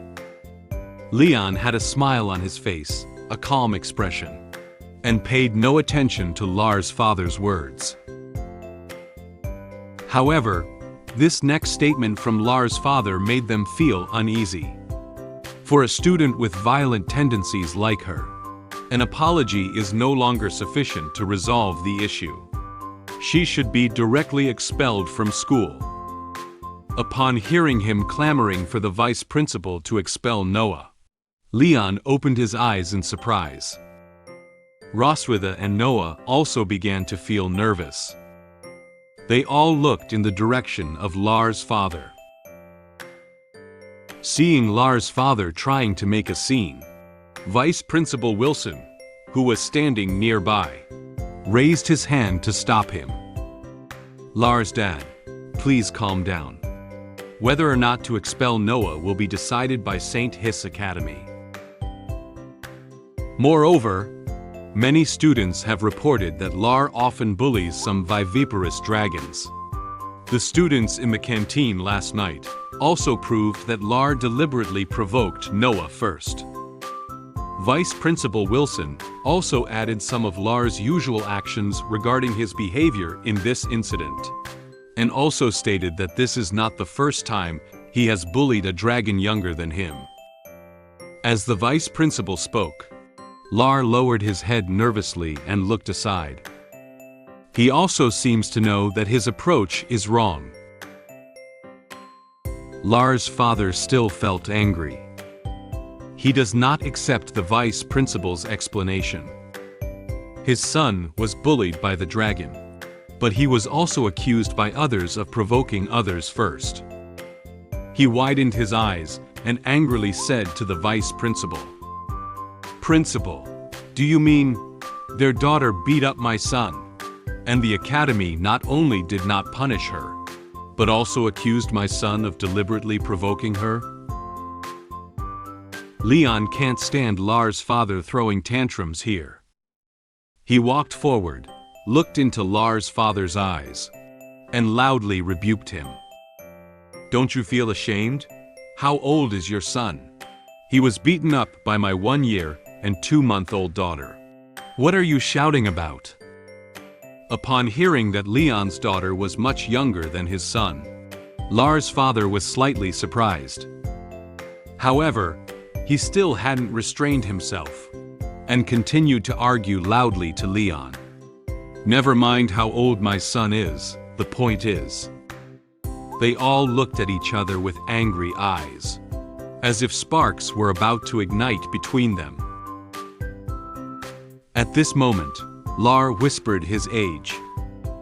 I am 7 years and 11 months old." Leon and Lars' father looked at him together and fell silent for a moment. Lar noticed that the adults were watching him and was a little scared. He timidly took a step back. The air suddenly quieted down for a few seconds. After learning about Lars' age, Leon couldn't help but laugh. To prevent laughing too loudly, he covered his mouth with his hand. He looked at Lars' father with mocking eyes and said, "If I encounter such a shameful thing, I will definitely dig 3,000 feet deep and bury myself, letting this matter rot in my stomach forever." Lars' father became even more angry when he saw Leon's smug expression. He was so angry that he couldn't think of anything to refute Leon at once. Since he had nothing to say to Leon's daughter, he had to shift the focus of his insults from Noah to their entire family. He said with an angry expression and gritted his teeth, "A coward who dare not even show the tail. What right do you have to say about my son?" He rudely pointed with his hand at Roswitha and Noah standing not far away. "I think your whole family is lowly." Roswitha and Noah furrowed their brows slightly, looking at Lars' father with displeased expressions. They all noticed his rude behavior, but couldn't say anything for a moment. At this moment, Leon reached out and tightly grasped the finger that Lars' father pointed at them. Then, Leon forcefully twisted his fingers in the opposite direction. Leon couldn't tolerate his rude behavior and inexplicable insults towards his family. He said to Lars' father with a slightly angry tone, "You pointed at me and cursed. I endured it. But how dare you point and curse at my wife and daughter?" Lars' father's fingers were held so tightly in Leon's grip that he couldn't break free for a moment. He closed his eyes tightly in pain and raised his head, screaming loudly, "Ah!" Seeing Leon take the initiative to stop Lars' father for them, Roswitha felt some relief. She quietly smiled and silently evaluated his behavior in her heart. Leon, he's quite protective of the child. Lars' father tried several times, and finally broke free from Leon's hand. He held his painful finger and took a few steps back. However, it seems that he still doesn't know the lesson. He frowned and looked at Leon with an angry expression. He gently rubbed his injured finger and let loose with harsh words for Leon. "How dare you hit me? Do you know who I am?" Lars' father angrily rushed towards Leon, intending to have a fight with him here to vent his anger. Seeing that Lars' father's actions were somewhat off, the other two fathers immediately rushed forward and pulled him back. "Duke, don't be angry for now. The principal is still watching. Don't fight here." Although Lars' father was held back by them, he still wanted to break free from them. He revealed his identity to Leon in an attempt to intimidate him. "I am the Duke of the Crimson Flame Dragon clan. Our leader is Constantine."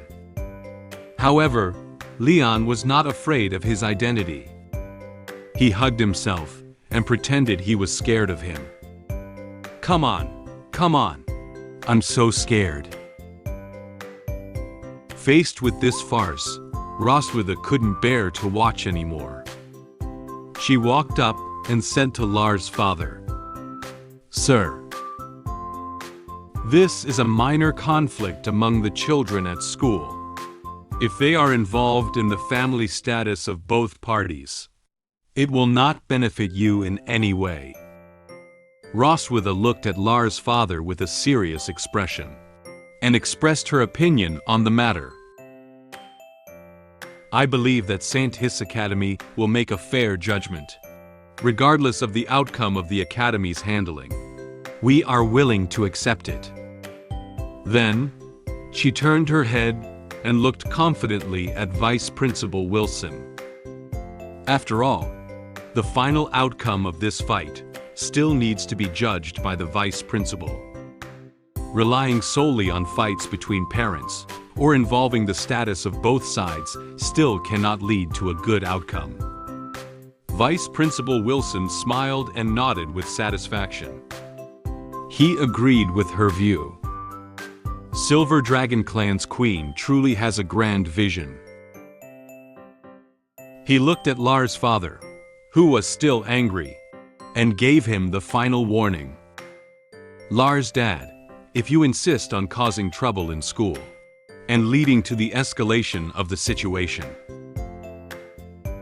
We can only cancel your son's student enrollment record."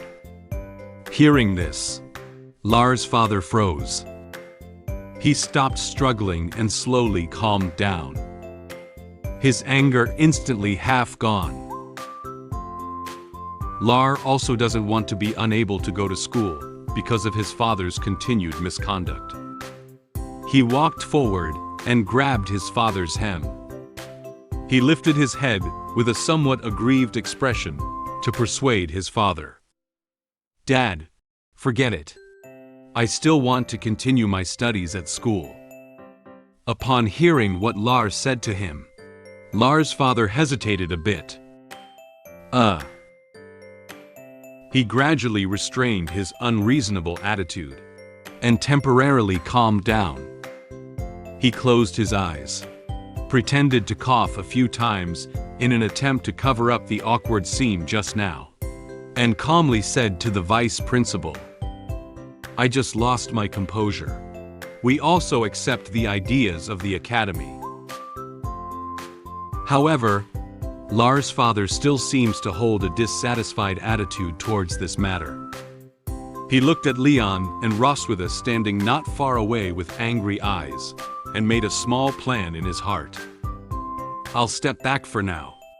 But once we're out of school, we'll see who has the last laugh." Since both parents have calmed down, Vice Principal Wilson can also announce the outcome of the fight incident here.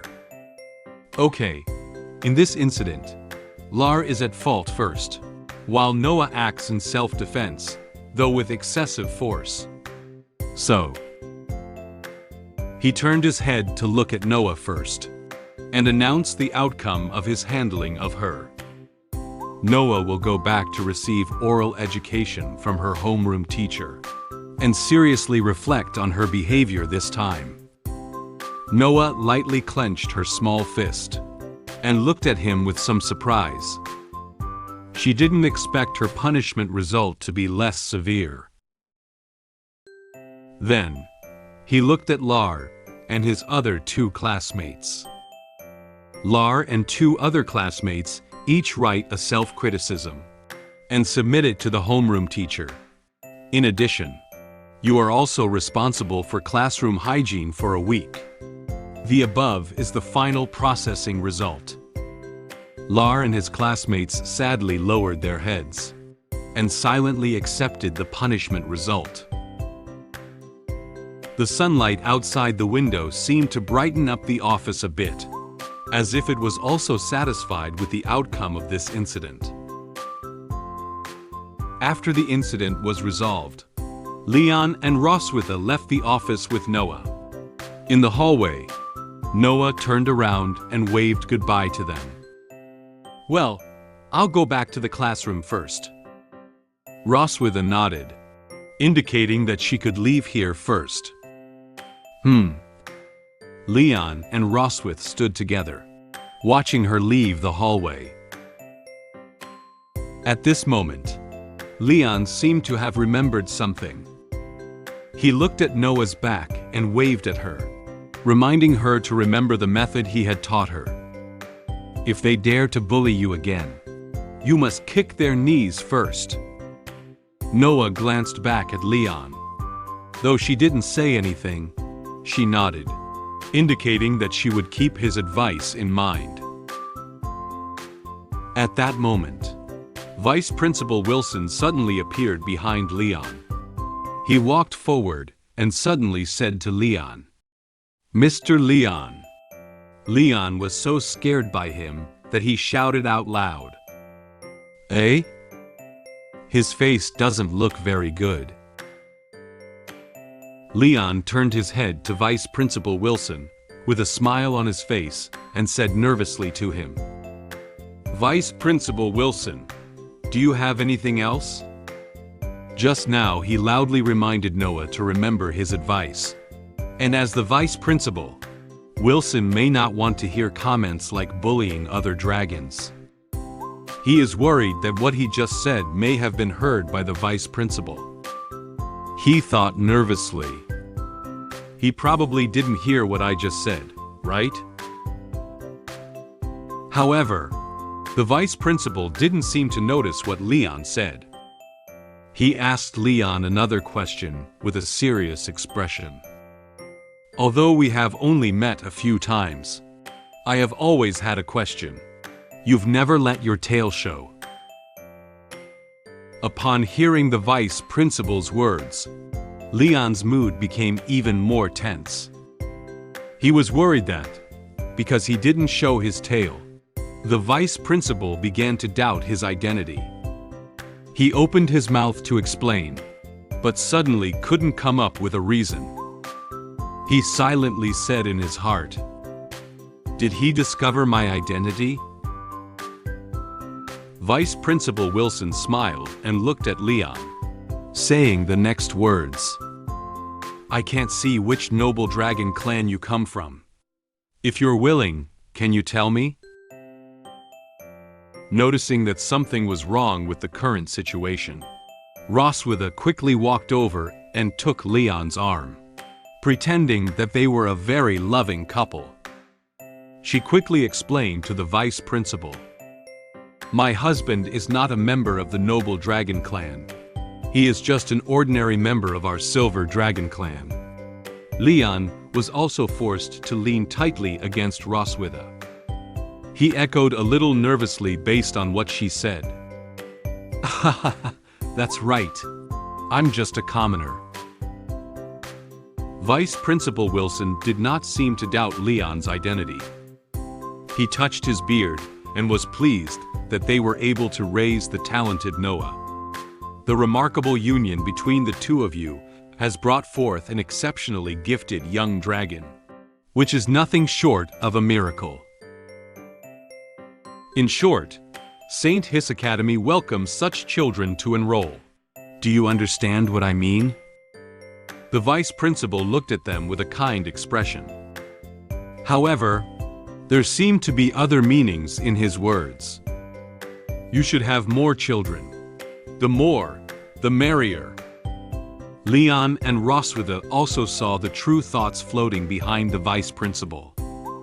They whispered in their hearts, "Principal, you have your thoughts written out." Vice Principal Wilson seems to be aware of his current attitude. He pretended to cough, trying to cover up his embarrassment. "I believe that on the day Noah graduates,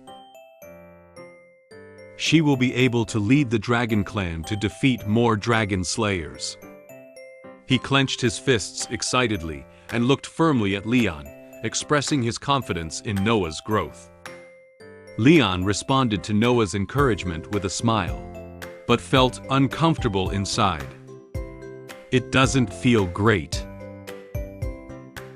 Leon and Roswitha walked towards the other end of the hallway, while chatting with Vice Principal Wilson about other topics. However, what they didn't know was that Lars' father, who had just come out of the office, kept staring at their backs and remained silent. At this moment, Lars' father seemed to have come up with some bad idea. He led the other two fathers towards the other end of the corridor. He said with a malicious smile, "Let's go." After the outcome of our daughter's matter, the Silver Dragon Queen and I are preparing to go home together.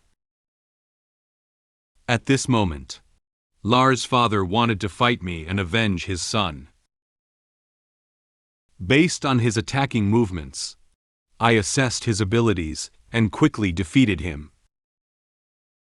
Just as I was about to leave Academy with the Silver Dragon Queen, I noticed that my daughter witnessed the entire fight.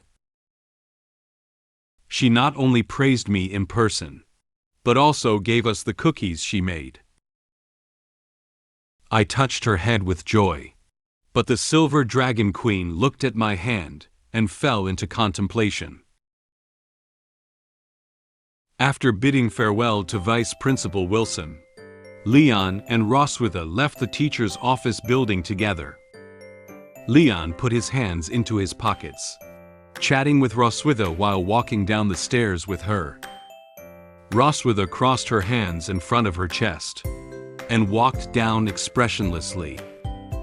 Although she seemed a bit impatient, she still replied to Leon's words one by one. The warm sunshine shone on the staircase, making people feel like a harmonious couple communicating normally.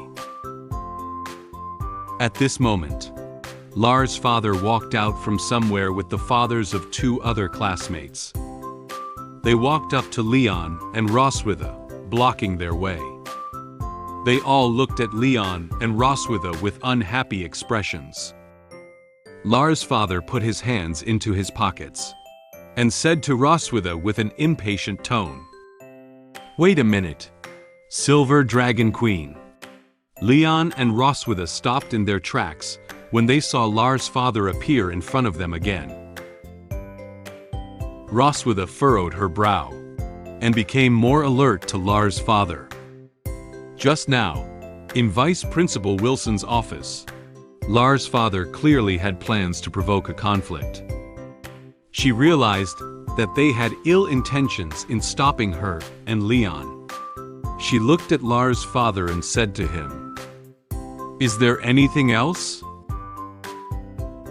The Academy has already provided the outcome of this matter. Didn't you agree just now? Upon hearing Roswitha's words, Lars' father gave a gentle smile. Roswitha thought he would no longer have any objections to this matter. However, in fact, he doesn't think so. As a duke, how could he sit back and do nothing when his son was being bullied by their daughter? He spread out his hand, revealing a fake smile, and slowly approached Leon and Roswitha. "Don't be so nervous. The polite remarks I made in the office were just to save face for the Academy.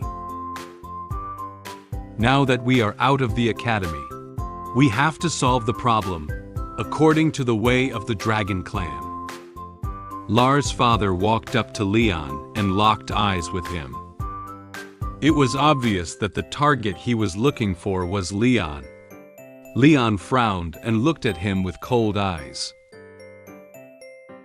Then, Lars' father reached out and pointed forcefully at Leon's chest, as if provoking him.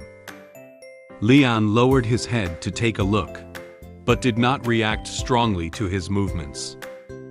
Lars' father said to Roswitha, with a somewhat angry tone, "I want to start a duel with your husband here." Roswitha secretly looked around. She noticed that some passing teachers and parents of classmates were already looking towards them with curious eyes. Due to Lars' father intentionally creating a fighting atmosphere, many passing teachers and parents stood behind her and whispered to each other, discussing their behavior at this moment. As the queen of the Silver Dragon Clan, she also had to consider the current situation. If we refuse them here, they will definitely smear Silver Dragon Clan for being weak and afraid of war. Lars' father grinned and made a provocative expression. He said to Leon and Roswitha with a serious gaze, "You wouldn't refuse, right?" Seeing that he was really going one-on-one with Leon, and there were more and more dragons watching around, it was not convenient for Roswitha to refuse him on the spot. She approached Leon and whispered to him, "Do you want to fight? Is your body okay?" As Leon's body is still in the recovery stage, she is worried that with his current physical condition, it may be difficult for him to fight with Lars' father. However, Leon did not give up the idea of this fight at all. He looked at Lars' father with serious eyes and punched his left hand with his right hand. There is a strong fighting aura emanating from his surroundings. Obviously, he was looking forward to the fight between him and Lars' father. He takes the initiative to beg me to fight him. Of course, I have to accept it. Since Leon wanted to fight, Roswitha didn't continue to persuade him. She nodded in agreement with his idea. She stood behind Leon and reminded him to pay attention to the strength of the fight. Go ahead. Don't beat him to death. Leon flashed a confident smile and flexed his wrists casually. As he walked forward, he answered Roswitha's words. Oh. Just then, the school bell rang, signaling the end of class. Noah has just finished class. She walked out of the classroom holding a beautiful box. 2 young dragons ran past her. The brown-haired young dragon excitedly said to the green-haired young dragon, "Hurry up! I heard there are dragons fighting in front of the gate. Let's go take a look." Upon hearing their conversation, Noah instinctively looked in the direction they were running. Fight? Could it be? Noah furrowed her brow gently, as if sensing something happening at the school gate. When she heard the word, fight, she remembered what Lars' father had said in the vice principal's office. She felt a little worried. So she followed in the footsteps of the 2 young dragons and ran down the teaching building. The corridors of the teaching building and the school gate were crowded with students watching Leon and Lars' father fight. In order to see the fighting scene more clearly, some students even climbed onto the decorations at the school gate to watch. All the students watching excitedly looked at them, discussing the scene of the fight with each other. Look, there are dragons fighting. Who is fighting with whom? In order to facilitate the fight, Leon and Lars' father came to an open space in front of the school gate. Leon was doing warm-up exercises with a relaxed expression. He first stretched his thighs, and then stretched his arms to relax his body. He seems to have full confidence in this fight. Lars' father, who was standing across from Leon, carefully observed him for a while and noticed that Leon didn't look as strong. This guy looks weak and doesn't even dare to show his tail. There's nothing to be afraid of except for his tough mouth. Lars' father revealed a sinister smile. Since Leon looks so weak, he has nothing to fear. As long as he wins, he can avenge his son. He silently thought in his heart, "My son lost a fight. Today I'll beat up her dad and help him regain his confidence."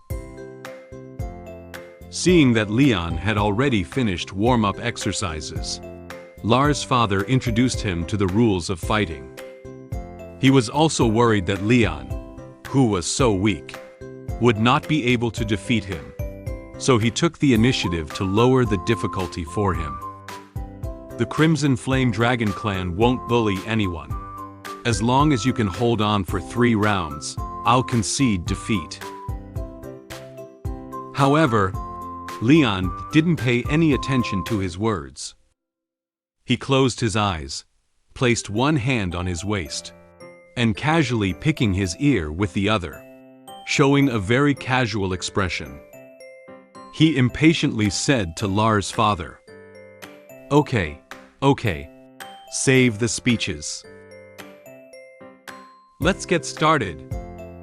He urged Lars' father to start quickly, and flicked the extracted earwax towards him.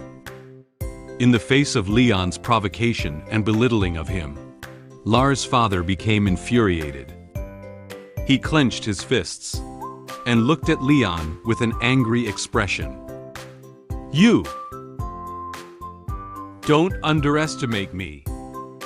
Lars' father widened his eyes in anxiety. He angrily cursed Leon while rushing towards him.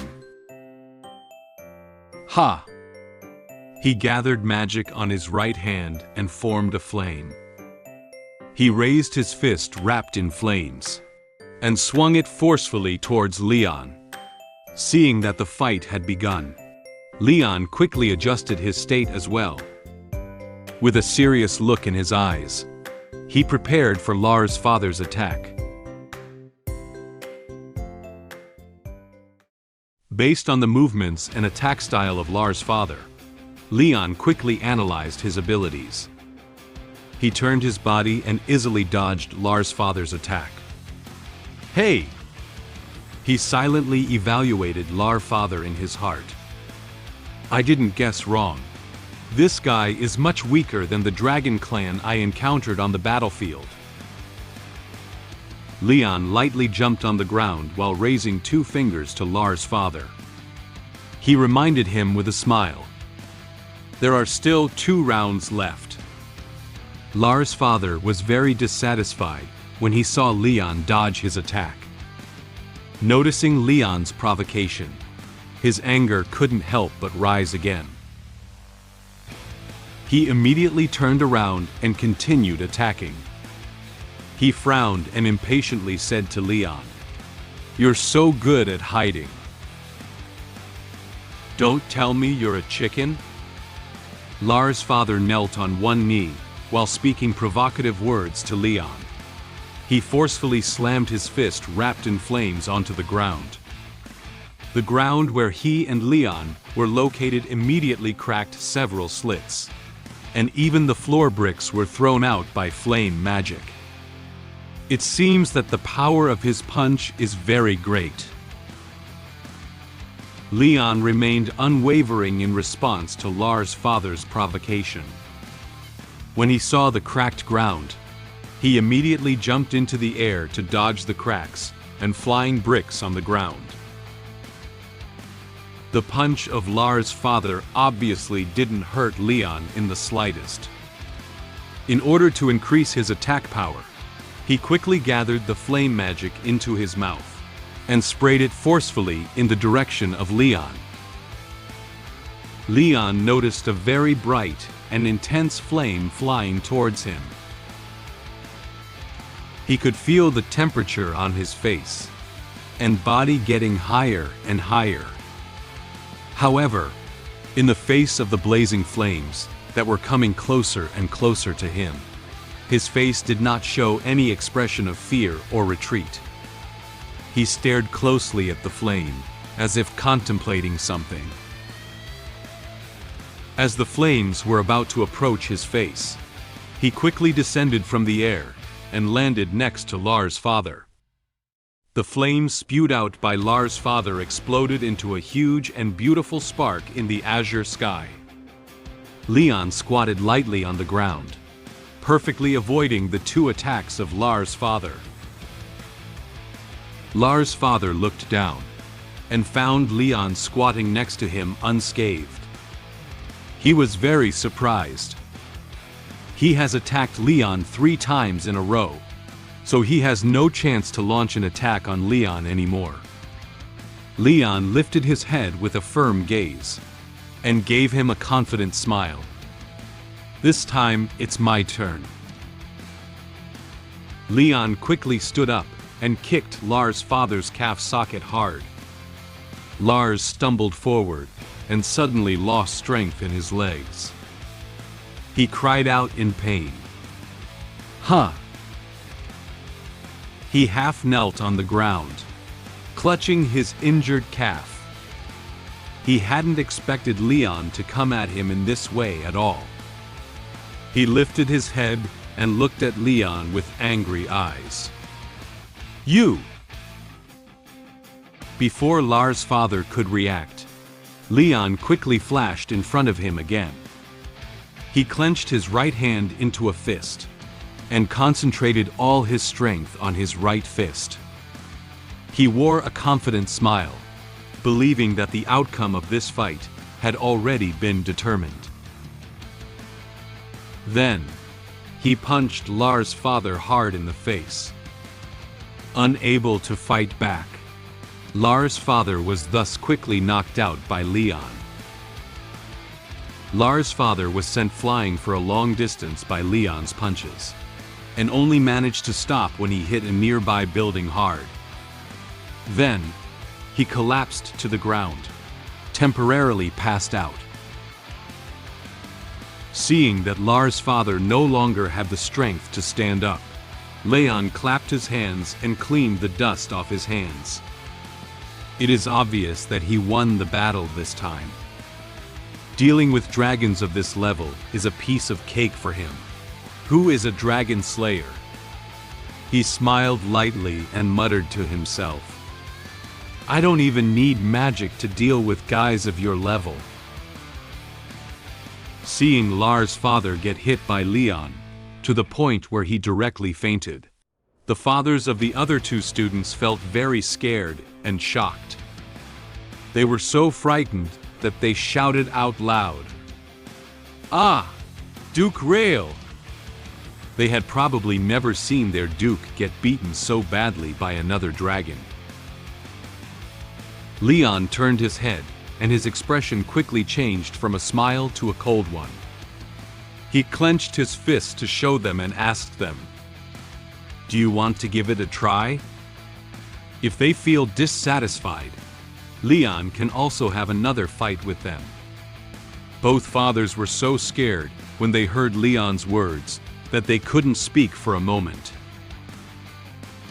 They witnessed the entire process of Leon and Lars' father fighting, and also witnessed how powerful Leon's abilities were.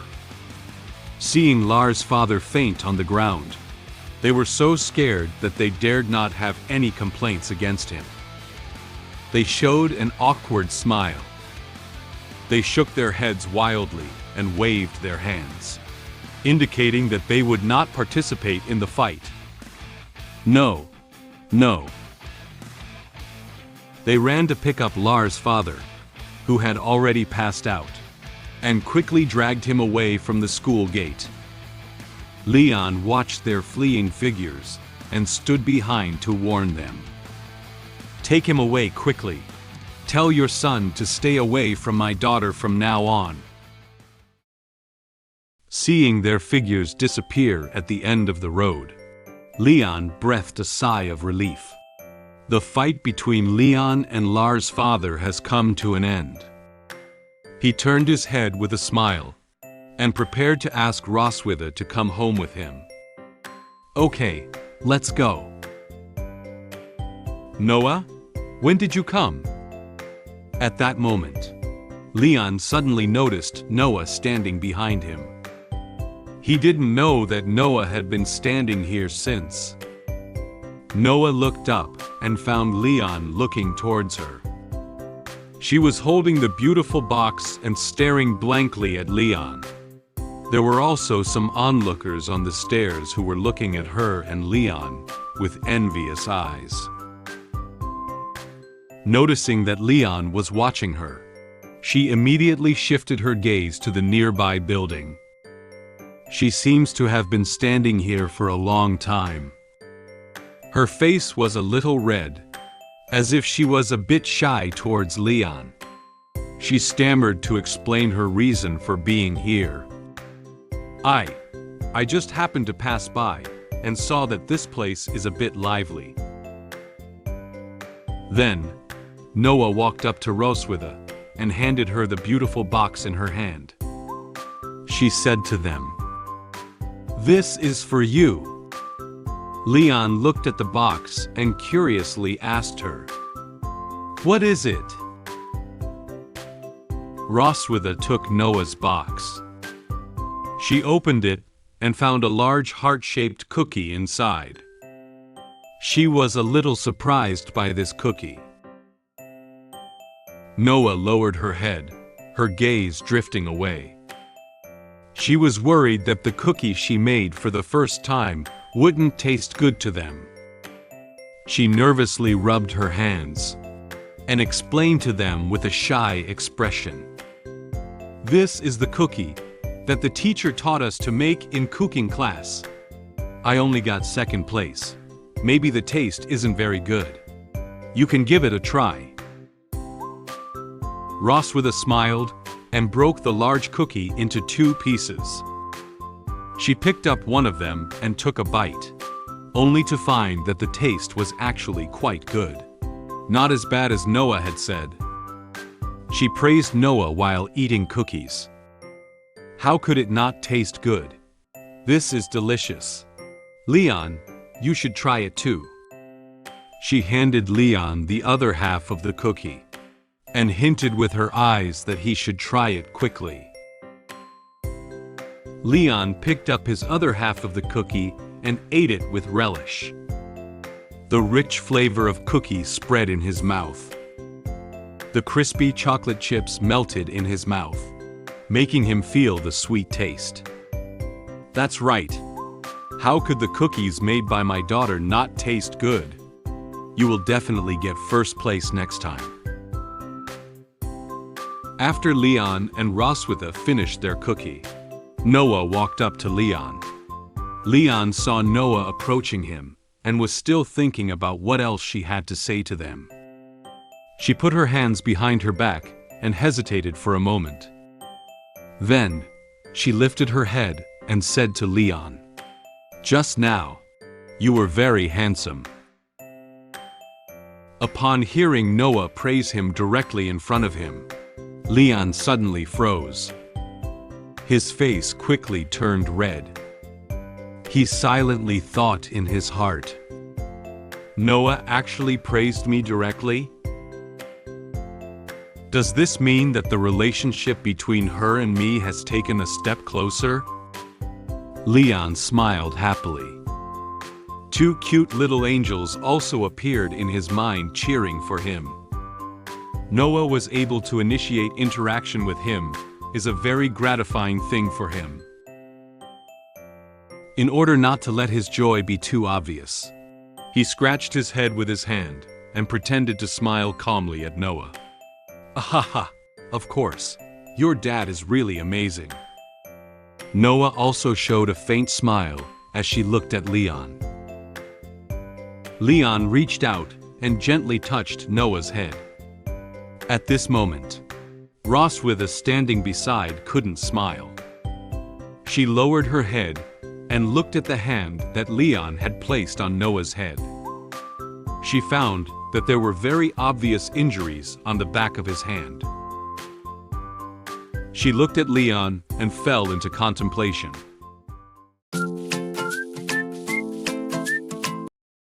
The Silver Dragon Queen noticed that my hand was injured and brought me a medicine box to apply medicine for me. She thanked me for today's matter. I feel like everything I did was for the daughter.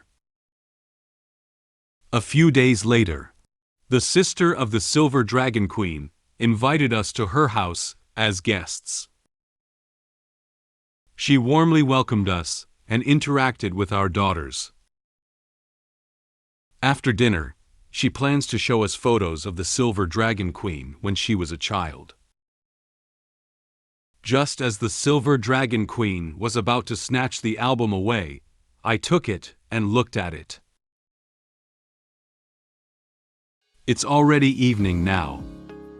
After dinner, Leon returned to his room. He sat on the sofa, holding a brown-covered book in both hands, and read it very seriously. The title of this book is Encyclopedia of Dragon Parenting, with the subtitle 108 Ways to Communicate with Babies.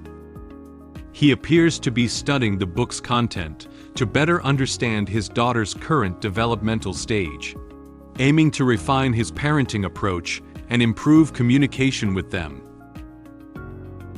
He analyzed the way Noah and Muin usually spoke to him based on the content of the book. At that moment, the knocking sound outside the door interrupted his thoughts. He lifted his head and looked towards the door, wanting to confirm who would come to his room at this time. Then, his room door was opened. The person knocking on the door is Roswitha. She walked in wearing a white nightgown and black stockings, carrying a small medical kit. Leon saw that the person coming in was her, so he placed the book in his hand on the table next to him.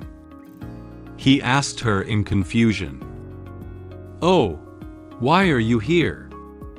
He didn't know what she was doing in his room with the medical kit at this time. Roswitha did not immediately answer his question. She walked straight to the sofa where Leon was sitting and sat down next to him. Leon moved towards the side of the sofa, freeing up some space for Roswitha. He turned his head and looked at her with a slightly surprised expression. Her appearance in his room at this point is very suspicious. He was worried that she might want to torture him all night again. He was thinking nervously in his heart. Why is she sitting next to me? Did she conceive some novel way to play again? However, Roswitha did not do anything to him as Leon had thought. She placed one hand on the medical kit, ready to open it, and then extended the other hand towards Leon. She said to Leon, "Hand." Her eyes looked to the side with some blush on her face. She seemed a little shy about the request. Leon's tense emotions disappeared instantly. He looked at her with a puzzled expression. Huh? He didn't know what she meant by making this gesture towards her. Roswitha saw his puzzled expression and explained to him, "Isn't your hand already injured?" Leon knew that Roswitha was talking about his hand injury. This morning, Lars' father challenged him to a duel. As a top dragon slayer, how could he not agree to this request? He couldn't stand Lars' father's provocation towards their family anymore. He mustered all his strength and struck down Lars' father with a powerful blow. As a result, due to excessive force, serious injuries appeared on the back of his hand. Leon lifted his injured hand and looked at it, his expression calm. He seemed indifferent to the scar. "Oh, you're talking about this. It's just a minor injury. It'll be fine in a couple of days." However, Roswitha is still somewhat concerned about Leon's injuries. She closed her eyes and shyly pulled his hand over.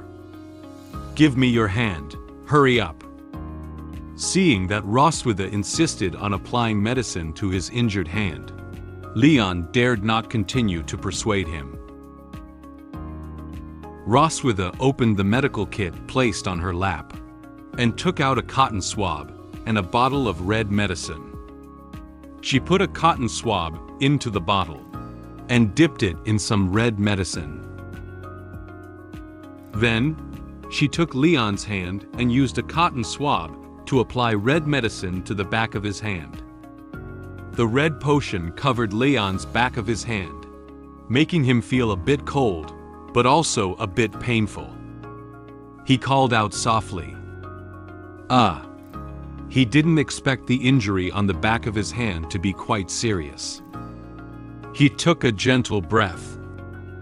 The hand trembled slightly due to the pain. Roswitha noticed Leon's movements. She gently grasped his hand while applying medicine to him. "Don't move. It will be fine soon." After Roswitha finished speaking, Leon stopped moving casually. He slightly lowered his head and looked at her, who was carefully applying medicine to him. He froze a little as he stared at her figure. He silently said in his heart, "As a seasoned dragon slayer, I have countless injuries on my body. I used to handle casually. This is the first time someone has been so careful in helping me apply medicine." Roswitha held a cotton swab and carefully applied medicine to Leon's back of his hand. Then, she pulled his hand in front of her and noticed that some areas were severely injured. She put the cotton swab back into the medicine bottle and dipped it in some extra red medicine.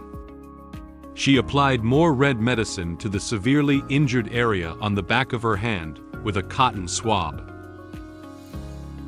After the potion had fully coated the back of Leon's injured hand, Roswitha took the cotton swab away and gently rested his hand on her thigh. Then, she took out a bandage from the medical kit and prepared to wrap it around his hand. Leon could feel the gentle movements of Roswitha and also feel her fingertips wandering on his hand. Roswitha's palms are soft and hot. Her fingertips feel slightly cool. The areas she touched are itchy.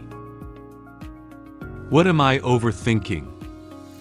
Realizing his thoughts about Roswitha, Leon immediately turned his head to the side. He didn't want to admit that Roswitha sitting in front of him now would treat him so gently. However, his physical reaction did not lie to him. His face slowly turned red, and he was even too shy to look at him. Roswitha focused on wrapping Leon's bandage without looking up to see his small movements. At this moment, she suddenly spoke to Leon.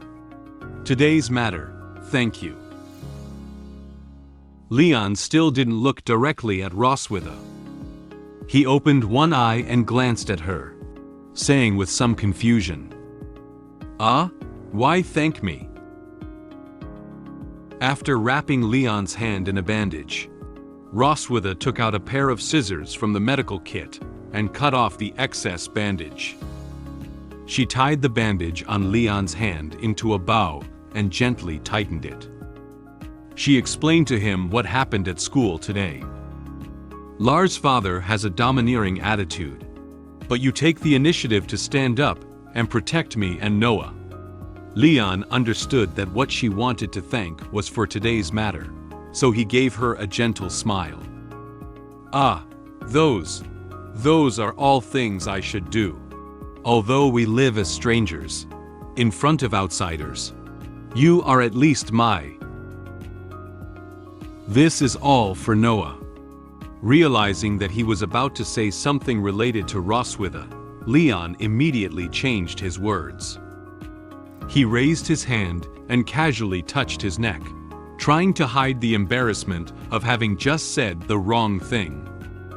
However, the increasing redness on his face had already revealed his inner thoughts at that moment.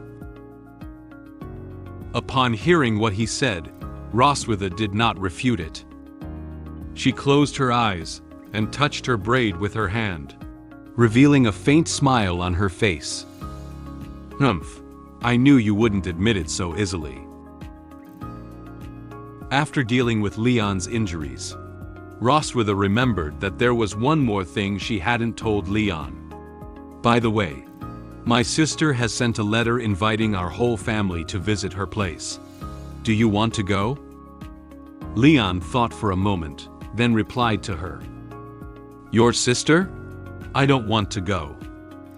Upon hearing his answer, Roswitha closed her eyes and spoke to him with a threatening tone. "Okay, then let's settle the previous matter." Leon was so scared at the thought of how she had tortured him several times at night that he dared not continue to refuse her. "Fine, I'll go, all right?" The moon gradually dispersed the clouds around it, silently watching the interaction between Leon and Roswitha. A dragon roar and the sound of flapping wings echoed through the sky. Roswitha, transformed into a dragon form, flew with Leon, Noah, and Muin to Roswitha's sister, Isa's house. They are going to visit Isa's house that day. The sunset gradually dyed the sky from azure to orange-red.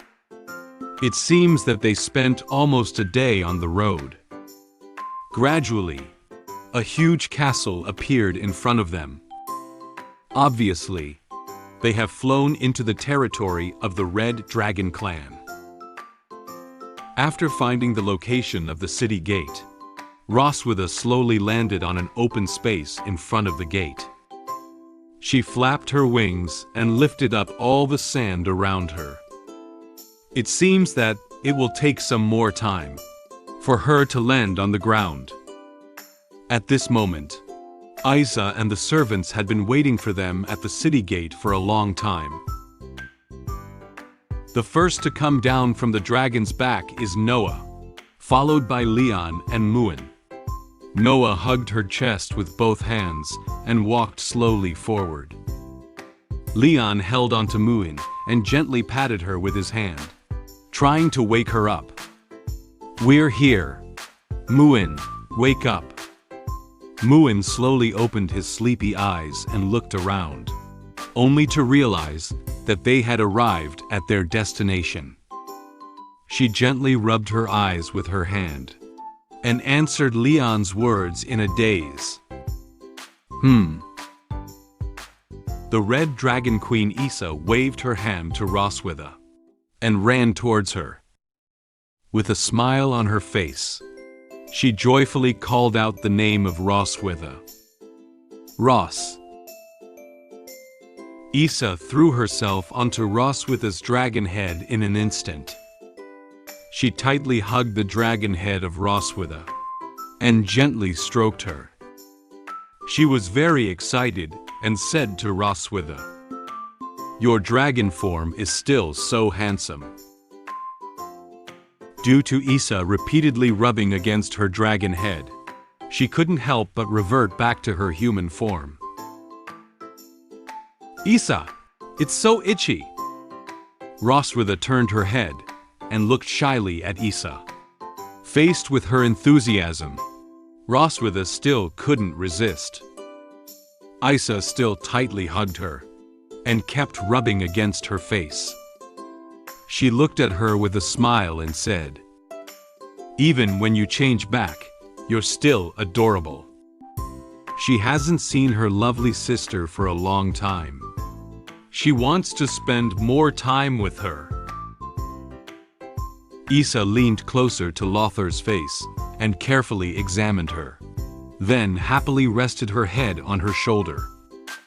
Isa's affectionate behavior made even Roswitha unable to refuse. She smiled lightly and said to Isa, "Isa, let me introduce my husband and daughter to you. You haven't officially met them before. This is my husband, Leon Kazmid." She raised her hand and asked Isa to look towards her, indicating that the person standing next to her was Leon. Leon raised his hand and waved it at Isa, showing her a smile. Ahaha! After the embrace with Roswitha ended, Isa looked over to Leon and greeted him happily. "Hello, it's so good to finally see you awake." Then, Roswitha lowered her head and gently patted Noah and Muin standing on either side of her, introducing them to Isa. "This is my daughters." Muin stepped forward in front of Roswitha and excitedly raised her hand to greet Isa. "Hello, Auntie Isa." Muin was delighted to meet Isa. However, Noah is not necessarily the case. After seeing Isa, she took a step back behind Roswitha. She had one hand behind her back, and the other hand gently grabbing onto Roswitha's clothes. She seems a bit shy towards Isa. Isa was very happy to see the children. She crouched down, tightly embracing Muin with both hands, and rubbing against her face. She hugged Muin while guessing their names. "Oh, let me guess. You're Muin, and the one behind you is Noah, right?" Muin nodded, indicating that what Isa said was correct. "Yes, Auntie Isa guessed correctly." Isa noticed that the two children could clearly see the difference and said to them, "You are the same as what Ross said in the letter."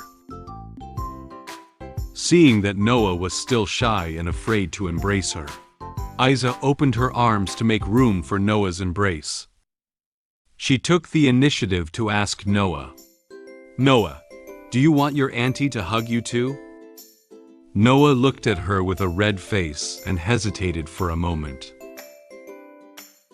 She lowered her head, looked away, and nervously rubbed her hand. Then, she nodded and whispered to her. Okay. After obtaining Noah's consent, Isa quickly pulled her over. She tightly hugged Noah and Muin, and gently wrapped her tail around them. She lightly rubbed their faces, with a happy smile on her face. It seems that Isa likes them very much. Muin closed her eyes and rubbed against Isa, revealing a happy smile as well. Although Noah still looks shy, she must also be happy for this enthusiastic aunt in her heart. Surrounded by lovely children, Isa feels really happy now. She said with a joyful heart, "It's so happy to touch such a cute little dragon girl." Immersed in the joy of embracing the child, she almost forgot that her brother-in-law was standing next to her. She touched the heads of Noah and Muin while looking up at Leon. "I heard from Ross that you usually take care of the children. Thank you for your help." Upon hearing Isa's gratitude, Leon smiled at her. "It's not really hard. I enjoy taking care of children, and they are also close to me." Standing next to him, Roswitha was a little unhappy with his words. She raised an eyebrow and looked at him. "They are clearly closer to me, right?" Leon's competitive spirit suddenly flared up at that moment. He looked at Roswitha and said, with a hint of dissatisfaction, "Wife, are you joking? How could this be possible?" Roswitha furrowed her brow gently, and her expression suddenly became serious. She approached Leon and reiterated what she had just said. "Do you think I'm joking with you?" In front of Roswitha's family, Leon dared not say too much to her. Okay. They are close to you. I'm going easy on you." Isa smiled as she watched them argue, and evaluated their relationship. "Your relationship is really good." Upon hearing what Isa had said to them, Leon and Roswitha immediately turned their heads to the side. Their faces were tinged with a blush, as if they were embarrassed by Isa's words. They stuttered to Isa, It's okay." Having said so much, it's not convenient for Isa to let them stand at the city gate for so long. She warmly invited them into the castle. Okay. You must be tired after traveling so far. Let's go in first." The living room of the Red Dragon Castle is very large, and there are many pieces of furniture with red as the main color. After dinner, Leon and Roswitha sat on the sofa to rest. Noah and Muin sat on another sofa chatting together. At this moment, Isa walked over with a thick photo album. Noah and Muin lifted their heads and noticed Isa walking towards the sofa where they were sitting. Isa approached them and raised the brown photo album in her hand. "Do you want to see your mother's childhood photos?" Upon hearing that she could see her mother's past photos, Muin's eyes lit up. She excitedly raised her hand to Isa. "Wow, I want to see." However, Roswitha, who was sitting on the sofa next to Muin, was somewhat surprised. "What?" Roswitha doesn't seem to want Leon and the children to see her childhood photos. She quickly rushed to Isa and tried to snatch the photo album.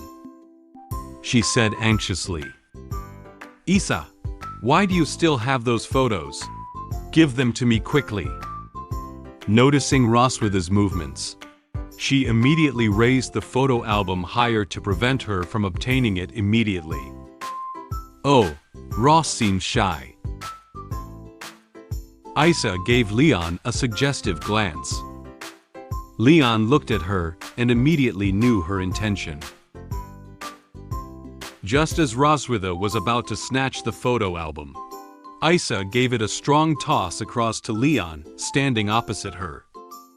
With a light jump, Leon caught it securely in both hands. Seeing the photo album in Leon's hands, Roswitha's face instantly turned red. Hey, wait! She wanted to stop Leon from opening the album, but it was too late. Leon has already opened the photo album. There's nothing more embarrassing than flipping through childhood photos. Let me see what skeletons you've got hiding in your closet. Opening one page of the album, Leon seemed to see something. He showed a very surprised expression. This is... After opening the photo album, my daughters and I all saw the photos of the Silver Dragon Queen before. We couldn't help but praise her in the photo. Just as we were still wanting to know more about the Silver Dragon Queen's past, the Red Dragon Queen showed us a video about her. The words spoken by the Silver Dragon Queen in the video touched me deeply, but she actually didn't want me to continue watching the video. After finishing our chat with the Red Dragon Queen, the Silver Dragon Queen and I returned to our room, only to find that the room's arrangement seemed a bit strange. After catching the photo album tossed by Isa, Leon turned around and began flipping through its contents. Roswitha wanted to stop Leon from looking at the album, but she was too late to run over and grab it. Leon turned to one of the pages, and a photo inside immediately caught his attention. He couldn't help but evaluate. Wife, I didn't expect you to have such a side. Upon hearing Leon's words, Roswitha instinctively became nervous. Noah and Muin are also very curious about the photo of Roswitha. Muin reached out her hand to Leon and wanted him to show them the photo. Dad, we also want to look. In order to show them which photo he was referring to, Leon took it out of the album. He turned around, showed them the photo, and said to Roswitha with a smile, "You look so energetic when you were still a student." Isa took a look at this photo and immediately knew when it was taken. Oh, this is a photo of Ross as an outstanding student representative giving a speech on stage. In the photo, Roswitha stands in front of the speech stage with a very lively smile on her face. She was wearing the school uniform of St. Hiss Academy and had her silver long hair tied into a ponytail, looking very spirited. She held the script needed for her speech in her right hand and placed her left hand on her body, confidently delivering her speech to the students on stage. Sunshine and green trees serve as her background, creating a good atmosphere for her. The lively and cheerful Roswitha in the photo is obviously completely different from her current personality. Leon couldn't help but evaluate her again. Why have you grown into such a cold and aloof queen now? Ah! Realizing that he was going to say something she didn't like to hear, Roswitha immediately walked up to him. Then, she kicked him hard with her high heels to stop him from continuing. Leon felt the pain in his feet and called out softly. He didn't dare to scream in front of his daughters and Isa. Roswitha angrily took the photo from Leon's hand. She looked at Leon with displeased eyes and whispered a reminder to him. Don't get too cocky. You might be her next target for pranks. Leon lifted his injured foot and gently rubbed it, while showing an awkward smile to Roswitha. now that he knew she was angry. He didn't continue speaking. Leon placed the photo album on a relatively short table, making it easy for Noah and Muin to see it. Noah helped flip through the album and looked at the photos inside with Muin. It seems that they are very interested in the photos of their mother when she was a child. Isa stood behind them with a smile on her face as she watched them flip through the photos. She said to them, "There are many photos of your mother when she was a child ahead. You can take a look." Looking at these photos, Isa recalled things from the past. When she was a child, she was white and soft, and it felt really comfortable to touch. These 2 pages in the album contain several photos of Roswitha's childhood. There is a photo of her being scared and crying when she saw a spider. There are 2 photos of her crawling around in bed and sleeping when she was just born. There is a photo of her defeating a beast, even bigger than herself alone. There is a photo of her shyly holding up her award. Noah and Muin looked at these photos and said happily, "Mom, it's so small." Muin also wants to touch Mom. After reading these 2 pages, Noah flipped over the album to another page. At this moment, Muin saw a very special photo. She pointed to it and excitedly said, "Mom is so cool in this photo." Upon hearing what Muin said, Leon standing next to them felt curious. "Let me look."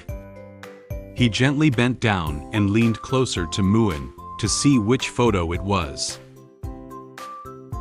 In the photo, Roswitha is wearing a crown on her head, a very gorgeous white outfit on her body, and a red cloak on her shoulders. She sat on the throne and showed a cool smile as she looked ahead. This aristocratic attire reflects the majesty and heroic demeanor of Roswitha.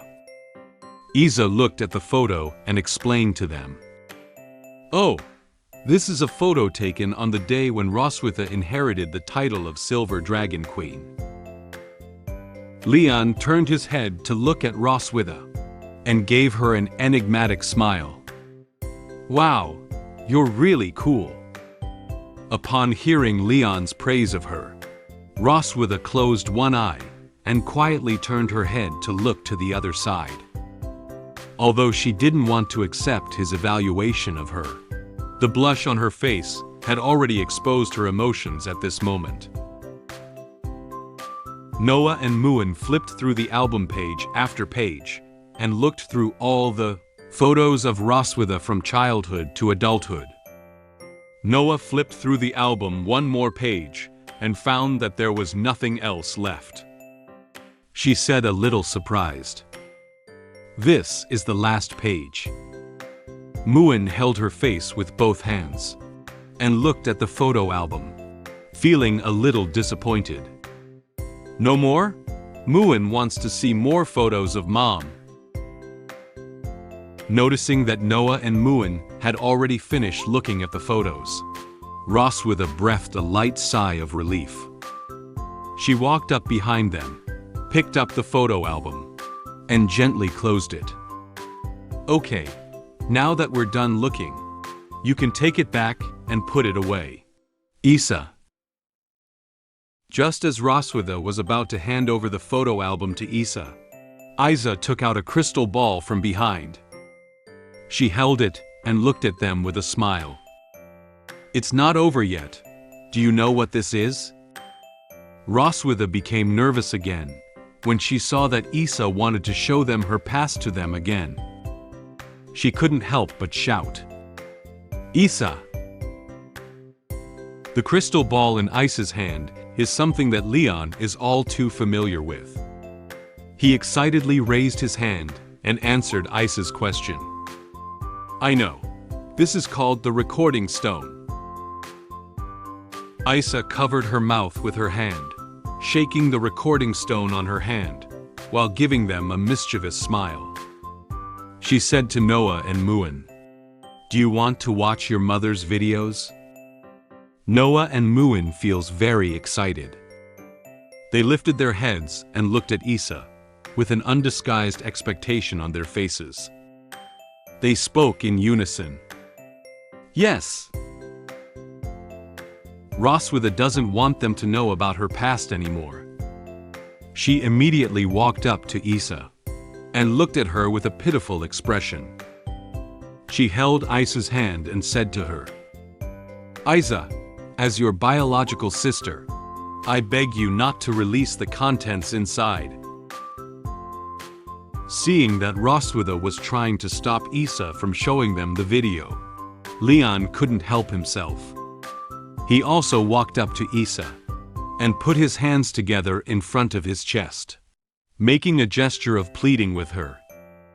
He wore a face full of expectation and said to her sincerely, "I also beg you, as your brother-in-law, you must show us what's inside." Although he was saying that, he secretly thought to himself, "Roswitha is so resistant, there must be some unspeakable videos hidden in there." Leon and Roswitha leaned against each other, praying that Isa would listen to one of them. Isa closed her eyes and covered her head with her hand. She smiled and shook her head lightly, pretending to be very difficult with their demands. Then, she approached them with a playful expression on her face. She reached out a finger and shook it, then said to them, "Well, Leon is a guest at home for the first time, so let's listen to him first. I'll listen to Ross next time." "Yeah." After Isa agreed to Leon's request, Leon smiled. He extended 2 fingers towards Roswitha and made a victorious gesture. Roswitha looked at Leon with very angry eyes. She could only curse him fiercely in her heart. "I will definitely not bring you here again next time." Isa asked the maid to help turn off the lights in the living room. Then, she found a small cushion and placed the crystal ball on top of it. She touched it a few times, and then it emitted a dazzling light and played the video. Leon and Roswitha stood in front watching, while Noah and Muin stood behind them watching. While the video was playing, Isa also reminded them, "This is a super precious video." Soon, a scene appeared in the video. The moon quietly stays in the sky and illuminates the dark sky around it with a faint moonlight. Under the moonlight, the small river shimmered, and occasionally, the sound of flowing water could be heard. A gust of wind blew by, and the woods near the small river made a faint sound, as if making background music for the video. The entire environment is very harmonious. It seems that this video was taken at night. Upon seeing this scene, Roswitha suddenly remembered something. She said, somewhat surprised, "This place." She quickly reached out her hand, trying to cover Leon's eyes. She doesn't want him to see the content of the video. "You can't watch." Leon was startled by her action. He didn't know why she suddenly became nervous. He tried to take her hand away while speaking in confusion. "What?" Next, the video showed Roswitha during her student days. She sat on a pile of rocks by a small stream, her cheeks slightly flushed as she gazed at the recording stone. At this moment, Isa's voice sounded in the video. "Ross, what are your criteria for choosing a spouse in the future?" Upon hearing her sister's question, Roswitha hesitated for a moment. She turned her head shyly and tried to avoid the capture of the recording stone. "Isa, Don't make any videos. It's embarrassing. However, Isa is still curious about this question. Don't be shy. Tell me about it. Since her sister wants to know, it's not convenient for Roswitha to keep it a secret. She looked up at the sky and pondered for a moment. Then, she reached out and scratched her face, with a shy expression, and said to Isa, let me think. First of all, this person's grades should be stronger than mine, preferably having won many first places. Then, he should have a sense of responsibility, not hate children. In the video, Roswitha slowly reveals her criteria for choosing a spouse. However, these standards seem to be in line with the current Leon. Muin was a bit surprised to notice this. She whispered to Noah standing beside her. Mom's obviously referring to Dad, right? Noah looked at her and nodded, agreeing with her opinion. And be strong, but not bully the weak. He has his own code of conduct, and is not influenced by the race or the outside world. Upon hearing this passage, Leon extended his finger to point at the scene and began to boast. He's powerful, but he doesn't bully others. That's right. This is indeed referring to me. Roswitha was a bit angry about Leon's self-evaluation. She said to him with angry eyes, "Bah! Don't you feel ashamed?" She reached out and twisted Leon's face to one side, trying to stop him from continuing to watch the video. However, Leon tried to turn his face and look ahead, wanting to get rid of her hand. Standing next to them, Isa noticed that they were arguing with each other over the standards in the video. She smiled and quietly continued to observe them. At this moment, after listening to what Roswitha said, Isa in the video said to her, "These 3 points are all difficult, especially the last one. Many people lose themselves after gaining power and authority." In the video, Roswitha holds her legs with both hands and looks up at the moon in the sky.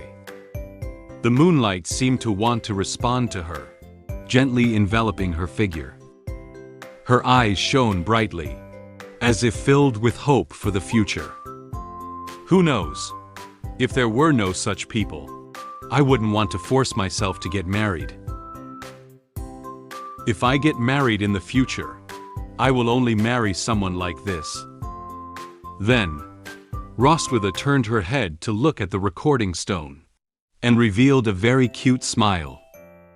For her future husband, she expressed her firm resolve. Leon was instantly mesmerized by the smile on Roswitha's face in the video.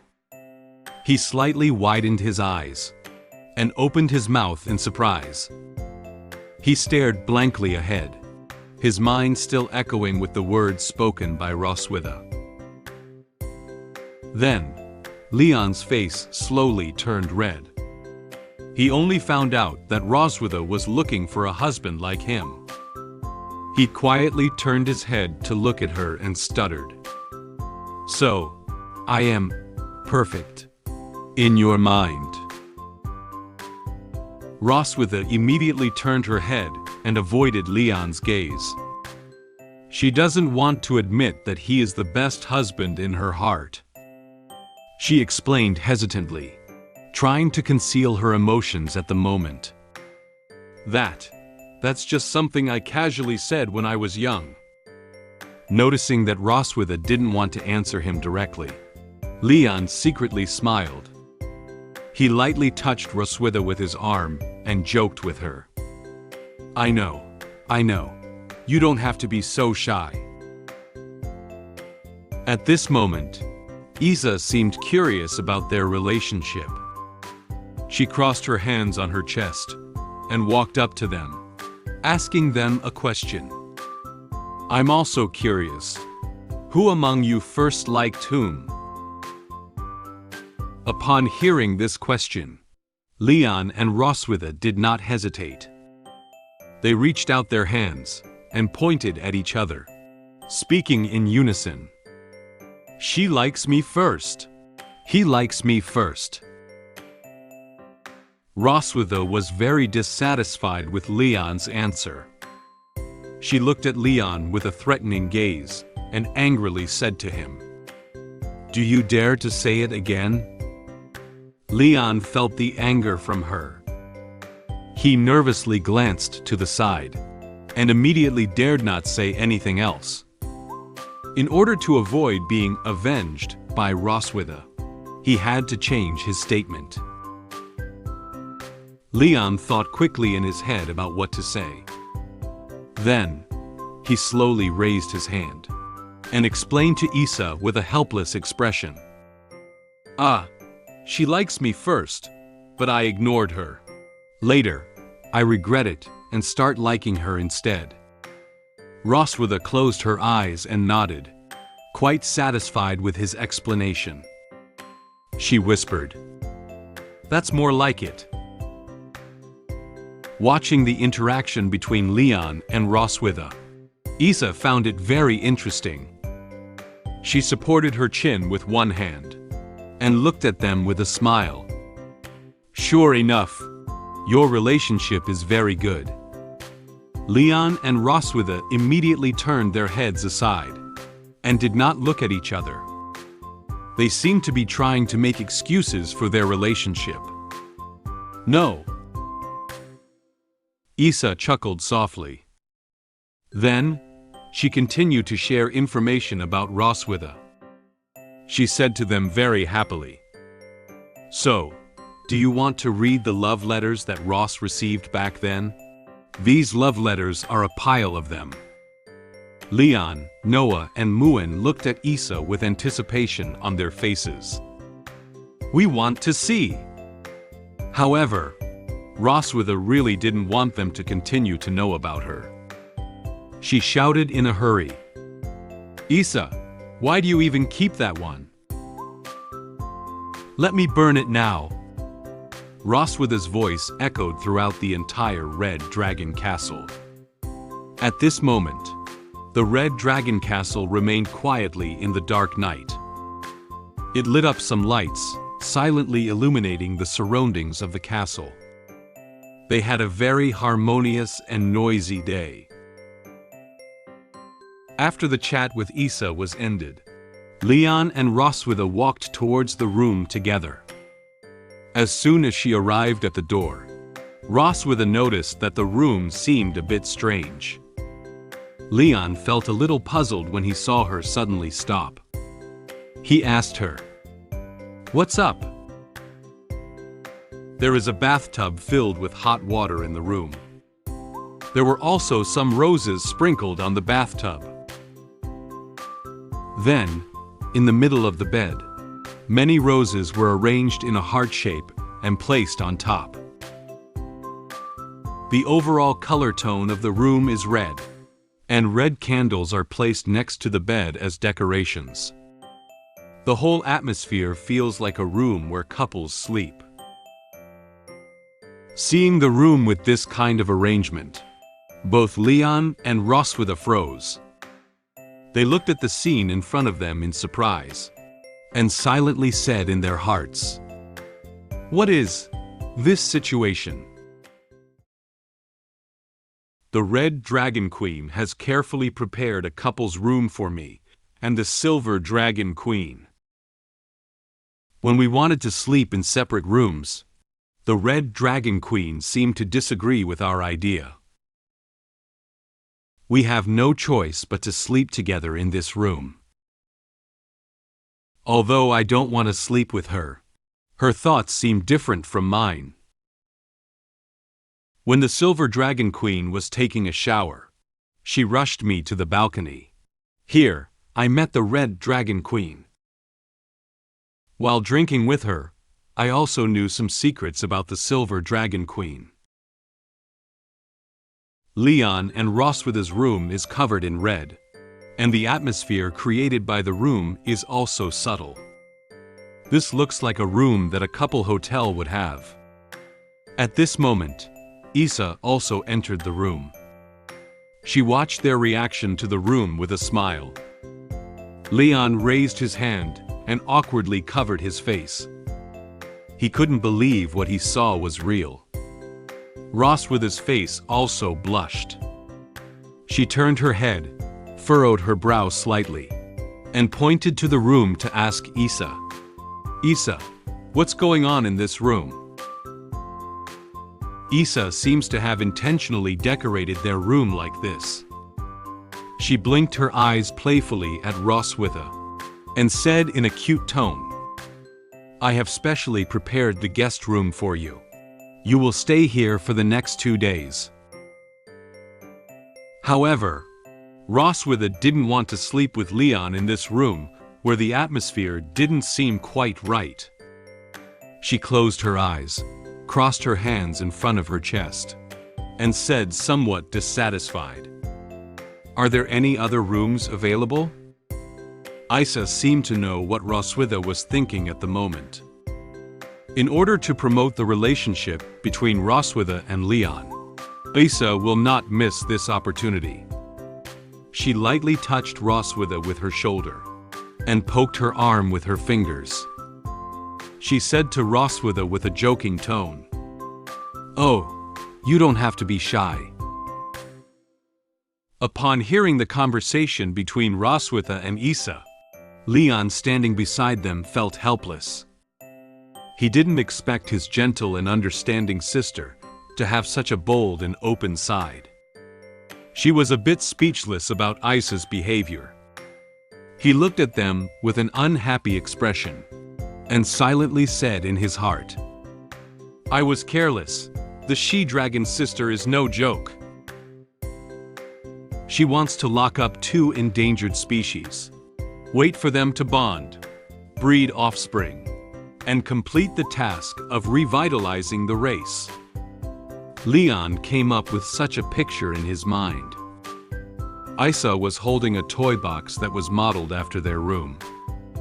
She placed Roswitha's doll on the bed in the toy box and slowly approached her with Leon's doll in her hand. She looked at the dolls with a wicked smile, as if she wanted them to do something indescribable in the room. After realizing Isa's little scheme, Leon quietly turned around with a helpless expression. He intended to make a hasty escape from the room before Isa and Roswitha noticed him.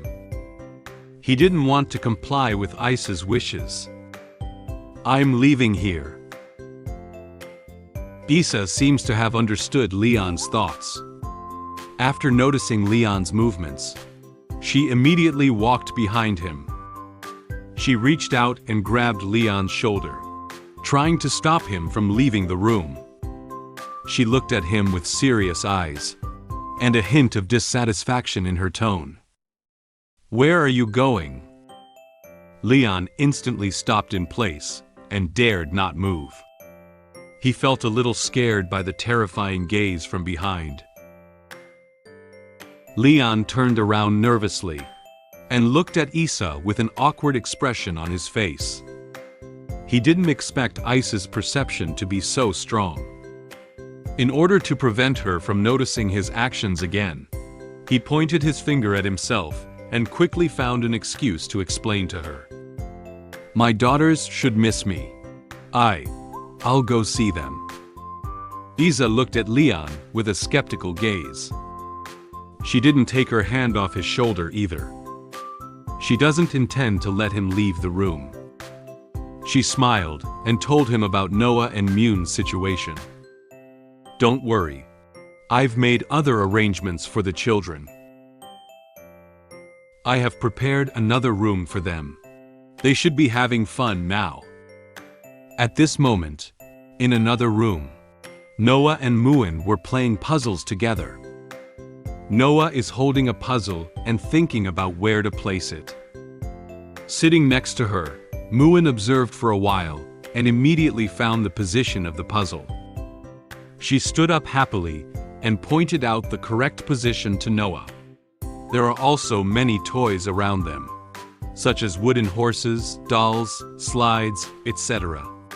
It seems that they really don't need Leon to worry. Before leaving the room, Isa poked her head out from the crack in the door. She emphasized with a playful tone that they must stay in the room. "You stay here and rest well." Then, she waved to them and closed the room door. Looking at Isa, who was so enthusiastic, Leon and Roswitha felt overwhelmed. They watched her leave the room. After the footsteps in the hallway slowly disappeared, Leon and Roswitha dared to relax. They lowered their heads and let out a silent sigh. They really can't resist Isa. They also have no way to deal with the current situation. As neither separate beds nor different rooms were an option, they can only reluctantly sleep together.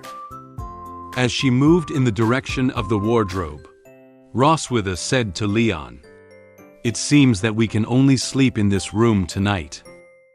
Leon furrowed his brow slightly and commented on what Isa had just said.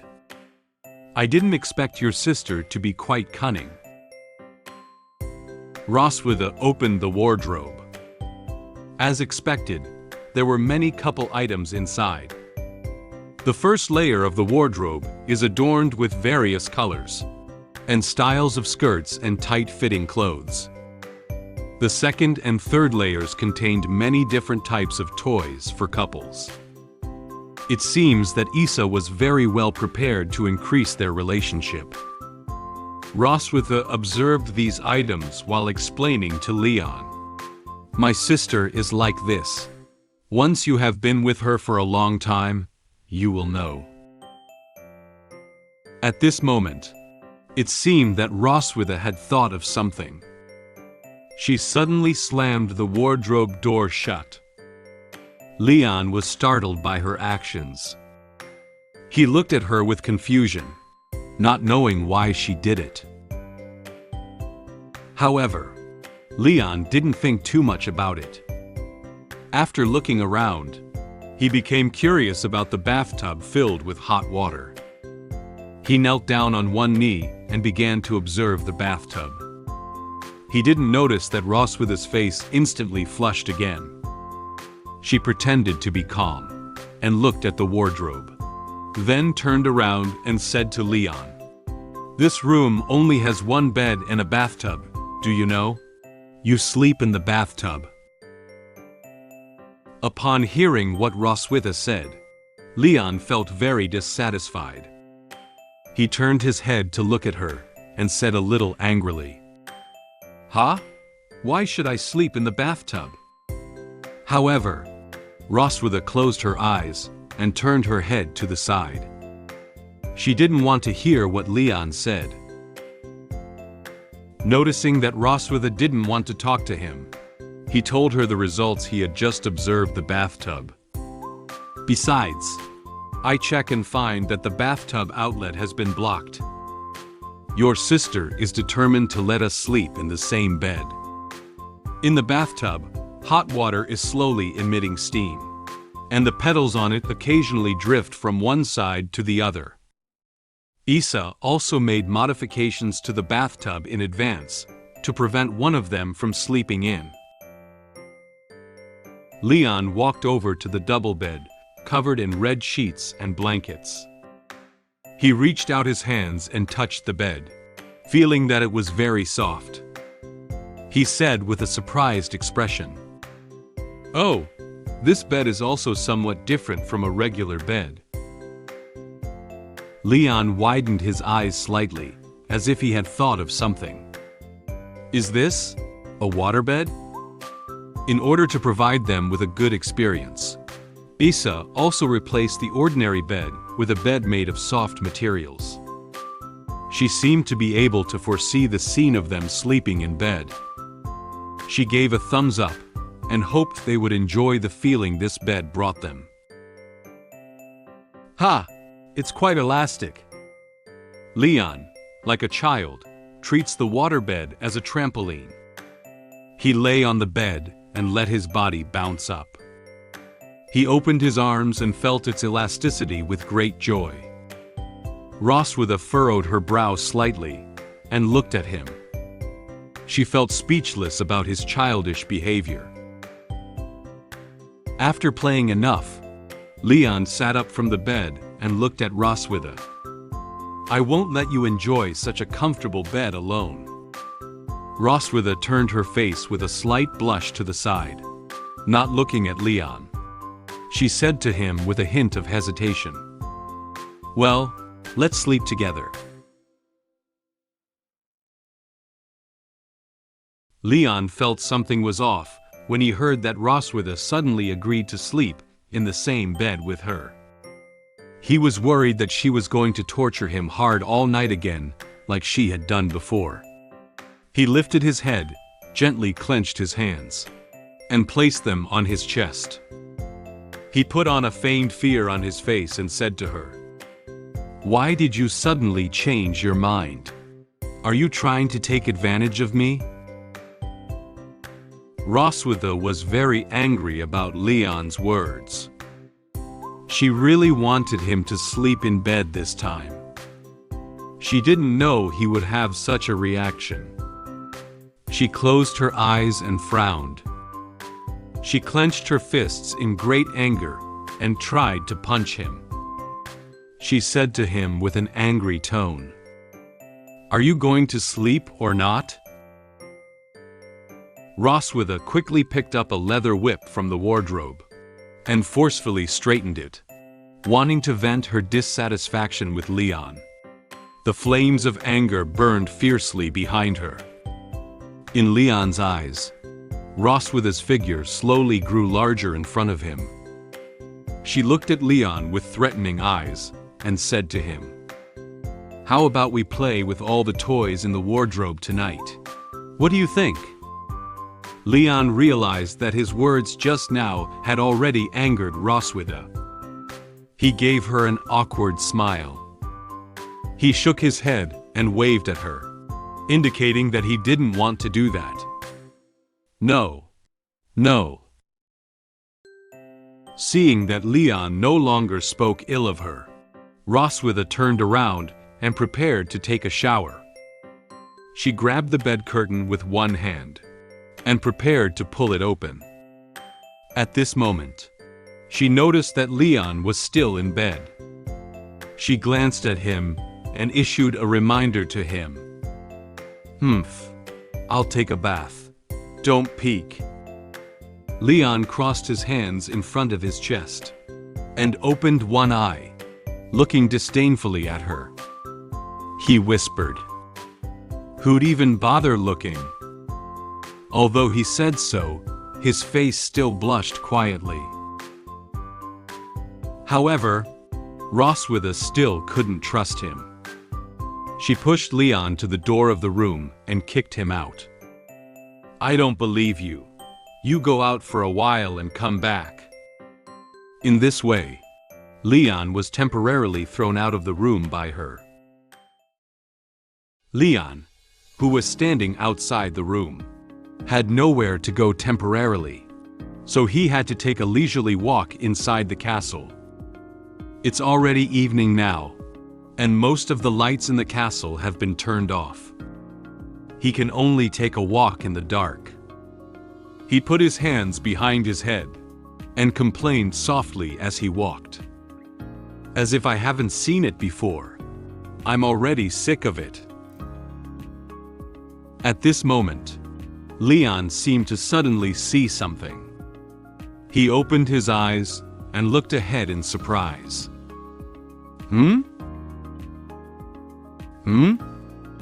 Isa stood alone on the rooftop.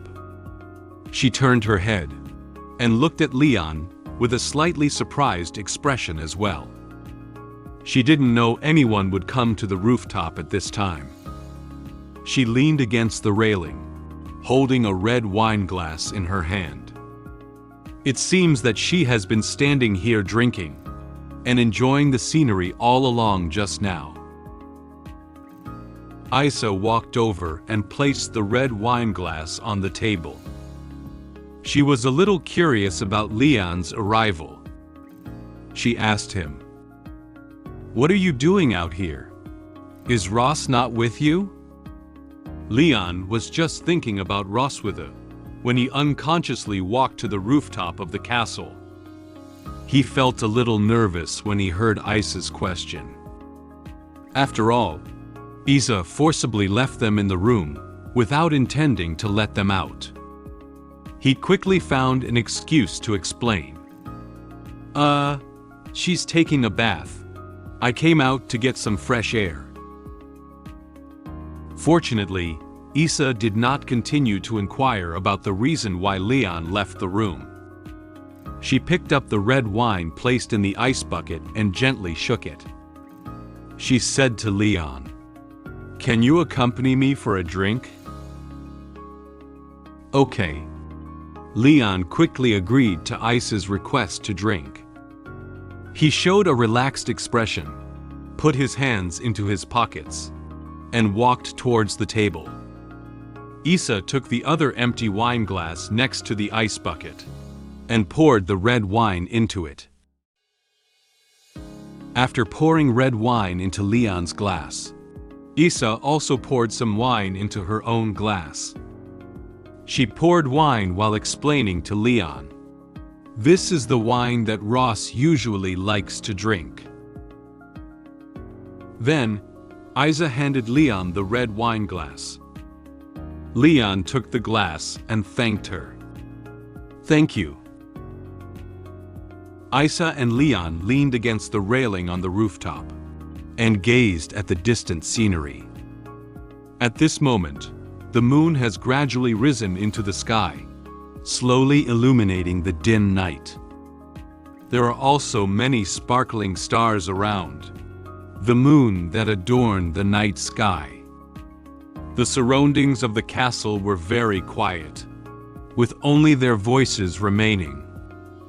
Isa and Leon chatted while drinking. Previously, Ross and I would occasionally drink and chat here. Leon remembered her interactions with Roswitha today and commented on their sisterly relationship. "Your relationship is really good." Isa looked at the distant scenery, her eyes filled with nostalgia. She remembered some of the things she had lived with Roswitha before. "I've watched Ross grow up. She spent 50 years with me after she was born. Later, she became the Silver Dragon Queen and left here. So we changed to writing letters to each other to report our safety. Over a year ago, she suddenly told me that she had married a low-key Dragon King and was pregnant with his child. Although she is married, she doesn't seem very happy. Her melancholy can be felt between the lines." In her memory, Isa opened several letters sent by Roswitha on the table. In the densely packed sentences, Isa could see the emotions and feelings of Roswitha at that time. She said in the letter that your health is not very good. You always have to sleep long hours, so you don't get to be there for her. Although there are maids taking care of her, you also know that twins are much more difficult during pregnancy and childbirth than single births. Roswitha gently touched her growing belly, but there was no hint of joy on her face. She felt very helpless. Leon is still in a coma and shows no signs of waking up. Upon hearing the situation of Roswitha at the time, Leon lowered his head and looked at the glass in his hand, feeling a little guilty. He has some sympathy for her. He silently thought in his heart. She was forced to conceive the child of an enemy, spend her pregnancy alone, and could only relieve her inner distress and sorrow by writing letters to her only sister. At that time, Roswitha probably thought each day felt like a year. At this moment, Isa suddenly slapped Leon's back hard. Leon opened his eyes wide and felt the burning pain in his back. However, he didn't dare to shout in front of Isa. He had to grit his teeth and endure the pain. Isa patted and smiled as she said to him, "Oh, at that time I thought she married an irresponsible, lazy, and useless dragon." Leon bent over, enduring the pain in his back, and turned his head to look at Isa. He didn't expect her to think so of him before. He gave her an awkward smile and said to her, "Ahaha, do you think I'm this kind of dragon?" Isa smiled and stared at him, thinking for a moment. Then, she came to her conclusion. "Through tonight's brief interaction, you really don't look like a useless dragon. Perhaps there is also some reason behind it." Then, Isa told Leon another conclusion that she could be very certain of. "But this also makes me more convinced that." Leon picked up his glass and took a sip of red wine, wanting to ease the embarrassment he had just experienced. At this moment, he noticed that Isa seemed to be about to say something very important. He turned his gaze towards her. "Ross really likes you." Upon hearing this news, Leon was greatly shocked. He slightly widened his eyes, as if he couldn't believe what Isa was saying. When he recalled the shy scenes of Roswitha in the past, his face slowly turned red. He silently thought in his heart, "Roswitha really likes me?" In my conversation with the Red Dragon Queen, I learned about the emotions of the Silver Dragon Queen towards me. However, I don't want to admit that this emotion is real. After returning to the room, I found that the Silver Dragon Queen had fallen asleep. Just when I thought I could sleep peacefully, she gave me a surprise. She was amused by my reaction to this surprise, and sat up from bed mocking me. However, at that moment, a spider fell in front of her. Through tonight's interaction with Leon, Isa came to a conclusion. Roswitha likes Leon. When he heard this sentence, Leon was somewhat shocked. He slightly widened his eyes, and his cheeks quickly turned red. He couldn't help but think of the scene in the past, where Roswitha showed her shy side in front of him. He stared blankly ahead, silently thinking in his heart, "Roswitha likes me?" However, this idea was quickly dismissed by Leon. No, this is impossible.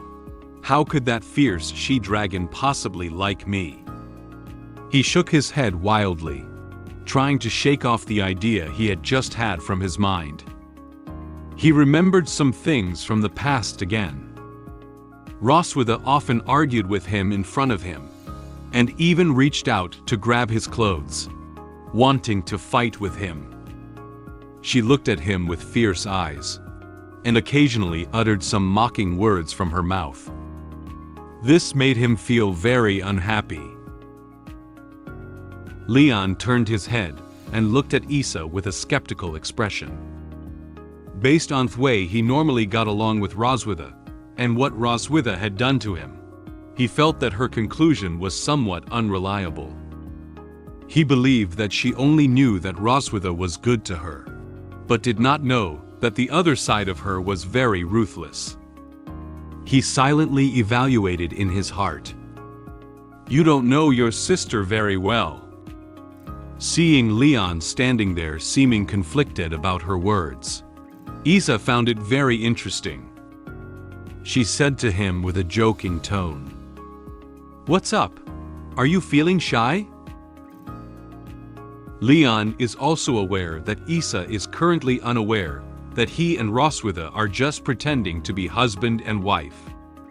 She also didn't know the truth about his marriage to Roswitha and the hatred that existed between them. In order to prevent Isa from suspecting his relationship with Roswitha, he could only choose to continue finding excuses to deceive her. Thinking of the current situation, he closed his eyes and sighed. However, in front of her sister, I still have to pretend to be very in love with Roswitha. Leon lifted his hand and touched his neck, pretending that Isa had seen through his thoughts. He gave her a shy smile and said to her, "Ahaha, you're right. We're deeply in love with each other." Isa walked over, holding a glass in her left hand and tapping Leon's shoulder a few times with her right hand.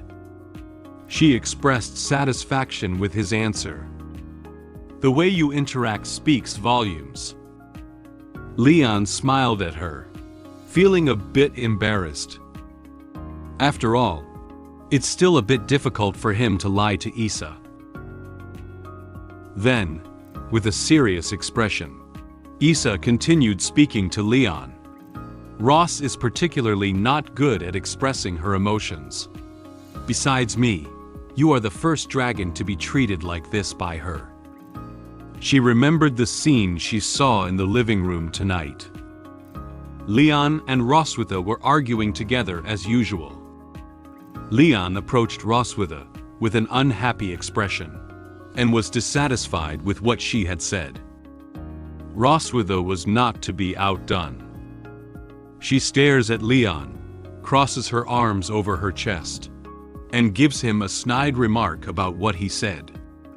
Seeing Roswitha so openly express her emotions to others left Isa somewhat surprised. "Leon, you are a responsible man. You don't need me to tell you what you're going to do in the future, right?" Isa raised her head, fixing Leon with a threatening glare as a faint smile played on her lips. The flames were burning fiercely behind her. If she ever found out what Leon had done something excessive to Roswitha, she would make sure he paid for it. Leon became nervous as he watched Isa's figure slowly grow larger in front of him. He could feel the heat of her fury radiating toward him. He closed his eyes, thinking a little scared. "If I say I don't know, she will definitely kill me here." Leon hurriedly adjusted his emotions and made up the appropriate sentences in his head. He looks to Isa with a determined look and says to her, "Isa, you can trust me with your sister. I couldn't take care of her when she gave birth to her first child. If she had a second child, I will protect my wife and children, no matter what." He showed a very serious expression and placed one hand on his chest, expressing his thoughts to Isa. He made a solemn promise to her. It looks like Leon has made up his mind. Seeing Leon's unwavering determination, Isa slowly withdrew her anger and threats from earlier. Her furrowed brow slowly relaxed. She nodded and was quite satisfied with his performance. You better follow through." At this moment, Isa put down the glass in her hand and turned around. She placed her hand on Leon's shoulder and turned his body in one direction. She gently pushed him, hinting that he was going back into the castle. Okay, don't show off. Go back quickly. Don't keep Ross waiting." Leon looked at Isa behind him in surprise and couldn't say anything for a moment. Before he could react, Isa hurried him off the rooftop. Leon had no choice but to listen to Isa's words and leave the rooftop. Noticing that Leon had walked back, Isa finished the remaining red wine in her glass. Just as Leon was about to walk to the rooftop entrance, she suddenly remembered that there was one more thing she hadn't told him. She held up her glass and called out to him. "Oh, wait." Upon hearing Isa's voice, Leon stopped in his tracks. He turned his head and looked at her with a puzzled expression, asking her, "Is there anything else?" Isa lifted her hand and covered her mouth, revealing a mischievous smile. She said to Leon, with a sense of mystery, "Don't be restrained tonight. The room has excellent soundproofing." Upon hearing Isa's words, Leon suddenly froze in place. The words, "excellent soundproofing," suddenly popped into his head. He opened his eyes wide and felt a little surprised. In fact, Leon didn't need Isa to say it explicitly to know what she was trying to say to him. Their room layout, special clothes in the wardrobe, various shapes of toys, and bathtub filled with hot water. All of these indicate that Isa wants them to enjoy in their room tonight. At the thought of these small details observed in the room just now, Leon closed his eyes very shyly. His face suddenly turned red like an apple. "This is so embarrassing," Leon shouted very loudly. His voice echoed throughout the entire castle. At this time, there are still some rooms in the Red Dragon Castle that have not turned off their lights. They silently illuminated the entire Red Dragon Castle. The moon has slowly risen to a higher place. The moonlight it emits slowly illuminates the surrounding environment. It also quietly listened to the interesting conversation between Leon and Isa tonight. At this moment, Leon had already walked back from the rooftop to the door of the room. He quietly opened the door of the room and looked inside, only to find that the lights had already been turned off. Upon hearing that there was no sound in the room, Leon tiptoed into the room and closed the door. Although the room is relatively dim, he can still see clearly. He poked his head out from behind the wall and looked inside the room. He found that Roswitha had already finished taking a shower and was lying in bed to sleep. Leon couldn't believe that Roswitha was already lying in bed so early. He silently said in his heart, "Is Roswitha already asleep?" He quietly climbed onto the bed with a puzzled expression, wanting to confirm if Roswitha had really fallen asleep. When he saw the closed eyes of Roswitha, he slowly relaxed his guard. After noticing that Roswitha didn't make any other movements, Leon showed a gloating expression. "Great, I don't have to suffer from her tonight." After all, just now, Isa urged him to go back to his room to accompany Roswitha. As long as she falls asleep, everything else can be irrelevant to him. Roswitha lay flat on the bed, with one hand still outside the blanket. Her expression was calm, and she was sleeping soundly. She slightly opened her mouth, and even breathing sounds came from her mouth. The blanket also slightly outlines her slender figure and sleeping posture. Leon rarely sees her very quiet in bed. In the past, she would pester him until midnight, making it difficult for him to sleep. He gazed at her sleeping face and silently thought to himself, "Although we are enemies, I have to admit that she looks really beautiful when she falls asleep." Suddenly, Leon seemed to notice something.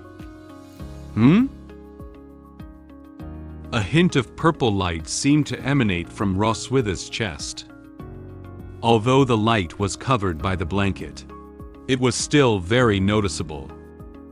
However, Roswitha did not seem to feel anything unusual in her chest. Leon looked at the purple light with surprise. This makes him feel very uneasy. Why is her chest glowing? Could it be that the dragon mark has been activated? Leon covered his face with both hands and showed a very scared expression. He shouted inwardly while shaking his body left and right in great fear. Because as long as the dragon mark is activated, it means that Roswitha will have to grab him again and vent her emotions fiercely on him like before. He could imagine that tonight would be another sleepless night for him. At this moment, Leon noticed a detail. No, my dragon mark doesn't resonate. What's going on?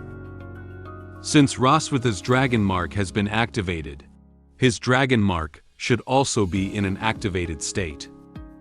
However, he lowered his head and looked at his chest, only to find that his dragon mark showed no signs of glowing. He tugged at his clothes and looked inside carefully, then repeatedly caressed his chest. After completing this series of actions, he was able to confirm that his dragon pattern had indeed not been activated. Leon felt very strange about this. In order to avoid waking up Roswitha, he gently pulled down the blanket covering her, wanting to confirm if she really had dragon patterns on her chest. At this moment, he saw her holding a dragon doll with purple light in her right hand. She placed the doll between her twin peaks. As long as she covers herself with the blanket, her chest will look like it's glowing. Suddenly, Roswitha, who was sleeping, opened her eyes. She looked at Leon with a smile and greeted him. Hi. Leon turned his head and found that Roswitha had actually been awake all along. He was stunned for a moment. He only realized now that she was playing a prank. She has been pretending to be asleep since he walked in just now, just to give him such a surprise. Leon was very angry about Roswitha's surprise. He doesn't find this joke funny at all. He angrily lifted her blanket and shouted loudly at her. "What are you doing? Why did you hide the light bulb under the blanket? Scared me to death." After taking a shower, Roswitha changed into a very cool and breathable purple nightgown. Since she was discovered by Leon, she stopped pretending to be asleep. She knelt on the bed, one hand supporting the bed, and the other hand holding a glowing doll to show Leon. She shook the doll and looked at Leon with a smug expression on her face. "I just found it in the small toy pile in the wardrobe. I think it's quite interesting, so I'll use it to tease you." She was particularly pleased with his reaction just now. Seeing Leon's strong reaction, Roswitha narrowed her eyes slightly and said to Leon with a mocking tone, "What's up? Judging from your reaction, do you think it's a pity?" Upon hearing Roswitha's words, Leon's face instantly turned red. He didn't have that kind of idea about Roswitha just now. He tightly closed his eyes, crossed his hands in front of his chest, and turned his head to the side. He didn't want her to see his expression at this moment. He stuttered. No. I'm going to sleep. Don't talk to me." In order to avoid Roswitha continuing to speculate on his thoughts, Leon plans to end the topic directly. He angrily wrapped himself tightly in a blanket and lay on the bed with his back to her. He closed his eyes, pretended to be asleep, and refused to continue chatting with her. Upon seeing Leon's behavior resembling an escape, Roswitha found him very interesting. She narrowed her eyes slightly and sat behind him, mocking him. Ha ha ha! Roswitha hasn't decided to put down the doll yet. She held the doll in one hand and propped herself up on the bed with the other, slowly leaning against the bedboard. She felt very happy to have successfully played a prank on Leon. Although he had just said those words to her, based on her past experiences of several nights, she didn't quite believe that he would really hold back his inner impulse. She sat on the pillow with her eyes closed and said to him with a proud smile, "You better not regret this, and come attacking me at midnight." At the same time, Roswitha's arm accidentally touched the decoration on the bedboard, but she didn't care. She was not aware of what would happen next. For some unknown reason, a black spider hanging from a rope suddenly descended from the ceiling. Roswitha opened her eyes and turned her head, staring at it for a while. She didn't realize what was appearing in front of her. Then, the black spider moved its legs, as if waving a greeting to Roswitha. It slowly approached her. At this moment, Roswitha saw that what had fallen in front of her was not something else, but a moving spider. She stared stiffly at the spider, and her expression immediately turning into fear.